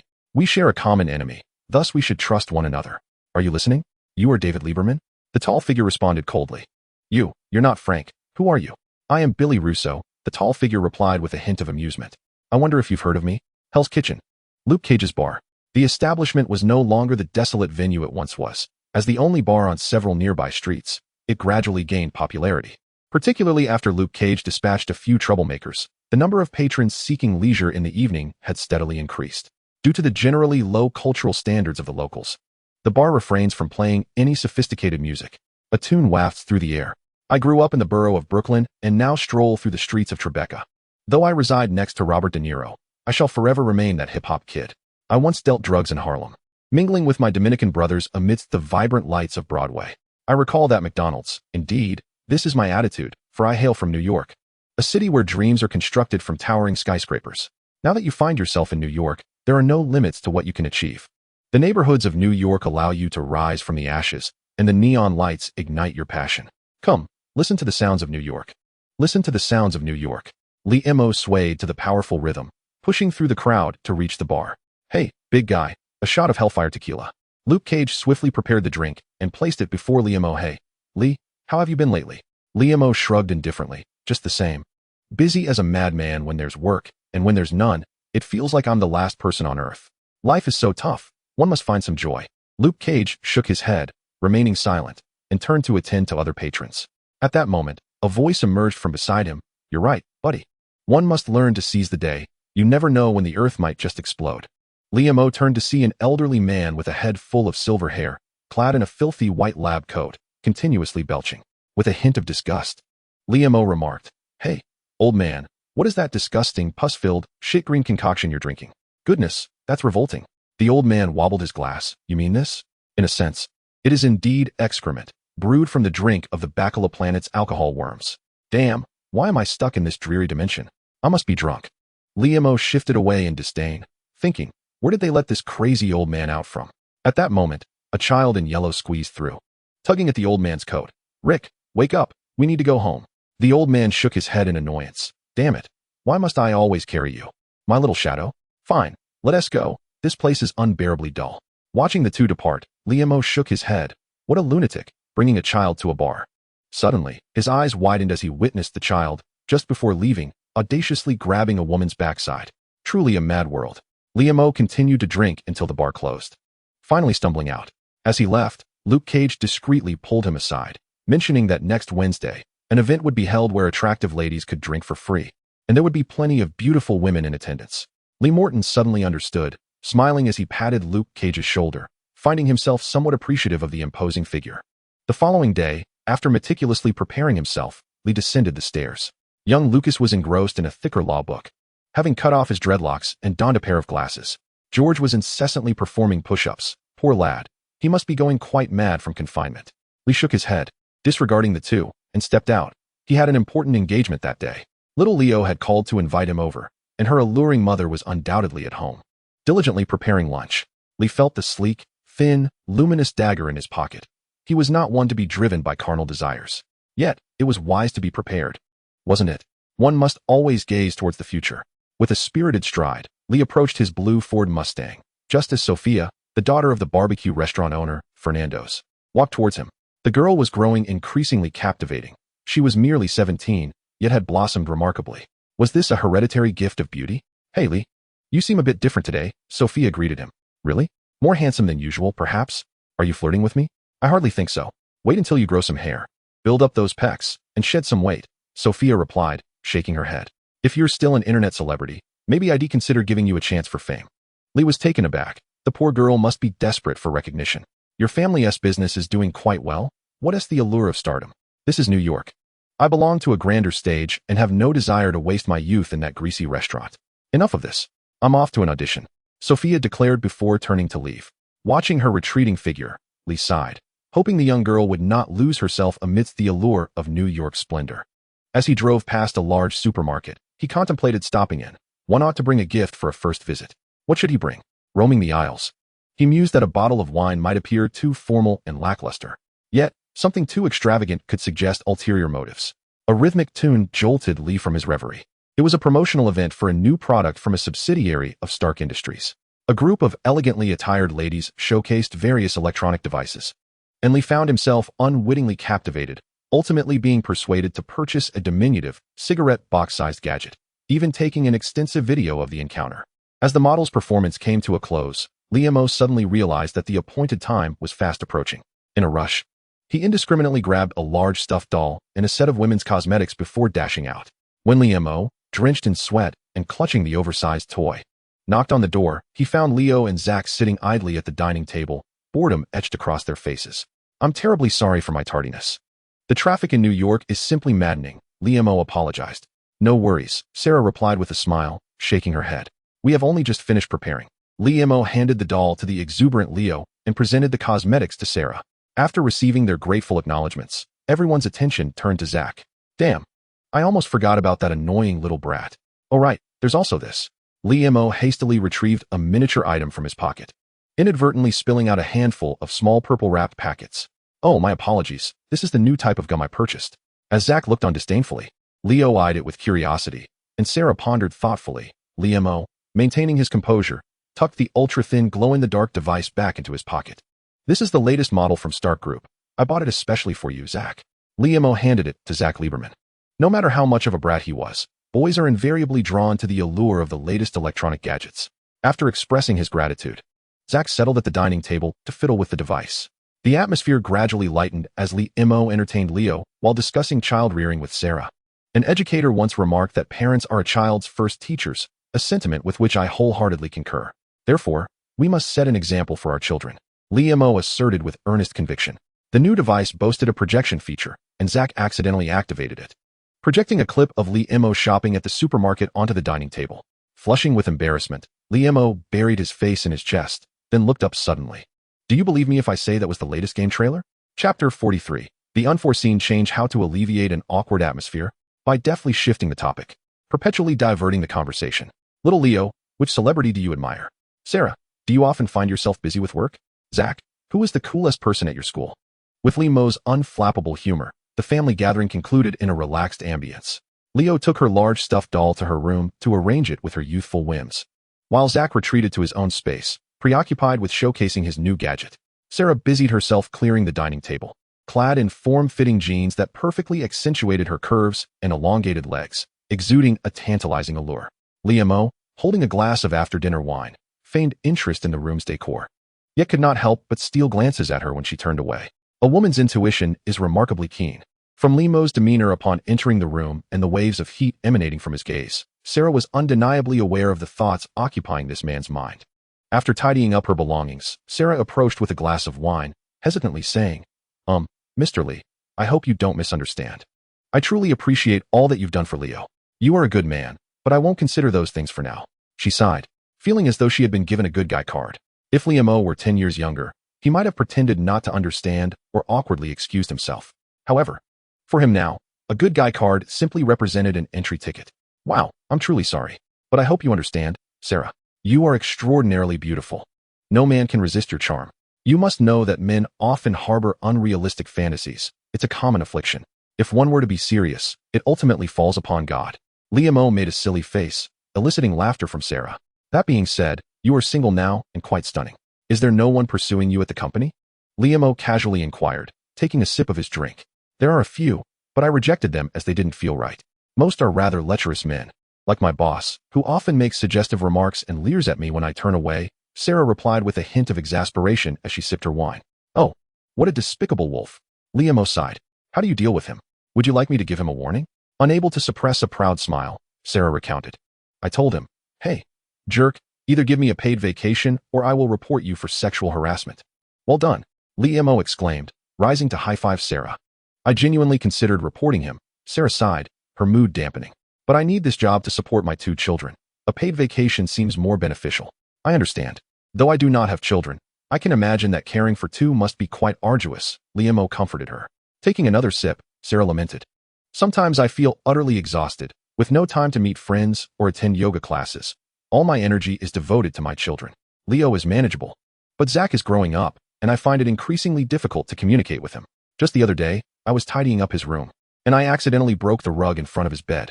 She gestured dramatically. Can you imagine? Oh dear, how am I supposed to tell him? Wow, what a lively young man. Don't worry, teenage boys are like that. He'll settle down once he gets a girlfriend. Liam chuckled, suppressing his laughter. Perhaps. But at times I feel as if I'm not even myself anymore, Sarah admitted, her spirits waning. Life invariably presents various low points, Liam observed, finishing his drink and pouring another glass for both of them. In fact, that is not necessarily a bad thing. Why do you say that? Because it signifies the imminent ascent to the next peak in life. Moreover, during this period, many things may appear quite agreeable to you. Liam and Sarah clinked their glasses together, embracing the notion that life sometimes requires us to find joy amidst hardship. To life, and to reveling in adversity, they proclaimed in unison. Suddenly, Liam's phone chimed. One moment, let me check this message, he said as he unlocked his device. The text read, Hello. Your credit card is being used for online transactions. Please verify immediately. Confounded, Liam scratched his head. He had never even applied for a credit card. What is the matter? Sarah inquired. Nothing, just a spam message. What were we discussing? He replied, tucking his phone back into his pocket. Just then, another notification pinged. Liam glanced at his screen again, where it ominously stated, There is a fire at your home. Please return immediately. Anger surged within him. Who dared to toy with him at such a critical moment? The sender's information was a jumbled mess, prompting him to switch off his phone in frustration and resume his conversation with Sarah. Meanwhile, in a basement somewhere in Brooklyn, David Lieberman felt utterly despondent. Just days prior, his attempt to contact Frank had failed, and now, it seemed his enemies were aware that he was still alive. To make matters worse, an unscrupulous individual was enticing his wife at home. What am I to do? He lamented, taking a long swig from a bottle of liquor, donning the hood of his green sweatshirt to shield his eyes from the grim reality. His wife was innocent. She was unaware of his survival. But the true villain was that Chinese scoundrel. Furious, David pounded on his keyboard, determined to uncover the truth about this rogue and teach him a lesson. Once a professor of information engineering and now a seasoned intelligence expert, David Lieberman was not only a formidable hacker, but also well-versed in the vulnerabilities of clandestine organizations. In no time, he had pieced together Li Mo's background. To his astonishment, this man was a senior consultant for SHIELD. David's pupils dilated in disbelief. How could an ordinary Chinese shopkeeper, lacking any formal training or higher education, attain such a prestigious position? Was it possible? Gritting his teeth, David first intercepted the information of a known SHIELD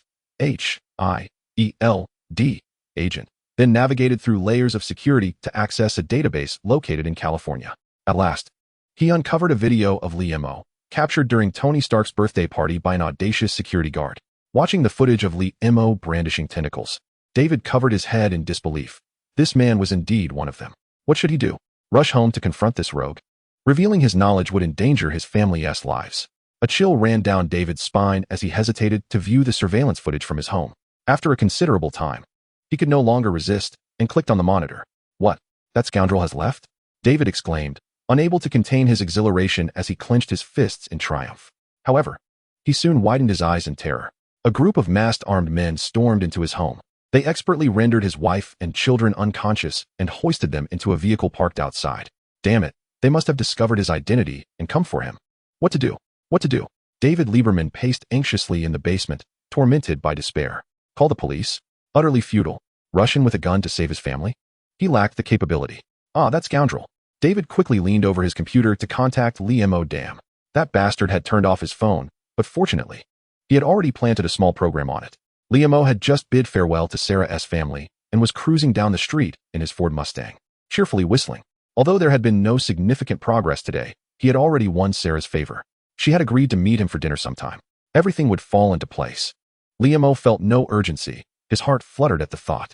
Just then, his phone, lying aside, suddenly vibrated and powered on, followed by an incoming call that automatically answered. A man's voice came through. Hey, hello, I am David Lieberman, Sarah's husband. Oh, Li Mo was startled, and the car swerved to the side of the road. You bastard. Even in death, you won't leave Sarah alone? Li Mo responded, somewhat flustered and exasperated. Get back, or I'll bring a whole gang of exorcists to deal with you. What are you talking about? David's voice sounded urgent over the line. I'm not dead. We'll discuss that later. Sarah and the others have been kidnapped. This is the surveillance footage. Li Mo grabbed his phone and glanced at the video David had sent. Is this Sarah's home? Are you a freak for monitoring your family? Li Mo couldn't help but scoff. Now is not the time for that. Hurry and save them. David Lieberman's voice quivered with a hint of tears. Can you track them? Guide me. Li Mo ceased the idle chatter, sharply turning the steering wheel. The tires of the Ford Mustang screeched against the pavement, billowing smoke as it spun in place before racing down the street in the opposite direction. It's a black Mercedes, license plate 5983. They left Bushwick Avenue and are heading towards Monty Avenue. The blue Ford Mustang careened against traffic, causing a cacophony of complaints and honks, soon attracting the attention of several police cars. Li Mo paid them no mind, focusing instead on the bewildering turn of events. How had this romantic tale, well, it should have been a romance, suddenly morphed into an action saga? But it mattered little. The young girl and the beautiful woman undoubtedly needed saving. Even if they were already taken, why wouldn't that David Lieberman just perish? As the vehicle sped along, an increasing number of police cars followed closely behind. In desperation, Li Mo made a phone call to George for assistance. Following David Lieberman's instructions, Li Mo took a shortcut to an elevated bridge, where he eagerly awaited after getting out of the car. How much longer until they arrive? He inquired, glancing around while holding his phone. It seems I made a mistake. They're coming from below the bridge. David's voice sounded anxious on the line. What an idiot, Li Mo exclaimed, peering over the edge of the bridge to see a black Mercedes approaching. Shaking his head, he extended several tentacles, leaping down like an octopus to block the road. At that moment, several other vehicles were on the road, and upon seeing a strange figure waving tentacles in the middle of the street, they swerved to avoid him. Oh my God, what is that? A man in a suit felt a sudden warmth in his trousers and crashed into the roadside barrier. Just then, the black Mercedes arrived. With a swift movement, Li Mo lifted the car, and two tentacles deftly opened the doors, sending the armed occupants flying several meters into the air with terrified screams. Approaching the vehicle, Li Mo opened the door to find Sarah and Leo already awake inside, their mouths taped shut, gazing at the tentacle-wielding Li Mo with sheer terror. I told you I am not a tentacle monster. Do you still believe me? Chapter 44. A new superhero in Lee's craft shop. on the second floor. Zach sat in a chair in a daze, while Sarah tightly embraced Leo, her mind clouded with confusion. How could her husband still be alive? The amiable Asian man they had just spoken with was, in fact, an indescribable creature. How had a midday family drama transformed into a suspenseful police and criminal conspiracy horror film? On the first floor, Liam sipped tea leisurely, appearing unperturbed. While internally, he was cursing vehemently. Was this all because of the Lieberman family? Certainly not. Rescuing them and ensuring their safety was already a significant achievement, and he had no intention of concerning himself with anything beyond that. George, anxiously on the phone with Carlson, was reprimanded like a timid child. After hanging up, he shook his head at Liam. There's nothing we can do. It's already spread across the internet. Indeed, Liam had been exposed, utterly laid bare before the public eye. Numerous bystanders on the highway had recorded his heroic act of rescue and swiftly disseminated it online. Initially, Liam dismissed the matter, but he had underestimated SHIELD's capabilities. Before the agency could respond, the incident had already ignited a nationwide discussion. Logically, this was the Marvel Universe. Such a scenario shouldn't unfold. Yet, one must empathize with these unfortunate citizens who, having not experienced the New York battle, lacked the resilience to comprehend the extraordinary. Furthermore, Liam's appearance at that moment was indeed somewhat chilling.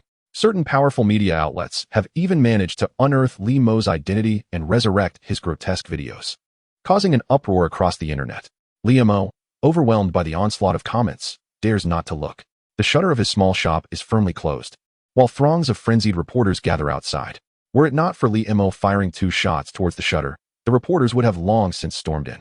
In the words of a certain individual, the era of the Marvel Universe is about to begin. Liam's tranquil existence has shattered, as if thunder cleaves the heavens, lightning piercing the very core of the sky. Observing Liam's state, George expresses his concern, attempting to reassure him. Well, it is what it is. You might as well embrace being a public superhero. After all, Tony Stark has already revealed his identity. George, somewhat naive, glances at young Lucas, who silently hides away, trying to become invisible. Liam sneers, you still cling to the idea of being a superhero? Anyone who wants to be a hero can go ahead. I have no interest. Forgive me, but even if I were to entertain such a notion, my image is simply not suitable. Rising to his feet, Liam begins to shout at George in a rather neurotic manner. Have you ever seen a superhero with a physique like mine? A supervillain would be more fitting. Who would desire to be with me without the allure of a handsome visage? Am I to rely on filters? I'm not merely a bearded figure. My abilities hardly match up either. I stand shoulder to shoulder with Freddy. The ladies would be having nightmares. Perhaps I would be better suited for adult films. Just look at my lips. George is on the verge of tears, lamenting, what have I done to deserve this? I merely exercised at home, and now I'm in this predicament. Carlson scolded me, and my boss is berating me like a madman. Young Lucas coughed softly, opening a video on his phone. Actually, there are people who appreciate you. Liam and George turn to look, and the video features a voluptuous, sultry starlet known for her scandalous family. She gazes into the camera, stating, scary? Not at all. On the contrary, I find him quite endearing. Seeing him, I can't help but say, call me. Liam erupts. Are my fans truly this peculiar? Lucas and George fall silent, and after a moment, Liam suddenly asks, by the way, Lucas, can you obtain her contact information? Lucas and George exchange glances, and soon after, Liam's phone rings. Noticing it is Carlson, he answers immediately. If you're going to complain, I'll hang up. Carlson's voice carries a hint of exasperation. I apologize, Lee. I have a situation here that is 10 times worse than yours to handle. You must avoid all media for now. Tony Stark is on his way to you. Stay at his place. Liam, incensed, retorts, is there no one else at SHIELD? Bringing that guy over will only complicate matters. Carlson sighed, lamenting the fact that none of these individuals were particularly easy to manage.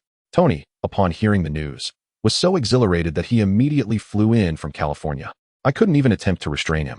So be it, Carlson concluded, abruptly hanging up the phone. Liam stared blankly at the device, murmuring, oh. As dusk approached, a throng of journalists gathered outside the Lee's Craft Boutique, clustering in small groups to exchange information, occasionally glancing at the tightly shut door and curtains, hoping to capture a useful photograph. Were these reporters reckless? Initially, they were apprehensive, as rumors proliferated online following the video's release. Some speculated it was a failed military experiment. Others claimed it was an evil deity emerging from the sea, while yet another group asserted it was an extraterrestrial entity. A certain organization even contended that it was a monstrous being released from the realm of the second dimension. Some military personnel contemplated taking action, but upon receiving notification from SHIELD, and their ally, Tony Stark, they ceased their plans. Just as panic began to spread, Tony Stark stepped forward, releasing a video. His name is Liam-O. He is not a monster, merely someone with extraordinary abilities. He is my friend and has saved my life on 2 occasions. He is a superhero, known as Chuckles ha ha ha. Shortly thereafter, the renowned journalist and Pulitzer Prize winner Ben Urich from the New York Gazette corroborated, indeed. I can attest that Liam-O is a superhero. He vigilantly protects New York, and the evidence against the Fisk crime syndicate was provided to me by him. As the rumors online subsided, public discourse shifted to the nature of this formidable superhero. The journalists felt reassured, as long as he wasn't a deadly monster. They had no fear of superheroes, especially one as controversial as this. If need be, they would uncover every detail about him. A few police officers stood at a distance, observing with indifference. The entirety of the NYPD was aware that the previous debacle had been caused by this individual named Liam-O. The unspoken order from above was clear: find an opportunity to teach this fellow a lesson. Liam-O's neighbors had long been interviewed by the press. Old Bruce remarked, Liam-O is quite ordinary in his daily life, as he must conceal his identity. But do you wish to know how a superhero acquires extraordinary abilities? It was after discovering a magical mask at my shop. Come to Bruce's store, New Yorkers. This is a place of dreams.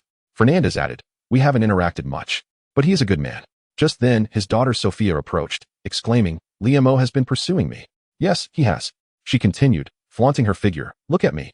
I will play the female lead in this year's new film Morris's Spring Dream. My name is Sophia. Fernandez quickly covered his daughter's mouth and pulled her back, hissing, Shut up, you embarrassing child. Luke Cage, with a grim expression, forcefully ushered a throng of reporters out and securely shut the door of his establishment. A wave of trepidation washing over him. Behold the consequence of revealing one's extraordinary abilities.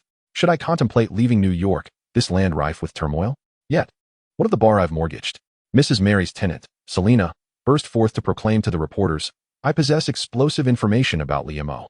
For the mere sum of 100,000, or even 50,000. The journalists, upon observing her attire, swiftly discerned her profession as a sex worker, and deemed her credibility too low, disassociating her from the realm of superheroes, thus losing interest and departing. Selina, understanding the situation, shouted frantically at the departing reporters, You wretches shall come to regret this. As dinner time approached, while the reporters began ordering takeout in preparation for a night vigil, a figure streaked through the sky, trailing a long tail of flames, landing with a resounding thud. The visor retracted, revealing the smiling visage of Tony Stark. Camera flashes erupted as reporters swarmed around him. Tony, have you come to visit Liam-O? They queried. Indeed, I heard that a fearsome creature was cornered by even more fearsome journalists, so I came to the rescue. Just kidding. I'm here to take my friend Liam-O for a brief stay at my place. Gentlemen, you have severely disrupted my friend's life. After all, even monsters, no? Superheroes require their personal space. Perhaps I should establish a superhero human rights organization? Having made his statement, Tony disregarded the incessant inquiries of the reporters and raised his hands in a trumpet shape, calling out, Hey, tentacle beast, let us vacate this place. Just as he finished speaking, a Quinjet gracefully descended, hovering midair, its rear hatch opening directly opposite Liam-O's second-floor window. Liam-O, overhearing Tony's banter from above, felt a surge of irritation. He flung open the window and, in a fit of anger, hurled a bottle at Tony's head. Regrettably, his aim faltered, and the bottle shattered against the back of Tony's armor instead. Tony glanced back, shrugged at the reporters, indicating that someone's temperament was rather foul. George was the first to board the aircraft, assisting Lee Bowman's family and young Lucas aboard one by one. When Liam-O ascended last, the reporters' flashes erupted once more, and one journalist could not contain himself, shouting, Hey, Tentacle Man, give us a front view. Liam-O, unable to restrain his annoyance, turned to the reporters and spat, raising both hands to display a gesture of disdain. That night, a video of Liam-O surfaced in the news. A silver-haired anchor paused the footage, turning to the audience. This is the footage sent in by our intrepid reporters. This newly emerged superhero, known by various monikers, Tentacle Man, Monster Man, whatever you prefer, what truly matters is, what kind of person is Liam-O? Chapter 45. A triad of conversations. Catherine, a farm girl hailing from Texas, had long yearned for the vibrant life of the city. After graduating from university, she dedicated herself to the hustle and bustle of New York. Each morning, she would rise early to catch the subway from Long Island to Manhattan for work. As was her routine, she slung her backpack over her left shoulder and held a hamburger in her right hand, hastily navigating the throngs of commuters while eating her breakfast. As she passed through the subway corridor, a disheveled beggar had already begun his performance. Strumming a guitar, he sang. Hey, his name is Tentacle Man, unremarkable in appearance, yet extraordinary in ability. He is New York's vigilante, a nightmare in the hearts of many. Catherine hurried past the beggar, feeling no surprise at his presence. The recent news across America was dominated by this newly emerged superhero. The general public was indifferent to his true nature, merely drawn to the sensationalism surrounding the trending topic. The beggar had altered his song in hopes of earning a few more dollars, while several fast food chains had followed suit, introducing a new octopus-themed dish dubbed Tentacle Monster Bites. Upon emerging from the subway, Catherine traversed another block and arrived at her workplace, the Horn Herald. Stepping inside, she found the office already bustling with activity, and she quietly settled at her desk. A male colleague beside her discreetly gestured towards the boss's office, mimicking a comical expression of someone whose head was on fire. Catherine shrugged nonchalantly. She was well aware that their boss had once again succumbed to his habitual fury. Within the office, Jonah James, the owner of the Horn Herald, puffed on a cigar, pounding his fist on the table as he vociferously berated several editors. Why are the headlines dominated by that freak these days? Is New York revolving around him, or has he bribed you all? The editors, accustomed to their boss's temperament, remained unfazed. A balding middle-aged white editor sipped his coffee and remarked, "Boss, this is the hot news. The public craves it. Iron Man is old news. They need something new to excite them. Kate, how did yesterday's paper sell?" He turned to a middle-aged woman beside him. Kate shrugged. "We could barely keep up with demand. We had to print an extra run, and it all sold out." "Is that so?" James took a moment to digest this, puffing on his cigar and shaking his head. What on earth are people thinking? Only someone like Captain America deserves the title of superhero. How can a mere playboy and freak garner such adulation? He pondered for a moment before inquiring, what is the media's take on him in New York?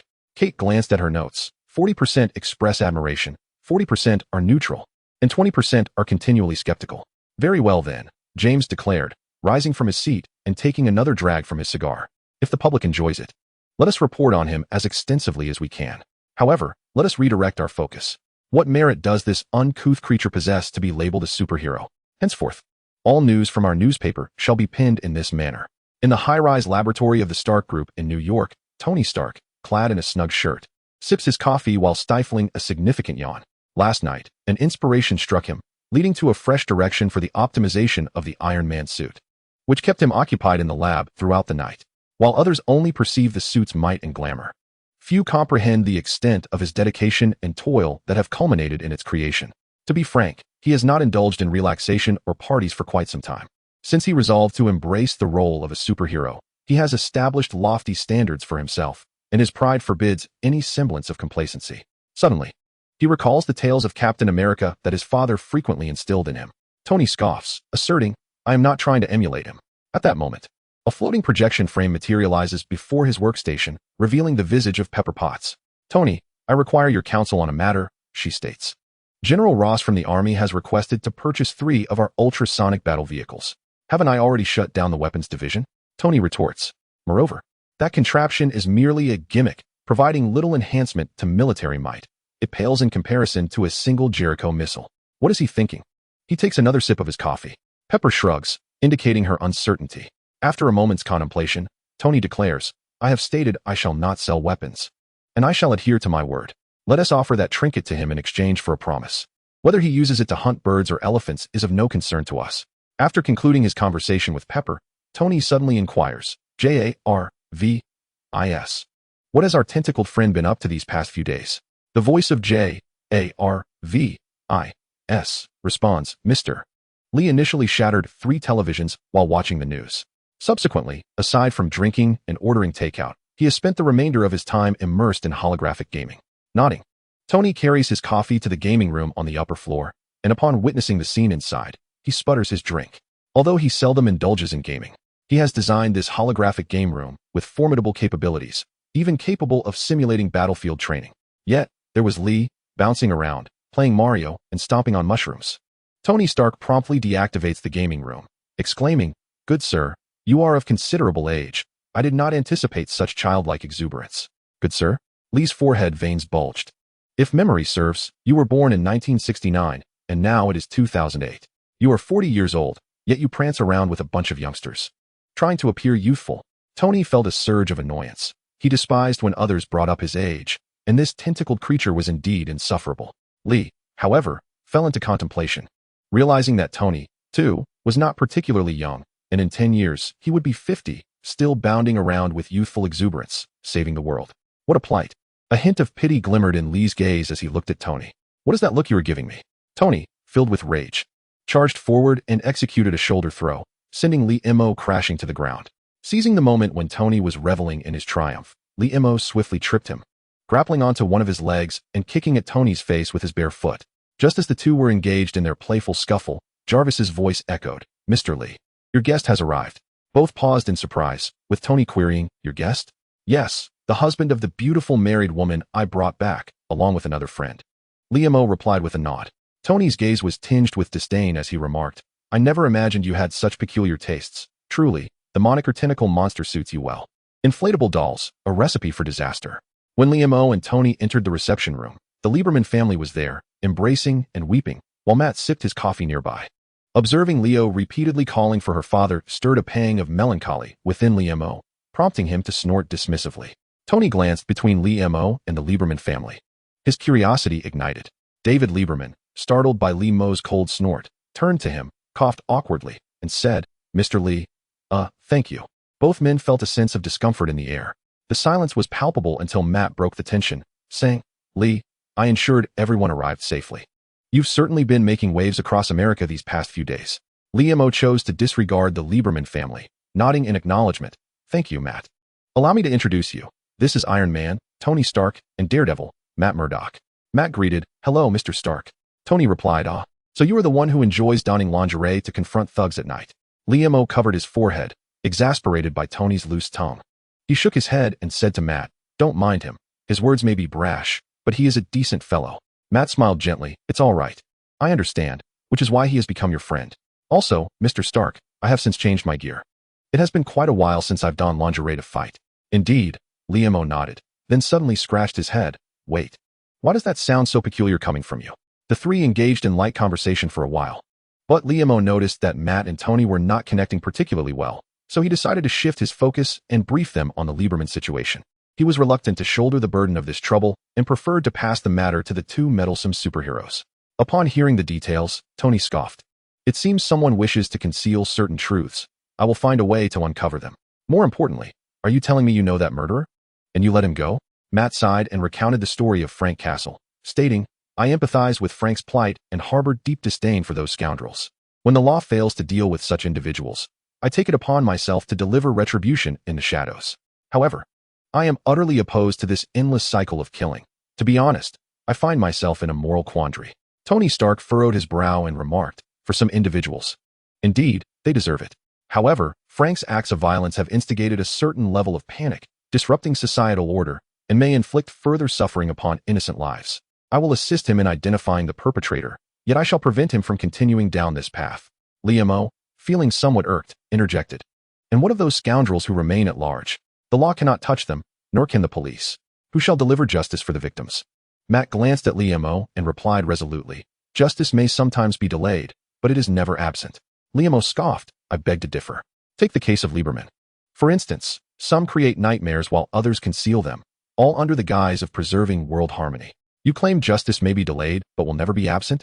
I wish to inquire how long justice is to be delayed. This wretched world perhaps requires someone like Frank Castle. Never mind, do as you please. It is of no concern to me." He shook his head, reflecting on how each superhero clung to their own convictions, allowing them to indulge in their own pursuits. He himself was already burdened with enough troubles. So be it, each with their own beliefs and paths. Chapter 46. Come, let us harm each other. The morning's discussion yielded no resolution. After delivering his retort, Lee Mo opted for silence, lacking the inclination to delve further into the matter. Tony and Matt did not reach the consensus Lee Mo had envisioned, and after a brief conversation, Matt departed. They would each tackle the issue in their own manner. Let them play. The matter will ultimately resolve itself, Lee Mo thought as he glanced at the Lieberman family, nodding before taking his leave. He felt a sense of pity towards Leo and Sarah, a sentiment that had once led him to a misconception. Now, the family had reunited. And with the aid of two superheroes, their safety was sufficiently assured. His assistance could extend no further. Many people are ultimately just fleeting visitors in life. Upon returning to his room, Lee Mo discovered that the shattered LCD television had been replaced. He picked up the remote, hesitated for a moment, then tossed it aside, envisioning the disparaging remarks that would be made about him on the screen. For 2 lifetimes, he had merely been an ordinary citizen. Accustomed to the whims of jest and ire, suddenly exposed to the glaring spotlight, he found it exceedingly difficult to adjust. My powers are terrifying and thrilling. So what? I give the finger to the reporters. So what? I spit at you. So what? Do we really need a multitude of experts armed with magnifying glasses to scrutinize what kind of person I am? Liam regretted his choices deeply. This was not the life he had envisioned. He yearned to meander through the bustling streets and alleys of New York, seeking a delightful restaurant to indulge in exquisite cuisine, or perhaps to leisurely spend his days in a CAF with a captivating book. He envisioned visiting the Metropolitan Museum of Art, or catching a game up close at Madison Square Garden, even arranging a date with a lovely lady to relish a Broadway musical. Alas, all of that is now but a distant memory. What a misfortune.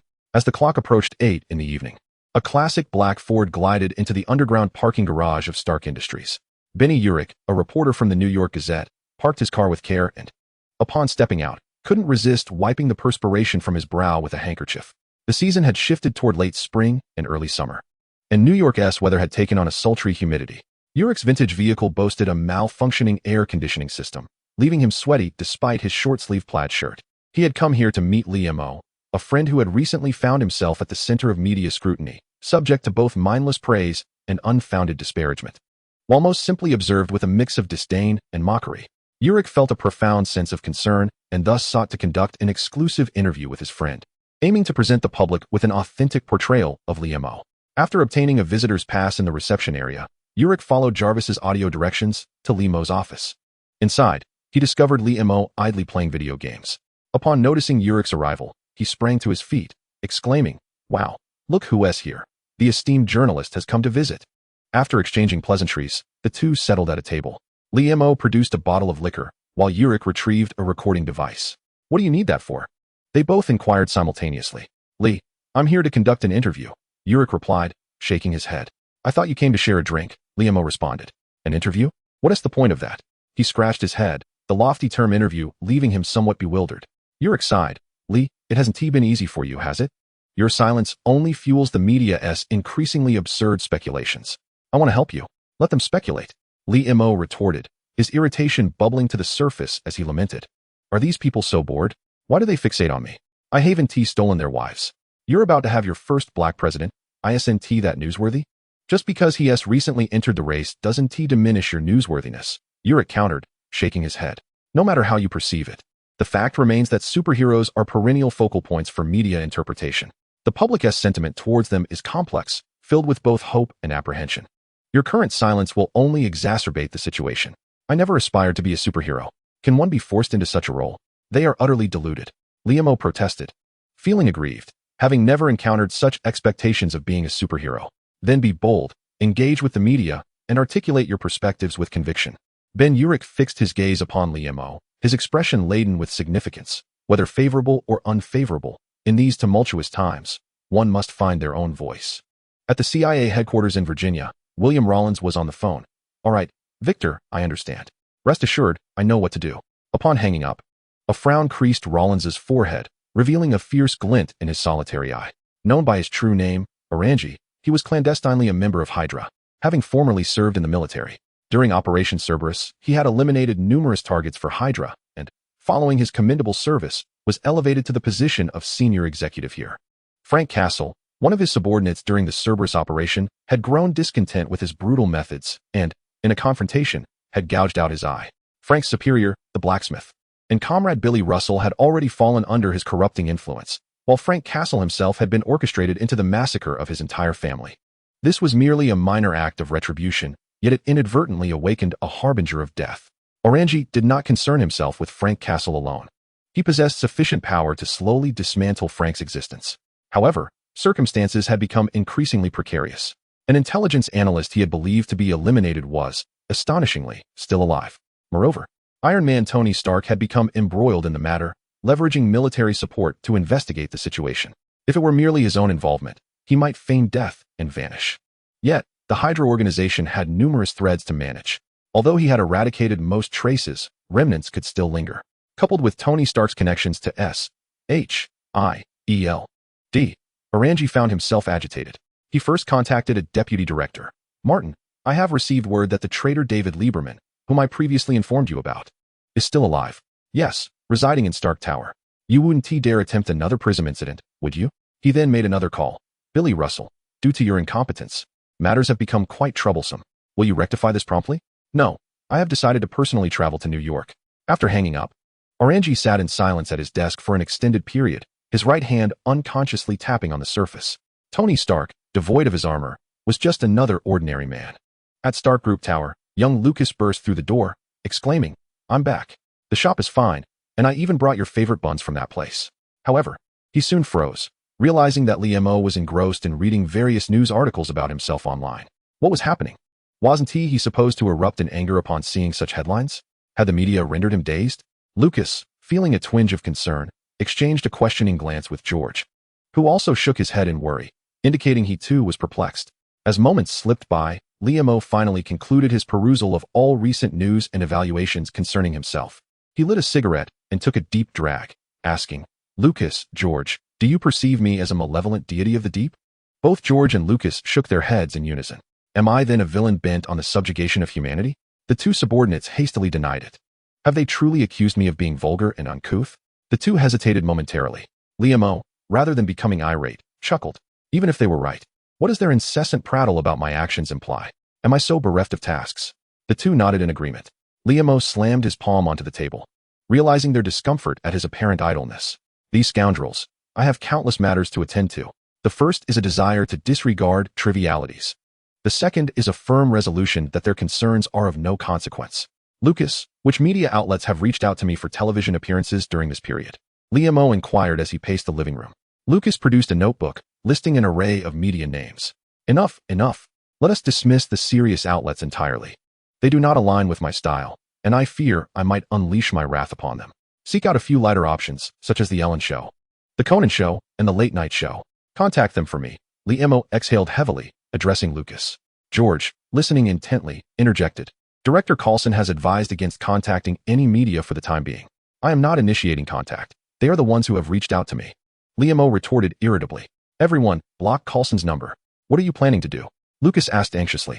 Do they not wish to comprehend the nature of my being? Liam-O inhaled deeply from his cigarette, asserting, then let us enlighten these individuals. In Louisiana, within a modest motel, Bruce Banner gazed at his girlfriend Betty, feeling an overwhelming sweetness wash over him. He felt like a lost soul, evading the world, fearful of being harmed and, even more so, of harming others. A sense of despair had once enveloped him in solitude, yet this woman before him was his solitary refuge in a turbulent world. Just yesterday, he had narrowly escaped General Ross's pursuit, and his girlfriend had unhesitatingly cast aside everything to follow him. This intensified his desire to put an end to this nightmare once and for all. As he observed Betty busily sorting through their belongings, Bruce Banner said helplessly, Darling, we are on the run. To prevent any leaks of our whereabouts, we cannot carry many items. Feeling a bit embarrassed, Betty handed him her backpack, saying, Take a look and see what we cannot bring. Bruce rummaged through the backpack, declaring, The phone is unusable. These credit cards are of no use. Discard everything. All of it is hazardous. Betty, somewhat bewildered, picked up a tube of lipstick and asked, Is this also capable of revealing our information? Meanwhile, not far from their location, in a clandestine warehouse, a line of staff members were diligently operating computers, while Coulson stood to the side, arms crossed and brow furrowed in deep concentration. This operation has left him feeling extremely frustrated. The covert mission must not raise the military's suspicions. Witnessing General Ross's repeated blunders while feeling utterly powerless is indeed disheartening. Just yesterday, yet another failed attempt to capture the elusive Bruce Banner resulted in the complete loss of his trail. Any clues? Coulson inquired. No news from them at all. However, based on previous intelligence, it is highly likely that Bruce Banner will seek out a Mr. Blue at Grayburn Academy in New York. One intelligence analyst adjusted his glasses and remarked, New York. Coulson grimaced, realizing that all the troublesome individuals were converging in one place. The Hulk is just 3 days away from the battlefield. Chapter 47. The first night the following night, a sudden downpour dispersed the lingering humidity in New York. The vibrant neon lights reflected a blurred glow on the slick pavement of Brooklyn. A black van slowly approached and halted in front of an old, deep red residential building. Billy Ross emerged, clad in a tailored maroon suit, holding an umbrella. He gazed up at the building, his expression gradually turning cold. Inside one of the upper rooms, Curtis's veteran sharing session was drawing to a close. He surveyed the circle of participants and clapped his hands, saying, Thank you all for your contributions. Each of you has faced your own misfortunes.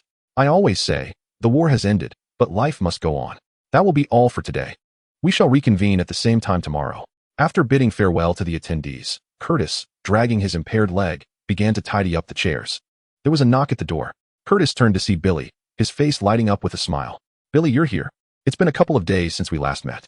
Billy Ross smiled back, pulling up a chair after stepping inside. "I've had a bit of trouble recently." "Is everything all right?" Curtis asked with concern. "The situation is still under control. I'm preparing to resolve this issue," Billy replied, locking his gaze with Curtis'. "Billy, what's wrong?" Curtis furrowed his brow, sensing something amiss. "Curtis, my old friend, can you reach Frank?" Billy's fingers rhythmically drummed on the table as he casually asked. "Isn't he already dead?" Curtis forced a smile, feeling strained. "Come on, old buddy, let us skip the pleasantries. I need to know Frank's whereabouts," Billy sighed, his expression suddenly turning cold. Curtis stared into Billy's eyes in disbelief. "You were involved in Frank's family matters? You were his best friend. You were even the godfather to his son." In the face of Curtis's accusations, Billy's expression remained impassive. "I knew beforehand, but I refused to get involved. Everyone has their own path to follow. It was Frank's choice." "You bastard." Curtis, filled with rage, charged forward, his impaired leg dragging behind him as he swung a fist at Billy. Billy Russell effortlessly sidestepped, extending his leg to trip Curtis, then brandished a handgun, aiming it at the head of his longtime friend. "Lame one, you must learn to think of yourself. Reveal his whereabouts, and we shall remain friends." Curtis remained silent, spitting a thick glob of phlegm onto Billy Russell's face. Unfazed, Billy wiped it off with a handkerchief and knocked Curtis unconscious with the butt of his gun. "Well done." Orange emerged from the shadows beyond the door, his single eye gleaming ominously. The next step was to lure Frank out. Billy Russell holstered his weapon, gazing down at his fallen friend, and remarked, "If possible, spare this lame man's life. And if his death is imperative?" Orange turned to Billy, a smirk playing at his lips. "Then let him perish," Billy replied expressionlessly. "Everyone has their own choices."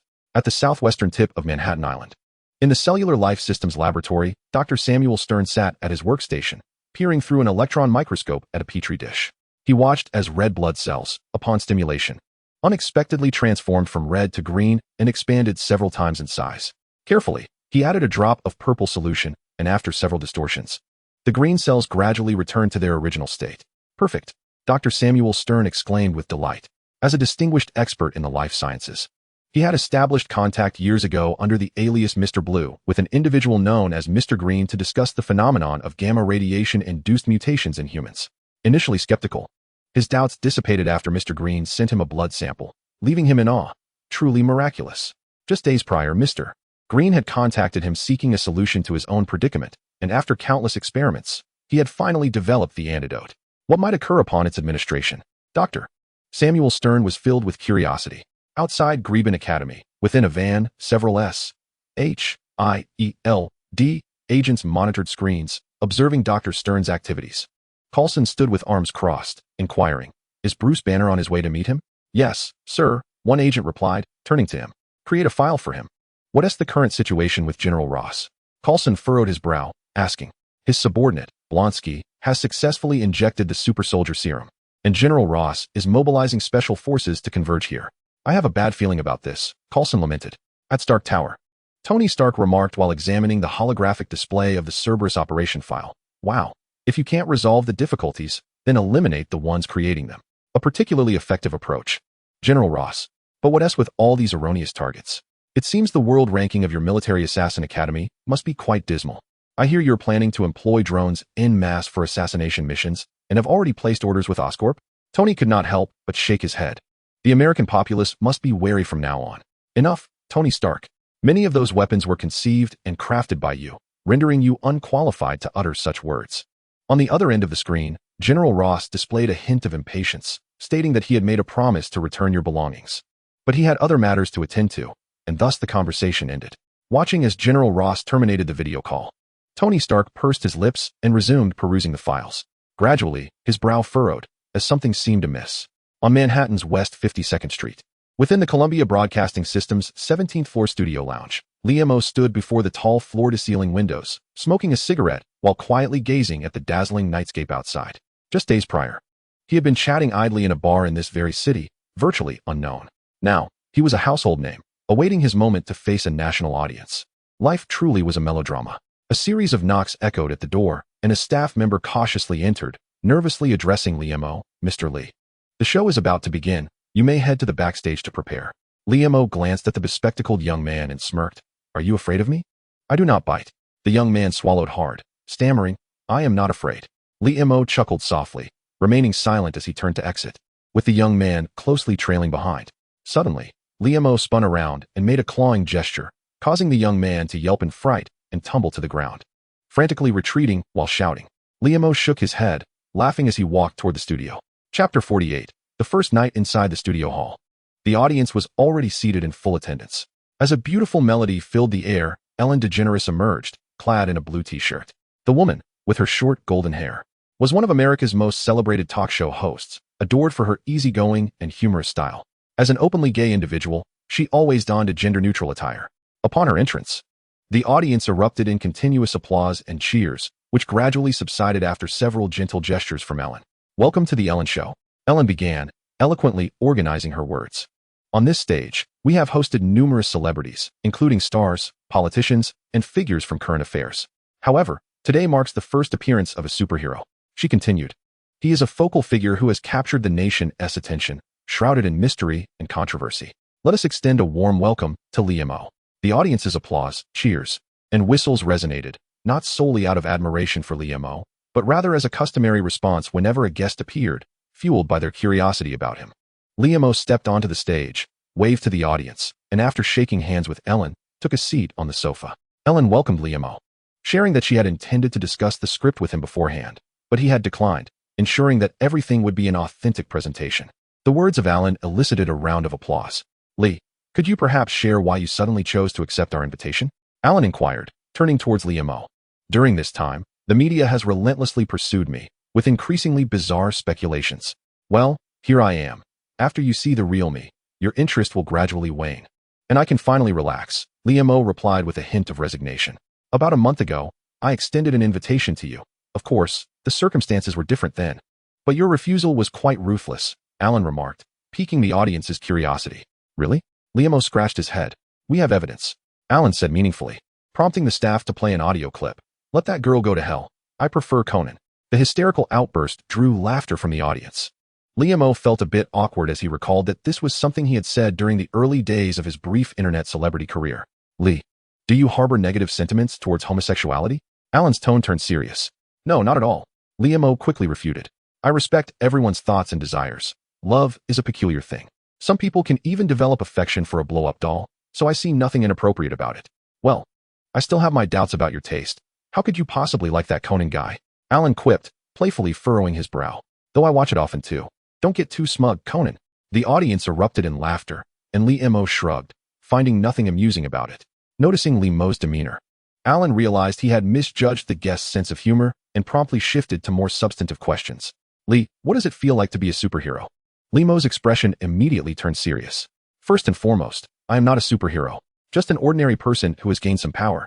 I believe that when someone acquires the ability to transcend current rules, their true nature gradually reveals itself. Some will pursue light and justice, becoming heroes, while others will chase their own desires, becoming shadowy figures. I have no substantial pursuits. If I were to articulate it, it would be to live freely and fully. So, are you implying that you won't save others? Alan probed. It depends on the situation. If I want to do it, I will. If I don't, I won't. I will not alter my actions based on anyone else's opinions. At this point, Liam frowned. Unable to restrain his complaints, there are always those who wish to impose their thoughts on others, telling you what you need to do and what you should do. I just want to say, perhaps some people have projected their ideals onto me, but I'm sorry, I'm not what you envision. Go back to your comics. And you will surely find what you seek. Even if I help others, it is because I genuinely want to, not to become the superhero you speak of. Do you think I should be a moral exemplar? Unable to express frustration or spit, gazing intently at the camera, Liam defiantly raised his middle finger. A gesture that elicited a response from Alan, who remarked, this program has a considerable number of young viewers. We will have to blur that out. Liam, with a knowing smirk, replied, it appears far more vulgar this way, akin to certain male appendages. Alan instantly understood and nodded. I see your point. However, I still choose to apply the blur. It will enhance our ratings. Liam gave Alan a hearty thumbs up. Now, tell us about your nickname. Does it carry any special significance? Do you have a superhero costume? Alan continued to inquire. Liam, scratching his nose, mused, upon suddenly acquiring strength, one often engages in trivial pursuits. I prefer not to be dubbed Tentacle or Captain Tentacle, so I opted for a more grandiose title. In retrospect, it seems rather silly. Call me whatever you wish. I am simply Liam-o. As for a costume, given my physique, I could easily end up on Saturday Night Live. He chuckled at his own jest, prompting hearty laughter and applause from the audience, who appreciated his candidness. The conversation flowed onward as Liam-o shared his thoughts and recounted amusing anecdotes. As the program neared its conclusion, he addressed the camera, stating, "Well, you've seen me for who I am. I shall not conform to your expectations. I will only be the person I aspire to be, for this is my life." Alan applauded, resonating deeply with his sentiment, recalling her own courageous admission of her sexuality during a conservative era. Even if it resulted in a period of silence and lost opportunities, she often encouraged others to embrace their true selves. Now, we arrive at the final segment. Alan announced as she stood up. We will randomly connect with 3 viewers who can pose their dilemmas to Liam-o. Let us connect the first caller. Hello, Alan. I am Ruby from Mississippi. I've discovered my boyfriend's infidelity 3 times, yet I love him dearly and cannot bear to leave him. What should I do? Liam-o scratched his head, contemplating the challenging question. After a lengthy pause, he admitted, I apologize, Ruby, but love can render one blind. If I were to suggest you leave him, you would not heed my advice. Perhaps you should consider a more drastic measure? The call abruptly disconnected, and Liam-o shrugged at Alan in resignation. The second call came through. I'm Lawrence from Texas. I often face bullying at school. Can you help me, Liam-o? Unfortunately, I cannot, Liam-o replied bluntly. Why not? Lawrence retorted, anger evident in his voice.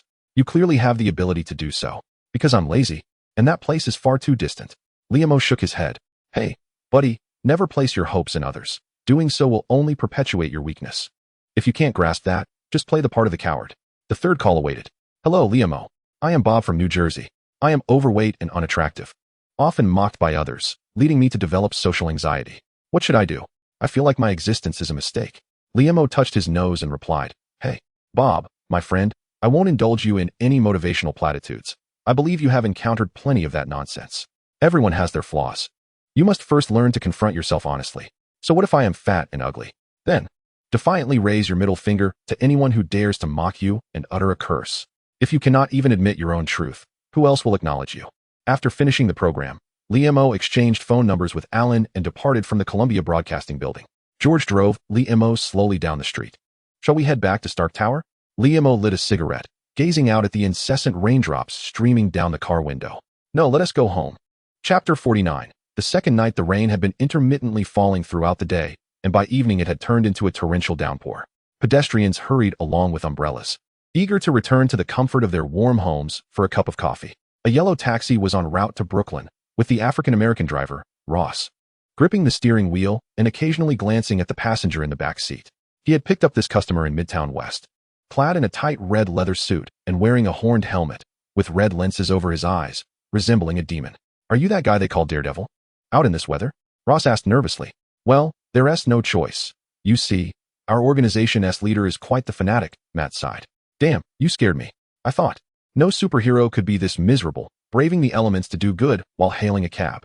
Ross exhaled, relaxing and quickly reverting to the rhythmic banter typical of a cab driver. Matt shook his head in resignation. He too was reluctant to venture out in such weather. However, he had discovered that Frank had a retired friend residing in Brooklyn. Days of fruitless investigation had left him anxious, regardless of the outcome. He felt compelled to take a chance. Upon arriving, Matt ascended the stairs and found a large white man preparing to leave. Hey, are you here for the sharing session? You look quite unwell. Unfortunately, the host I sent tea home tonight. Perhaps he assumed nobody would come in this dreadful weather. The man shook his head and departed. Matt felt a pang of disappointment, suddenly questioning whether venturing out tonight had been a mistake. He knocked on the door, but no response came.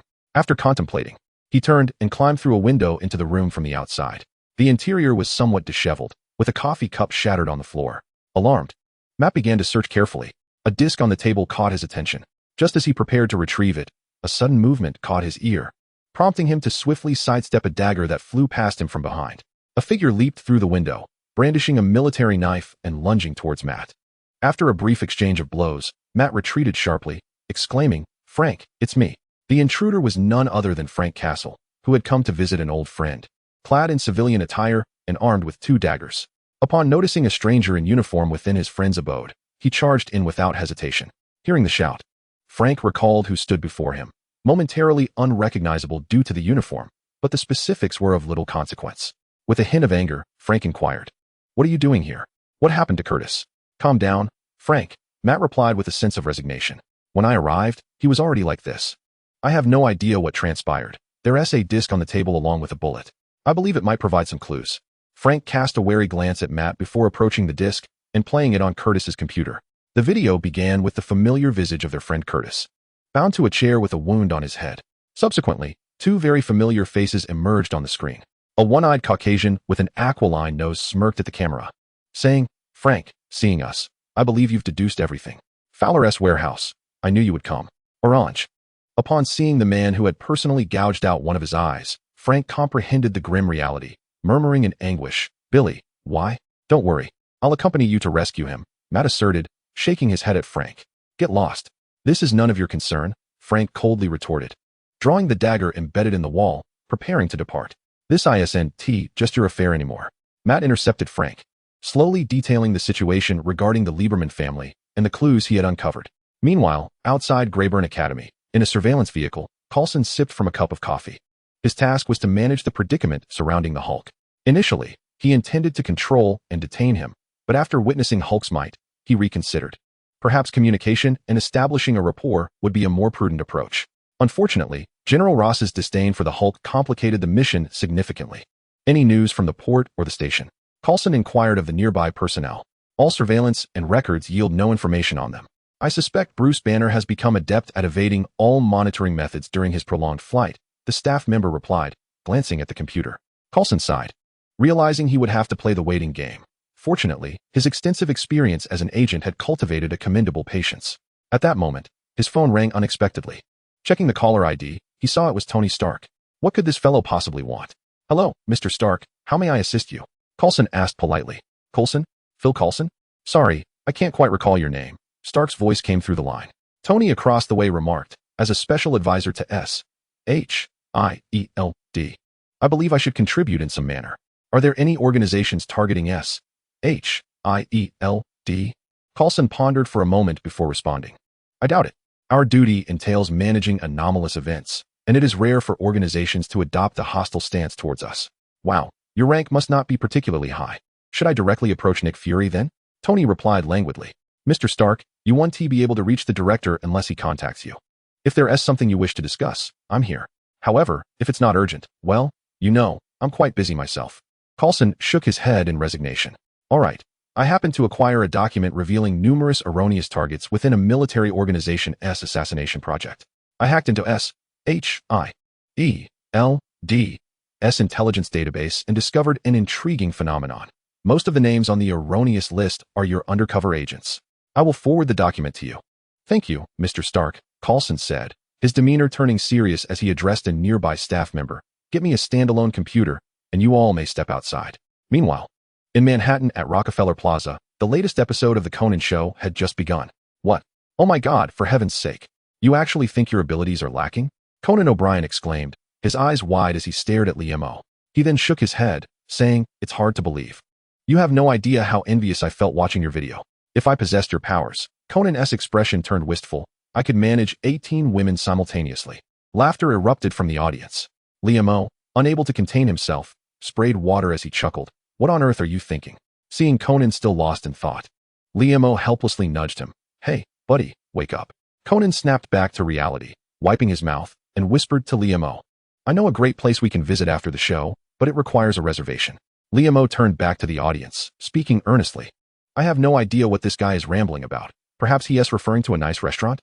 Maybe with a few more women?" The audience laughed and booed playfully. When suddenly a white man stood up, shouting, "Hey, guys, please take me with you. I'll cover tonight's expenses."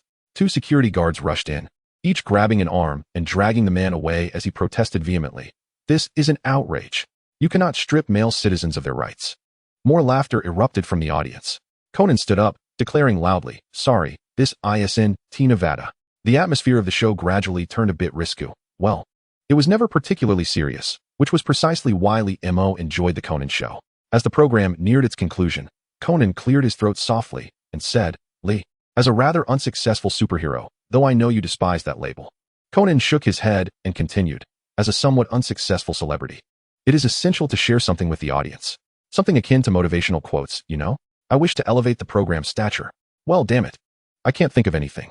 Liam shook his head, suggesting, why don't you start? Conan turned to the camera and said, hey folks, if you, like me, find yourself staring into the medicine cabinet mirror every morning, confronted by a face marked by age, puffiness, and freckles, take heart. Every young person will inevitably face such a day. Doesn't tea that bring you a hint of joy? Liam turned and remarked. When you reach my age and see those strapping young lads at the gym brimming with vitality, do not lament your belly. It has firmly attached itself to you and will not budge, no matter how hard you try to exercise. Given that, you might as well indulge your appetite. Doesn't tea that lighten your spirits a bit? Conan added, the current economy is truly bleak. Young people should not fret over their student loans. My advice, stop repaying them. Change your name and relocate. They won't find you. That is my experience. Limo's lips twitched as he responded, don't listen to this guy's nonsense. He merely got lucky and managed to pay off his loans. Young people should not worry about being broke. You must learn to adapt. For the days of financial struggle may stretch on longer than you anticipate. The atmosphere gradually shifted, with the audience feeling an urge to leave, and those watching on television contemplating switching off the screen. What kind of people are they? Chapter 50, the second night. Are you aiming for a career in the entertainment industry? On the drive home from the recording, George inquired while steering the car. Who would want that? Liam replied. George, little Lucas, remember this. The media is always in this wretched state, perpetually chasing after sensationalism. If I keep avoiding them, it only fuels their enthusiasm. By giving them what they desire, once the novelty wears off, we can achieve tranquility. Liam took a puff from his cigarette and exhaled a smoke ring. Speaking with confidence. Oh, how beautifully naive you are. Little Lucas shrugged. You're becoming quite the chatterbox. I really shouldn't have let you study law, Liam said, playfully smacking Lucas on the neck. Lucas shielded his head and quickly replied, in just a couple of days, it will be your birthday. Have you thought about how you want to celebrate? Liam's attention was abruptly diverted. Birthday? Coincidentally, it's the same day as my predecessor's. Last year, I threw a party at a bar with Jean Kai, featuring both my Shiranui and blood elves, while my predecessor and little Lucas merely shared a cake in a small shop. Now that I'm here, things will be different. I want to host an unforgettable party, with ample drinks, plenty of beautiful women, and everyone I know must attend. Conan recommended a splendid venue, prompting Liam to dig through his wallet. Aha, found it. Moonlight Manor. It seemed to be a rather pleasant place. Liam continued to express his thoughts, while George and young Lucas incessantly shared their suggestions. The rain outside intensified, drenching the dock area. At the Fowler warehouse, a relatively secluded location, the previous owner had placed the warehouse for sale after failing in his overseas business, and it had subsequently been acquired by an unknown buyer. Frank, observing a pile of discarded building materials 100 meters away through his infrared binoculars, set them down and wiped the rain from his face, shaking his head as he remarked, there are no lookouts visible from outside. Matt listened intently for a moment and concluded, this must be the place. There are quite a few people inside, and I can hear the sound of gun bolts being drawn. With unwavering determination, Frank fixed his gaze on the warehouse, stating, I will go in first, you follow. Matt nodded, glancing at the handgun Frank offered, and shook his head, instead drawing out his billy club. Frank did not insist further, casually stowing the handgun and descending the pile of materials, stealthily making his way toward the warehouse under the cover of the rainy night. Inside the warehouse, Curtis was bound to a chair, surrounded by a group of armed personnel, while fully armed guards patrolled the corridors with vigilance. Orange lit a cigar and suddenly inquired of Billy Russell beside him. Will Frank come today? Billy Russell's expression was grave. As long as he receives our message, he will undoubtedly show up. No one understands him better than I do. Suddenly, the warehouse door erupted in a violent explosion, wooden boards splintering amidst a massive fireball. As all attention turned to the entrance, the lights within the warehouse extinguished simultaneously. In the ensuing darkness, muted sounds emerged. Frank had climbed in through a window, methodically taking out the soldiers stationed at the highest point. Sensing something amiss, Billy Russell seized a flare gun and fired it toward the top of the warehouse, illuminating the interior and revealing Frank standing on the staircase, having just severed a soldier's throat. Their eyes met. Frank's were ablaze with fury, while Billy Russell remained impassive. Without further ado, they raised their automatic rifles and commenced firing at one another. The sound of gunfire erupted as everyone frantically pulled their triggers towards Frank. He evaded their onslaught, rolling and taking cover behind various boxes within the warehouse. The situation reached an impasse, however, due to Frank's earlier elimination of several adversaries. A breach had been created in their defensive formation, and with the occasional soldier being dispatched, the scales of victory began to tip slowly in Frank's favor. Orange shook his head and approached, pressing his gun against Curtis's head, shouting, Hey Frank, You stand no chance. Come out now. Seeing Frank remain silent, Orange fired 2 shots into Curtis's legs, exclaiming, I said, you bastard, come out. The intense pain jolted the unconscious Curtis awake, prompting him to scream in agony. Gritting his teeth, Frank relinquished his weapon, raised his hands, and slowly emerged. 2 soldiers rushed forward immediately, disarming Frank and escorting him away. They kicked Frank's calf with force, but he merely staggered, refusing to kneel. A grotesque smile twisted upon Oranji's lips as he pulled the trigger, shooting Frank in the thigh. Advancing closer, he began to strike Frank's head repeatedly with the butt of his gun. You bastard, I've already eliminated your family. What purpose does your continued existence serve? You always bring me trouble. Frank was swiftly bloodied and dazed, his vision obscured by the crimson that flowed into his eyes. Yet, the immense fury within him overshadowed all physical pain. He did not blink, fixating intensely on Oranji. Despite the advantage he held, Oranji felt a chill creep into his heart under Frank's unwavering gaze. Enraged and humiliated, he unleashed a frenzied assault upon Frank. At that moment, 2 short sticks suddenly flew from the shadows, knocking out the soldiers who had been aiming their guns at Frank. In the ensuing chaos, a figure dashed forth, swiftly toppling several soldiers. Just as Oranji was momentarily stunned, Frank surged forward, twisting Oranji's wrist to seize the handgun, wrapping one arm around his neck while pressing the gun against Oranji's temple. All activity ceased, and Matt picked up the 2 sticks from the ground, standing watchfully beside Frank. Breathing heavily, Frank faced the murderer of his family. An overwhelming urge to pull the trigger surged within him. However, glancing at his friend Curtis, he restrained himself with great effort. An ocean of rage surged within Frank, and with a roar, he opened his mouth wide and bit off Oranji's ear, chewing it savagely. Oranji screamed in agony, sending shivers down the spine of everyone present. Matt shook his head, letting out a sigh as he turned to Billy Russell. Release Curtis. Oranji echoed in his torment. Let him go. Billy Russell surveyed the gathering, a gentle smile suddenly gracing his face. Oranji, considering me a dog is merely your delusion. For me, this is just a transaction, and you have lost your value. With that, to the astonishment of all, he shot Oranji dead. Billy Russell chuckled softly, addressing Frank. This round is mine. Billy, why? I considered you my closest friend. Frank spat out the flesh from his mouth, suppressing his fury. It was merely a choice. I chose myself. Billy Russell shrugged, tearing off Curtis's outer coat, revealing the explosive strapped to him. I told you, you had no chance, Frank. I'm sorry, but what you call friendship is merely another illusion of life. Suddenly, Curtis, bound to his chair, groaned painfully, saying, Billy, I want to tell you that you are mistaken. Farewell, Frank. Upon finishing his words, under the astonished gazes of all, Curtis valiantly bowed his head, bit down on a wire, and yanked with all his might, causing the timer to instantly hit 0. Boom. A thunderous explosion erupted, obliterating the soldiers stationed beside Curtis into mere fragments, while those slightly farther away hastily dropped to the ground. As the thick smoke gradually dissipated, Billy Russell, enduring a severe ringing in his ears, shakily rose to his feet and quickly grasped his automatic rifle. However, the spot where Frank had stood was now vacant. Billy Russell kicked a nearby crate with ferocity, then seized his phone to dial a number. Sir, the mission has failed. Oranji is dead. There is no further need to proceed. An elderly voice emanated from the other end, revealing that Tony Stark had already handed over the items to S.H.I.E.L.D. And Nick Fury was now on high alert. Immediately conceal your identity and erase all traces.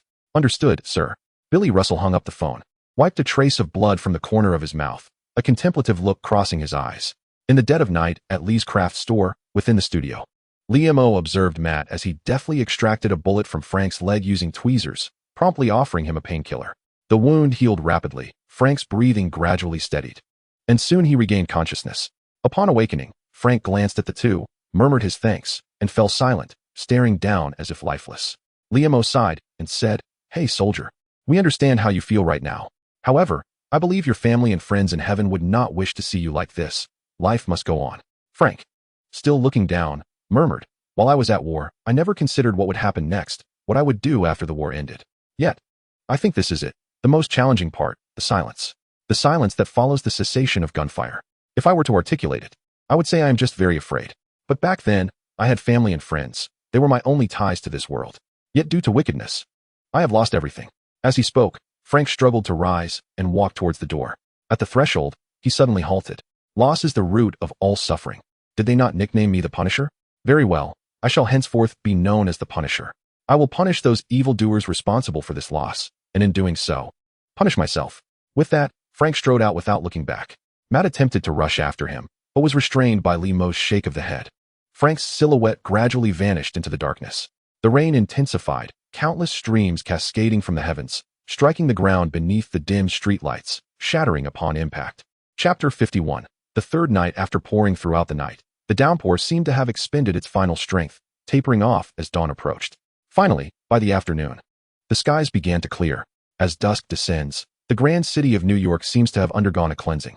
The towering edifices of Manhattan gleam with a resplendent glow under the fading rays of the setting sun, complemented by the vibrant illumination of the neon lights. Owing to the slippery conditions from the rain, several main thoroughfares have become the scene of chain collisions. Coupled with the evening rush hour, a long line of congested vehicles has formed, rendering the once spacious road utterly impassable.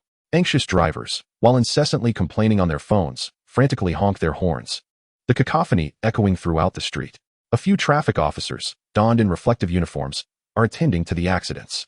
One African-American officer, wielding a directing baton, grumbles to his colleague, "Can't these idiots see we're busy? Damn it. It's driving me to the brink of a nervous breakdown. Or perhaps I should just apply for that damn medical assistance." His colleague, a tall and robust Caucasian with a bushy beard, raises an eyebrow and suddenly inquires, "Paul, do you have plans for the evening?" "Nothing pressing, just a plan to grab a drink at a bar with some colleagues." The African-American officer shrugs. "Well then, let us take our time and make these fools wait a bit longer." The white officer replies with a mischievous grin. "That's a splendid idea." Paul raises his eyebrows in agreement. The two officers exchange a fist bump and break into a brief, playful dance, slowing their pace even further. Caught in the traffic jam is Lemo, who is also en route. George, seated in the driver's seat, anxiously glances around, repeatedly tapping the horn. "What is your rush?" Lemo, playing a mobile game in the back seat, frowns and remarks, "That's not the accelerator," honking incessantly "Want help?" "But we're going to be late." George expresses his concern. "So what? Being late isn't my fault," Lemo replies, setting aside his phone and shrugging. "The ones who should be anxious are the crew of tonight's show. Haven't you noticed how I've fallen from the front page to the third page in the papers these past couple of days? It doesn't matter whether we go or not." "All right, I'll take your word for it," George concedes, feeling reassured, and plugs in his music. Ahead, a significant accident has caused the traffic to come to a standstill for an extended period. While waiting, George suddenly feels a sharp pain in his abdomen, an increasingly intense sensation that prompts him to squirm restlessly. "What is wrong with you now?" Lemo asks, intrigued. "It seems the barbecue we had for dinner didn't sit well with me," George replies, clutching his stomach with difficulty. "I sensed something was off about the meat."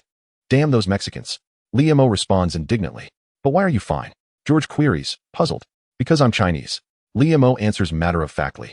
After a while, an overwhelming urge washes over George, accompanied by a sensation as if his lower abdomen is about to give way. "I can't hold it any longer," he exclaims. George began to panic, glancing around anxiously. The surroundings were filled with upscale office buildings. To find a restroom, one had to first register with the security guard and then wait for the elevator. Lemo, upon observing the situation, curled his lip and remarked, "What are you thinking? Just find a back alley and take care of it." "What? Relieve myself in public?" George was utterly distressed. He had never done such a thing in his life. Yet, as he hesitated, the overwhelming sensation surged forth, completely drowning out his sense of shame. To hell with it. George flung open the door, ready to resolve the matter in the street. At that moment, Lemo unexpectedly handed him a bag. With tears brimming in his eyes, George exclaimed, "Are you suggesting I do it in the car? What are you thinking?" "Just do it outside into the bag, so we don't get scolded," Lemo replied. Shaking his head, George glanced at the bag with trepidation. It was too small and had a hole. "How foolish, can't you just put it over your head?" Lemo urged anxiously. In a moment of confusion, George gritted his teeth, placed the bag over his head, and exited the car. However, it was already too late. Standing in the street with a bag over his head, trembling all over, he attracted curious glances from passers-by. "You go ahead, I want to go home," George said. Turning his back to Lemo, his voice tinged with a hint of tears. "All right, go back. Don't come for a couple of days. Take some time to clear your mind," Lemo gently reassured him. "Thank you." George ripped the bag from his head, sighed heavily, and walked away slowly. Watching George's lonely figure merge into the flow of traffic, Lemo shook his head, lost in thought. It seemed the progress had stagnated for a while. Perhaps it was time to concoct a potent laxative? At the banks of the Hudson River, Bruce Banner disembarked from a private ferry, hand in hand with Betty. He looked up at the towering skyscrapers and the bustling crowd, and despite wearing a baseball cap, he pulled the hood of his jacket over his head. Betty comfortingly patted Bruce's hand, saying, "Darling, don't worry, our nightmare is about to end. Bruce nodded, intertwining his fingers with Betty as they blended into the throngs of people. It had been a long time since Betty visited New York, ever since the incident with Banner. She had lived in solitude, moving between the laboratory and home. Now, holding her beloved's hand, she felt as if she were back in university, excitedly looking around and occasionally pointing things out to Bruce with laughter. Bruce gazed at the woman before him, who bore a hint of childlike innocence, and felt warmth spread through his heart. Soon, this wretched ordeal would be over, and he would take Betty to explore the world, savoring life together. As they approached the subway station, just as they were about to descend, Bruce suddenly hesitated. Betty, I have a terrible feeling about taking the subway. In a cramped carriage, surrounded by all sorts of people, what if something happens? I fear I might not be able to control it. Betty pondered the possibility. What if Banner transformed in the subway? The mere thought sent a chill down her spine. However, after rummaging through her wallet, she hesitantly remarked, "We only have $30 in cash. If we take a taxi, we won't even have enough for dinner tonight. Do not worry. As long as the outcome of the antidote aligns with our expectations, we can use the credit card immediately," Bruce Banner reassured her. They stood by the curb, and almost instantly, a yellow taxi came to a halt. "Welcome to New York. Just so you know, Queens and Brooklyn are off limits." The cab driver, a black gentleman, chimed in rhythmically. "We're headed to Grayburn Academy," Bruce Banner replied promptly. "All right. Would you like me to take you on a detour to see the Statue of Liberty?" The driver shrugged nonchalantly. Betty's heart raced. She had heard tales of New York taxi drivers overcharging tourists, but this was brazen. "We are going only to Grayburn Academy. Nowhere else. Just to clarify, we only have $20. "Oh no, I meant no problem," the driver said, somewhat disheartened, as he revved the engine and sped off. "Where are you going? Can you slow down a bit?" Betty felt the route was amiss and the speed too excessive. Bruce Banner had already gripped the handrail in anxiety. "Hey, beautiful, those two streets are completely jammed.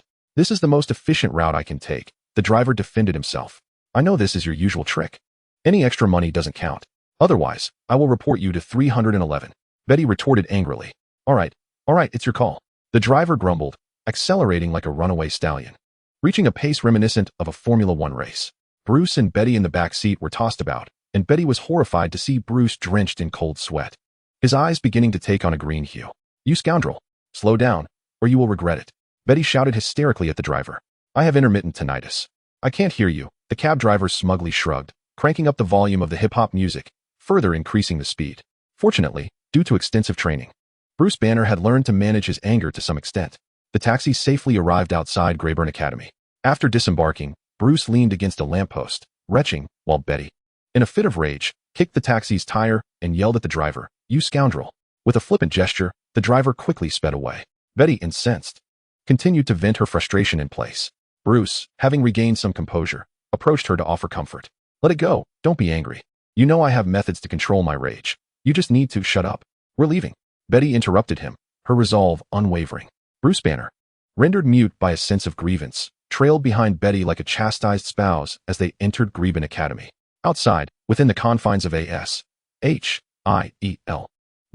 surveillance vehicle, a staff member exclaimed with excitement, "Target identified. Bruce Banner has arrived. Initiate the emergency protocol immediately, evacuate the crowd, and allow me to speak with him." Coulson instructed, adjusting his tie and inhaling deeply. "It's too late. General Ross is already en route with the team," another staff member lamented. Coulson felt a surge of anxiety. What if chaos ensued? This was Manhattan, densely populated, and they could not afford to alert General Ross to their presence. "What is the status of Dr. Samuel Stern's antidote?" Coulson inquired abruptly. "The success rate of the recent trials has been promising," the staff member replied. "Let us hope for their success," Coulson sighed, harboring little faith in the prospect of communicating with the Hulk. In his view, it would be best if this perilous beast simply vanished. Half an hour later, in the Cellular Life Sciences Laboratory, Dr. Samuel Stearns marveled, "My God, we have succeeded," as he observed the green monstrosity on the operating table gradually reverting to human form. Overjoyed, Bruce Banner reveled in his liberation from this nightmare, grasping Betty's hand and exclaiming, "My dear, we can finally lead a tranquil life." Suddenly, with a resounding crash, the laboratory door shattered as a brooding Russian burst in, delivering a vicious slap to Bruce Banner's face. Chapter 52. The third night, such is life. When one becomes ensnared in idyllic fantasies of the future, reality often delivers a harsh slap to awaken you. "What do you want?" Bruce Banner stammered, staring at the twisted visage of the Russian, rubbing his face in bewilderment. He recognized this relentless pursuer, who had been repeatedly tormented by the beast within him, yet remained unscathed. "I have taken the antidote," I will no longer cause destruction. Bruce Banner pleaded anxiously. No one cares about that. Let it out. Blonsky seethed with rage, having endured excruciating pain to inject himself with the super soldier serum. All in a quest to defeat that beast. How could this coward wish to eradicate the great warrior? Absolutely not. Thus, upon hearing Bruce's intent to administer the antidote, Blonsky disregarded General Ross's orders and charged in. Bastard! Come out and fight me. Blonsky slapped Banner fiercely once more. Betty rushed forward, attempting to separate them, but was violently pushed against the wall, rendering her unconscious. Betty! Banner cried, panic-stricken at her fall, but Blonsky pressed him down onto the operating table with a single hand. Smack! Another resounding slap followed. Listen, it cannot emerge, Bruce Banner gasped. Slap! Slap! You have provoked me. You will regret this. Bruce Banner, filled with a mix of anger and humiliation, exclaimed. Slap! Slap! Come forth, unleash me. Blonsky taunted. Just wait, it will emerge momentarily. Bruce Banner suddenly felt a pang of regret. Come on. Blonsky shouted defiantly. It cannot emerge. Bruce Banner was on the verge of tears. Useless. Blonsky delivered a punch that rendered Banner unconscious. Colonel, enough. General Ross demands you cease immediately. Several soldiers stormed in, rifles raised, addressing Blonsky. Breathing heavily, Blonsky watched as the soldiers carried the unconscious Banner away, unable to fathom why someone would forsake such immense power. Turning to the fallen Dr. Samuel Stern, Blonsky seized him and lifted him into the air. Inject me with that monster's serum. I desire that power. Dr. Samuel Stern swallowed hard. All right, but it appears you have already injected something. You may die or become an even more horrific creature. A sinister grin crept across Blonsky's lips. I do not care. At the intersection of American Street and Broadway, Liamo struggled to maneuver his car, only to find himself ensnared once more. I suppose I won't be going anywhere today. Can someone come fetch me? No, no need. Let's discuss this another day. I sincerely apologize. Liamo hung up the phone, gazing helplessly at the scene before him. Hey, don't you have eyes? A portly black woman fumed, glaring at the damaged taillight of her second-hand car. Hey, did you forget to brush your teeth before leaving? You slammed on the brakes out of nowhere. A hefty white woman shouted as she exited her vehicle. After exchanging a few choice words, the two began to shove each other, followed by hair-pulling and slapping. A large crowd quickly gathered, and a man in a suit attempted to intervene, only to receive a black eye from each woman. A white driver with dreadlocks glanced at Liamo and remarked, Aren't you that octopus guy? Why not step in and stop them? Liamo rolled his eyes. Get lost. I only see two ladies engaging in a friendly sparring match. Why don't you intervene? The white driver shook his head and returned to his car, muttering, What a jerk. Just as he finished speaking, the front tire of his vehicle exploded with a loud bang. Turning around, he saw Liamo smugly whistling. Outside Graben Academy, Coulson monitored from the car as General Ross escorted Bruce Banner away. Sighing in relief, he shook his head. It seems the antidote was successful. Once those individuals depart, we shall enter and gather the experimental data. Coulson commanded his subordinates, having already resolved to cease the recruitment efforts for the Hulk. In the laboratory of the Cell Life Department at Graben Institute, Dr. Samuel Stern gazed in horror and fascination as Blonsky transformed from a mere human into a towering, muscular behemoth, adorned with elongated bone spurs protruding from his spine and various joints. How wondrous! Dr. Stern was irresistibly compelled to touch him, only to be flung against the laboratory equipment by Blonsky's casual gesture, losing consciousness. Blonsky glanced down at himself, clenched his fists, and felt an unparalleled strength coursing through him. Everything around him appeared so diminutive and fragile, so easily destructible. As a group of soldiers prepared to deal with the aftermath, the wall of the laboratory's second floor suddenly shattered with a resounding crash, resembling an explosion. A formidable creature leaped forth, effortlessly swatting the soldiers aside like rag dolls. Open fire. A nearby group of soldiers, their eyes ablaze with fury, raised their automatic rifles and unleashed a barrage of bullets at the beast. Blonsky instinctively raised his arm for protection, and upon feeling the bullet's feeble impact, he chuckled, seized a nearby car, and hurled it towards them. As silence fell upon the soldiers, he spat contemptuously, crouched his robust legs, and with a thunderous leap, ascended to the rooftop, laughing maniacally as he disappeared into the distance. Amidst the rubble, a surviving soldier staggered to his feet, brushed the dust from his head, and shouted into his communicator, "The Hulk has appeared. He is headed towards Broadway. We must intercept him." In the surveillance vehicle, Coulson and his subordinates exchanged bewildered glances at the retreating monster. Wasn't he Bruce Banner already captured? What in the world is happening? On Broadway, amidst the throngs of traffic, drivers honked in frustration or boredom. Along the streets illuminated by neon lights, pedestrians flowed ceaselessly. A family, dressed impeccably, was on their way to a musical. Couples embraced and kissed, while a child, perched on his father's shoulders, gazed around in exhilaration. A middle-aged Caucasian man, clad in a suit, stood before a gentleman's club, engaged in a phone call. "Darling, I'm in Los Angeles for business. Can you hear the cacophony of honking? No, I absolutely did not go to a strip club with Robin and the others, I swear to God. If I'm lying, may I meet my maker?" Suddenly, a car soared through the air, crashing down upon the middle-aged man, reducing him to a mere pulp. Chaos erupted on Broadway as a colossal creature, towering approximately 4 meters high, landed in the center of the road, wreaking havoc. Vehicles were tossed around like toys, and the wreckage ignited into flames, illuminating the scene with firelight. People screamed and fled in all directions, while a small girl, her face smeared with soot, sat weeping loudly amidst the destruction. General Ross, upon receiving the news, boarded a military aircraft, circling above Broadway. Witnessing the hellish scene displayed on the monitor, Bruce Banner shouted furiously at General Ross, "Those are your men, aren't they? Is this the outcome you desired?" General Ross moved his lips, rendered speechless. Bruce Banner clenched his teeth, opened the hatch, and prepared to leap. Betty urgently grasped his arm, pleading, "Darling, no. You've already injected the antidote. This will lead to your demise." Bruce Banner gently patted Betty's hand, reassuring her, "I can feel it. It's still there. Have no fear, I shall not perish." With that, he jumped into the abyss. Watching her beloved fade into the starlit sky, Betty helplessly reached out her hand.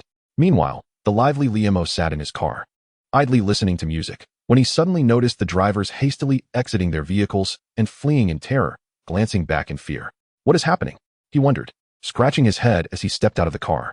Turning around, his pupils dilated in shock as he beheld a vehicle plummeting from the sky towards him.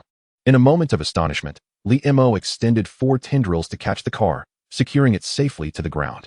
A family, tears streaming down their faces, crawled out from within. Disregarding their incessant gratitude, Liam used several tendrils to propel himself upwards, swiftly scaling a skyscraper.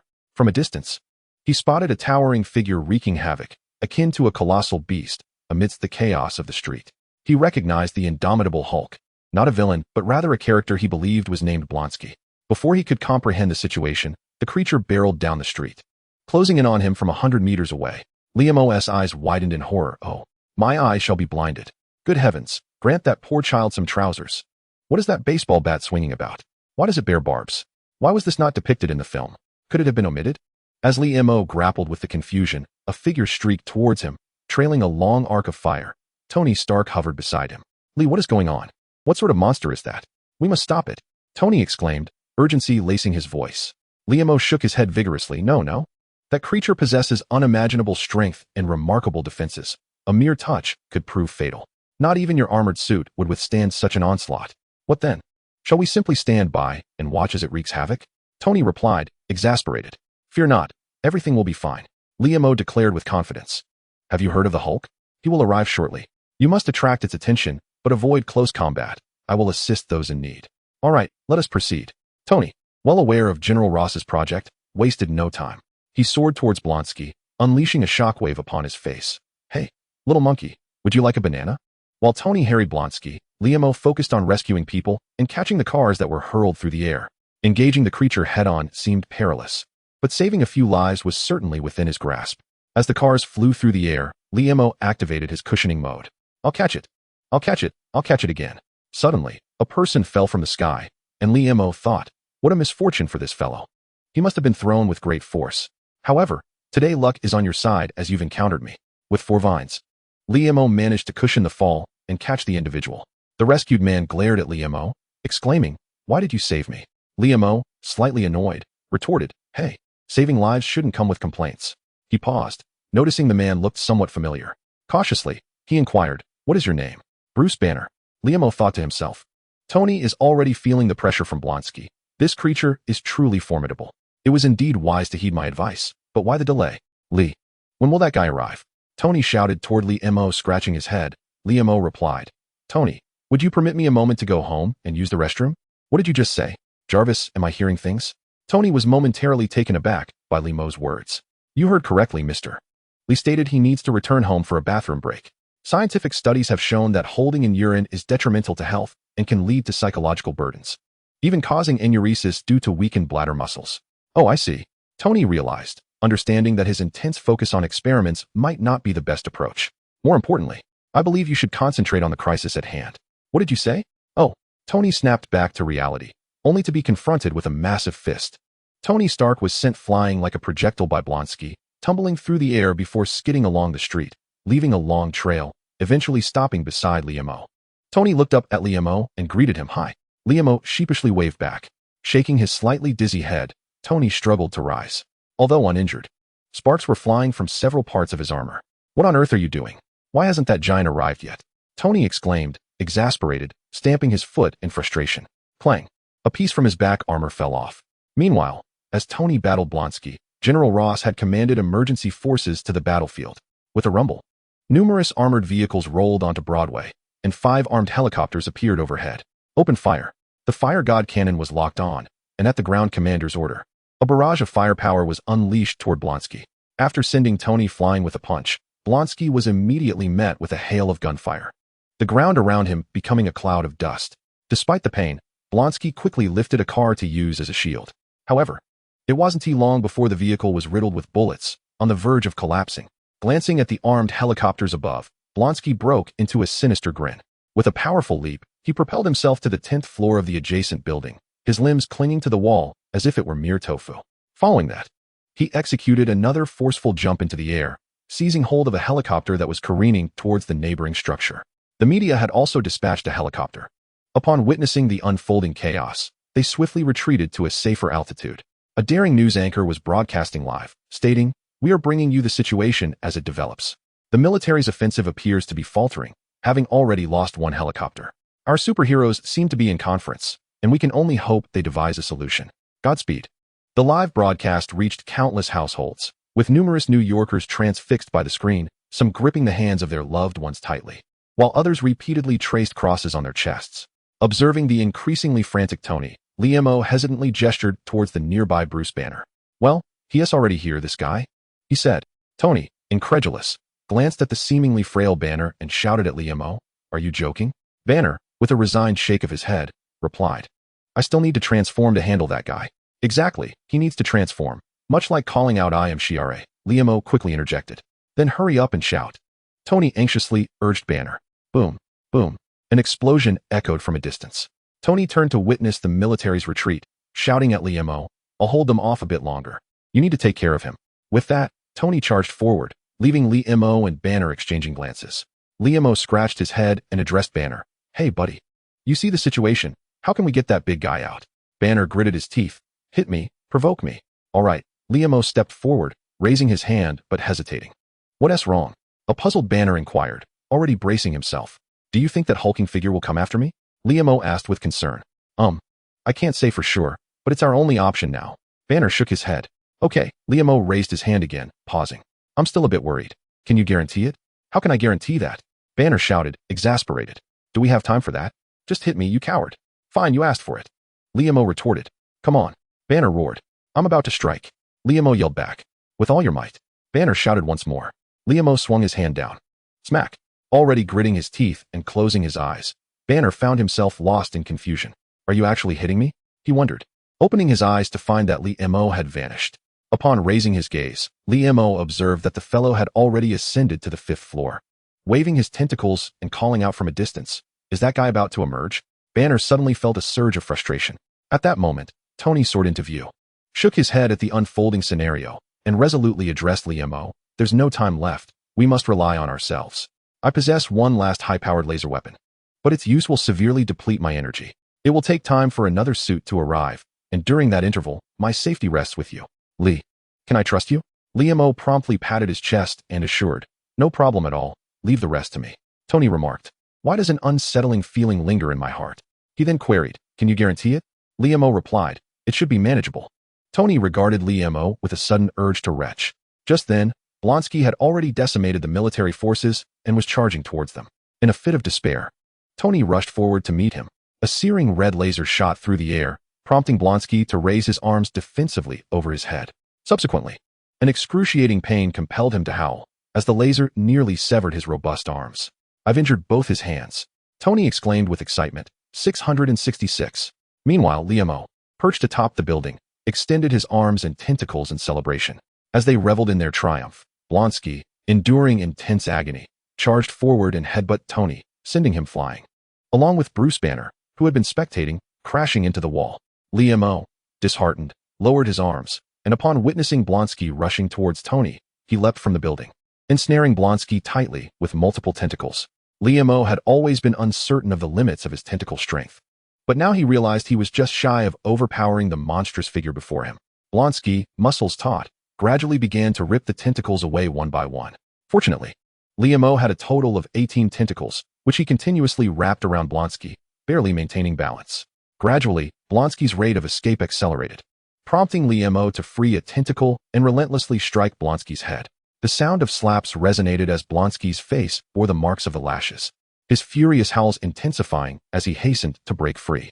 Gritting his teeth, Mo unleashed his ultimate weapon, the electromagnetic cannon, causing one of his vines to thicken and crackle with electricity. Boom! Accompanied by a thunderous roar, a gaping hole was blasted through Blonsky's chest, and a smile emerged on Mo's face. "Are you still not dead?" Tony, embedded in the wall, joyfully cheered, but just as he prepared to emerge, he was suddenly propelled backward with a loud crash. A massive green fist erupted from the wall, followed by the entire structure collapsing as the Hulk emerged, panting heavily. On the other side, Mo, initially brimming with excitement, gradually found his expression tinged with trepidation. He observed the gaping wound in Blonsky's chest and the laser scars on his arms healing at a visibly rapid pace. What should he do? A sense of urgency enveloped him, but soon his face was alight with surprise, a mischievous smile curling at the corners of his mouth. For he had spotted a robust green figure charging towards them with thunderous strides. "Hey there, big guy, your good buddy has arrived," Mo exclaimed, releasing his tendrils and shrugging his shoulders. Just as Blonsky prepared to make a move, Hulk surged forward from behind and delivered a powerful punch, sending him crashing to the ground, followed by another blow that drove his head into the pavement. After unleashing a flurry of blows upon Blonsky, the Hulk, panting heavily, turned to Mo. "Hey."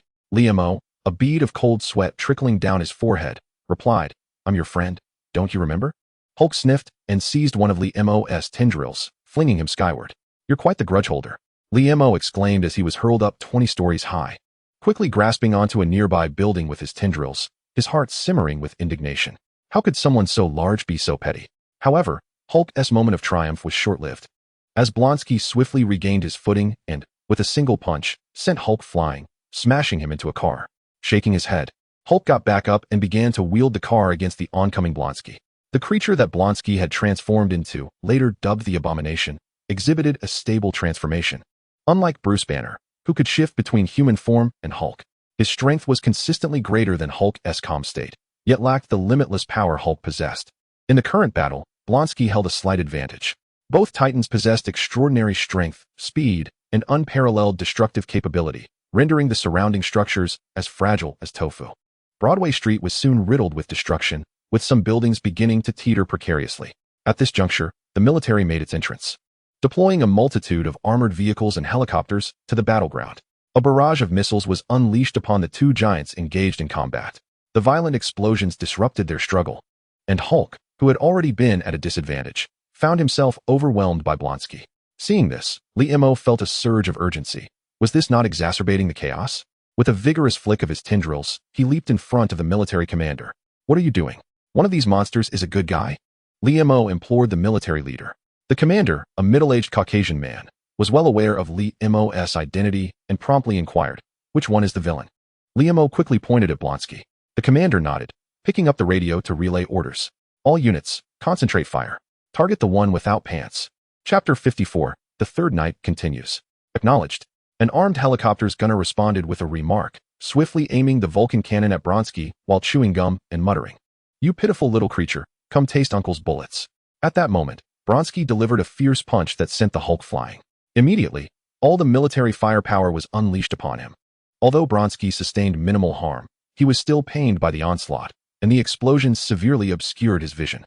Enraged, Blonsky seized a streetlight and hurled it at the helicopter, which deftly evaded the projectile, causing the lamp to embed itself at an angle into a high-rise building, shattering a large expanse of its glass facade. As Blonsky was being harassed, the Hulk charged forward, delivering a powerful punch. With a resounding crash, Blonsky was propelled like a cannonball, crashing through the outer wall of a building and creating a gaping hole. The Hulk followed with a furious roar, storming into the structure. Unable to identify their target, the military's assault ceased. Within everyone's view, The interior of the building erupted with wild roars and the thunderous sound of collapsing walls, as if the ground itself trembled. Before long, the entire edifice began to tilt and collapse, ultimately crashing down into a heap of rubble, sending dust swirling into the air. With a loud thud, two dust-covered, muscular figures emerged from the wreckage, immediately entangling once more in a fierce struggle, like missiles wreaking havoc as they ascended to the roof of another building. Bronski, panting heavily, sent the Hulk flying with a punch, then smashed a helicopter with a water tower, glaring at his enemies.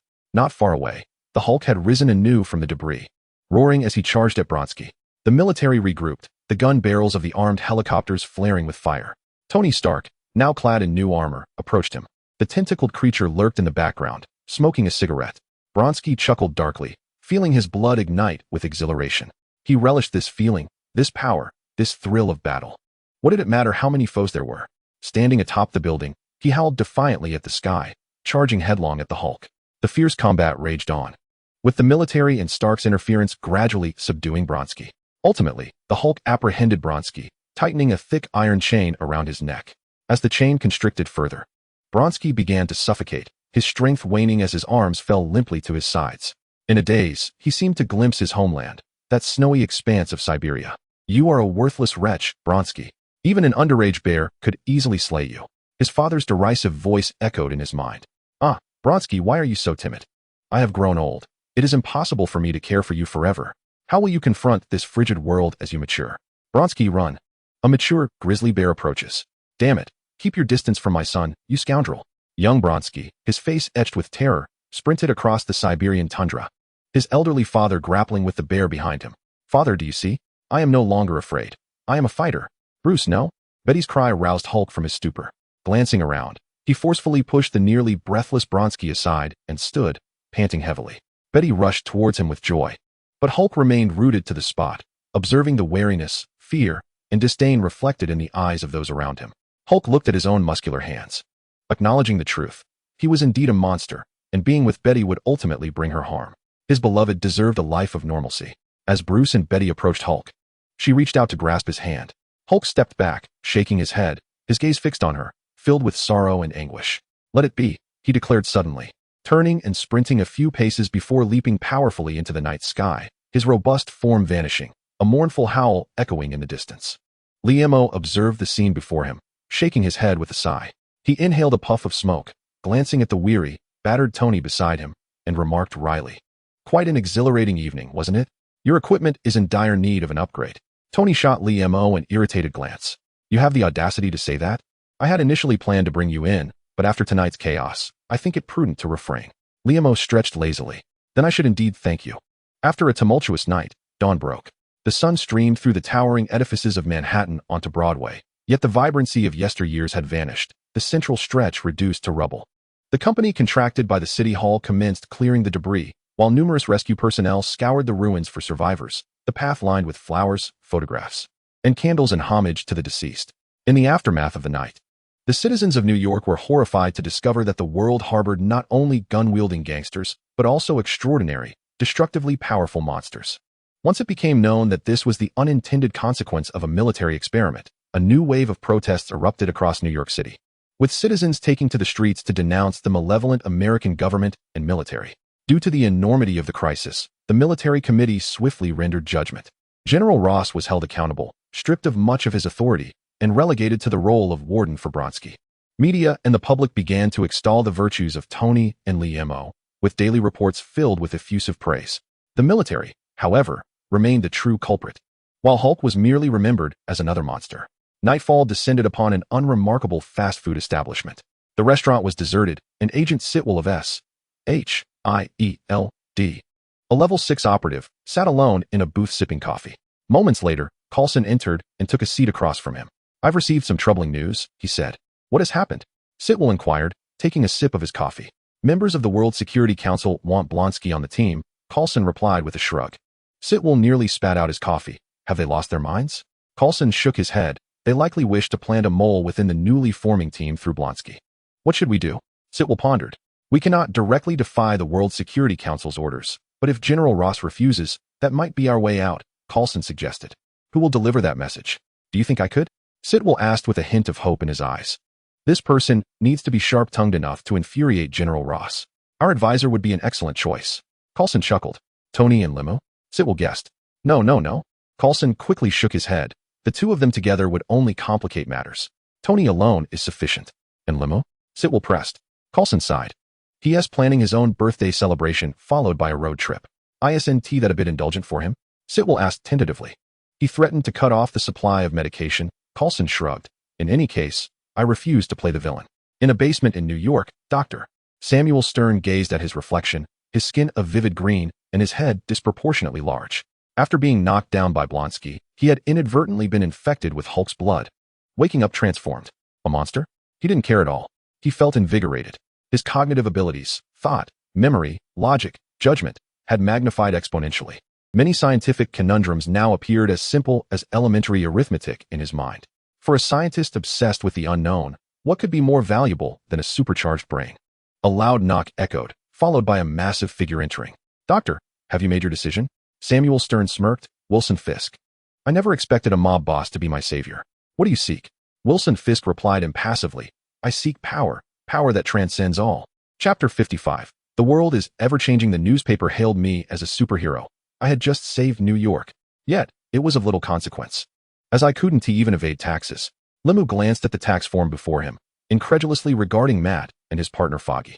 Indeed, the annual tax season has arrived once more, and had it not been for young Lucas's reminder, Liam might have overlooked this obligation. The intricate web of tax regulations completely baffles him, prompting him to enlist the assistance of Matt Murdock. The final tally shocked him profoundly. Why has it increased so dramatically? My revenue hasn't risen. You aren't in cahoots with the IRS, are you? Liam cast a wary glance at Matt, who was well aware of his circumstances. It's not personal, Matt replied. Everyone in Hell's Kitchen is struggling. Virginia shook her head in resignation, stating, we can barely afford the law firm's rent. Damn it. What on earth has happened? Is this the doing of Fisk? I told you that you should have dealt with him back then. Liam exclaimed indignantly. It's the New York City government, Matt said, shaking his head. But this day was bound to come. Let me ask you, where are we? Hell's Kitchen, came the reply. And next door? The Midtown Business District. That's precisely the issue, Matt sighed, delving into the details of the situation. As one of the most developed cities worldwide, New York has never been known for affordable real estate. Manhattan, as the commercial heart of New York, is particularly exorbitant. Hell's Kitchen, due to its diverse ethnic history and gang presence, has long remained underdeveloped, a persistent concern for the city government. Economically and socially, it stands out like a piece of dog excrement amid a fine French meal. Years ago, the New York government and various real estate developers began to address the Hell's Kitchen dilemma. They opted for the most insidious approach, relentlessly investing in and speculating on the area.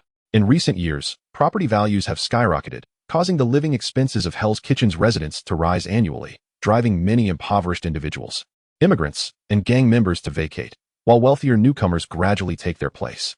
They refer to this phenomenon as urban gentrification. Virginia interjected with a touch of sarcasm. Liam instantly grasped the situation. It seemed the same everywhere. Thankfully, he had supplementary income, he muttered under his breath.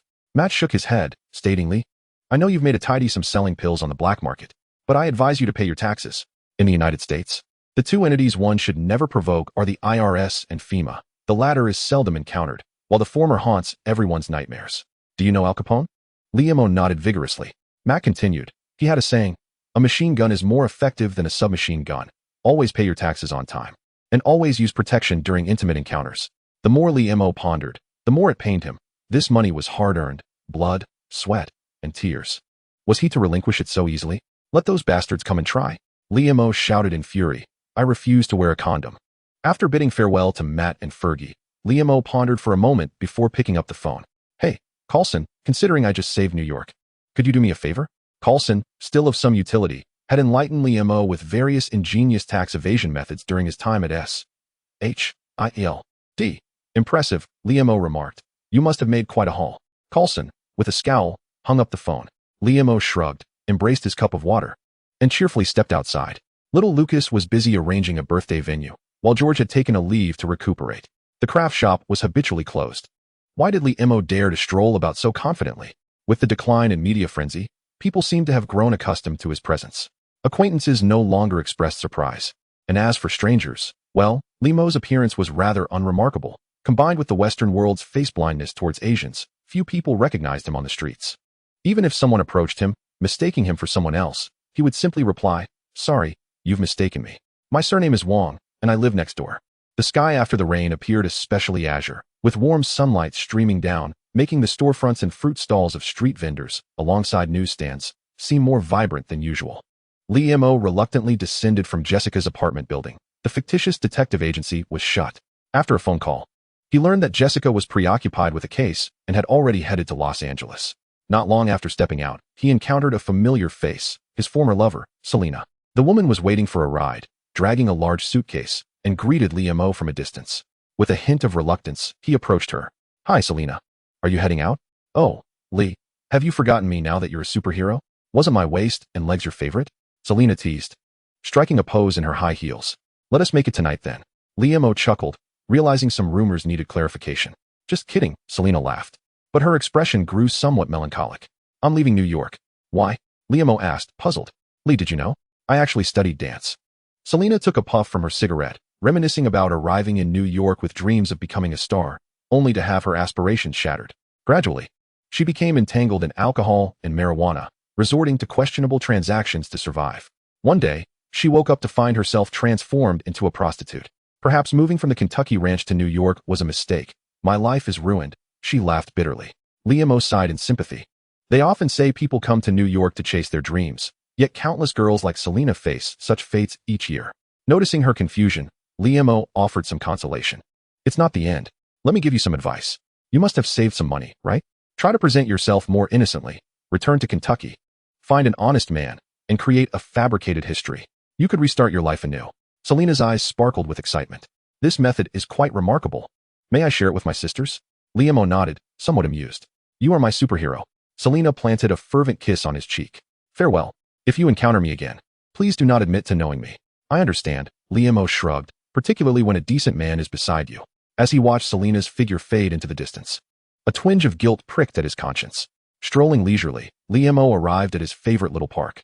Had it not been for Matt's reminder, he might not have noticed the increasing number of construction sites along the way. Is this what Matt referred to as gentrification? With the rising cost of living, the crude street vendors, shifty drug dealers, scantily clad prostitutes, impoverished artists, and gangsters commonly found in Hell's Kitchen would gradually vanish.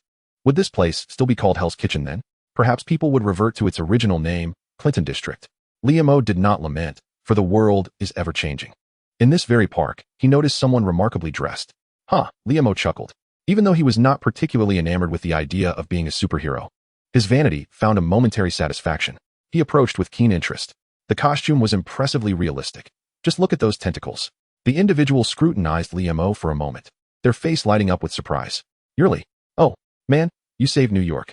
Shall we take a picture?" After asking, they looked at Lee Mo with eager anticipation. Lee Mo smiled and nodded. He was quite generous with his fans. Posing for the phone, the two struck several joyful and playful poses. Just as Lee Mo was about to leave, he was halted. "Thanks for your patronage, $5. Chapter 56. The Bard's Love History. I just saved New York. Lee Mo found it hard to accept. Not to mention a beautiful kiss.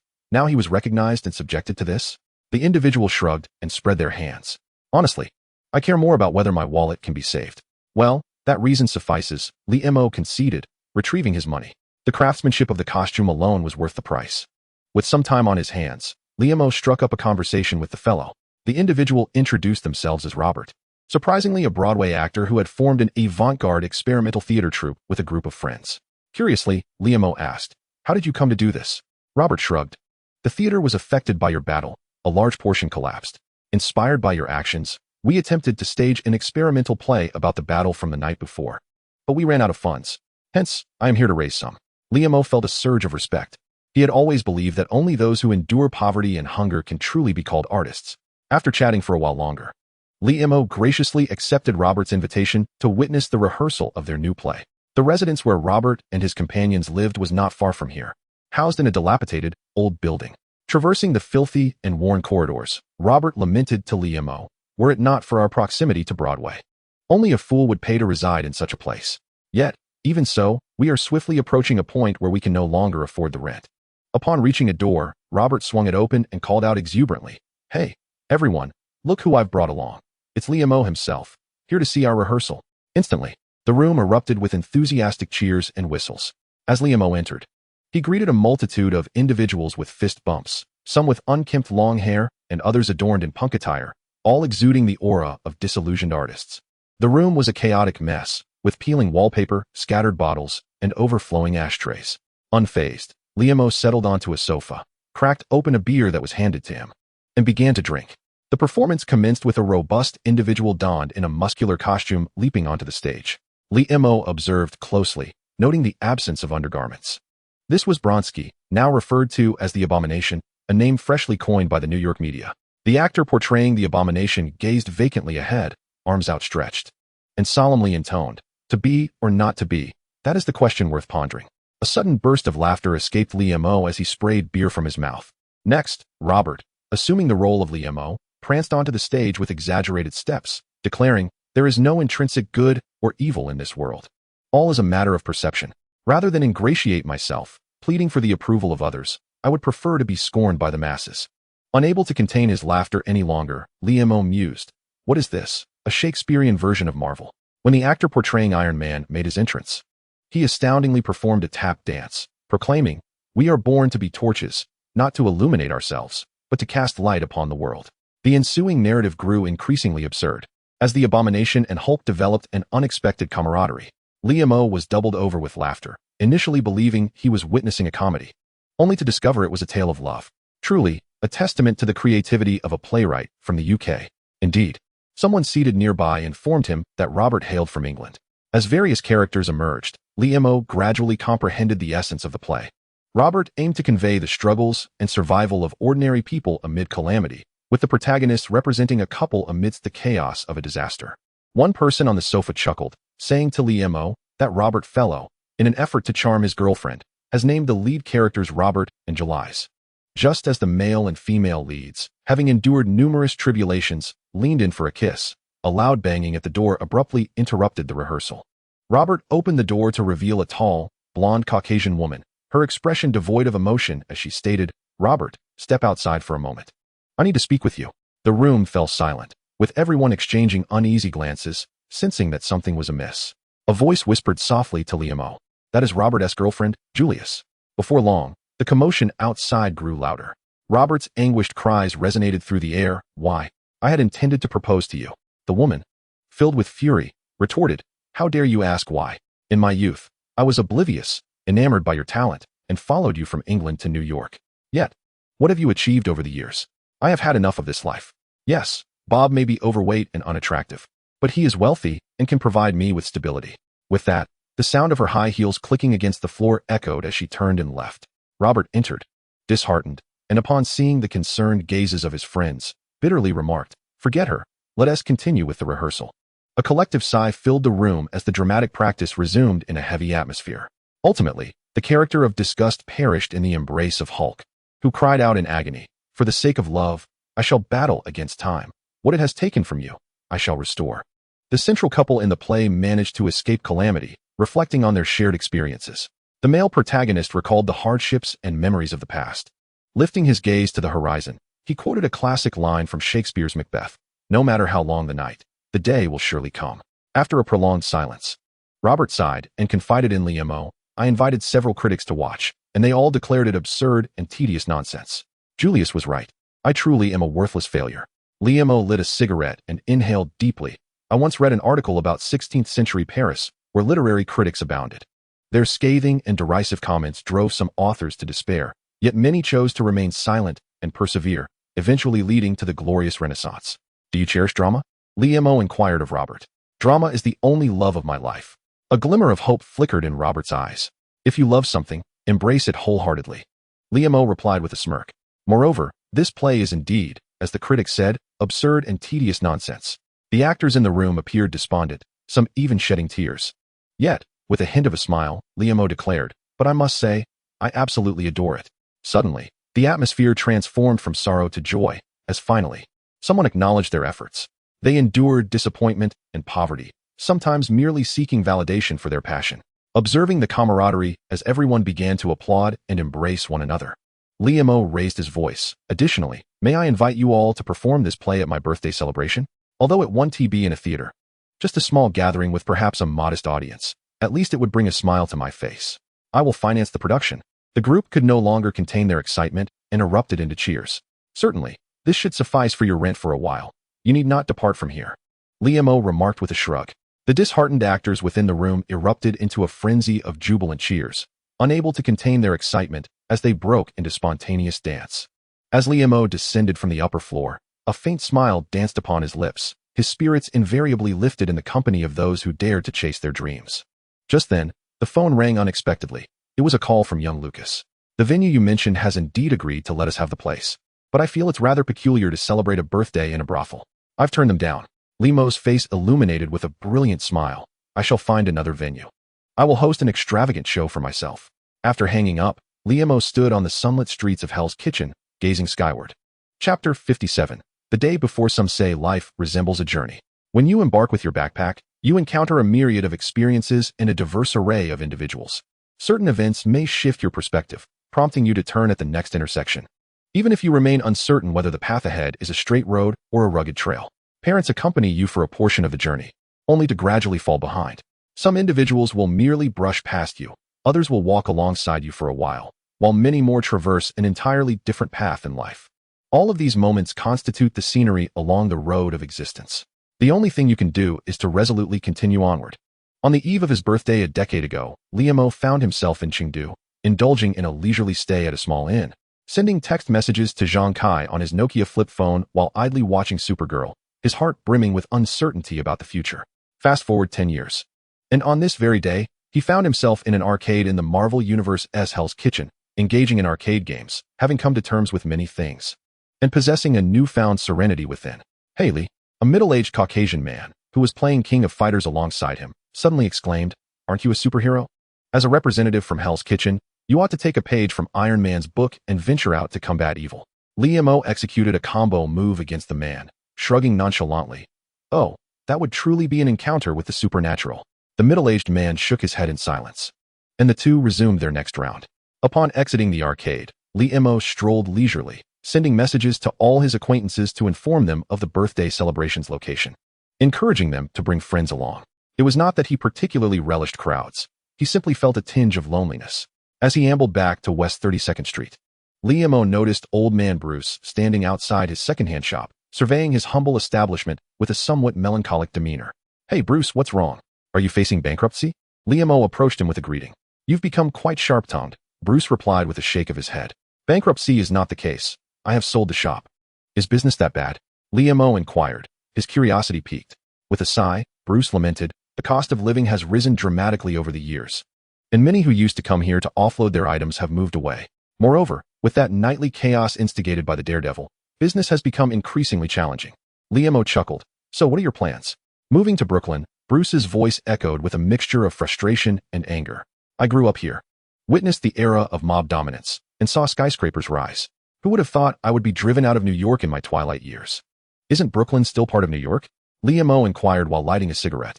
"Only those residing in Manhattan can truly call themselves New Yorkers.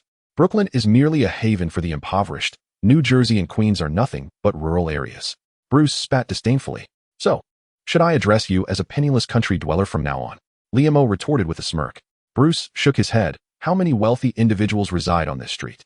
"Mrs. Mary has already left, selling her house to retire in Florida. Only Fernando's remains, determined to persist with renovations. By the way, what are your plans?" Liam shrugged. "I am a wealthy man." Bruce's eyes sparkled with envy. "I truly envy you superheroes. Making money seems so effortless." "Superheroes are not necessarily linked to wealth," Liam mumbled. "They don't even get tax exemptions." Bruce countered. "How could that not be related? Don't businesses seek you for advertisements? When you combat crime, don't you seize cash from the gangs? Aren't there wealthy women and attention-seeking models vying for your favor?" "You make a compelling point." Liam hesitated. "But isn't that a tad lacking in morals?" "Morals?" Bruce scratched his head. "What on earth is that?" "Experience truly counts." Liam sighed. "Why don't you follow Mrs. Mary's lead and retire in Florida?" Bruce firmly shook his head. "I refuse to compete with those old men for a young nurse." "All right, you are always right." Liam conceded. "Did you receive my message? Gather with the old neighbors. Who knows when we might meet again?" Bruce sighed, remaining silent. Liam suddenly felt a wave of sadness. The familiar faces on this street were dwindling, and many shops had quietly closed or transferred ownership. Even Luke Cage's newly opened bar had shuttered, reportedly driven out by the bank's loan collection. Perhaps he, too, was preparing to embark on the financially rewarding path of a superhero. Upon returning to the small shop, Liam had just brewed a pot of tea when young Lucas returned. The lad had undergone quite a transformation, having cut his dreadlocks, donned a suit, and sported a pair of black-rimmed glasses. I've arranged everything with a specialized planning company. I toured the venue, and goodness, it's splendid, Lucas exclaimed, sipping water in admiration. Indeed, it is splendid. However, don't hold your breath for riches. Not every lawyer earns a fortune. Have you seen Matt? His firm is on the verge of closure. Liam remarked, sipping his tea with a teasing tone. Yes, I've secured the venue for the event. Due to the overwhelming number of attendees anticipated, a larger venue was required. Naturally, Liam lacked the connections to secure such a place, so he reached out to affluent acquaintances for assistance. Tony, unfamiliar with such matters, promptly contacted Pepper Potts. That very afternoon, a family reached out to Liam, offering to temporarily lend him their estate. The location was on Long Island, a place Liam had yet to visit, but it seemed promising. The enthusiasm of Americans for participation is truly remarkable. Since Liam's invitation allowed guests to bring friends freely, this news swiftly spread throughout Harlem. Several young men clad in oversized hip-hop attire gathered around Kurt Barrett, inquiring if they could witness the birthday celebration he was hosting. Barrett replied, "Of course, but you all need to mind your manners. I don't want you frightening the guests." In a luxurious villa on Manhattan's Upper East Side, a white woman affectionately spoke to her son. "Darling, don't you adore superheroes? Liam is hosting a birthday celebration. An Iron Man will certainly attend. A friend has invited me." The chubby white boy leaped with joy. Nearby, his father expressed concern. "Isn't there a risk of encountering unsavory characters?" The woman shook her head dismissively. "You're overthinking it. It's a superhero's birthday." Reassured, the father settled down. At a Brazilian steakhouse, Fernando's observed his daughter Sophia as she incessantly compared outfits, unable to contain his thoughts. "It's just a birthday. What are you planning?" Sophia, her face radiant with dreams, replied, "Tony Stark will be there. Do you think if I catch his eye, he might invest in a movie for me?" Fernando scoffed. "What kind of woman hasn't Tony, the notorious playboy, encountered? You'd have a better chance with Liam. Good grief. Don't attempt to seduce anyone." At Kennedy International Airport, exorcists Marcus and Thomas disembarked, visibly fatigued from their latest harrowing supernatural encounter. Upon arriving in New York, they received Liam's invitation. Thomas questioned, "Is it necessary for us to attend? We aren't particularly close." Marcus cast a worried glance at Thomas. "We've fought side by side, after all, and you need a mental break. Has Chiara Poss been causing trouble lately?" Thomas nodded confidently. "No worries. As long as I maintain my resolve, he won't have a chance to resurface." In a Brooklyn garage, a heavily tattooed, robust white man took a substantial bite of the hamburger in his hand and inquired, "Aqua? Did the boss send us to plant a bomb at Liam's birthday?"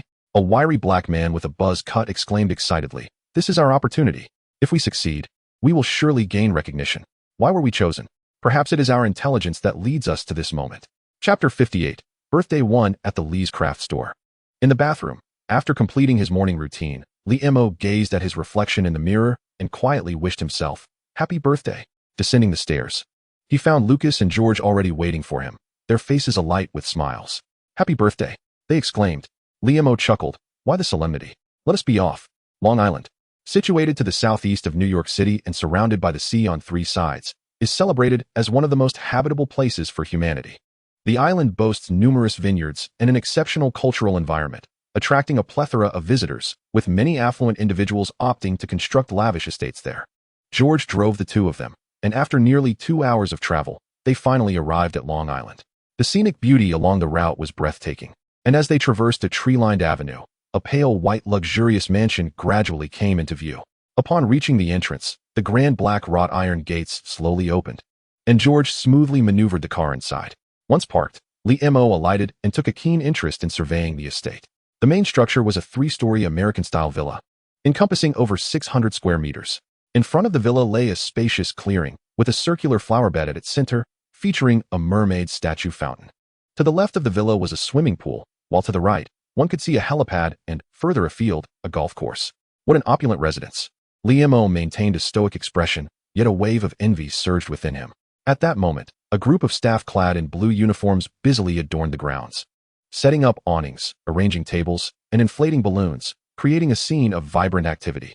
A woman standing in front of the villa caught Liam's attention. With her porcelain skin, golden hair, and azure eyes, her tall frame was accentuated by a fitted black pencil skirt and a white blouse, emphasizing her ample bosom and curvaceous figure. Lucas leaned in and quietly remarked, "That is the owner of the villa, Ms. Stephanie Malik." Liam nodded and approached, extending his right hand. Thank you very much for your generosity, Miss Malik. It is no trouble at all. This is merely a vacation spot for my family, which we seldom utilize. Stephanie Malik replied with a smile.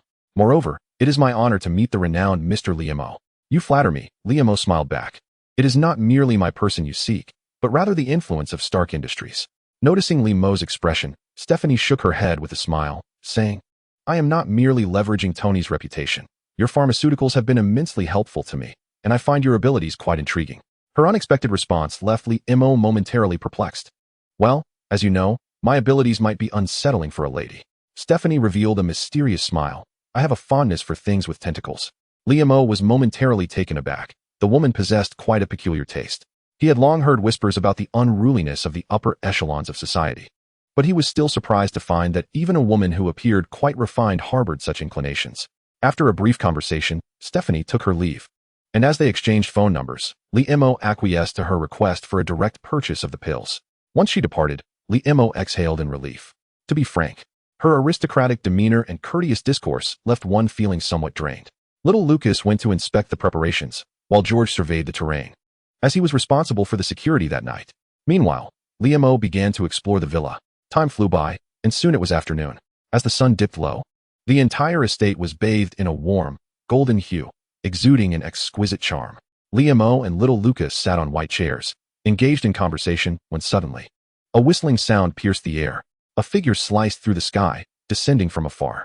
The crimson and gold armor landed with a flourish, its hatch opening automatically, revealing Tony clad in a sharp suit. Why is it so quiet? Tony inquired, casting a casual glance around, clearly puzzled. The guests haven't arrived yet, Liamo replied, taking a drag from his cigarette. That's not what I meant. Tony shook his head, pulling out his phone to dial a number. Happy. What was the name of that company we used to call? Have them send over 2 trucks of beautiful women. Yes, to Liamo's place. As Tony spoke, he cast a condescending glance at Liamo. I finally managed to unwind, and I don't want to spend the entire night drinking with a bunch of gays. Liamo shrugged. Wow, 2 trucks of beautiful women. That is truly remarkable. But are you brave enough to act recklessly? I am the type who would report you to Pepper. When did you get in touch with Pepper? And why do you refer to her so intimately? Tony retorted, visibly irritated. Who told you to be just a tin man, while Pepper is the one in charge? Liamo boldly replied. You have some nerve, you tentacled freak. You're not far behind, Tony shot back. Observing the burgeoning argument, little Lucas shook his head and promptly excused himself. As night began to fall, the lights within the estate flickered on one by one. The 2 trucks of women arrived, each clad in form-fitting short skirts, their long legs accentuated by high heels. Groups of them strolled over, exchanged greetings, and adeptly changed into swimsuits before frolicking by the poolside. A lively beat erupted from a nearby speaker, instantly elevating the atmosphere. Now this feels like a proper gathering, Liamo couldn't help but exclaim. Before long, guests began to arrive, and Liamo stepped forward to greet them. Matt, you made it. Have a great time. Sophia, you look absolutely stunning tonight. Fernando, why the long face? Wow, aren't those 2 exorcists? There are no demons here tonight. Only women with devilish figures. Barrett, are these all your subordinates? Why are they all dressed so formally? This isn't a funeral, have them lighten up. Ben Urich, it has been a while since we last met. I am grateful for your support in the newspaper. And who might this be? Liamo inquired, glancing at the family of 3 beside Urich. This is my colleague Maria and her husband Robin, Ben Urich introduced. The refined woman extended her hand to Liamo, saying, Mr. Lee, happy birthday. You are my son's idol, so I hope you don't mind my presence at the gathering. Welcome, welcome, Liamo replied, then squatted down to look at the young boy in front of him. Hey there, buddy, what is your name? My name is Kevin. Mr. Lee, could you please give me your autograph? The boy said, somewhat nervously. Of course, no problem, Liamo chuckled. You see, Iron Man is over there. You can go play with him later. Can I touch his armor? Young Kevin asked, his face brimming with anticipation. I doubt he would refuse. Go on, have fun, Liamo said, patting Kevin on the head.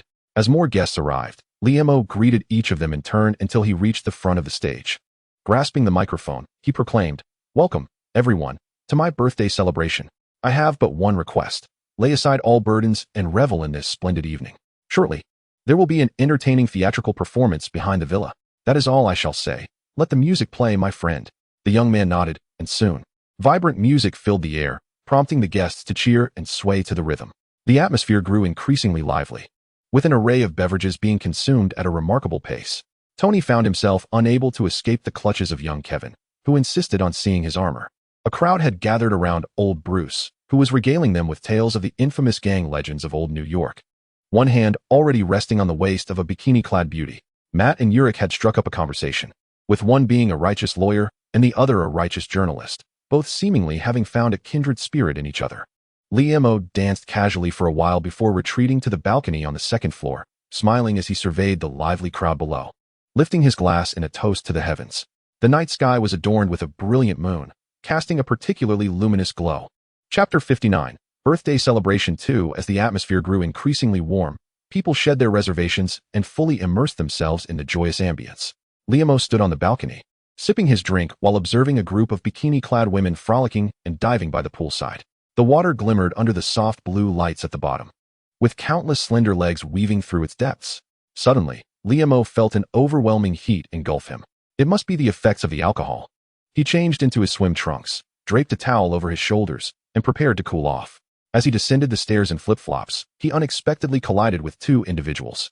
One was a tall, portly Caucasian man, his suit appearing as though it might burst at the seams.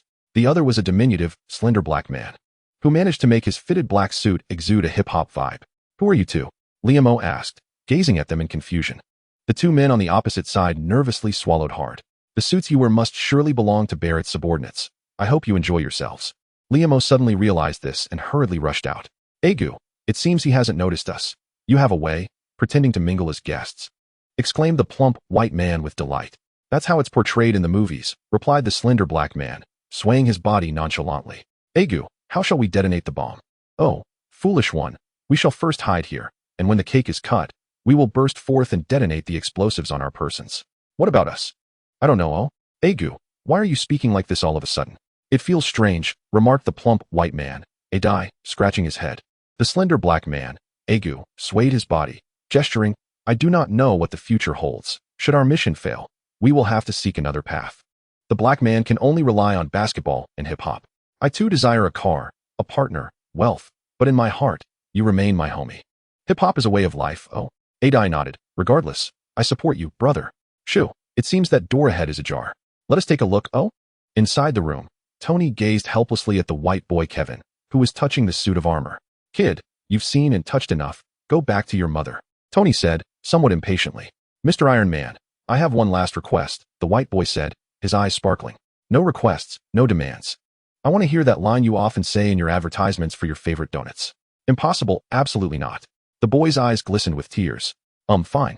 This will be the last request." Tony hesitated for a moment, shaking his head in resignation, cleared his throat, and was about to speak when he glanced at the boy beside him. "Actually, you could record it as a ringtone." The boy, Kevin, fumbled for his phone. Tony nodded, his voice turning serious and deep. "I am Iron Man. Raise your hands. You are all surrounded." Just as Adai and Agu approached the doorway, they were startled into raising their hands. "Don't shoot. We surrender. We are your fans. Oh." Tony continued reciting his lines. "I will eliminate you." Adai and Agu felt an urge to urinate. "Tony, you little sweethearts." "Adai, we are not little sweethearts." "Agu, oh." Tony led the boy Kevin out, and Adai and Agu huddled together in fright. Tony quickly covered the boy's eyes, cursing, "Damn it, there's a bedroom above, not here." With that, he hurriedly led the boy away. "What just happened?" "I don't know, oh." The two exchanged glances and continued forward, entering an abandoned corridor. The hapless Adai retrieved the high-tech bomb bestowed upon them by their leader, recalling that it possessed a delay mechanism. Suddenly, a door swung open beside him, and the exorcist Thomas emerged nonchalantly from the restroom. With a loud clatter, Adai's bomb slipped from his grasp and fell to the ground. The atmosphere shifted to one of eerie silence. Just as Thomas was about to utter something, Adai swiftly incapacitated him with a compact electric baton. Hastily, Adai tucked the bomb into his pocket. As both breathed a sigh of relief, they were horrified to witness Thomas trembling as he rose once more. Unbeknownst to him, the demon Shir-Alabas had once again possessed him. His eyes had turned pitch black, a faint smile gracing his lips. "Ah, greetings," he muttered, the sinister energy crackling around him. Adai and Agua, in unison, brandished their electric batons and struck him, sending Thomas quaking to the ground. "You should not have risen," Agua gestured fiercely, and with that, both turned to depart. "Agua, did you notice his eyes? When a person is frightened, their pupils dilate," Adai remarked as their voices faded into the distance. Thomas, once again trembling, struggled to his feet, his blackened gaze reflecting a glimmer of confusion. "What has transpired? Do people no longer fear demons, Or has Sir Alabas become so accustomed to these two exorcists that he has grown familiar with them? He twisted his neck, intending to confront Marcus, when suddenly a middle-aged woman stumbled in, crashing into him and dragging him into the restroom. "Oh, my poor darling. Were you waiting here for me?" She slurred, her breath reeking of alcohol as she lavished kisses upon Thomas. In a state of distress, Thomas wrested himself from her embrace. His mouth agape like a serpent as his teeth began to sharpen. The inebriated woman, oblivious to her surroundings, retched violently, splattering Thomas with her vomit before collapsing on the floor, snoring loudly.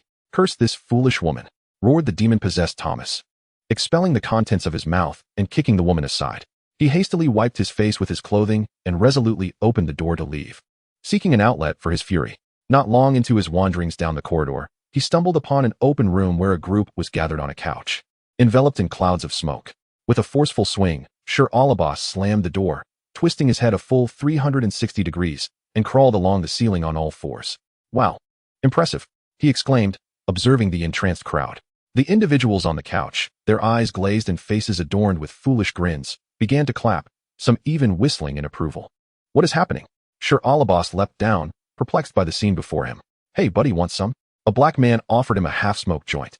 Zierabowski peculiarly took a drag, a broad grin spreading across his face as he felt his vision elongate, a profound serenity washing over him. Born from the depths of hell, he had never experienced such exquisite bliss. "What is this substance?" "Pineapple Express." "Hallelujah." Soon after, Zierabowski sank into the sofa, joining the others in a cloud of smoke. After a while, he suddenly buried his face in his hands, weeping, lamenting the tedium of hell, expressing only a desire to emerge for some mischief. A nearby African-American gently cradled his head against his chest, offering comfort. At that moment, a series of knocks echoed through the room. A middle-aged Caucasian man, impeccably dressed in a suit, pushed the door open. "Gentlemen, have you seen my wife?" This middle-aged man was Robin, the father of the child Kevin. The woman in the restroom was his wife, Maria. After speaking, he paused, surveying the scene of individuals lounging on the sofa, lost in laughter and clouds of smoke, and promptly grasped the situation. It was not unfamiliar to him, having indulged in such pleasures during his college days. In comparison, he preferred the classic aurora borealis, finding this experience rather lackluster. "Oh, pardon my intrusion, gentlemen. Please continue," Robin said, a smile spreading across his face as he gestured towards the group. "Take care now." With that, he retreated, gently closing the door behind him. Shrugging, he descended the staircase, feeling out of place in such an atmosphere. At the bottom of the stairs, he spotted the billionaire Iron Man, Tony Stark, clad in swim trunks.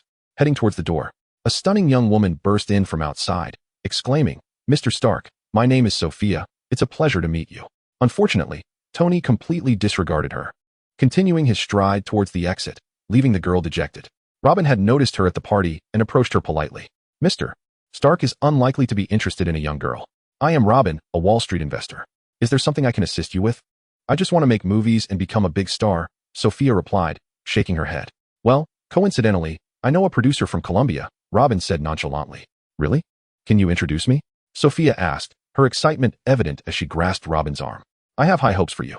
How about we find a room upstairs to discuss this further?" Robin suggested with a smile, raising an eyebrow. Sophia nodded eagerly, but just as they were about to ascend, a South American man burst through the door, Fernando, the owner of the barbecue restaurant. Consumed by rage, Fernando stormed towards Robin, seizing his collar and brandishing a handgun against his forehead. "What do you, white bastard, intend to do with my daughter? She is merely 17, you beast." Robin, visibly shaken, raised his hands and stammered, "I'm sorry, I didn't know. I thought he was just a—" "Are you implying my daughter is a whore?" Fernando's fury escalated as he immediately chambered around. No, she is a damned angel." Robin was on the verge of tears, feeling an overwhelming urge to relieve himself. At that moment, Sophia yanked down Fernando's gun-wielding hand and shouted, "You don't get to dictate my actions. Do you think I'm still a little girl?" In a state of panic, Robin stumbled out the door, leaving the cacophony of their argument behind. Once outside, he merged into the writhing crowd, and his heart gradually calmed amidst the chaos. Feeling somewhat dejected, he muttered a curse. Tonight was abysmal, and he longed to escape. "Have you seen my wife?" A Caucasian woman, blonde, approximately this tall, he began to inquire about his spouse. Gradually, he found himself near Barrett, who was playfully embracing two bikini-clad beauties. Robin cast an envious glance. Compared to this casually dressed man, he felt like a pitiful creature in his expensive suit. "Have you seen my wife?" Robin politely asked. Barrett glanced at him and replied, "Hey, buddy, don't worry. This is my boss's party. No one dares to cause trouble. Just relax. With that, he playfully pushed one of the bikini-clad women towards Robin. Robin instinctively wrapped his arms around the woman's smooth waist, raised his glass, and took a sip. Feeling his spirits lift, gratefully, he said to Barrett, "Thank you, my friend. You're quite a decent chap." The two began conversing over drinks, discovering a growing rapport. Huh. Is Harlem really that fascinating? To be honest, I'm a bit apprehensive about going there. The gangs are quite chaotic, Robin remarked as he sipped his drink. Honestly, I'm also wary of your neighborhood. In areas where affluent whites gather, I'd probably have to keep my hands raised. Even reaching for a cigarette might get me shot by the police, Barrett self-deprecatingly replied. I despise those racist bastards too. Perhaps you could take me to invest in your Harlem neighborhood? Robin quickly offered. It's a deal then, Barrett raised an eyebrow. I can show you some particularly special places. They shared a knowing laugh. At that moment, young Kevin unexpectedly appeared, tugging at Robin's shirt, excitedly exclaiming, Dad, Dad. I recorded Iron Man's voice for my ringtone. Kevin paused, staring at his father with the bikini beauty. With a resigned sigh, Robin pulled out his wallet and produced several bills, saying, You didn't see anything, did you? I can pretend I've forgotten for a month. Kevin nodded earnestly. Robin, feeling compelled, handed over more money. I didn't just see you, he insisted. Kevin snatched the money and dashed off. What a terrifying child, Barrett remarked with a sigh. This is the educational method of our Jewish community. Robin raised an eyebrow, and they both chuckled simultaneously. Young Kevin was brimming with excitement that evening. He had met his idol, Mo, and even received a recording from Iron Man, Tony Stark. This birthday was simply extraordinary. He dashed about wildly, weaving through the pulsating crowd, narrowly avoiding the cane of a blind gentleman, sprinting past the poolside, where he made a silly face at Mo and Iron Man, who were engaged in a game of hide-and-seek with a group of women in swimsuits. He even ducked beneath the arm of a priest, who was fervently drinking under the encouragement of a beautiful lady. Eventually, he grew weary and approached the dining table, seizing a crab roe burger and taking a hearty bite. Delicious, I assent it, remarked a tall, hefty Caucasian man, who was also enjoying a crab roe burger. Young Kevin nodded, chewing as he asked, Of course. My name is Kevin. What is yours? I may die, the hefty man replied, seemingly choking slightly as he searched for water. Over here. Kevin quickly handed him a bottle of juice. Adai gulped it down, releasing a sigh of relief. Thank you, Kevin, I feel much better now. Why don't you go dance over there? Kevin inquired. What is the point? I prefer Hasbro toys and comic books over that, Adai replied. Cool. Do you know about that? The two engaged in an enthusiastic conversation. After a while, Kevin departed. Agu emerged from the dancing crowd, drenched in sweat, and approached Adai, exclaiming, That was incredible. I feel like every cell in my body is dancing, yo. What is up, Agu? Adai responded. I'm done with this, Agu stated, gazing at Kevin's retreating figure. I want to return to the orphanage in California to care for those kids. Agu observed Adai for a moment. I support you, brother. I also wish to pursue my hip-hop music dream. Yo, what do we do about this? Adai asked, producing a bomb. Let this thing go to hell, Agu exclaimed, taking the bomb and tossing it far away. The two shared a tearful gaze, fist bumped vigorously, and embraced tightly for a moment. Agu, take care of yourself. Adai, you will always be my homie, yo. By the way, did you set the timer on the bomb? I don't remember. Is that important? Agu replied. It doesn't matter. The bomb landed atop a delivery truck, displaying a countdown timer, 23 minutes. Little Lucas was signing for someone. All right, here you go, buddy. After handing over the signature board, little Lucas couldn't help but glance at the delivery man's face. The delivery man was African American, proudly stroking his full beard. Pretty nice, right? This is the style of my idol, Harden. As long as you're happy, little Lucas said, shaking his head. All right, I'm off, my friend. There's one more delivery to make. Goodness, these wealthy folks truly go wild. The delivery driver shook his head and turned to get into the vehicle. The delivery truck slowly exited the estate. After a while, it was time to cut the cake. The music came to a halt, and several bikini-clad beauties slowly wheeled out a three-tiered cake, drawing the crowd closer, amidst a cacophony of whistles. Mo found himself pushed to the front of the cake. As the candles were lit one by one, the lights dimmed, and everyone began to sing the birthday song. After silently making a wish in his heart, Mo opened his eyes and raised his glass, proclaiming, Today, we are fortunate to gather together. Regardless of your race, your status, or your wealth, I wish to say, cherish the joy of this evening. We shall not depart until we are inebriated. The crowd roared in agreement, their voices so loud that they drowned out the distant sounds of explosions. Suddenly, Tony playfully smashed a plate of cake into Mo's face, igniting a wild cake battle. The pulsating music continued, and everyone felt an immense sense of joy. Adai and Agua, with tears in their eyes, shared one last heartfelt embrace. The Fernandez father and daughter exchanged apologies, while Robin and Barrett clinked their glasses with laughter. The devilish Xia Lapus leaned her head against the chest of a nearby black man, her face adorned with a blissful grin. Meanwhile, the middle-aged woman Maria was soundly asleep in the restroom, drooling profusely. Young Kevin, unnoticed, took the opportunity to relieve himself in the swimming pool. The birthday festivities continued until the early hours of the morning. The next day, the glaring sunlight streamed into the bedroom, and Lee Mo blinked awake, his head pounding. He slowly lifted the arms and long legs draped over him and struggled to rise from between two women. He gulped down a glass of water to soothe his parched throat. Switching on the television, a news report unfolded. The Osborne family was targeted in a car bomb attack during a gathering at their estate in Long Island last night. It appears the unfortunate Osbornes. Lee Mo mumbled to himself as he turned and entered the bathroom. The news continued, revealing that the assailant had been apprehended on the spot. A radical terrorist disguised as a delivery man. On the screen, a bearded black man, handcuffed, was shouting frantically, "I am innocent. I hate Harden." Chapter 61. Westward bound May in New York is a splendid season. The average daytime temperature is a comfortable 20 degrees Celsius, devoid of biting cold winds, scorching sun, and torrential downpours. Under the brilliant sunlight, New York showcases its finest attributes. This month, the city is bustling with a multitude of events. Harlem will host a jazz festival, Central Park will present Shakespeare in the Park, and Manhattan's 9th Avenue will welcome an international food festival. Today, the event taking place is the New York City Bike Ride. Over 30,000 cyclists, both professional and amateur, from around the globe will partake in a 40-mile bike ride traversing the 5 boroughs of New York City. For nearly an entire day, numerous roads and bridges will be cleared, allowing cyclists to revel in their exhilarating journey. To expedite the development of Hell's Kitchen, the New York City government has incorporated a relatively safe segment of the area into the itinerary, including West 32nd Street. The streets are already teeming with locals and tourists alike, many adorned in casual attire and sunglasses, cheerfully enjoying ice cream, while enthusiastically supporting the riders who zip past. Amidst the jubilant crowd, Matt Murdock, with his cane in hand, walks with a furrowed brow. A sense of urgency has recently enveloped him. Wilson Fisk has not been seen since his escape, and all attempts to locate him have proven fruitless. Matt harbors a nagging suspicion that Fisk has not truly departed, perhaps lurking somewhere within this vast metropolis, clandestinely orchestrating a more extensive criminal enterprise.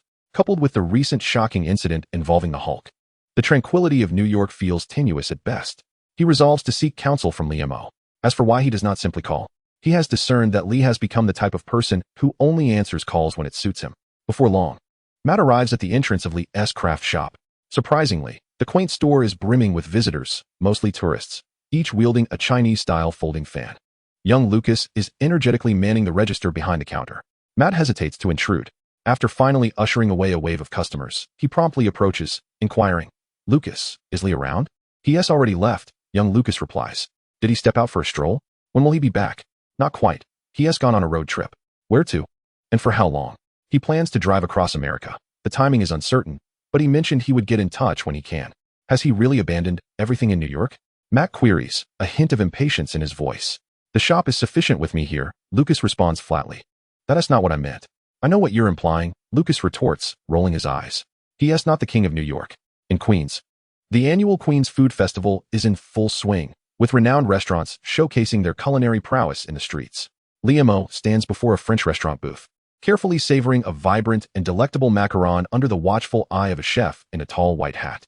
Delicious sweets are indeed the original sin, Lee Mo muses, relishing the confections as the fragrant floral notes envelop him, instilling a profound sense of happiness. He shakes his head in admiration, giving the chef a thumbs up, exclaiming, "Saturday delicacies. This delicacy is absolutely exquisite." Has Lee Mo mastered the French language? Well, he knows merely 2 phrases. "This delicacy is absolutely exquisite," and "this dish tastes like a pile of refuse." For the pre-meal dessert, I would bestow a commendable score of 90. Lee Mo nodded thoughtfully, silently assigning a score in his mind, and turned to survey the seemingly endless stalls lining the streets. The enticing aroma of Mexican chicken wraps wafted nearby, while at another stall, a chef meticulously sliced a Spanish ham. The entire street was teeming with people indulging in a myriad of culinary delights. This is indeed a world worth conquering. Just as Lee Mo was filled with ambition to depart, he was suddenly called back by the French chef. The portly, jovial chef mischievously winked at Lee Mo and presented him with a cup containing a silky, quivering yellow pudding, adorned with a sprinkling of gold leaf. The pudding glistened enticingly in the warm sunlight. Liam glanced back at the endless stalls, salivating as he fixated on the pudding for a moment, before checking the price and begrudgingly nodding at the chef. Time always seems to fly, for the stomach has its limits. Liam navigated through the bustling crowd, casting a reluctant glance back at this street of happiness, reassuring himself that one cannot indulge in all good things, and then turned to leave. Upon exiting the parking lot, Liam drove his blue Ford Mustang to an old apartment building in Astoria. This vintage structure was markedly different from Hell's Kitchen, impeccably maintained, and enhanced with numerous modern amenities. Upon entering, Liam traversed the bright hallway to the second floor. This space had been converted into a small office building, frequented by small companies and organizations unable to afford larger office spaces. After glancing at the signage, Liam pushed open the door to an office. The office was simply furnished, its walls adorned with various promotional posters. A bearded Caucasian man clad in a checkered short-sleeved shirt sat at a desk, engaged in a phone conversation. He held the receiver between his ear and shoulder while jotting notes in a notebook, gesturing for Liam to wait a moment. Liam smirked and picked up a brochure to peruse. Once the man completed his call, he promptly approached Liam and extended his right hand. "Hello. You must be Mr. Wong. I'm Barry. Welcome to Route 66 Alliance. You may call me Old Wong. Is anyone else here yet?" Liam shook his hand and replied, "They called and should be here shortly." Barry glanced at his watch and then turned to pour Liam a cup of coffee. "Mr. Wong, how much do you know about Route 66? Barry inquired as he sipped his coffee. "In truth, not much. Someone recommended it to me, saying it was the best choice for a road trip." Liam shrugged. "Indeed, it is the finest choice," Barry exclaimed with enthusiasm. "Have you seen The Grapes of Wrath?" "What is that, a movie?" Liam asked, looking perplexed. Barry's eyes sparkled with enthusiasm as he described the road, referring to it as America's Mother Road. A path of flight, as portrayed by John Steinbeck. Hemingway penned The Old Man and the Sea in a quaint CAF along this route, while Herman crafted Citizen Kane in a motel along the same stretch. Clark Gable struck gold here, Clint Eastwood drew his gun, and Forrest Gump ran along this path. Feeling a slight headache, Liam interjected, all right, I understand. It truly is a remarkable route. I primarily sought companions for this journey, you know? The length of the road can be a tad monotonous when traversed alone." "Very well," Barry replied, somewhat disheartened by the interruption of his passionate monologue. "Let me take note. Do you intend to complete the entire journey, or will you opt for just a segment?" Liam smiled. "I plan to traverse the entire distance. From New York to Las Vegas, journeying westward across America." Chapter 62. Companions of the journey. Barry attempted to engage Liam with several topics, but upon realizing he could not captivate his interest, he resignedly shrugged and returned to work at his computer. Silence enveloped the room, broken only by the ticking of the clock on the wall and the soft scratching of Barry's pen against paper. Liam, momentarily distracted, sipped his coffee, pondering the nature of his travel companions. He hoped they would not be melancholic intellectuals, as that would render the journey exceedingly dreary. Equally undesirable were garrulous busybodies. Their presence would undoubtedly turn the trip into a veritable hell. As the appointed time approached, a series of knocks echoed on the door, and those who had registered alongside Liam began to arrive at the office.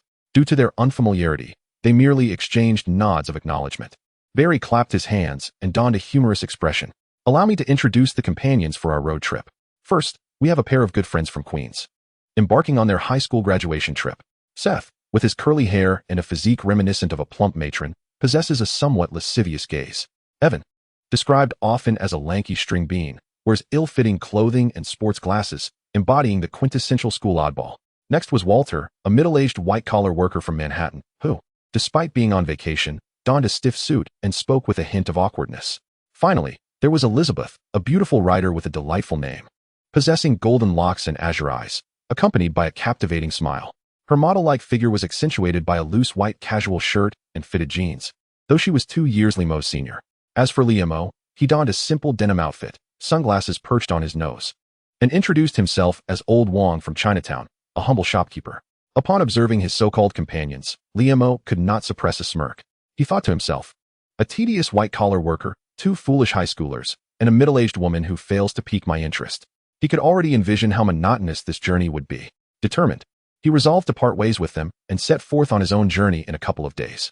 Barry continued his incessant discourse on travel tips, distributing a map to each individual before enthusiastically clapping his hands and exclaiming, "All right, everyone, let us embark on your dream journey along Route 66. The group remained expressionless, and soon Elizabeth and the office worker Walter, noticing Barry's awkward predicament, forced out an uncomfortable smile. Barry felt a tinge of disappointment, but he nodded and said, "All right, let's hit the road." As they exited the building and made their way to the parking lot, Elizabeth and Walter drove ordinary family Volvos, one red and one silver. As for the two high school students, they seemed to have procured a couple of second-hand cars from unknown sources, and one could only hope they wouldn't break down en route.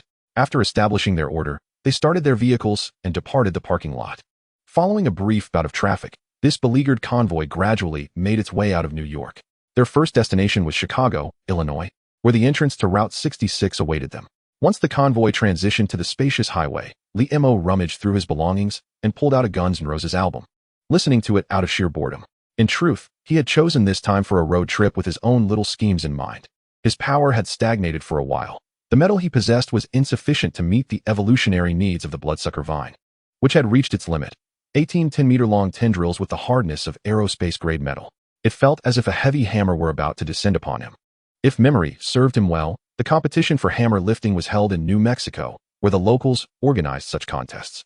The massive silver Iron Man that followed him was something Liam had been contemplating for quite some time. That thing must be extraordinary. Perhaps it could aid in the evolution of the bloodsucker vine. He hoped for a smooth journey ahead. Within the convoy, the middle-aged office worker Walter was on the phone with his mother. "Yes, Mother, we've left New York. I'll be careful."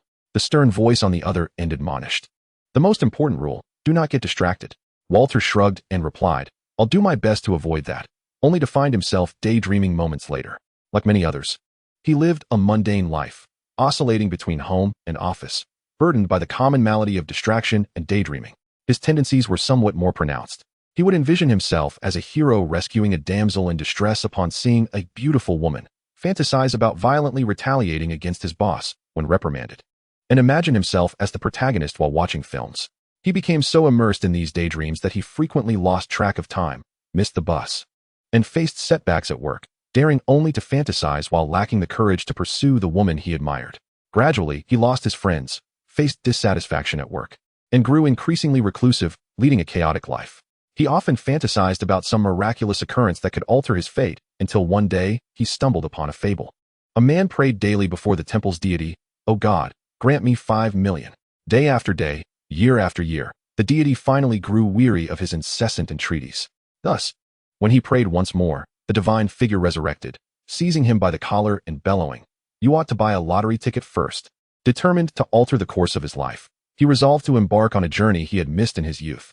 Elizabeth hung up the phone, her hands gripping the steering wheel as tears streamed down her cheeks. Her attorney had just informed her that her husband had consented to sign the divorce agreement. She possessed a life that every woman envied. Endowed with beauty from a young age, pursued by numerous suitors, she had graduated from university to become a columnist, marrying a wealthy and handsome man. Yet, she was not content. She had tirelessly strived for others' approval, maintained her figure through relentless dieting, and transformed herself for the man she adored. Gradually, she became numb to everything, feeling an overwhelming sense of loneliness and fear even when beside the man she cherished. Friends, family, and her husband failed to comprehend her plight, perceiving her as overly dramatic. Reflecting on the first half of her life, she realized she had lived solely for others. She had lost her faith in life. Thus, amidst the bewildered gazes of those around her, Elizabeth relinquished everything and set forth on a journey of self-discovery. In the last vehicle, Evan played a song, swaying to the rhythm of the music, while the overweight Seth stared blankly ahead. Suddenly, Seth let out an expletive. "What's wrong?" Evan inquired, turning off the music. "This is nothing like I imagined," Seth exclaimed, his emotions stirred. "Why aren't our companions glamorous young women, but rather 3 dull middle-aged folks?" "Well, that woman is decent-looking, but her bosom is lacking." "I think she's fine," Evan shrugged. "I prefer mature women on the website. But she won't let you touch." Seth yelled at Evan. "Aren't we on this road trip to have fun? Why must we?" Evan pondered. "The culture of Route 66 is quite captivating. I want to have fun." Seth shouted frantically. "We are severely lacking in sexual experience. Do you wish to graduate from university only to be scorned by women?" Seth mockingly imitated a woman's voice. "Oh, Evan, you're quite charming, but you're utterly inept. So what should we do?" Evan scratched his head in confusion. "Aren't there many motels along the way?" Seth's gaze grew resolute. "Even if we have to resort to hiring prostitutes, we must make this journey a quest for sexual prowess." "But our budget is insufficient," Evan lamented. "Even if I return home penniless, I must have fun," Seth bellowed. After a moment of contemplation, Evan's eyes lit up. "We could write a travel blog and submit it to the website for profit, as long as we craft the articles to be both poignant and artistic. Those dreamers will surely pay to read them." This method is quite commendable. However, you must understand that I am not adept at writing such things. Utilize the intellect befitting an Ivy League graduate, for the funds we are relying on stem from those women, the overweight man exclaimed excitedly. No problem, Evan replied with a raised eyebrow, brimming with confidence. As the vehicle traversed toward Chicago, the night descended upon them, and Liam and his companions found a decent motel to stay the night. Liam, feeling a sense of ennui, gazed at the television. Walter produced a blank notebook, intending to document his experiences. Elizabeth, with an Italian dictionary in hand, was diligently studying, as her next destination was Italy. Seth, peering out furtively, felt disheartened by the absence of any prostitutes knocking at the door. Evan, meanwhile, retrieved his laptop. Embarking on his Route 66 adventure, the haunting sound of a clarion call reminded me to embark on a quest for the future, during which I encountered 3 intriguing companions: a handsome corporate executive, a Hollywood starlet with a look of confusion in her eyes, and a mysterious individual from the East. Chapter 63. Michelle's Restaurant. What a dreadful establishment, Liam exclaimed, slapping the device that seemed to be malfunctioning. As they passed through the urban-rural fringe and entered the heart of Chicago, the incessant reorienting began, a device he had never utilized during his time in New York, proving to be unexpectedly unreliable. After meandering for over an hour, they finally emerged from the towering skyline of Chicago, turning onto Michigan Avenue and heading west along Adams Street, where a massive brown sign spanned the road's southern edge. Here begins Route 66. Having skipped breakfast, Liam strongly suggested dining at the Lumi Ree restaurant on Adams Street, as travel guides had sung its praises. Upon entering the establishment and surveying the surroundings, Liam curled his lip. While this restaurant may not be the finest, it was undoubtedly the most boastful. The worn, grand sign outside proclaimed in various colors that it was the nation's top choice for breakfast and lunch, offering the highest quality baked goods and the most exquisite coffee. Even the menu presented by the waitress boldly declared it the best food in the world. The dining area was spacious, with white tables and chairs arranged in an orderly fashion leading out to the open street. The open kitchen window revealed chefs bustling about, exchanging banter with the waiting staff. The dark red walls were adorned with framed posters from various eras, showcasing coverage of Route 66 in magazines and newspapers. The air was infused with the enticing aromas of baked bread, meats, coffee, and a sweet mlang. Liam and his party casually selected a table. A striking African-American waitress promptly approached, pen and paper in hand, chewing gum as she inquired, "Gentlemen, what would you like to order?" As she spoke, she placed a serving of fried milk balls in front of Elizabeth, complimentary for the ladies. The delicacy appeared irresistibly sweet, causing Liam to swallow hard, wondering why they did not receive one. Restricted solely to women and children, this is discrimination. Elizabeth, appearing somewhat greasy, pushed it towards Liam, saying, "Mr. Wong, this is for you." After tasting it, Liam was greatly disappointed, muttering, "It's as dark as it gets, utterly tasteless." "Hey, how dare you speak like that? You think I don't understand French?" Every year, a multitude of French tourists come here and say the same. The black waitress, placing her paper and pen down, said expressionlessly. She then turned to Waters, who was daydreaming while staring at the menu, and remarked, "There's nothing worthwhile on there." "And you," she pointed at Seth, who was drooling while fixated on her chest, "go home and drink your mother's milk." Her voice rose, causing everyone in the restaurant to freeze momentarily. A nearby blonde-white waitress rushed over to pull her away, while another young white man approached with a smile, saying, "Gentlemen, I apologize for the disruption. Allow me to serve you. Please forgive Chris, her family just passed away." Watching the black waitress remove her uniform and leave, the young man leaned in with a mix of horror and excitement, whispering to Liam and the others, "I heard her family was killed by the Mothman." Liam was bewildered, wondering if it was a local supervillain. At that moment, a nearby patron leaned in and asked, "Another one? Isn't this the 5th incident this month?" The diners began to discuss excitedly, and Liam gradually understood the situation. It turned out that the Mothman was a widely circulated legend in America. There had been previous claims of sightings, but no evidence was ever left behind. However, recently, several sightings had occurred in Chicago, with blurry photographs captured, and victims had emerged. Time passed slowly amidst dinner and tales of terror. At the adjacent table sat 3 individuals, who identified themselves as members of a local paranormal society, with 2 actively engaging in the discussion. However, a pale, long-haired youth named Adam seemed somewhat impatient. Liam also had a silent companion, the chubby Seth. Evan glanced worriedly at his friend. "Seth, what's wrong? Haven't you heard about the Mothman? Aren't you curious?" The chubby Seth, having been chastised by the waitress and frustrated by his unmet desires, suddenly erupted. "What Mothman? I couldn't care less. Even if it exists, I'm only interested in whether it's female and if I can have my way." His voice rang loudly. silencing the entire restaurant before erupting into laughter and cheers. Well said. A true man indeed. You're our champion against evil. The jesting continued unabated. Seth lowered his head, while Elizabeth teasingly remarked, "Hey, boy, with such eagerness, you won catch any girls." Liam shook his finger and said, "Elizabeth, you must understand that the power of hormones is exceedingly potent. During puberty, boys can conjure vivid imaginings at the mere sight of any opening." The stout boy buried his head lower. At that moment, the restaurant fell suddenly silent, as a cacophony of roaring engines heralded the arrival of a throng of Harley riders from afar. Upon halting their bikes, they strode into the establishment one by one. Each of these individuals was robust and imposing, adorned with bandanas and sunglasses, sporting long beards, clad in leather jackets and vests, their exposed arms embellished with tattoos. Noticing Evan and Seth, two high school students, were somewhat anxious, Liam jested, "Fear not. These individuals merely project a fierce exterior, but in truth, they are all softies. Those tattoos are merely stickers. Is that true?" Evan asked nervously.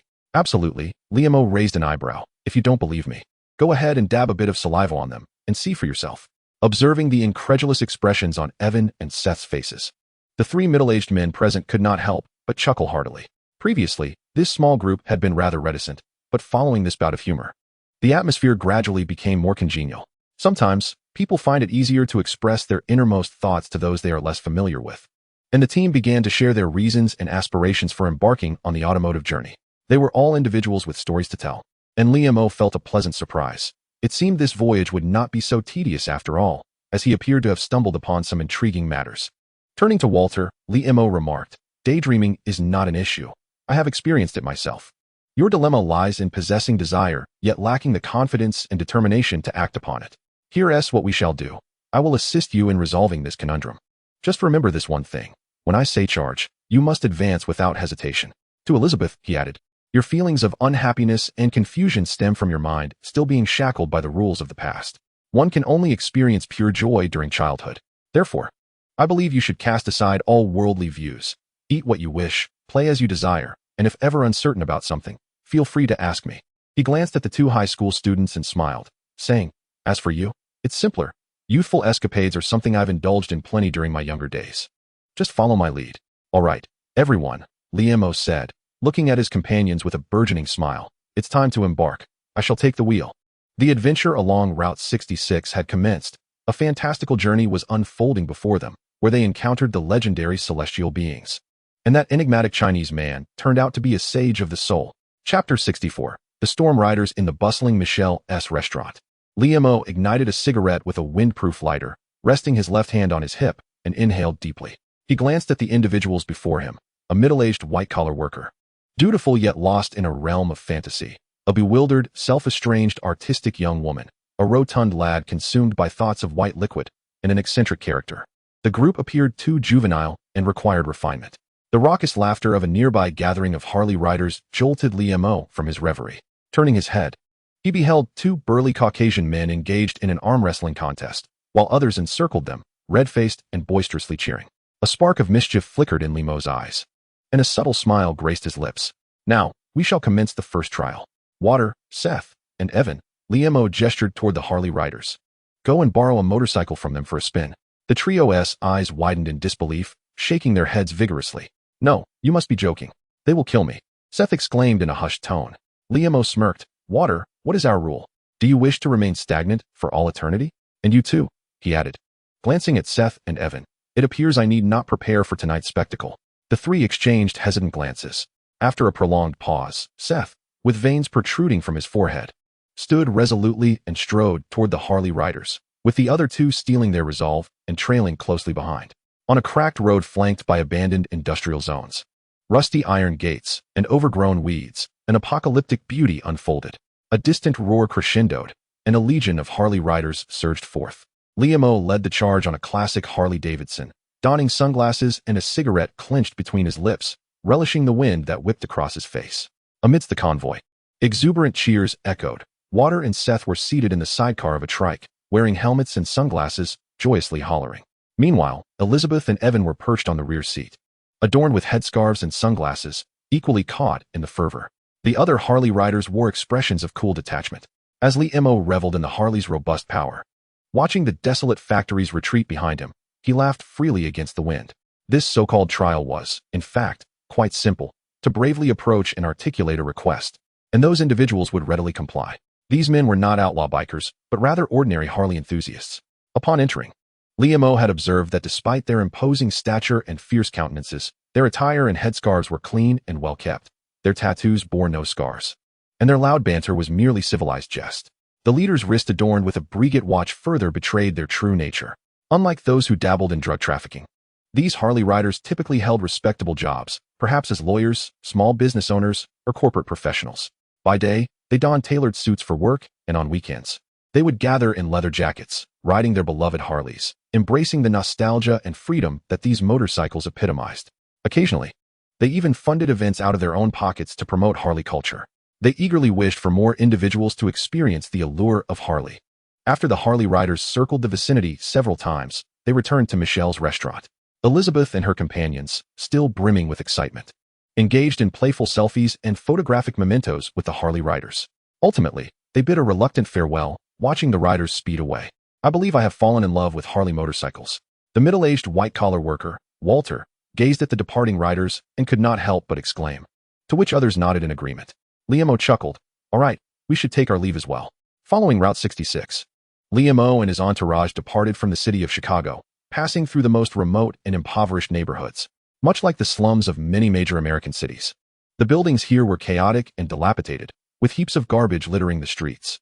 A few black individuals wandered about like phantoms, staring blankly at their vehicle as they passed.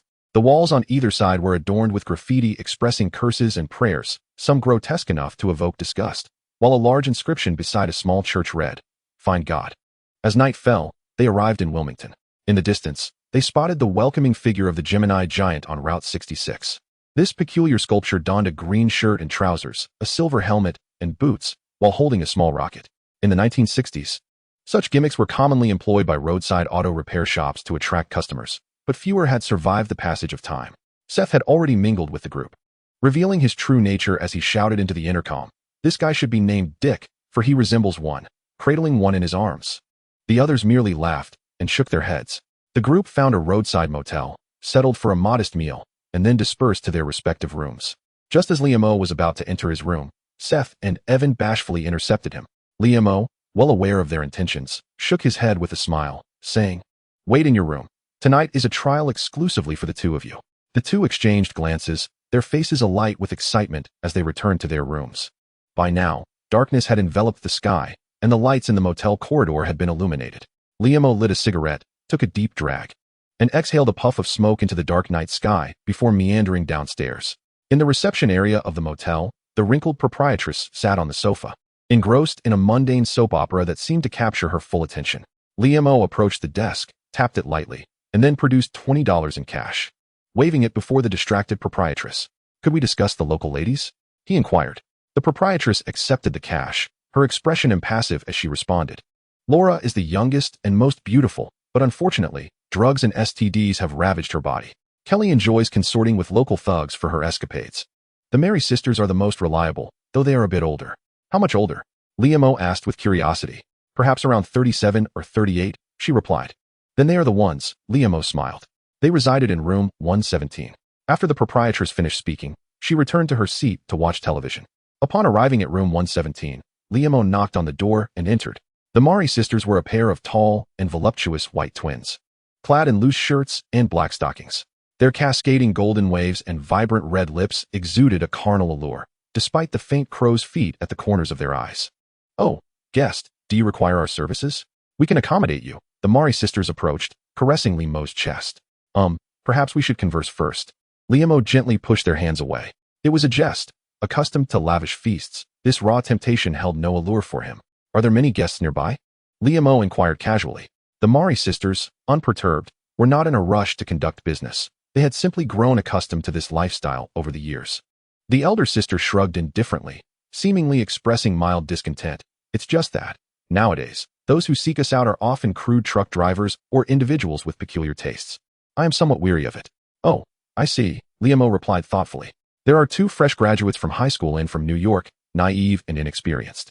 Young, impulsive, unrefined, like dew-kissed grass in spring." "Stop right there."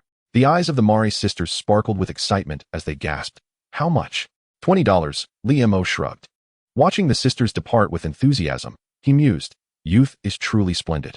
Seth and Evan anxiously awaited in their respective rooms. Evan meticulously arranged the condoms, tissues, and spermicide lubricant he had prepared in New York. Seth sprayed breath freshener into his mouth, followed by a spritz of perfume under his armpits. Flexing his muscles before the mirror, suddenly a knock echoed. To Seth, as the door slowly opened, in walked a woman reminiscent of a protagonist from the most ferocious films of yore. He was entranced, feeling as though he were a tempestuous knight racing through a pink dream. Just as his spirit soared, the woman on top of him delivered a sharp slap, exclaiming, "Call me little sweetie." What? Seth was momentarily bewildered. Another resounding slap followed, her tone suddenly fierce. "I said, call me little sweetie, you wretch. Spare me, your majesty." Seth raised his hands in surrender. The romantic escapade transformed into a mere action sequence. Seth was sent sprawling to the floor, bewildered. What just happened? I don't fancy this style. However, as he lay on the ground attempting to rise, he inadvertently glanced beneath the bed, where a distorted face devoid of eyes stared intently at him. Chapter 65, The Wanderer. Seth trembled with fear, attempting to rise with all his limbs, only to discover the floor was slick beneath him. With a thud, he fell once more. Stumbling to his feet, he rushed to the doorway, turning back to frantically wave at the bewildered Mary, urging her to flee. Mary, somewhat irked, had yet to showcase her repertoire of skills. The props from her suitcase remained untouched. Was this truly enough to intimidate him? Shouldn't he be a bit more gentle? Upon noticing Mary's expression, Seth disregarded her entirely, flinging open the door and rushing out in his nakedness. In the still of this late night at the roadside motel, a piercing scream shattered the tranquility, drawing curious guests from their rooms. Lee Mo, clad in pajamas and clutching a cigarette, sauntered over, first glancing at the disoriented and naked Seth, then turning to the leisurely dressing Mary, inquiring, "What has transpired?" "A corpse lies beneath the bed," Mary shrugged in response. "Oh, what a fortunate child to stumble upon such a discovery," Lee Mo remarked with a chuckle. In truth, it was not uncommon for corpses to be found in the underbelly of roadside motels. Some individuals, after committing murder, would simply shove the body beneath the bed and drive away, while proprietors often neglected to thoroughly clean the rooms. Sometimes, these chambers would remain unoccupied for days, only to be discovered when the stench became unbearable. As the onlookers began to comprehend the situation, murmurs of sympathy arose. "Poor child. Let us hope he is not left with lasting trauma. I wonder if he has finished his business. I encountered a similar incident in Kansas not long ago." The local police station received the report, and it took a full 30 minutes for 2 patrol cars to arrive, their lights flashing erratically in the motel's lot. The body was removed, clad in a black leather outfit, desiccated and mummified, covered in a white powder, with brown hair resembling a haystack. It was a woman. "Damn. Is that not Kelly? I saw her just this morning," one of the sisters exclaimed in shock. At this moment, the 2 officers stationed at the entrance turned around. "Given her condition, you still recognize her? Mary, please accompany me back to the station for questioning," said a tall, curly-haired white officer. To avoid any confusion. "It would be best if both twins came along," remarked another slightly shorter officer with dark brown hair, smiling. "Fack and Dick, you 2 jesters, stop fooling around." One of the sisters huffed in annoyance. "I can identify her because that leather jacket is the one that bitch borrowed from me this morning." The 2 officers exchanged amused glances before approaching the pale-faced Seth. Fack shook his head. "Kid, you're in a heap of trouble." Dick added, "A considerable amount of trouble. Prostitution is illegal in Illinois, and it involves a homicide as well. The state prison is quite a place. I hope you know how to pick up soap." This situation has become somewhat more bearable. The 2 individuals harmoniously berated Seth. Lee Mo, observing from the side, chuckled and shook his head, saying, "All right, gentlemen. Let us not frighten this poor child any further. Please proceed with the statement. We still need to rest." The 2 officers shrugged and commenced the formal process of taking statements. After questioning everyone and learning from the landlady that the room had not been rented out in recent days, Fark shook his head and remarked, "It appears this is not the primary scene of the incident." Dick sighed, another unsolved case. Fark pondered for a moment before stating, "This seems strikingly similar to the reported attack on the victim by the Aaron." Dick replied, "Isn't that convenient? We can hand it over to the higher-ups, saving us the trouble." Fark agreed wholeheartedly. "Precisely. Since we have no pressing matters, how about we go out for a drink?" Dick responded, "Sure. Let us bring your wife along. We wouldn't want her to be lonely at home." Fark retorted, "Why are you so concerned about my wife?" Dick replied, "Because she is beautiful." The 2 continued their banter as they departed. This chaotic affair persisted until midnight. After all the officers had left, Evan approached Lee Mo with a hint of concern, saying, "The boss has given Seth a new room, but he seems quite shaken, hiding away alone." Fear not. Everything will be all right, Liam-o reassured him, patting Evan on the shoulder. He then turned to Sister Mary and said, "What a pitiable child. I believe he needs a wild revelry to dispel his fears." Sister Mary smiled and took his hand, and together they walked into Seth's room, gently closing the door behind them. The originally planned itinerary was disrupted. The following day, upon receiving a notification from the local police department, Liam-o and his companions set off. They had intended to reach Springfield, the capital of Illinois, by evening, but plans are often thwarted by unforeseen circumstances. First, they were delayed by the murder case, and then Liam-o stumbled upon an intriguing shop in a roadside town. The establishment, named The Traditionalist, was owned by a man who had returned from New York, once a photographer for Woody Allen. The shop exuded a peculiar charm, featuring a half-swinging wooden door typical of Western films, with an entirely wooden interior that bore the marks of time. The walls were adorned with a plethora of vintage albums and black-and-white photographs, alongside models of classic cars representing icons like Bob Dylan, James Dean, Elvis Presley, and Marilyn Monroe. A wall was lined with an array of vinyl records. At the bar's side, an antique pinball machine and a record player stood, and Liam-o eagerly requested some coins. Indulging in the melodies of the Beatles while enjoying a game of pinball, with colorful candy balls as prizes. This establishment functioned as both a bar and a restaurant, boasting commendable culinary skills. Each person ordered a steak, creamy mushroom stew, and minced potato mash. After dining, they engaged in conversation with the owner for a while before resuming their journey. As they traversed the remaining half of the distance to Springfield, dusk began to envelop the sky, prompting Liam-o to suggest an impromptu camping expedition. Setting up the pre-purchased tent, a few individuals gathered around the campfire, sipping beer. Walter, brimming with enthusiasm, produced a guitar, only to disrupt the tranquility with his question, "Who among you can play?" Thus, the campfire concert came to an abrupt end. Seth, lacking energy throughout the day, eagerly retreated into the tent, where soon the sound of snoring echoed. Walter, engrossed in a world map, traced lines repeatedly, his ambitions already taking flight. Evan and Elizabeth both retrieved notebooks to jot down their thoughts, while Liam-o, feeling bored, leaned in to take a peek. Evan found himself at a loss for words, struggling to continue, and sought Liam-o's counsel. Liam-o patted his shoulder, saying, "Some things are not so simple. Your writing may possess beauty, yet it lacks substance and soul. It is not easy to deceive readers for profit. But what should I do?"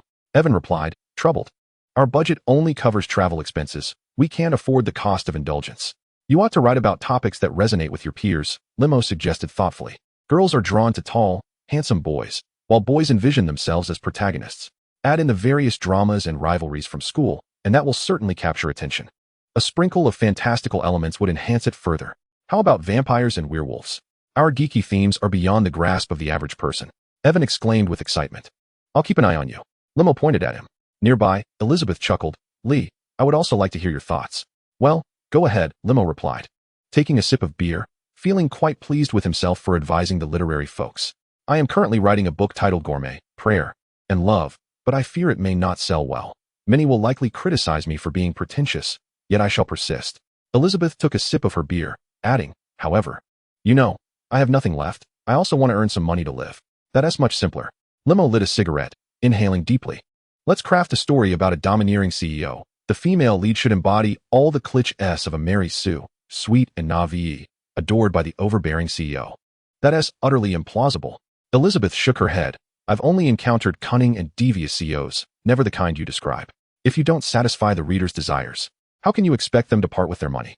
Liam-o scoffed. "It's best to include elements that stir one's passions." "All right, I shall give it a try." Elizabeth seemed ready to embrace the challenge. "What should we name it?" "How about The Domineering CEO and the Mary Sue?" Liam-o inquired. "That feels too straightforward. Such a piece requires a more artistic title." Elizabeth shook her head. "Let us call it 50 Shades of Grey." "Whatever you like," Liam-o shrugged, reclining back. The firewood crackled in the campfire, surrounded by the serene night, occasionally accompanied by the sound of chirping insects. The sky, a magnificent galaxy of stars, evokes a wondrous feeling. It has been ages since I last beheld the night sky. In a previous life, the celestial expanse symbolized a realm of the unknown. Yet in this Marvel universe, countless civilizations exist. Liam-o gazed dreamily at the heavens, extending his hand as if the starry sky were within reach. On the adventure along Route 66, I encountered a girl named Isabella, who regaled me with a tale concealed within the twilight. Chapter 66. Strange Stories. Elizabeth awoke from her nightmares, seemingly accustomed to the relentless entanglement of life's uncertainties and fears for the future, wiping the tears that had unknowingly streamed down her cheeks. She resolved to heed her friend's counsel and offered her first sincere prayer. "Oh, omniscient Lord, I am here to sincerely repent. Please guide me out of this predicament and away from the abyss of fear. I beseech you." Elizabeth trembled as she implored, "Grant me a sign." A sudden sound emanated from outside the tent. "Who goes there?" Elizabeth's pupils constricted in alarm. Could it be a night raid? To be honest, traveling with 4 men had left Elizabeth somewhat apprehensive. Although these fellows appeared amiable, there were times when the fervor of hormones could drive men to madness, leading them to lose their reason. What would she do then? Should she fight for her life, or simply close her eyes and endure? Just as Elizabeth pondered this dilemma, an enormous flapping sound resonated from outside the tent. Aside from a birdman, no man possessed wings. An overwhelming dread, far beyond any she had previously known, engulfed her like an abyss. Trembling, Elizabeth pressed her hand tightly over her mouth to stifle her cries. The low, buzzing sound grew nearer, with tears streaming down her face. Elizabeth cautiously leaned against the back of the tent, where she discerned 2 large, orange-red glowing spots against the darkness. Were those eyes? She had bitten her hand until it bled, unable to suppress her whimpers any longer. Recalling the accounts from witnesses along her journey, she remembered their descriptions of the celestial beings, approximately 2 meters tall, with broad shoulders, human-like feet, and enormous, luminous eyes upon their foreheads. Their heads were connected to massive wings, their fur a dull gray or brown, producing a buzzing sound while in flight. Suddenly, a tearing noise pierced the darkness as fabric was ripped apart. Trembling, Elizabeth retrieved her phone and activated the flashlight, illuminating the tent with a silvery glow. A phallic object began to intrude, persistently extending and retracting. "Who dares toy with me?" Elizabeth seethed in fury. Was it that insufferable brat, Seth, whose mind was clouded with lust? "You possess an astonishing amount of energy." Elizabeth casually seized the nearby women's self-defense stun gun and thrust it forward. The device crackled and trembled violently, discharging a stream of light. Suddenly, a deafening buzzing sound erupted, causing Elizabeth to feel as if her entire head was resonating, her chest tight with anxiety, and a wave of nausea washing over her. The device instantly retracted as heavy objects tumbled outside the tent, accompanied by flapping sounds. It was not a human presence. Elizabeth was momentarily stunned, soon engulfed by terror. It was over. The monster would devour me first. At that moment, the voice of the Chinese elder, Old Wong, resonated from outside the tent, exclaiming, "Ah, what a large moth." This was followed by a chilling scream. "Old Wong, run." Elizabeth finally overcame her fear and rushed outside, shouting loudly. However, the sight before her revealed a world steeped in deep malevolence. In Elizabeth's eyes, the Chinese elder Old Wong extended several tentacles, pinning a round, fluffy, cartoonishly silly moth to the ground as if it were a specimen. The moth-like creature gazed up with eyes as large as bowls, filled with a pleading look directed at Mo. Elizabeth felt a wave of confusion wash over her. Am I still in a nightmare? Why are there only monsters? Just then, Evan, who had emerged upon hearing the commotion, excitedly called out, "Old Wong, you are the tentacle hero Mo." "What nonsense?" Mo replied with irritation. "I am simply Mo, without any alias." Elizabeth finally recalled who this person was, her heart settling into a state of calmness, soon followed by a surge of curiosity. Everyone from the convoy gathered around, with Evan and Seth clamoring excitedly around Mo, while Walter observed the moth creature with great interest. "Old Wong, no, Lee, you have deceived us terribly." Elizabeth shook her head, scrutinizing the creature on the ground. "Is this what they call a celestial moth person?" This entity indeed bore the characteristics of a celestial moth person, resembling a human encased within a massive moth costume, with a human face visible where the head and chest connected, and 2 arms protruding from the sides of its abdomen, while 2 normal human legs emerged below, adorned with hair. Upon closer inspection, that face seemed somewhat familiar. Wasn't he the young man named Adams from the Michelle restaurant? Wasn't he part of the Chicago Paranormal Society, specializing in celestial moth people? What on earth was happening? At that moment, a long appendage resembling a phallus extended from the moth's mouthparts above the human face, probing about. Mo pondered for a moment before suddenly asking, "Who can recall the genders of those victims?" Evan replied, "It seems they were all female. Upon arriving here, it was Elizabeth he first attacked."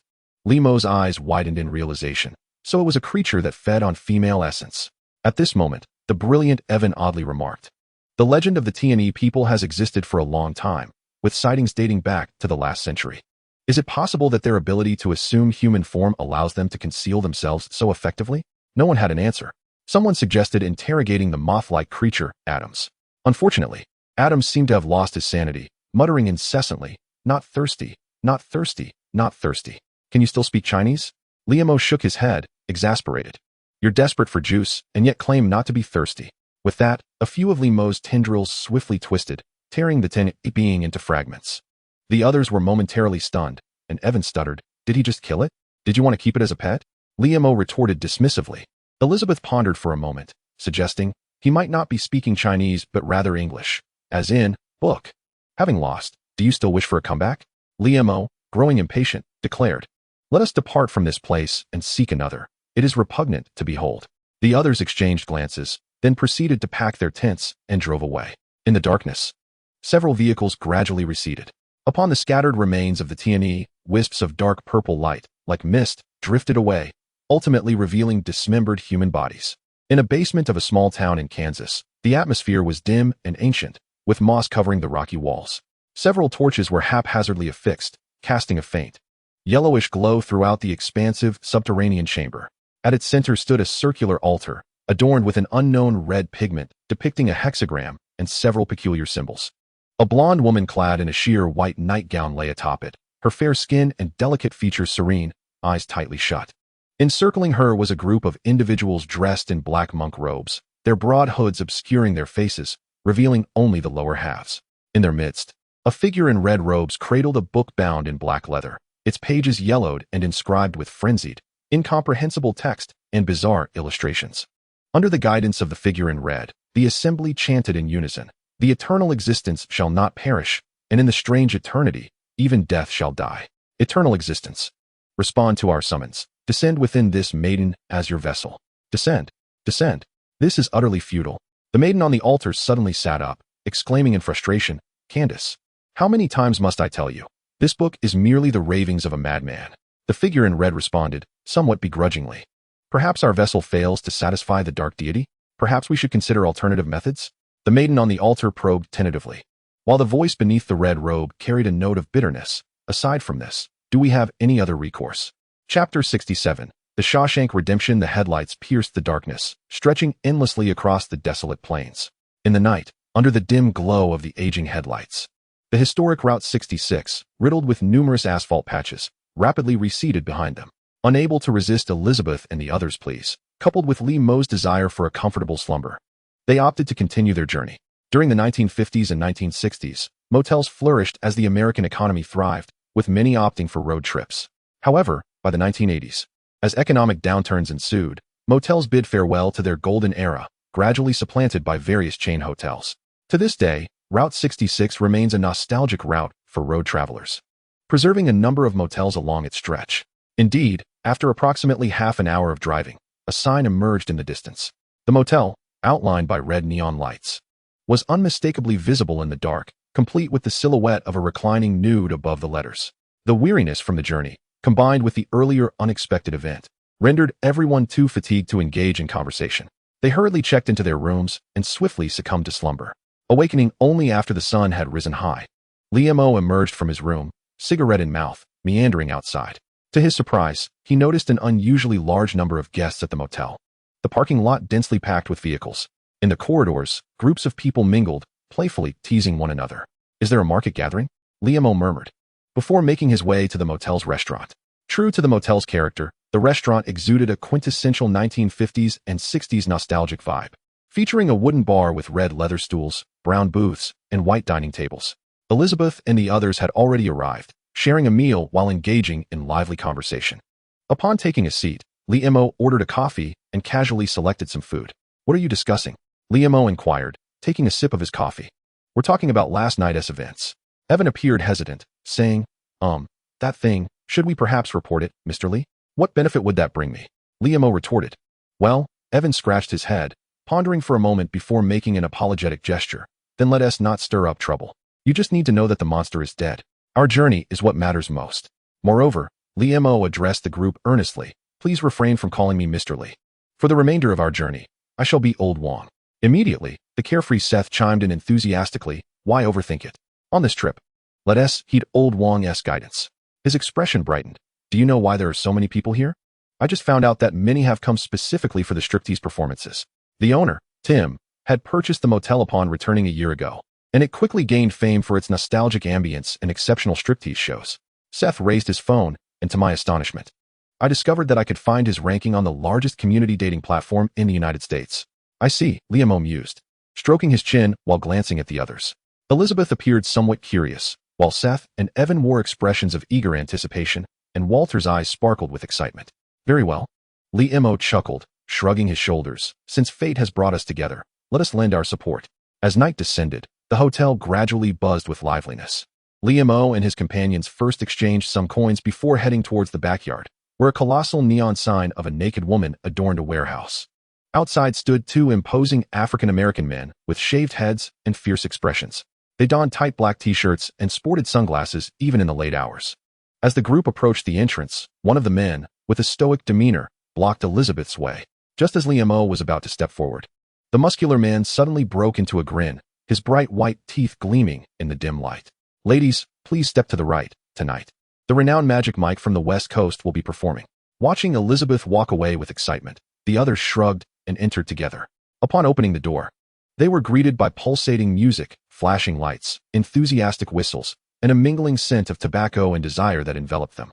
The hall was dimly lit, surrounded by small rooms adorned with beaded curtains, where alluring figures could be seen performing under the soft pink glow. The hall featured 4 distinct stages, each showcasing different dancers.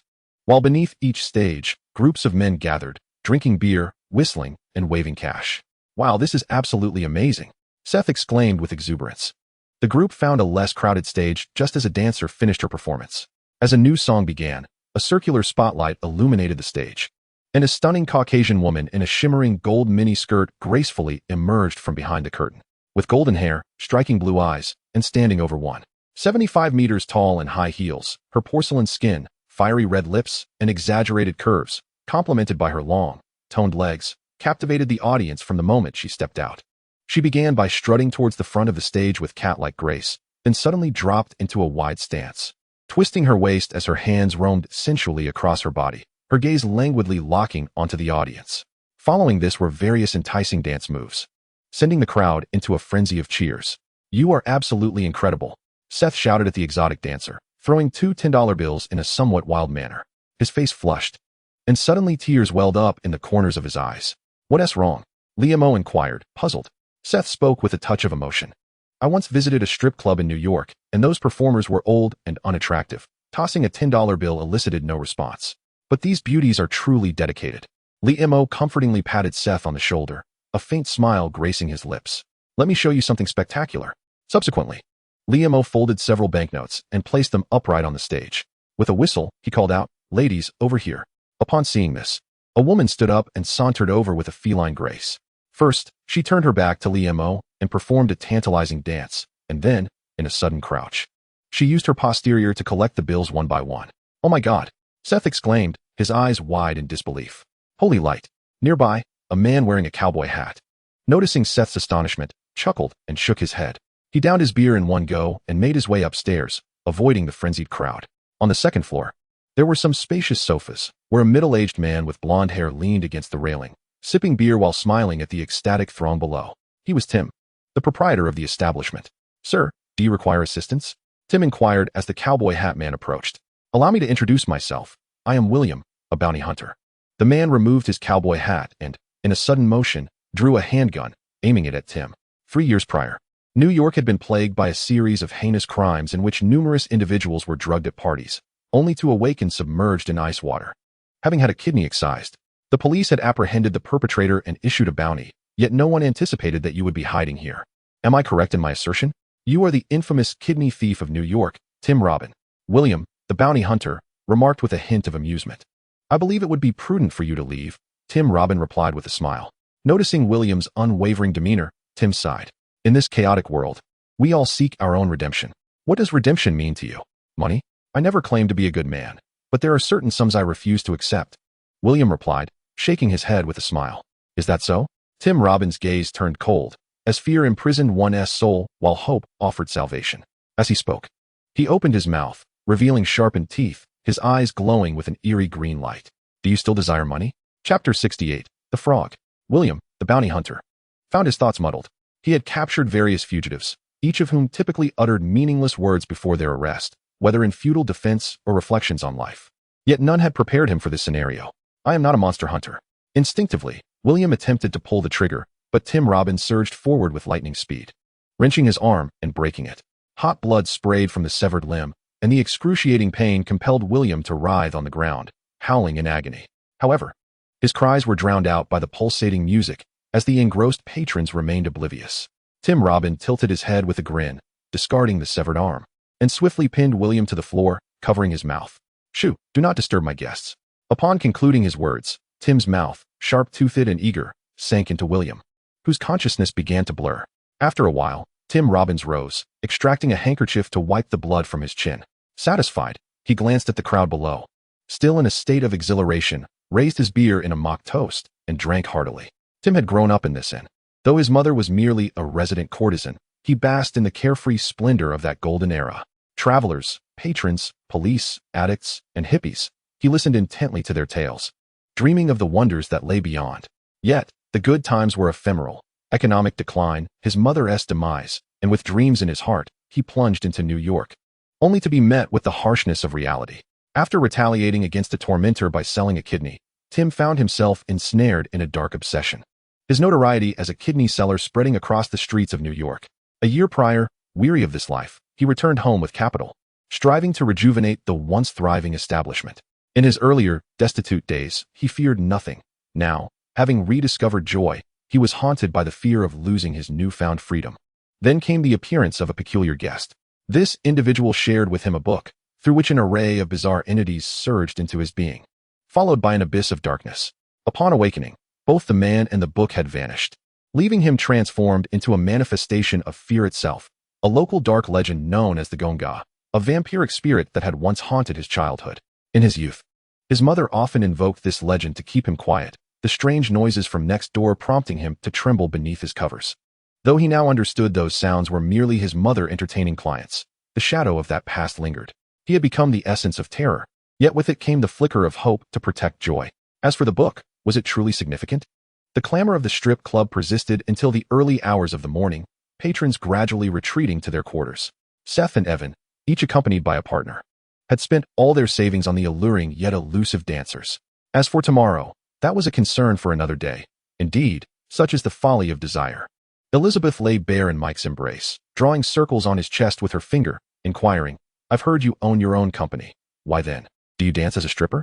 The handsome Mike shrugged. "Everyone has their preferences, do they not? I've listened to your tale." After a moment of contemplation, he continued, "I believe the relationship between a man and a woman resembles a barrier. Proximity brings warmth. Yet married couples often yearn for deeper entrenchment, seeking to possess one another entirely in the name of love, which can torment a free spirit." Elizabeth chuckled softly, "Perhaps. But right now, I wish to delve deeper." Liam sat on the balcony of his room, holding a beer, gazing at the luminous moon outside. Recalling his travel companions, Liam could not help but take a sip of beer and lament. Youth is defeated by reckless ideals, young adulthood succumbs to bitter love, and middle age is vanquished by the harshness of reality. Life is perpetually so helpless, isn't it, Josie?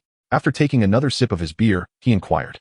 A beautiful mixed-race woman looked up from below, wiping the corner of her mouth, and said, "I do not quite understand your musings, but I sense you will ultimately fall to me." "Oh, then you may certainly try," Liam retorted quietly, discreetly swallowing a pill mixed with his beer. As the night grew late, the entire inn fell into a hush, though some rooms emitted peculiar sounds. In a storage compartment of the strip club, William's lifeless body lay discarded by Tim. This marked Tim's first murder after gaining his newfound power. "I'll deal with it tomorrow," Tim mused, contemplating whether he should perhaps add a garden to his establishment. In the darkness, William's corpse began to undergo a transformation. His forelimbs shortened and thickened, his thighs bent forward, and his belly and face swelled. With a swift flick, a long tongue protruded and retracted. Legends spoke of vampires nurturing frogs. William opened his eyes, revealing slitted pupils. Though he had lost his sanity, he could still sense the sweet aroma of blood nearby. The temptation was overwhelming, compelling him to leap forward. With only one forelimb remaining, William lost his balance and collided with the iron door. Rock, the black security guard, was patrolling with a flashlight, preparing to return to his slumber when he suddenly heard a series of loud banging sounds emanating from the storage area. "Damn it!" Rock exclaimed, striding over angrily, flinging the door open. "Lily, could you refrain from entertaining clients in the storage room?" A long tongue extended, gently caressing him. The ensuing chaos erupted with fierce struggles and screams, and shortly thereafter, William bounded away, rolling towards the inn. In merely 10 minutes, The black security guard transformed into a frog-like creature, flicking out his tongue and following suit. In the stillness of the night, a shriek pierced the air within the inn, only to be followed by silence, succeeded by another scream and the sound of a struggle. Some guests were roused from their slumber. Those who ventured out to investigate were met with monstrous attacks, while others huddled in fear, bolting their doors. Gradually, the inn descended into chaos. Some began to call for help, yet it was too late, as monsters shattered glass and invaded the rooms. Seth, feeling utterly exhausted, sensed as if a portion of his very essence had been drained. Drowsily, he heard the commotion outside and, with eyes closed, reached out to the black woman beside him. "What is happening out there?" he mumbled. "Perhaps it's just a few drunks. Ignore them and go back to sleep. Or would you like to indulge again?" She yawned in response. Seth jolted awake, suddenly recalling that he had spent all his remaining funds on this woman. His expression shifted between despair and resolve. Despite his overwhelming fatigue, he gritted his teeth and muttered, "Very well." At that moment, a series of urgent knocks reverberated through the air. Seth, struggling to rise, impatiently opened the door. "Who is it?" he inquired. Standing there was a robust Caucasian man, his face smeared with blood, brandishing a firearm. "Hey, buddy, I'm your neighbor. We're surrounded by monsters. Come with me, we need to escape." Seth swallowed hard. "I'm out of money. What are you thinking?" The man retorted with rising anger. "I'm telling the truth, you foolish pig. Do you think I'm here to rob you? You'll wait here to die by the time the police arrive. It'll be too late." The man waved his gun, exclaiming, "They're all useless. I'll fight my way out." Suddenly, a creature leaped from the side of the hallway, tackling him to the ground. Despite his fierce resistance and several shots fired into the creature's abdomen, the man was soon silenced as the beast bit through his neck. Witnessing the gruesome scene, Seth felt dazed, slowly retreating. However, the creature turned its attention towards him and croaked. "Oh!" Seth slammed the door shut with all his might, bracing against it as relentless thuds echoed from the other side. "Tentacle man, Limo, old Wong, where are you? Come save me," Seth yelled in despair. Meanwhile, in Limo's room, the sound of La Marseillaise filled the air. "Have you given up?" Limo shouted. "Almost there," Josie gasped. "Keep going." Chapter 69, The Grimoire Crash. A creature smashed through the glass, roaring at Limo. "Gah!" Josie screamed in terror, her body trembling. "Oh!" Limo swiftly embraced Josie, and with two tentacles extending forcefully, he tore the frog-like creature in half. Blood and limbs sprang across the room. "What is that thing? What kind of monster are you?" Josie, breaking free from Limo's grasp, retreated to the wall, shouting in distress. "I have no idea what this thing is, but as for me," Limo sighed, realizing his identity was about to be revealed. "I am Limo. You can rest assured. I don't care what you're called, just don't eat me." Josie cried, tears streaming down her face. "You don't know who I am?" Limo asked incredulously, pointing at himself. "Haven't you ever watched the news? I saved New York. I don't have time for that damn news. I need to earn a living and support my family. You wretched monster." Josie was utterly despondent. "Calm down. Take my phone." "Yes, search for the news." Tentacle Man Limo tossed his phone to Josie, gently comforting her, although he felt a twinge of discomfort at the name. Josie, skeptical, glanced at Limo, who stood tall, striking a heroic pose. Gradually, she composed herself and began to search the news. After a while, she looked at Limo with bewilderment. "Are you really a superhero?" "I'm no superhero, but they are indeed talking about me," Limo replied, shrugging nonchalantly. "So, does that mean I've encountered a superhero? If you insist on thinking that way, so be it." To my astonishment, I have become a superhero, and this superhero has actually solicited me? Josie suddenly perked up, murmuring to herself, "I must boast about this on Facebook." Limo muttered a curse, choosing to ignore the scatterbrained girl. He was seething with anger, wondering who was orchestrating this chaos. The streets were teeming with moths and frogs. Would they next send a lizard his way? "Stay hidden and do not come out," Limo advised Josie, using his tendrils to coil around some furniture, barricading the window before stepping outside. In the darkness, the entire inn had descended into disarray. Some rooms were illuminated while others flickered erratically. Shouts of anger and screams of terror echoed throughout, accompanied by incessant croaking. It seemed a frog convention was underway. Limo shook his head, several tendrils swiftly extending and bending on the ground before he propelled himself forward. The rooms of his companions were not far off. Upon arrival, he stumbled upon a handsome, muscular man in the nude, tightening a belt around the neck of a frog monster. While the pudgy Seth frantically swung a metal rod at the creature's head, tears streaming down his face. Poor Seth, this was the second time. Hopefully, he wouldn't be left traumatized. Limo shook his head and swiftly dispatched the monster. The group was faring well, merely shaken, thanks to this muscular man named Mike, who was not only brawny but also quite agile. Another formidable specimen, Limo chuckled, nodding casually. "Mr. Lee, I am your fan, Mike exclaimed excitedly as he approached. Noticing the glint in Limo's eyes, he smiled. He had encountered that look in many men before, and was surprised to find even superheroes were not immune to it. I could craft a fitness regimen for you, making it easy to attain a stellar physique. Mike wore a knowing expression, well aware that muscles were quite the aphrodisiac for women. Sounds good. Give me your contact information, Limo replied, his face lighting up with a smile. By the way, how do you train? Elizabeth cleared her throat. Gentlemen, it seems this is not the time for such discussions. Some survivors in the inn were still fighting back. Occasional screams piercing the air.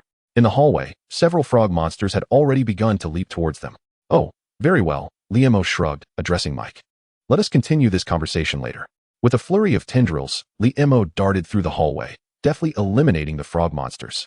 These creatures posed a considerable threat to ordinary individuals, yet Limo found it quite effortless. One frog has 4 legs, 2 frogs have 8, and this one has 3, he mused while dispatching the monsters. Amidst the chaos, he noticed a middle-aged Caucasian man with sharp teeth and glowing green eyes also engaged in a frenzied assault on the creatures. Strangely, whenever this man beckoned, the monsters would rush towards him willingly, allowing him to tear them apart. Limo let out a nonchalant chuckle, disregarding the situation as he finished clearing away all the frog monsters and approached the man before him. Hey, my friend, enlighten me on what transpired. Are you the one orchestrating this chaos? All gone. All gone. The man's eyes, once glowing green, gradually lost their luminescence as he stood dumbfounded amidst a sea of corpses. Muttering to himself, what on earth is happening? Limo, feeling a twinge of impatience, extended his hand and drew the man closer, demanding answers. The man, regaining his senses, allowed himself to be pulled, offering a wry smile. You must be that octopus hero from New York. I am Tim, the proprietor of this establishment. The situation is as follows. After listening to Tim's account, Limo's interest was piqued. He had always been fascinated by the arcane in his previous life.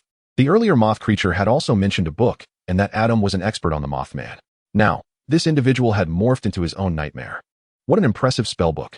Dark sorcery is truly magnificent. Could it possibly belong to Master Agamotto? A smile crept across Limo's face. He had once contemplated advancing his studies through his connection with Stephen Strange after the turmoil involving that Nepalese sorcerer subsided. If he could acquire such a tome, he would no longer need to be beholden to anyone's whims. As for S.H.I.E.L.D., that was merely a perk of being an advisor. However, as he prepared to continue his inquiry, Limo noticed something amiss with Tim. One moment, the man wore a sinister grin, proclaiming, I must make a sacrifice. You shall all perish, and the next, he bore a look of despair, lamenting, my home, my everything is lost. In a moment of astonishment, Limo watched as the man twisted his head at an unnatural angle and collapsed limply to the ground. TSK, Limo shook his head. You, a foolish seeker, have acquired something you were never meant to possess, only to lose everything in the end. How tragic. At this juncture, the horizon began to brighten. The hotel lay in disarray, strewn with shards of glass, shattered doors and windows, and bloodstains splattered across numerous corridors and rooms, alongside the dismembered remains of monstrous creatures. A few survivors huddled together, softly weeping. Elizabeth and her companions approached, bewildered and seeking guidance on their next steps. Fear not. Limo waved his hand dismissively. I have plenty of individuals to clean up this mess. With that, he took out his phone and dialed George. After a harrowing night, Elizabeth and her companions sat together, offering each other comfort. Meanwhile, Limo retreated to a corner, cracking open a beer and lighting a cigarette. Based on the timeline and clues, it appeared that the moth creature had encountered the book a month ago, while the hotel owner had been involved half a month prior. Therefore, the individual possessing the book was likely on Route 66, and there must have been a reason for choosing this path. Regardless, that person was just ahead. Just wait for me. Approximately half an hour later, officers from the Springfield Police Department arrived, their faces paling upon witnessing the scene, with some even retching. Limo smiled faintly, and, after presenting his identification, chose to ignore them thereafter. Half an hour later, agents from S.H.I.E.L.D. arrived, with a Quinjet gracefully landing in the hotel parking lot, kissed by the nascent rays of the morning sun. Leading the team was a stern middle-aged man with graying hair, who nodded curtly at Limo. Mr. Lee, what transpired here? Limo shrugged nonchalantly. The owner of this establishment may have been bitten by a frog and undergone a mutation. His corpse lies over there. Be warned, remnants of the frog zombie virus might still linger at the scene. The man's expression turned even more grave. Understood, we will exercise caution. He led a team clad in protective gear to begin their assessment. George approached with a worried demeanor, asking, Are you all right? I'm fine. Limo waved dismissively. You. On the other hand, must prioritize your safety. Do not recklessly charge forward if anything occurs. Lowering his voice, Li Mo inquired, "Is there anything unusual happening in New Mexico?" "Nothing out of the ordinary," George replied, shaking his head. "Inform me immediately if there are any developments. Do not disclose this to anyone else. This is a matter of global significance." "Understood." Once the situation was managed, Li Mo and his companions resumed their journey. Despite the myriad dangers faced, Elizabeth and the others remained resolute in their desire to complete the expedition. Before them lay a vast expanse of wilderness, with a straight road meandering through it. The border of Illinois was far behind them. Li Mo picked up the communicator. "Evan, please investigate any ancient legends from Missouri or report any recent peculiar occurrences." No sooner had he spoken than Seth's frantic voice erupted from the other end. "Li No? Old Wong, what are you planning? I can't bear to endure those terrifying experiences again." Li Mo immediately adopted a serious tone. "Are you not aware that Evan is working on a novel? Writers require inspiration. And remember, you are all currently destitute.